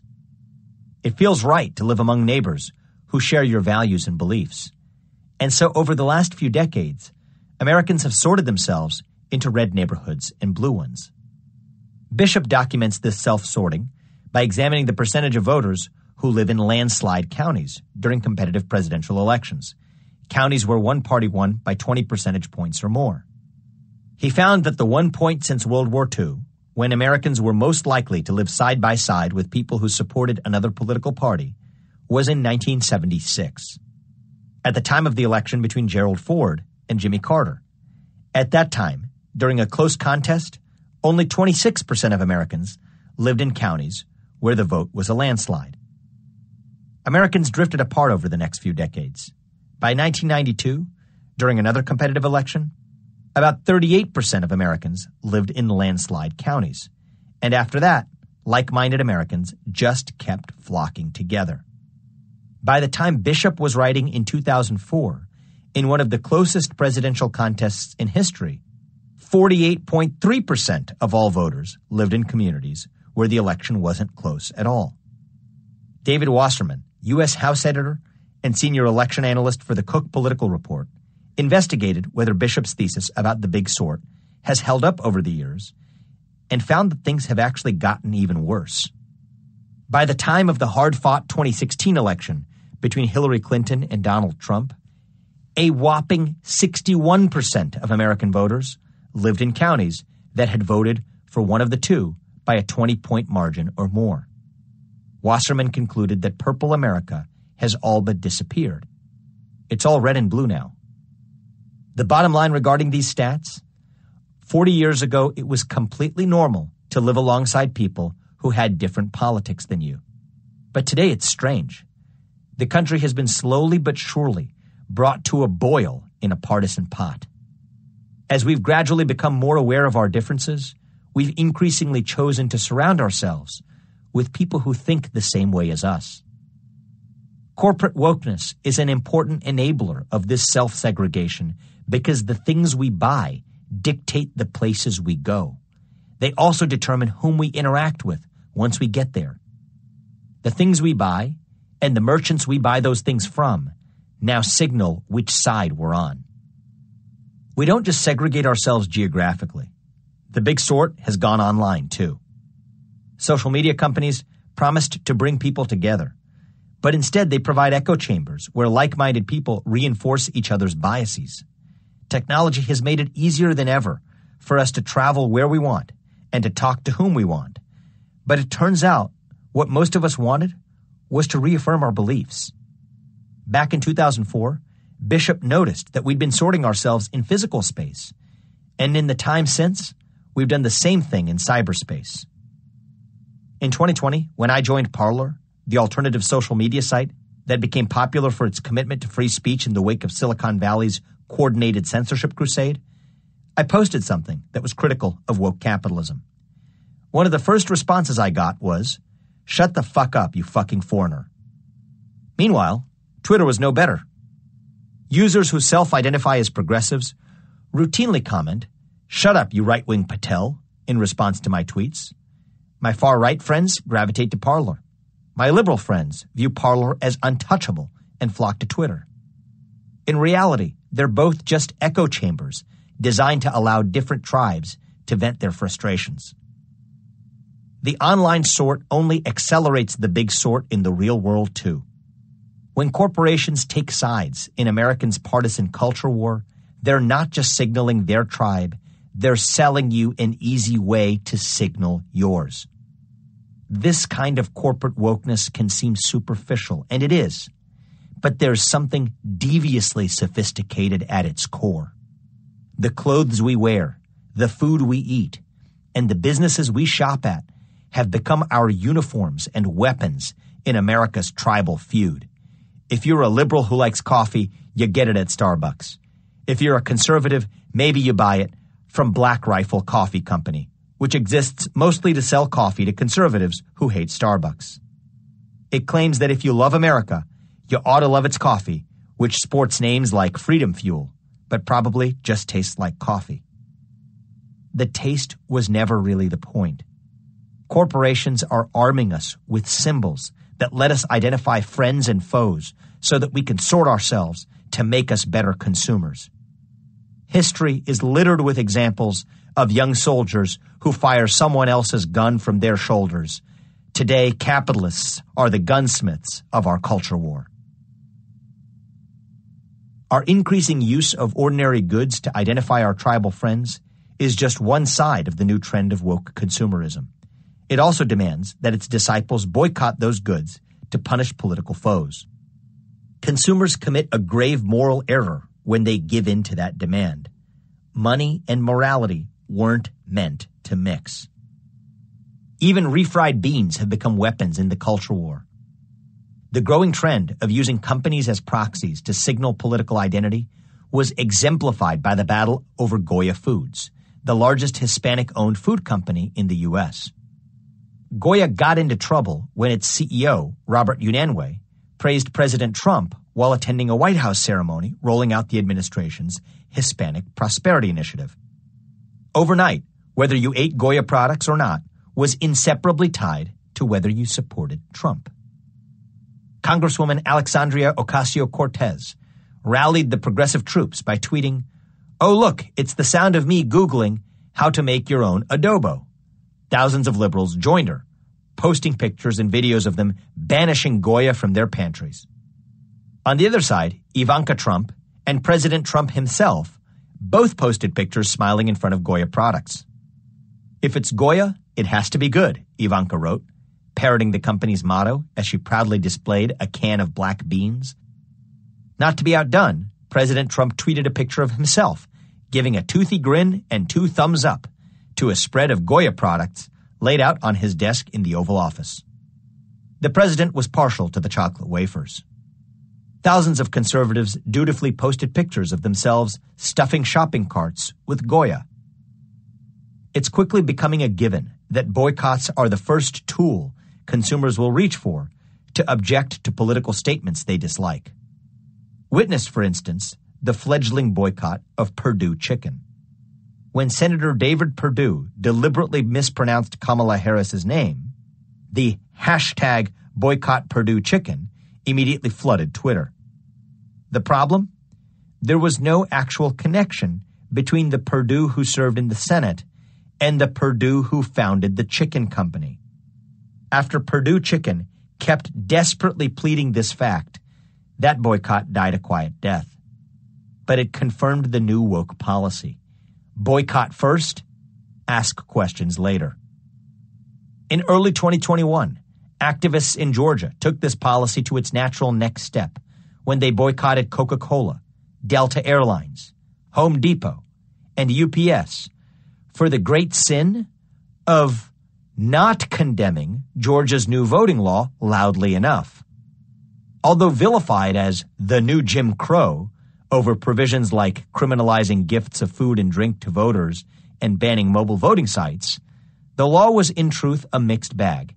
It also expanded early voting opportunities and guaranteed a minimum number of drop boxes for ballots.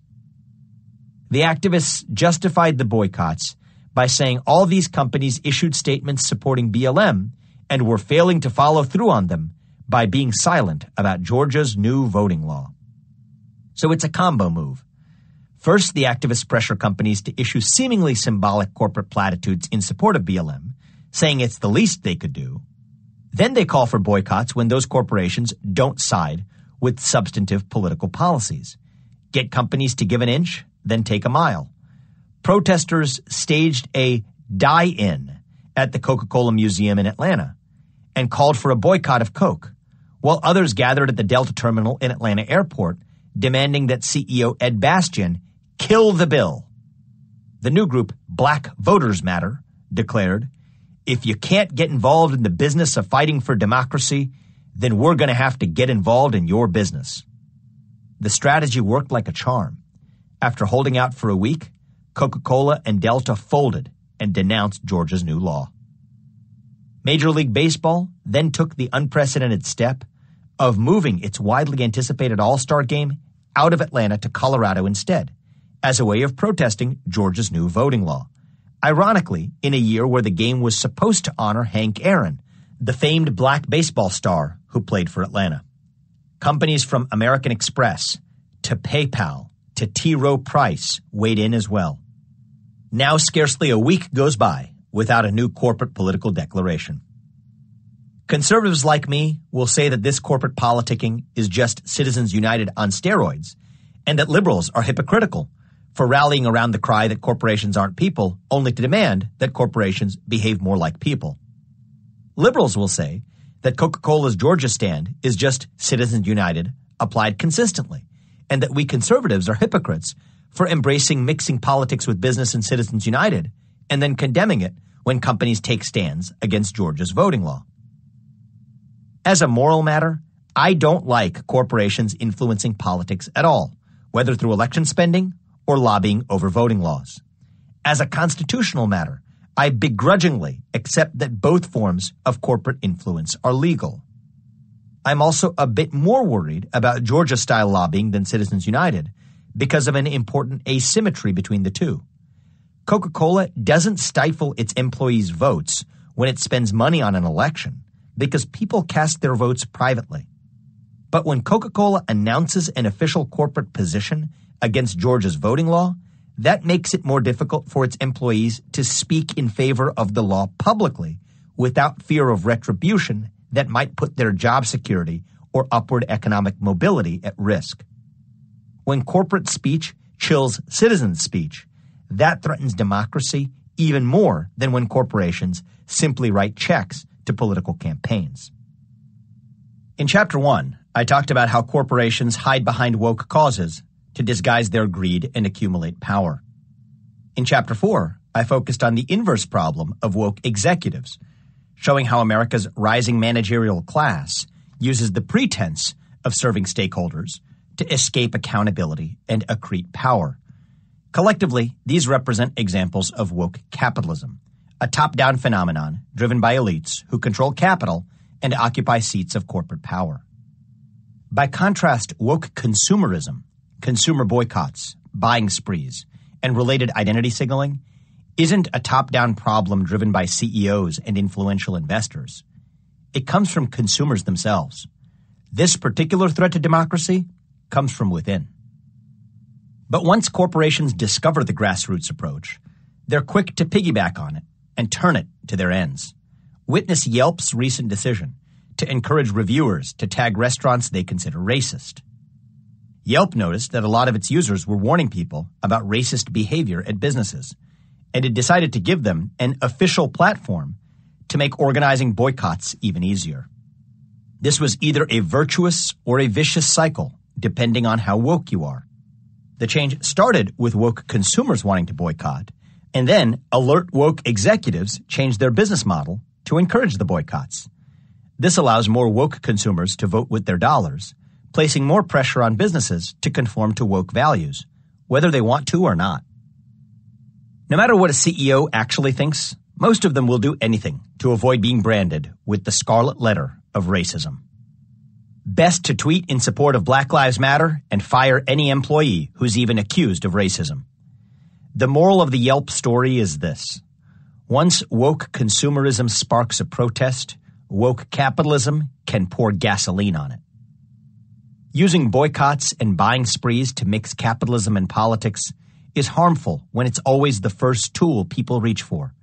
But the impulse is actually the natural, inevitable, and understandable consequence of capitalism. If you think your barber's racist and you can't stand them, you go to a different one. You warn your friends not to go to the racist barber, and you tell them about the cool new one you found. It's built into the fabric of capitalism that consumers will choose whom to give business to based in part on whether they share social values. It's part of what allowed capitalism to tear down the caste system in India, for example. But woke consumerism takes this too far. It's one thing for me to decide a barber's racist, go to a different one, and tell my friends about it. It's another if I don't even need a haircut. I hear about a racist barber in another city, and I drive over to stand outside his shop with a bullhorn, yelling at everyone not to go in. You can choose your barber based on whether you like his views on race or whether you like his wallpaper. But consumers start to cross a moral line when they move beyond making their own decisions and start making everyone else's. When I stand outside the barbershop with a bullhorn yelling about his racism, I'm not making my own decision about where to get my haircut. I'm trying to starve the barber. Wealth is a bullhorn. That's one of the biggest problems with woke consumerism. Playing politics through consumer boycotts is a rich man's game.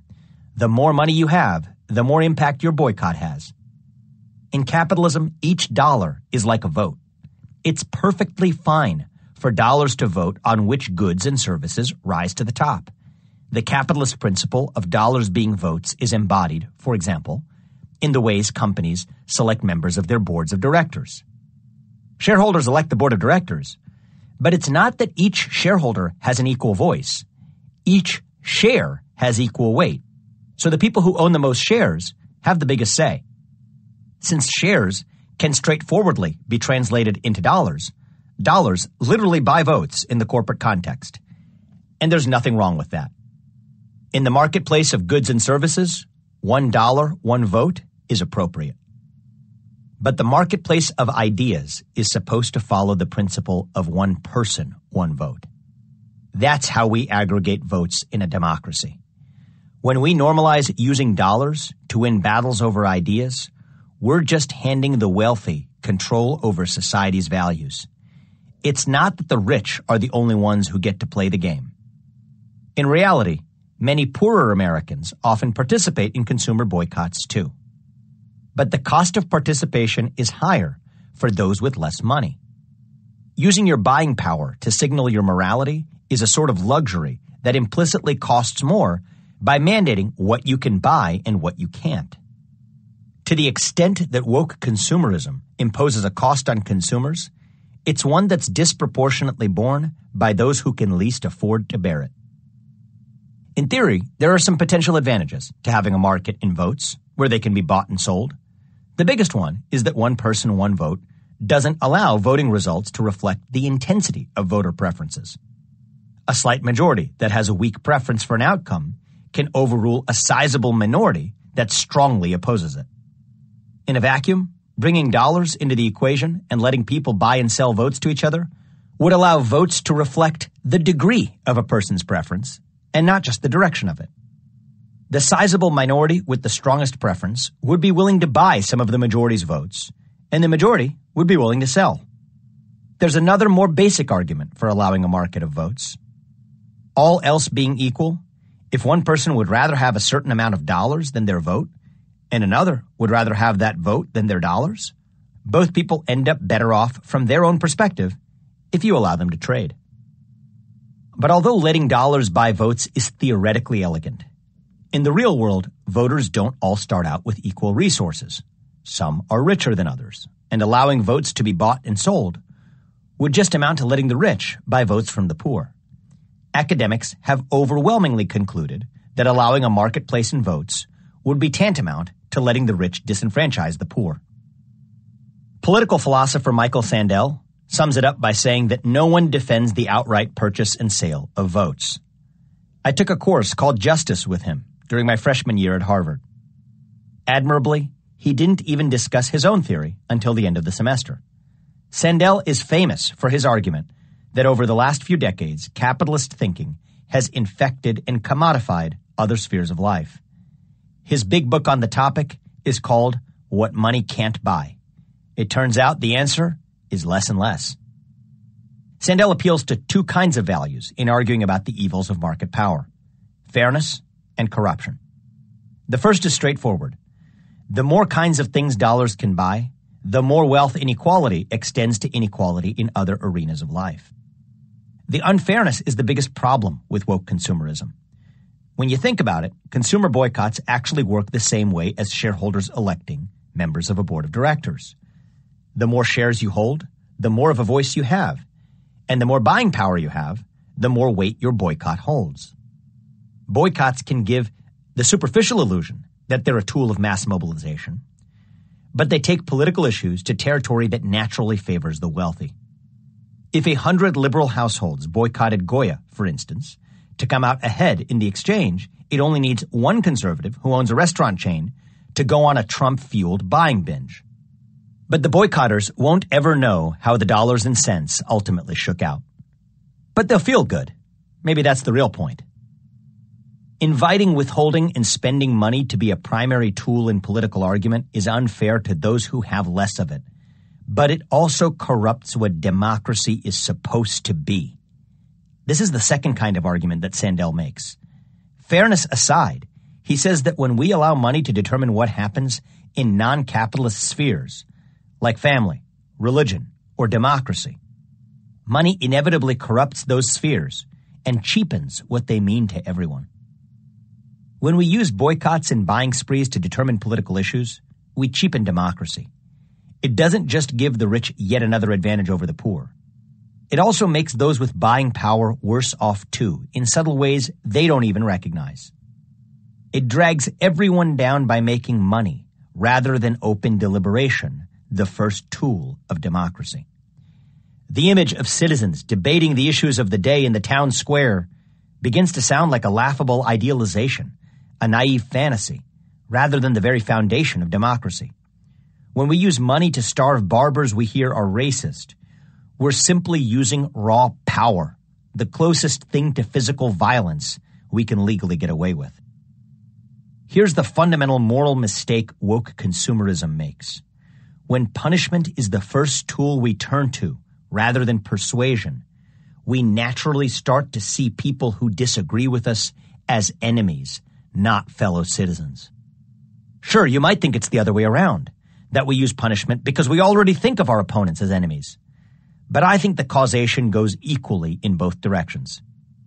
As you turn to punish someone, you are naturally more prone to see them as your enemy than someone to whom you're committed to actually persuading.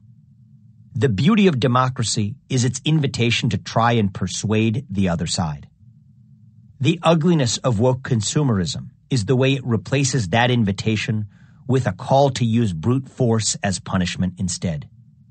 It's a game in which all players lose, and it leaves us divided as a people in the end.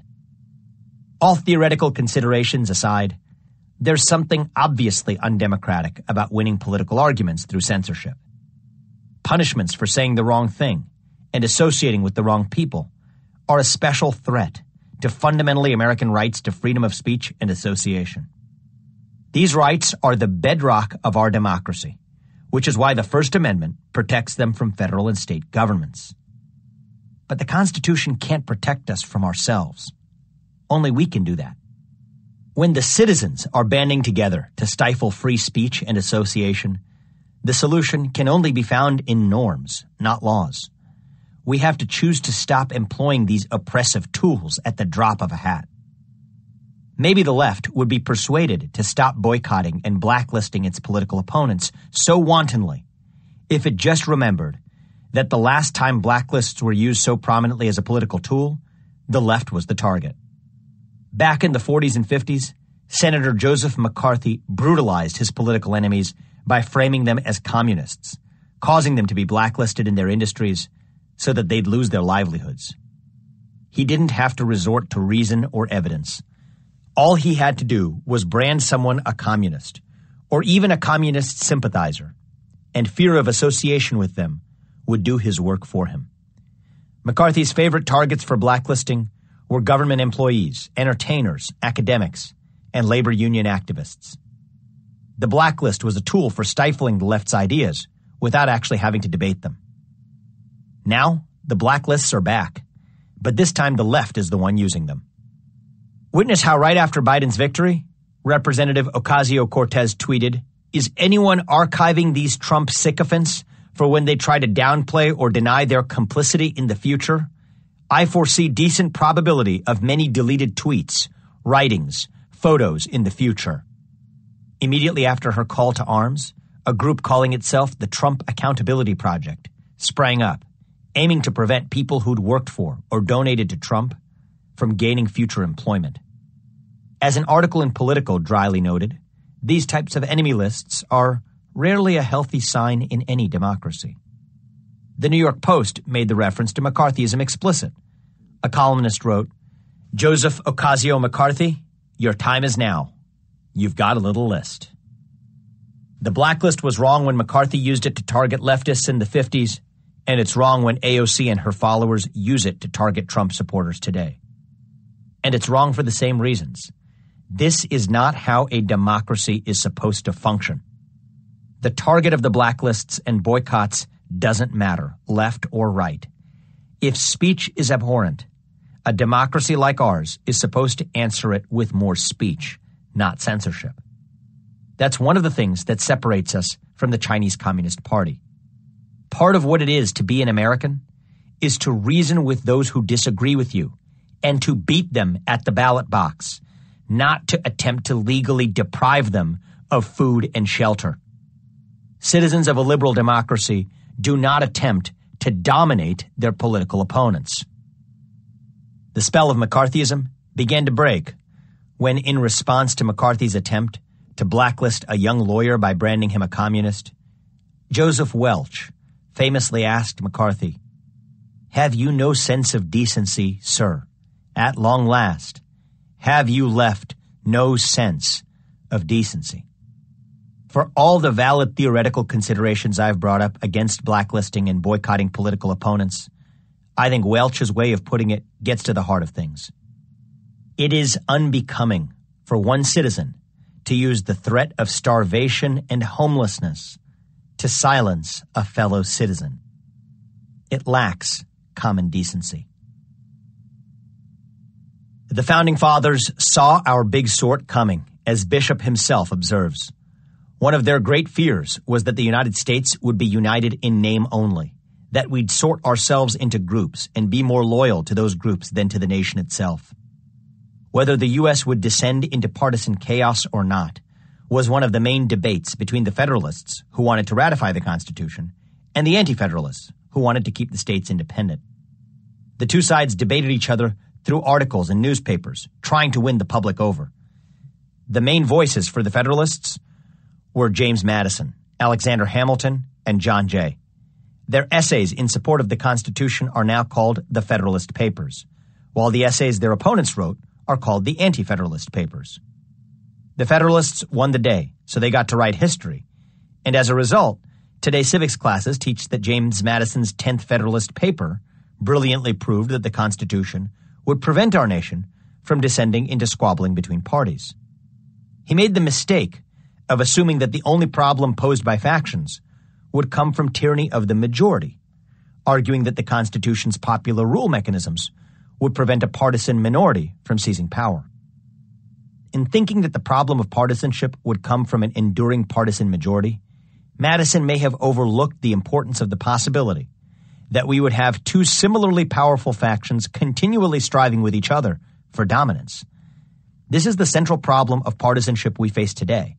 Because Republicans and Democrats are closely matched in numbers and power, neither has a stable, enduring majority, so each constantly maneuvers to gain the slightest advantage over the other.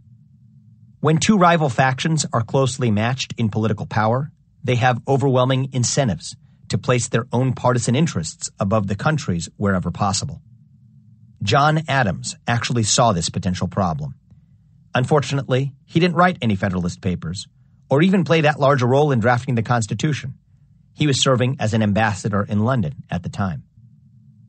Madison knew parties would be dangerous, but didn't fully understand why. We don't need to dig into all of the details of his reasoning. Present-day experience is all we need to prove that his theoretical arguments must have missed something important. Unfortunately, this dark prediction from an anti-federalist paper, written under the pen name Cato, withstands the test of time better than any of the Founding Fathers' sunny assertions.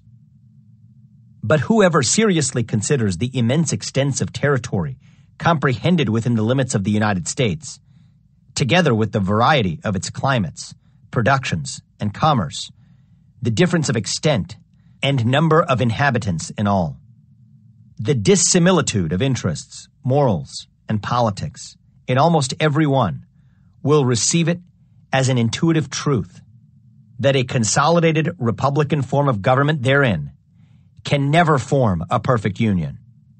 This unkindred legislature, therefore composed of interests opposite and dissimilar in their nature, will in its exercise emphatically be like a house divided against itself. The Anti-Federalists said that we couldn't have a shared nation without a shared identity, and that we were just too big and too diverse to have a shared identity. They were even more right than they knew. In the time since then, we've gone from 13 states to 50, and the continental United States has stretched itself all the way to the West Coast.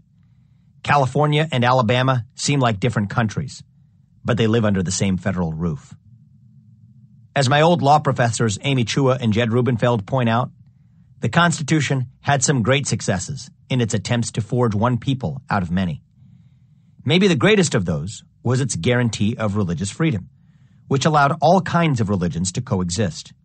Protestants and Catholics, later Muslims, Hindus, Buddhists, atheists, agnostics, and many others. Thanks to the Constitution's protections, America was able to avoid the religious wars that had torn European countries apart for centuries. And in the 14th Amendment, the Constitution gave America birthright citizenship, a unique and powerful force to guarantee that being American didn't require membership in any particular race or religion. Birthright citizenship is a powerful, unifying statement. Chua and Rubenfeld note that no European or Asian country grants this right. But as with many things in life, one or two big mistakes can overwhelm many successes. And the Constitution allowed slavery. Now slavery is gone, but we're still paying the price for it today.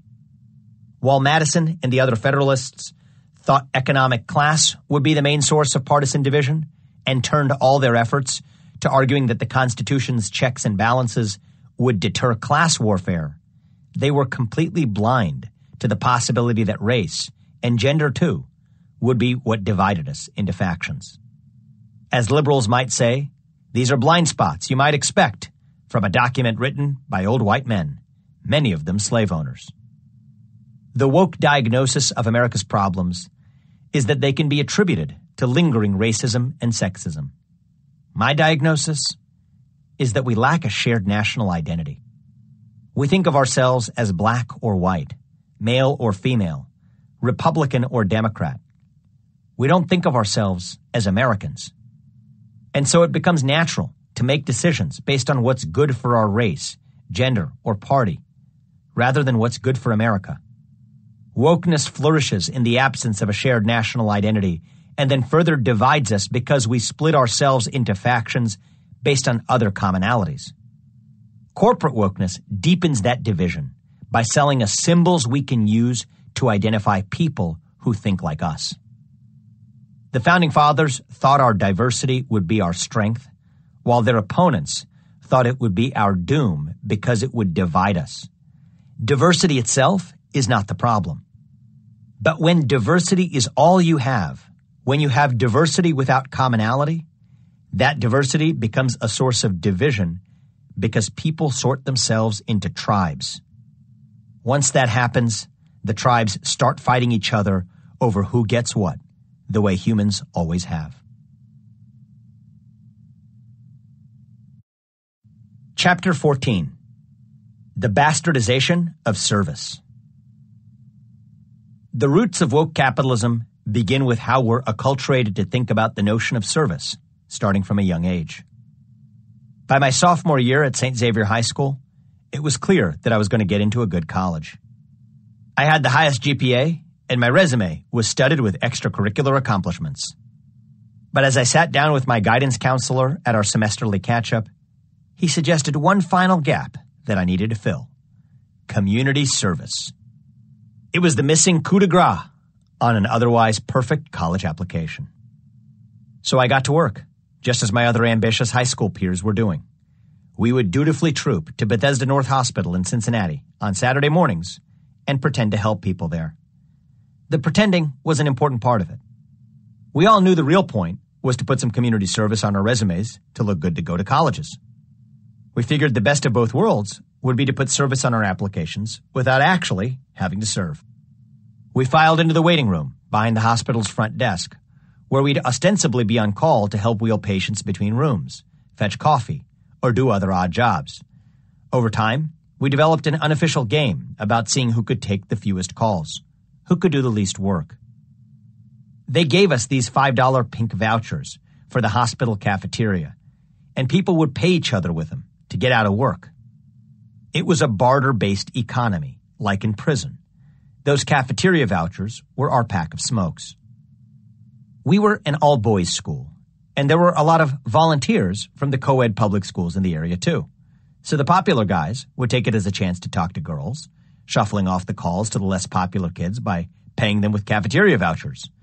A few kids actually helped patients from time to time. For my part, I didn't do very much of either. I used the time to study. From my perspective, I wasn't doing anything wrong. We all knew we were there to help us get into colleges, and I was just cutting out the middleman of service. My college application essay was about my experience discharging one of the patients from the maternity ward. The woman had a miscarriage, and it was my job to take a wheelchair to her floor and escort her out of the hospital to her car. The essay I wrote was dramatically titled, "To Walk on Water." The last line waxed poetic. The sun dared to meekly take a single peek over the gray clouds of one chill October morning. I hadn't thought about that essay for many years, until 2019, when my wife Apurva suffered a miscarriage. When I reread my essay 17 years later, I was ashamed. It didn't read to me like the words of a kid who actually gave a damn about the woman's experience. Instead, it was all about me, my feelings, my poetic turns of phrase, my experience of it. Cringeworthy or not, it worked. I applied to Harvard and MIT in the fall of 2002, and I was promptly accepted to both. They say you go to MIT to learn how the world works, and you go to Harvard to learn how to run it. Naturally, I chose Harvard. When I arrived on campus, I noticed a curious tradition, the living wage campaign. It turned out the living wage campaign at Harvard was like a Boston winter. You knew it was going to strike, but you could only wonder when and how hard. Each fall when I arrived back at campus, it wasn't long before throngs of students and Cambridge activists marched, chanted, and protested outside the Holyoke Center and around Massachusetts Hall, believing they were fighting an important battle in a larger war to achieve higher wages for Harvard's lowest paid workers. But that battle had already been fought and won years ago. The protests I witnessed in 2005 were just remnants of a campaign that had been held back in 2001 before I got there. The earlier campaign was successful enough that Harvard had already given in and created a commission to study the causes of low campus staff wages and implemented a number of its recommendations. By the time my classmates and I got there, Harvard's janitors were already being paid more than they had been, certainly more than the janitors in the rest of the Boston area. So it was strange to see well-off students occasionally go off on fasting protests in favor of raising the already high wage for Harvard's janitors. Sometimes I wondered why that was the cause they chose. Why not go on a hunger strike to get Harvard to help the unemployed instead, or the city's vast homeless population? Those bitter Boston winters can be a death sentence if you spend them on the street. And thousands of men, women, and children were spending them there. Even today, you can still see them on Harvard Square, sitting behind cardboard signs as the students' eyes pass them over, fixed on some higher cause only they can see. What was it about Harvard janitorial pay that was so uniquely outrageous that it was what everyone rallied behind year after year? Out of all the evils in the world, why was this the one so many of my classmates agreed they couldn't abide? I decided the answer was that fasting for the janitors had become something of a Harvard tradition, like the social justice equivalent of the big game versus Yale. The fact that this battle had been fought years ago wasn't a reason to stop. Instead, it was a reason to keep going. Each fresh batch of protesters was nominally fasting for Harvard's janitors, but in reality, they were hungering for a cause, in that they lacked any fundamental sense of personal purpose and filled that void by adopting the social cause that would give them the greatest sense of belonging with their peers. The bolder ones would storm into the office of Harvard's president in Massachusetts Hall, only to later argue that they shouldn't be punished, forgetting that one's willingness to bear punishment for breaking the rules is part of what makes civil disobedience heroic. And of course, there's still that essay left to write for one's application to law school or business school or a master's program in public policy. A few years later, I arrived as a first-year student at Yale Law School myself. Yale had its own traditions. The law school came together as a community each year to host something called the public interest auction. They still do it today. Students and faculty offer some service, and people bid on it, and all the proceeds go to fund public interest work. You get the ex-McKinsey analysts offering to give you a professional assessment of your love life, including charts and graphs illustrating a cost-benefit analysis of whether to break up or not. You get people auctioning off a night of sweet guitar solos. It's fun. Of course, like any charity auction, you get something tangible in return for being charitable. But look past the fun, and you find that what consistently raised the most money was big-shot professors auctioning off dinners at their houses. These spots would go for hundreds of dollars. The bidding would just go up and up. Why? Because it was always the rich students, gunning for prestigious judicial clerkships, who would pay for those coveted dinner spots, so that they could have extra out-of-class time to charm the very professors who would be recommending them to judges. Sometimes I wondered if the professors knew what they were doing. Did they think everyone just wanted the pleasure of their company? Or did they realize that they were selling the wealthier kids access to future opportunities in the guise of serving the poor? I'd have preferred the model of professors just picking their favorite students from class. And when it comes to protests, Yale law students expected the same special treatment as their Harvard College counterparts, and then some. In 2018, when Brett Kavanaugh was nominated to the Supreme Court and became ensnared in sexual allegations dating back to high school, many Yale law students decided to protest his nomination. A few of them wanted to attend a demonstration in Washington, D.C., but they didn't want to take the risk of falling behind in class. So they demanded that the school cancel classes to support their courageous acts of protest. Amazingly, nearly all of the school's professors acquiesced, but one corporate law professor chose to hold her class anyway. Yet her class that day was interrupted by protesters who entered the classroom and took down the names of any student who dared to show up to class that day, to shame them in front of their peers. So her class was effectively canceled by force. You might expect the school's leadership to have condemned this form of bullying. Instead, the school took a different approach. They supported the sit-in students had organized at the law school itself. That way, students didn't have to take the risk of missing, say, trust and estates or bankruptcy class in order to protest social injustice in America. They could simply do both at the same time. To wit, the law school catered lunch for the event. No better way to prepare students for a future career as a seven-figure partner at Wachtell Lipton, who also waxes eloquent about stakeholder capitalism. So the story goes. Service is too often bundled with an ulterior motive in America. Only the best of us pursue it for its own sake.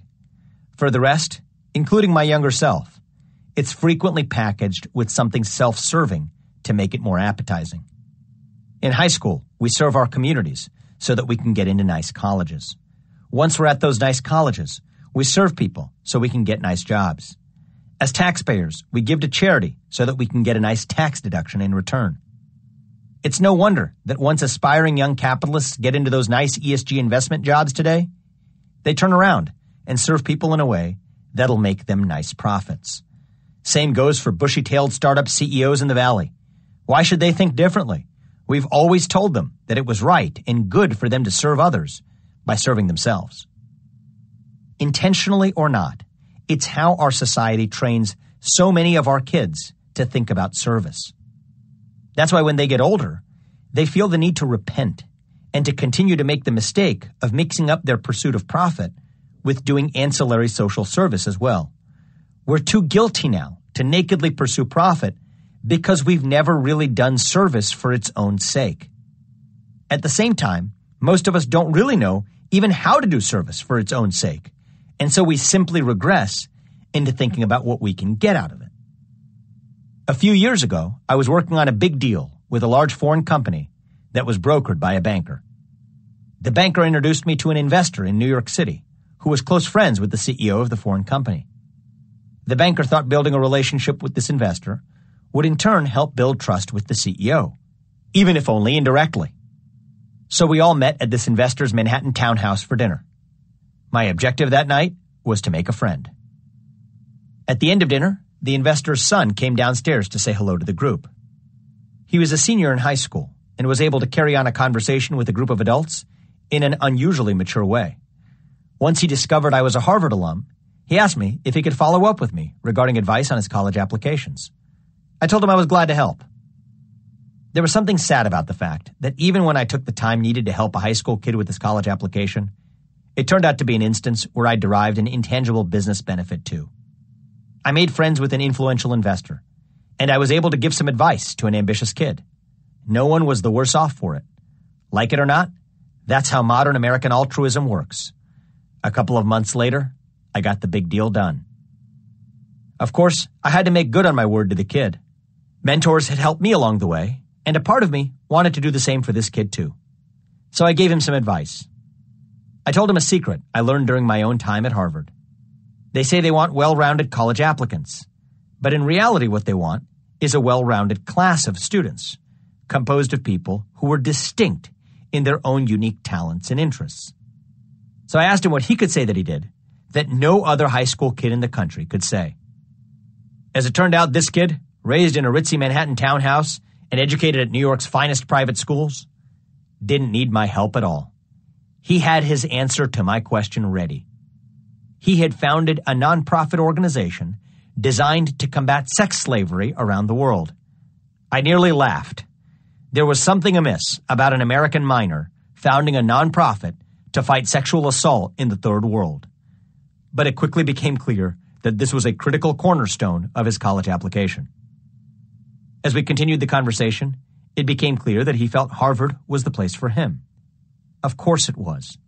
He needed to optimize his chance of landing a job in the investment world, just as his dad and his older brother had done. What's the best way to get into a place like Harvard? To found a nonprofit to fight sex slavery as a teenager. And it worked. Of course it did. I stayed in touch with the kid over the years. Last time we spoke, he was shopping for internships at investment banks. I didn't hear much about the sex slavery nonprofit, but I'll bet he's doing his best now to fight for gender equality on Wall Street. Perhaps he'll become the leader of the Diversity and Inclusion Committee at a well-reputed investment bank one day. Maybe even Goldman Sachs. There was something about that experience that bothered me, prompting a long overdue self-reflection. Why did I have such a sharp reaction to this kid and his sex slavery nonprofit? Why did it irritate me so much? If I'm being honest, it's because I saw myself in him. He reminded me of what I was like in high school. Maybe even what a small part of me is like today. The trend of flaunting a woke resume dates back to at least the early 2000s, when I'd applied to college. It's what I did. It's what my friends did too. But today that trend is on steroids. Instead of half-heartedly helping patients at the local hospital, high school kids are founding elaborate nonprofits pretending to help sex slavery victims in the third world. Instead of going on hunger fasts for higher janitorial pay, college kids are storming the annual Harvard-Yale football game and calling for both endowments to divest from fossil fuels and cancel Puerto Rican debt holdings, snapping selfies for social media along the way. Woke culture today is like a supercharged version of the faux performative service that I first saw as a high school student. Now, it's no longer just fulfilling a psychological gap in the minds of misguided adolescents. Today it serves to legitimize and whitewash the naked, self-interested pursuit of profits and power by Wall Street, Silicon Valley, and the rest of corporate America. Committed liberals should be concerned about what woke capitalism does to pure ideals like service, altruism, and social good. Anyone who sincerely cares about important causes like female empowerment, racial equality, and environmentalism ought to be offended when these causes are cheapened by corporations that pawn them off to advance their own goals. For example, are black communities really going to be better off if we defund the police, or if we clear the jails, or if we dismantle the nuclear family structure? Or do these slogans simply make those who utter them feel more noble? Satisfying our own moral hunger is just another form of self-indulgence. Sure, maybe in the short run, some progressives will be happy that there are more women or black people on boards because Goldman Sachs and NASDAQ decided to mandate it for companies that go public. Maybe the people who run Goldman Sachs and NASDAQ truly couldn't care less about that social goal and are simply using it to distract the public from seeing their other business practices, like bribing Malaysian officials and making slush funds for them. I certainly think that's a big part of what's happening. A lot of progressives probably agree with that. But the difference is that they're still fine with it because it advances the goal they care more about achieving, irrespective of the intentions of powerful corporations that make it happen. But in the long run, when you ask someone to take care of your baby who doesn't actually care about your baby, the baby ends up worse off too. It reminds me of why it was so difficult for us to find a nanny to take care of our baby boy, Karthik. Apurva and I both work full-time jobs, so it was impossible for us to take care of Karthik without one. Our first nanny, let's call her Sylvie, was completely proficient in taking care of him.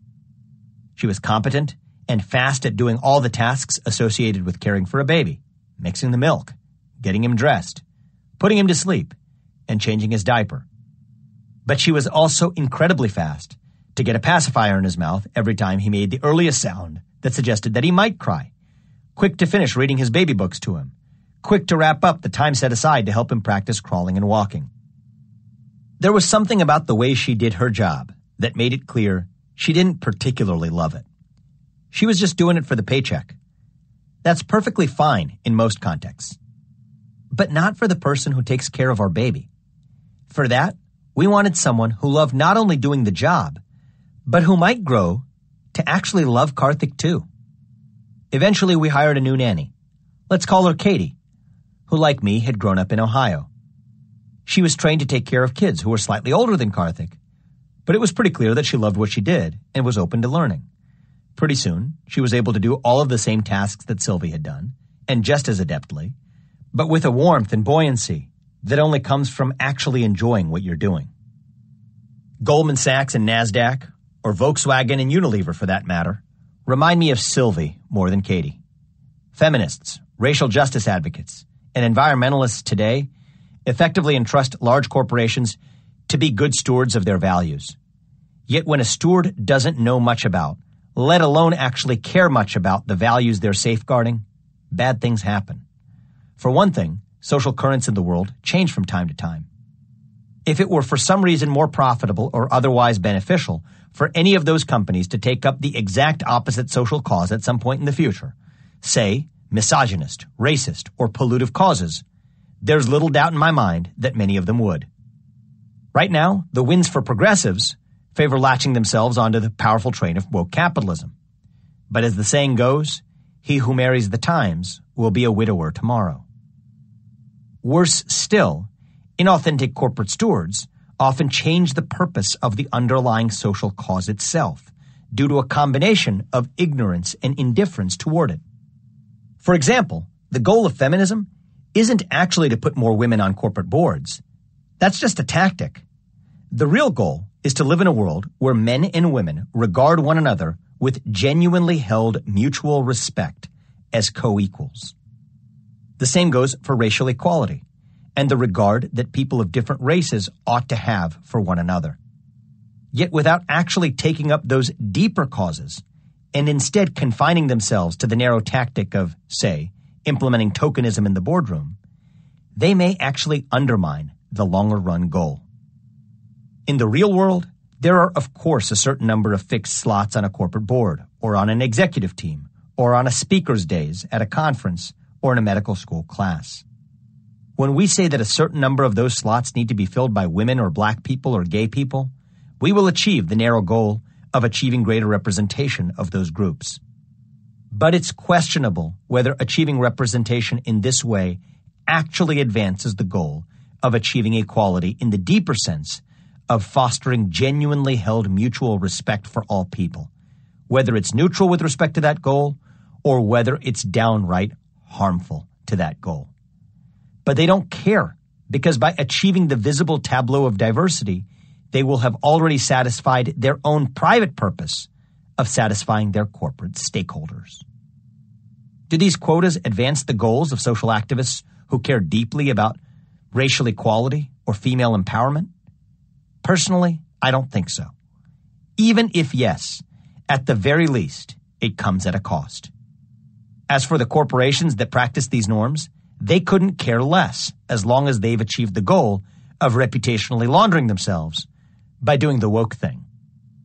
But when corporations use social causes as pawns, they defile the integrity of the causes themselves. Call it a Kantian argument of sorts. Kant argued that you shouldn't use people merely as a means to an end. I feel the same way about ideals.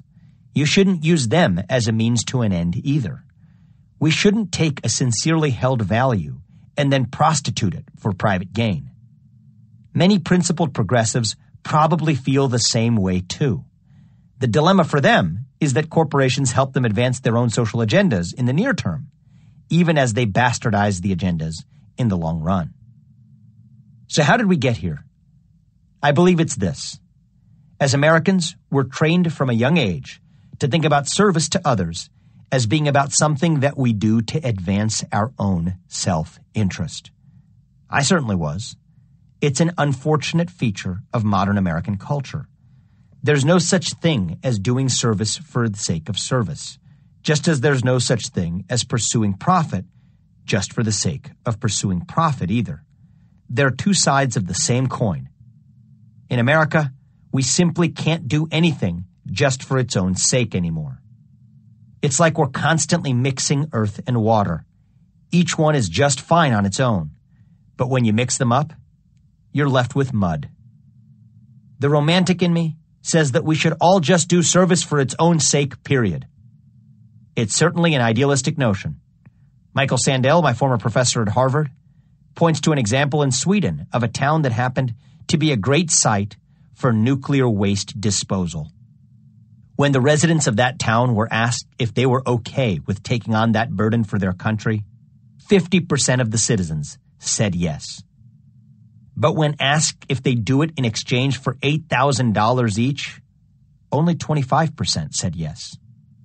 From a coldly rational point of view, you might expect that if 50% would do it for free, even more would do it for $8,000. But the citizens were thinking like citizens doing service for their country, not money-maximizing consumers. They thought taking on the burden of hosting a nuclear waste disposal facility was a civic duty, not something that should be commodified. Offering money to get them to do their duty was an insult, not a bonus. A beautiful Swedish story. But we all know that America doesn't work that way. And that's okay. At the end of the day, I have no problem with the existence of tax deductions to foster charitable giving, for example.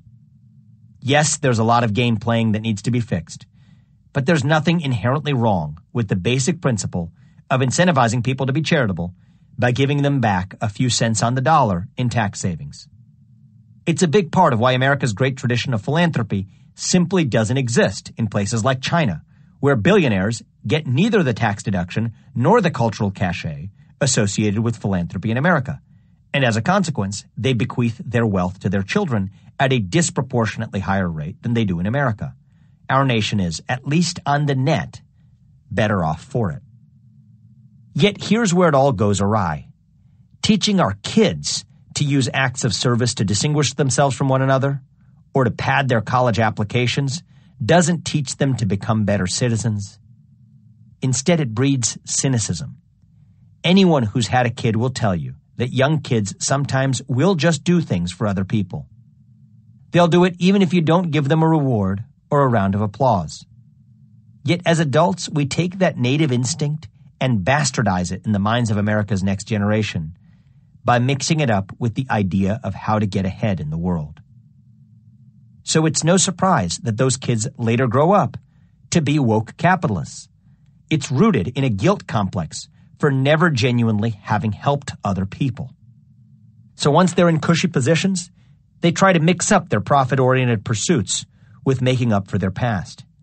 Yet they don't even know exactly how to pursue service for its own sake because they never developed the muscle memory for how to do real service in the first place. It was always something used to develop a competitive advantage rather than something done for its own sake. That's what woke capitalism is all about. Companies performatively one-upping each other to show that they're the good guys, and consumers falling for their tricks because they're simply hungry for a cause. So part of the solution has to be to fill that void, that hunger, starting at a young age, so companies and others can't exploit it later on. I have a radical yet simple proposal for how to do that. Mandate civic service for high school summer break and make it universal. In my view, this will create not only better citizens, but less flimsy capitalists later in life as well. Equally importantly, at a time when we've become obsessed with our differences from one another, national service creates a sense of shared purpose and experience. When we have no shared identity to take pride in, we take pride in unshared ones, which then puts us at odds with each other. But by creating shared solidarity through shared experiences when our kids are young, we make wokeness superfluous as they get older. Young Americans will then enter the workforce with a greater appreciation for what makes their country great. If they go to college, they'll be less likely to get swayed by faculty lounge Marxists who want to paint America as an evil oppressor. Those who become the next generation of capitalist leaders will have been exposed to normal Americans, bursting elitist bubbles before they even have a chance to form. For most of the book, I've made the case for erecting firm boundaries between institutions like capitalism and democracy to prevent each from polluting the other. But I also believe that dissolving boundaries between different types of people will ultimately strengthen our country. The heart of the case for mandatory civic service is that a national identity requires shared values, and shared values require shared experiences. In the time since Brown v. Board of Education, America has replaced formal segregation by race with informal segregation by race, class, and party. Universal civic service would bring us back together. There's a surprising amount of support for requiring young Americans to serve their nation in some way. A 2017 Gallup poll found that 49% of all Americans were in favor of mandatory civic service for young men and women. The idea's had bipartisan support for a long time. It's just never really been at the forefront of national consciousness. Its time may have finally arrived. A few summer breaks spent serving fellow citizens would teach young Americans the important lesson that all rights come with duties attached. It would teach them that respecting and serving others isn't an infringement on freedom, it's a necessary part of what allows it to flourish. Not only that, civic service would teach them that freedom is worth protecting.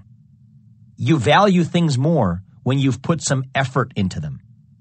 Putting time into building the nation would give young adults a sense of ownership over it, and for the rest of their lives, they'd want to fight harder to preserve it. Americans should feel like America belongs to them, and to do that, they need to build it, not just inherit it. The idea of universal civil service has been proposed by a wide range of American luminaries. Far from a mere theory, it has been applied effectively by a variety of other nations. The most famous articulation of the idea that Americans needed to remember their debt to their country, and not just its debt to them, probably comes from John F. Kennedy. In his 2020 presidential campaign, Pete Buttigieg echoed JFK's call to national service and pointed out how serving in the military allowed him to meet Americans from many different races, education levels, and income levels. Buttigieg was trying to continue a tradition that goes all the way not only to JFK, but even to Franklin Delano Roosevelt's Civilian Conservation Corps, which helped the country dig its way out of the Great Depression by putting millions of young men to work, rebuilding the country, giving them food, shelter, jobs, money, and most important, a shared sense of purpose. The Civilian Conservation Corps was the most popular of the New Deal programs. Nearly a century later, as we grapple with our own economic and civil crises, this may yet again prove to be the way forward. Universal civic service isn't just a liberal idea. Conservative icon William F. Buckley, Jr. proposed a civilian analog to military service, one that focused on rebuilding our country instead of making war with others.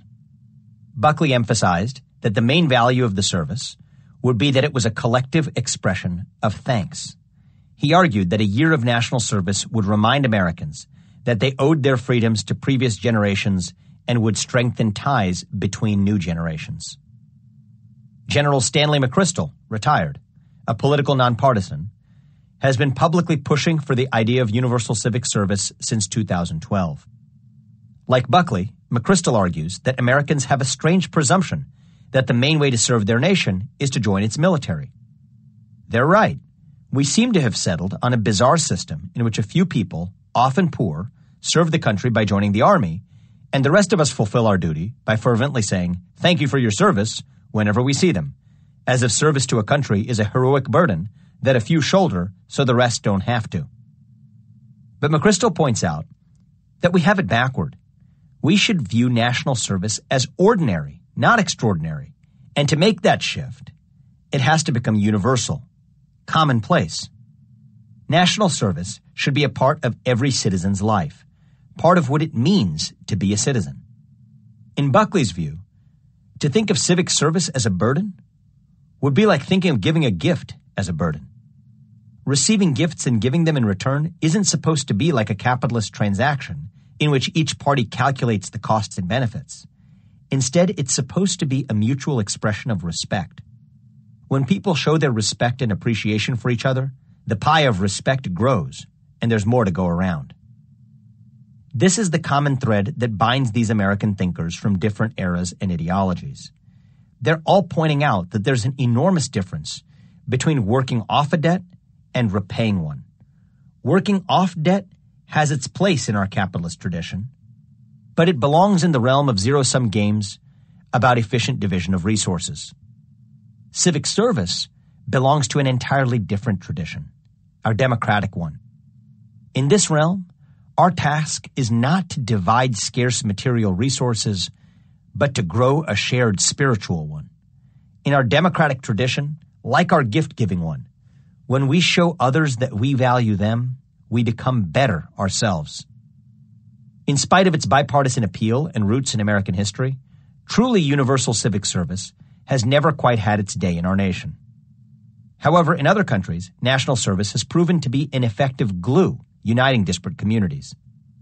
Since its independence in 1967, Singapore, a small but incredibly diverse multicultural state, has required its male citizens to serve for 2 years in the military, the police, or civil defense forces, helping to establish a shared national identity. In a 2017 survey, 84% of Singaporeans stated that their national identity was either greater or equal to their ethnic identity.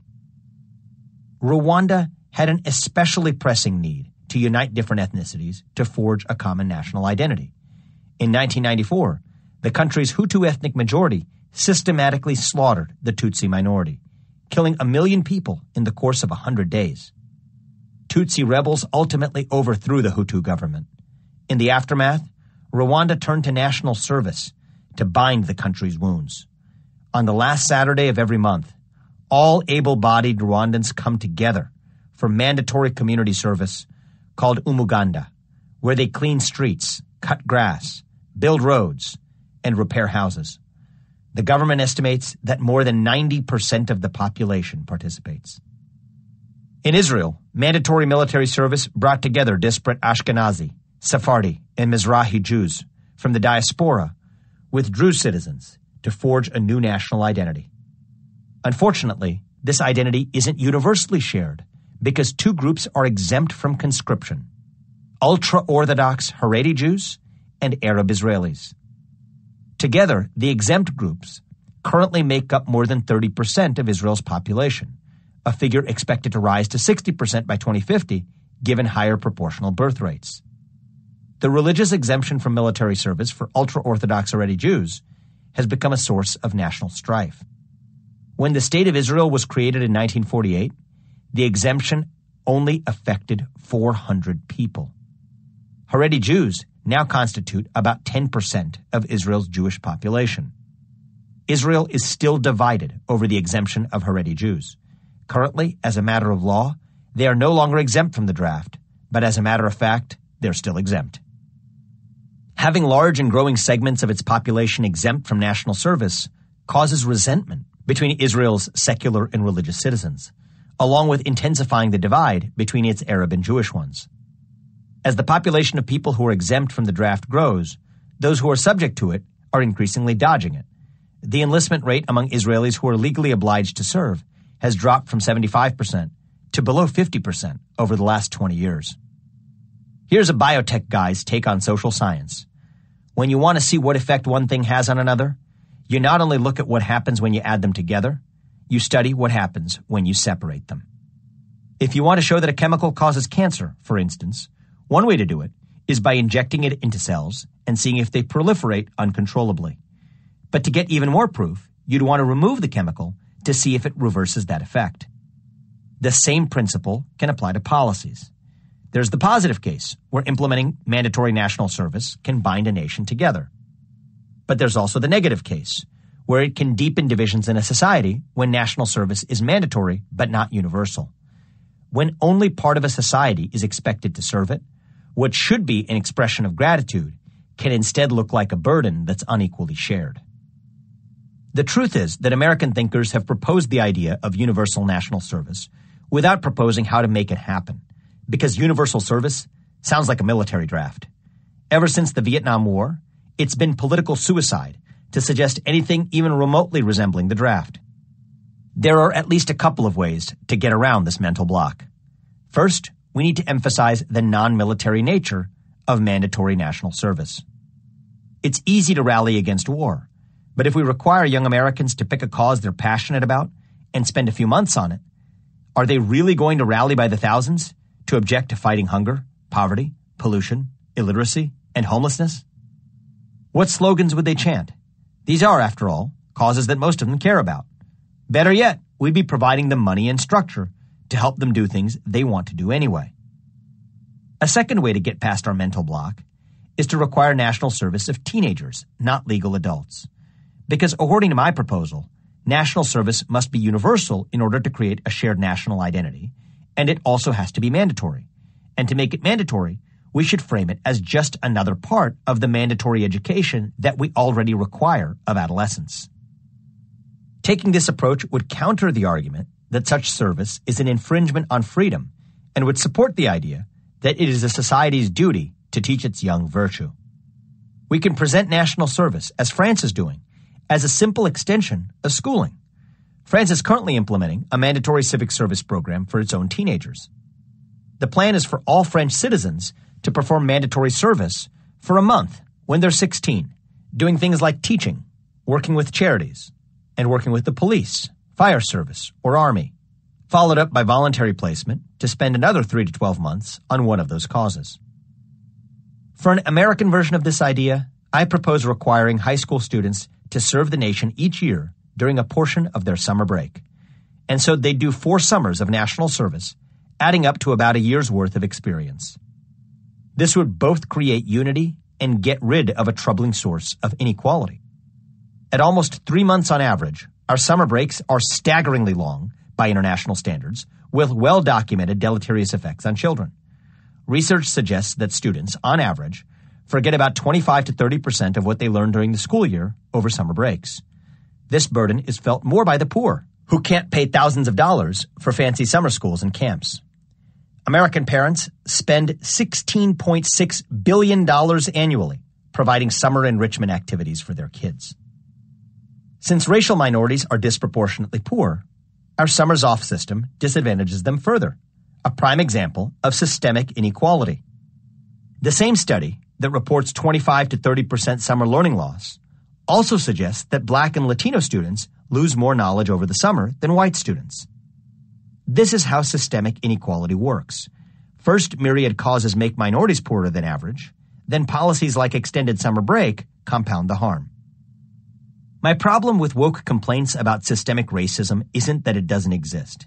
It's that it too often is used as a vague, judgmental catch-all phrase for all of America's woes. Woke activists fail to focus on more tangible examples of truly systemic inequality because they aren't quite as fashionable to talk about.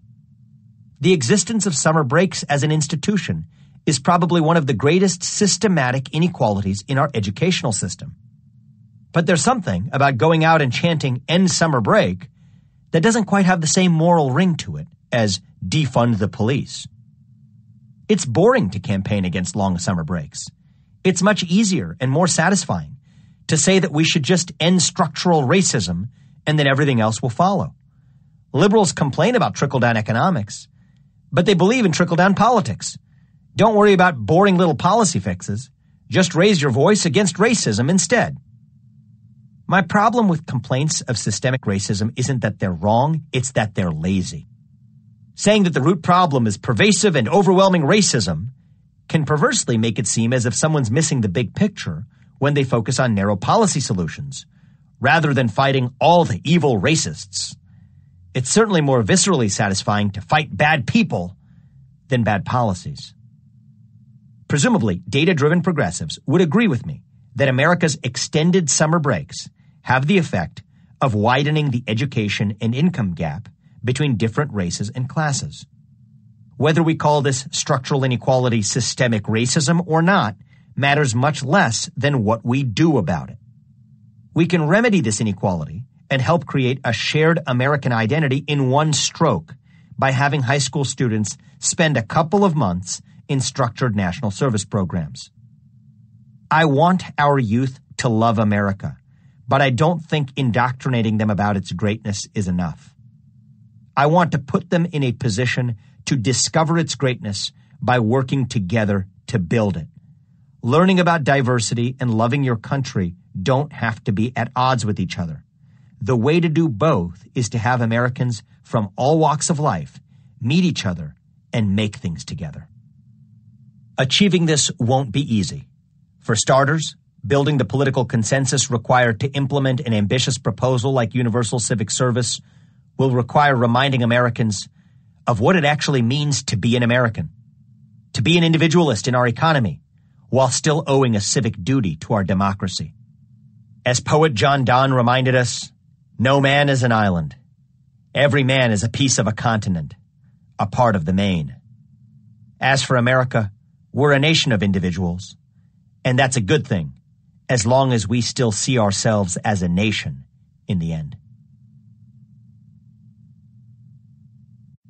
Chapter 15. Who are we? When our baby Karthik was born, he taught me a lot. He came into the world on February 23rd, 2020, during the lead-up to the first major wave of COVID-19 in the U.S. Things were still uncertain in those first few months. The World Health Organization and the Chinese government both stated that there was no human-to-human transmission of the virus. Public health leaders in the U.S. discouraged the use of masks and encouraged Americans to go about living their normal lives. Yet it didn't make sense that the Chinese state police were forcibly evacuating individuals from their home to be quarantined, if that was all there was to the story. We had already moved to Ohio in late 2019, but my wife Apurva was still finishing the final few months of her training as an airway surgeon at New York Presbyterian Hospital. By the middle of March, the city was preparing for the health catastrophe of a generation. The city's hospitals were scrambling to make space for a tidal wave of patients in need of ventilators. The Navy sent large ships to the Hudson River to serve as makeshift hospitals.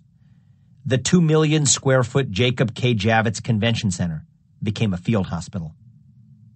Meanwhile, we had a 2-week-old infant, and Apurva faced a difficult decision: whether to head to the front lines to treat patients or to take maternity leave with our baby, as she had planned. On the one hand, her colleagues really needed her help. On the other, there were many doctors in the city, but only one mom for our newborn son. Ultimately, Apurva decided that it was her duty to treat patients during the city's hour of need, and I decided that it was my duty to become the principal caretaker of our son at our home in Ohio. It was the exact opposite of what we had envisioned only a few months before, when we thought I would be fielding the busy travel schedule of a CEO, while Apurva took maternity leave. But we made that decision together. The decision seemed easier at first, since we assumed that it would only result in a couple weeks' separation. But things got worse quickly. Apurva stayed sequestered in her parents' apartment along with her father, himself a doctor, who had also volunteered to treat hospitalized ICU patients on the front line. We still don't know exactly who got infected when, but after a few weeks, both Apurva and her father were infected in the line of duty. Both suffered initially, but her father got progressively worse. His pulse oxygen levels dropped after a few days, and he landed in the ICU as a patient, hospitalized for nearly 2 weeks. As a doctor herself, Apurva scoured the scant but emerging literature on how to treat severe COVID-19 patients. We had multi-hour discussions late into the evening each night to discuss which investigational therapies he should take and the wisdom of receiving steroids or not, at a time when there was minimal clinical data to support any decision. Even worse, Apurva's brother became ill as well, ending up in the same hospital at the same time. That spring quickly became hell. A couple of weeks turned into a couple of months. It crushed Apurva to be separated from our baby son, to see him on FaceTime instead of holding him in her arms. She'd looked forward to giving Karthik his first bath. Instead, I was the one who did it, as she looked after her father and other COVID-19 patients at her hospital when she returned to work within a few days of her own recovery. After we reunited at the end of May, It took most of the summer before Apurva's normally jubilant attitude came back. We didn't know whether to attribute it to post-COVID fatigue, postpartum depression, or her just having been through a rough few months. In retrospect, we were lucky. Thousands of healthcare workers and millions of American families went through far worse. Now that things are finally back to normal, we often reflect on those painful few months. Apurva recovered from COVID-19, and so did her father.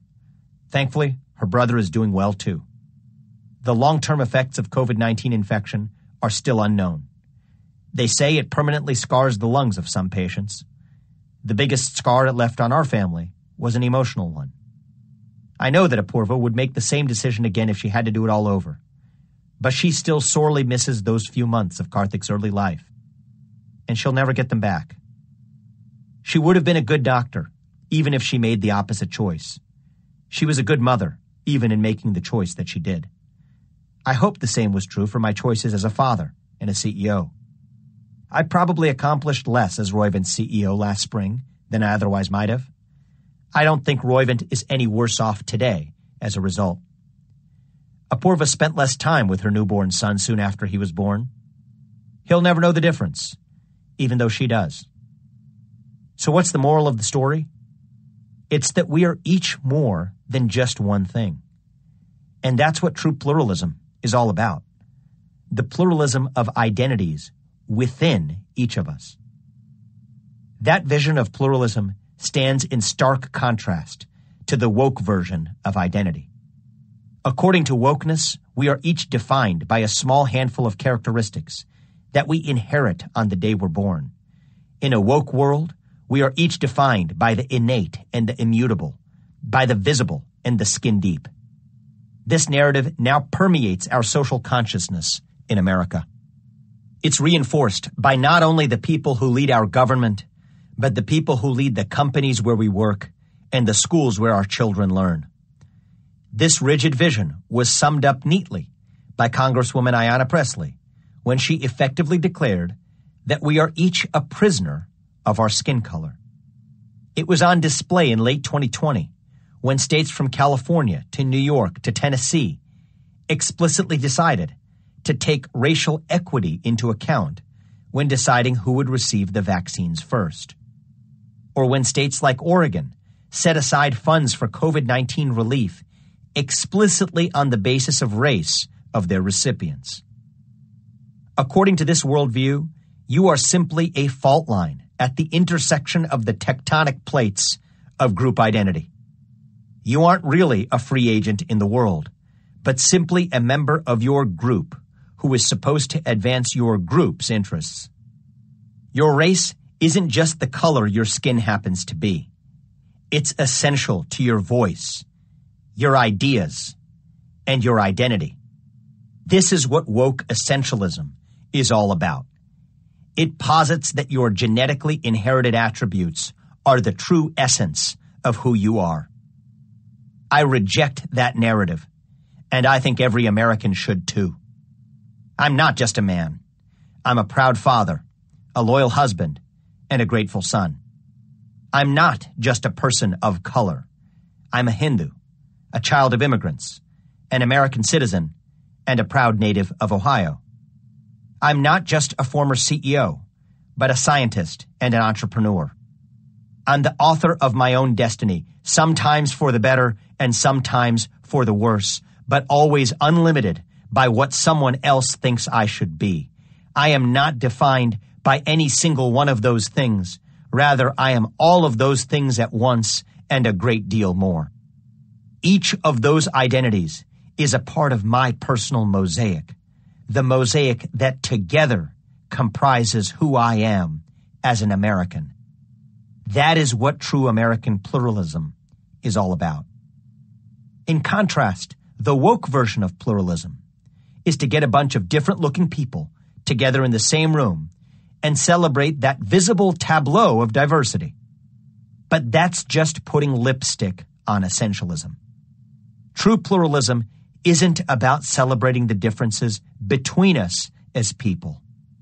It's about the diversity of identities within each of us, rich mosaics that go beyond the color of our skin or the number of our X chromosomes. Pluralism means rising above the narrow demands of woke culture to discover that there's more to each of us than our immutable characteristics.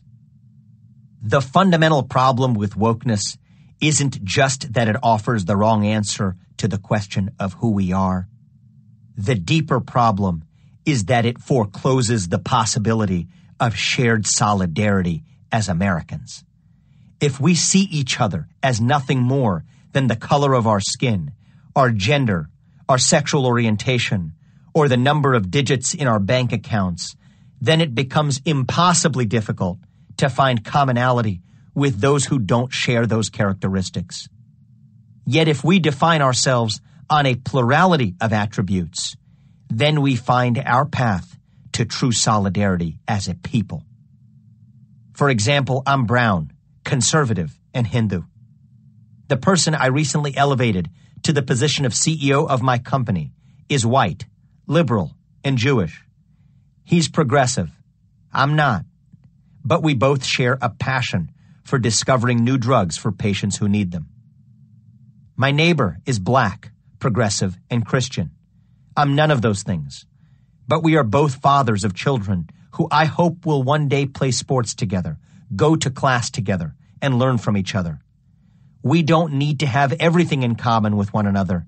We only need a few things that bind us together as a people. So, who are we as a people? I can't remember a time in my life where we more badly needed an answer to that question. America is like each of us. Our country isn't just one thing either. That's what makes America unique. Historically, most countries were defined on the basis of a single attribute, a single ethnicity, a single language, a single religion, a single monarch. Not America. We were the first and greatest country defined exclusively on the basis of a set of ideas, enshrined under a single constitution. America wasn't just a place. It was a vision of what a place could be. America was about democracy, capitalism, reason, science, and enlightenment, faith and purpose, freedom, individualism, solidarity through a commitment to something greater than ourselves. These are quintessentially American values and ideals. We should care about preserving each of them. But sometimes that means leaving each of them alone and keeping them separate from one another. That's part of what it means to reject essentialism and to embrace true American pluralism. That's what bothers me about fashionable modern ideas like woke capitalism.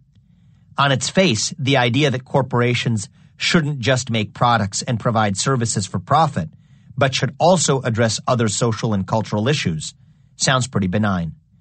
But on deeper inspection, it demands that we blur the lines between our two most fundamental institutions, capitalism and democracy. It demands that companies concern themselves with the moral questions that America is supposed to adjudicate through its democracy, racial justice, gender equality, whether and how to fight climate change. And in doing so, it gives capitalist leaders an outsized role in our democracy. That's also what bothers me about the influence of woke culture over our other institutions. A scientist's application for an NIH grant or a doctor's proposal for a poster presentation at a medical conference should be judged on the basis of scientific merit, not on the basis of the race or gender of the applicant.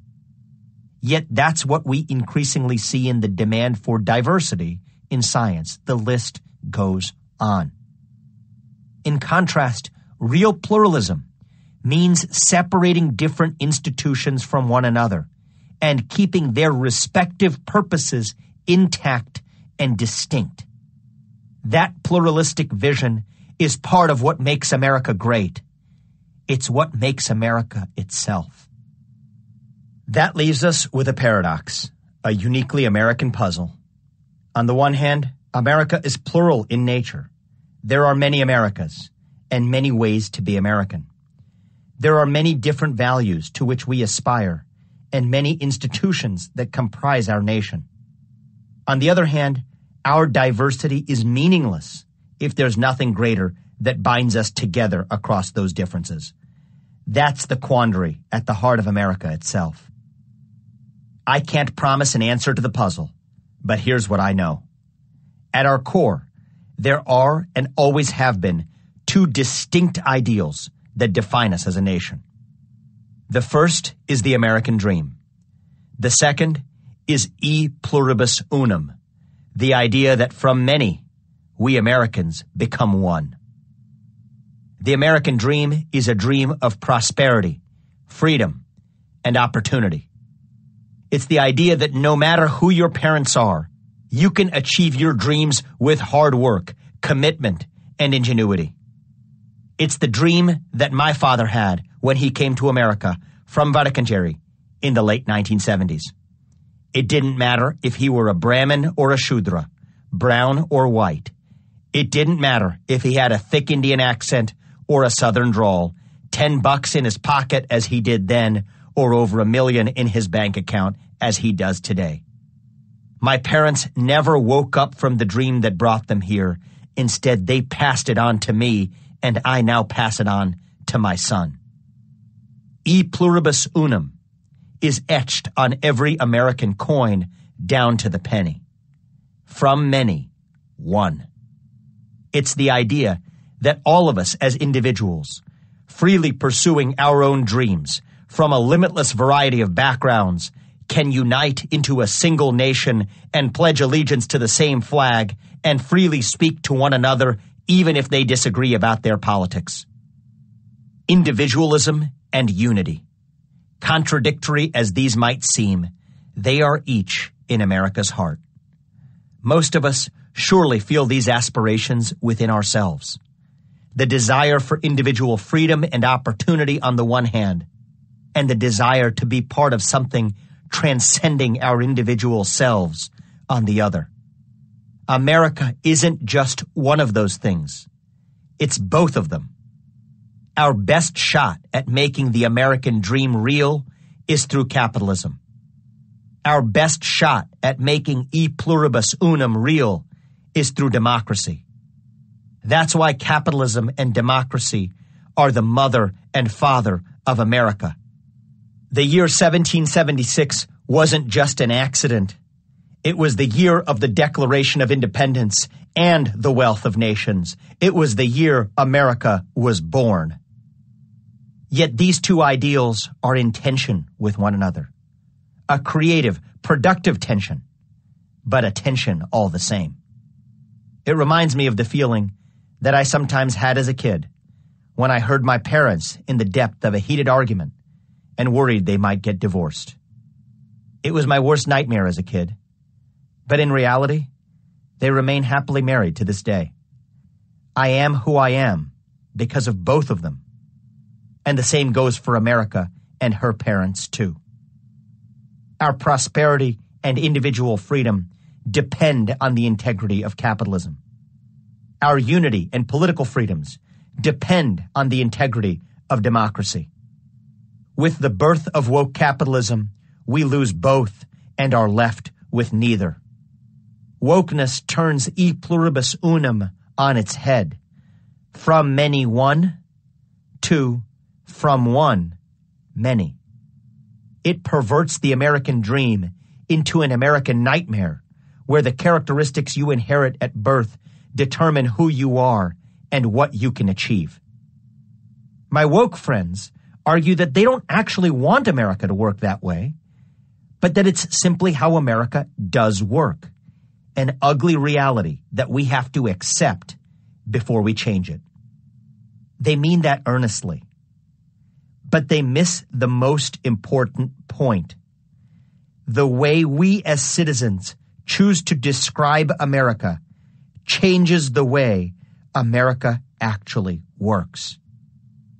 In the end, America isn't a place at all. It's an idea. We call it the American dream for a reason.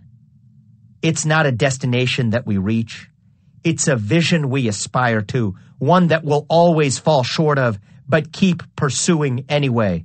That is part of what it means to have a dream. But over the last decade, something scary happened. We woke up. And when you wake up from a dream, you forget what it was all about. That's the real danger of wokeness. But we still have time to get this right. If the 2010s were about celebrating our diversity as individuals, then the 2020s should be about celebrating what we still share in common as one people. They should be about reviving the ideals that bind us together as a nation. The American dream, e pluribus unum, from many, one. We shouldn't let self-interested corporations and politicians exploit us with skin-deep identities and cheap social causes that they sell us to advance their own agendas. That's just their trick. Divide and conquer America by making our shared ideals disappear. Our shared identity has disappeared right along with it. Yet as Michael Caine's character says in the movie, it's not enough to make something disappear. You have to bring it back. That's the defining challenge of our time, and it's the most important work we'll ever do as Americans. Acknowledgements. I would like to thank my friends, family members, and colleagues, without whose love and support I could have never succeeded, including in writing this book. Though I will not name each of you individually, I thank you from the bottom of my heart. In particular, I'd like to thank Chris Nicholson for his intellectual partnership in writing this book. I'm grateful to him for always pushing me not to simply please those who agree with me, but to be empathetic to those who don't. I'd like to thank Jed Rubenfeld for his brilliance and intellectual generosity, and Ben Pham for his loyal and tireless support. I'm also grateful to my colleagues, including Josephine, Kevin, Paul, Matt, Eric, Mayuk, Frank, Joe, and Ben, who helped me create the professional space to write this book. I thank my parents for reminding me where I came from, my mother Geetha for the sacrifices that she made to allow me to get to where I am, and my father Vijay for teaching me humility through the example that he sets.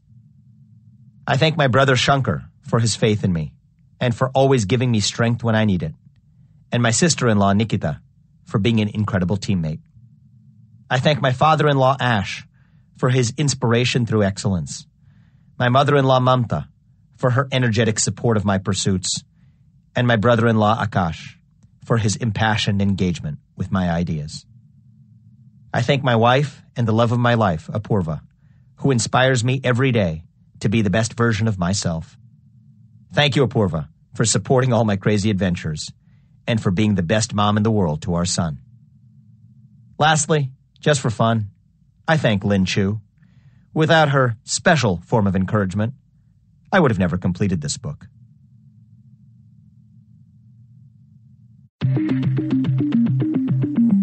Hachette Audio presents Woke Inc., Inside Corporate America's Social Justice Scam.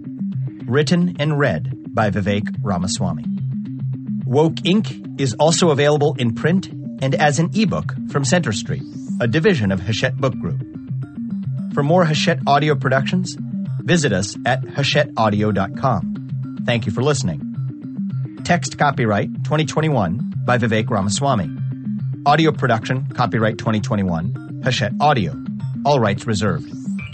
Hachette Book Group supports the right to free expression and the value of copyright.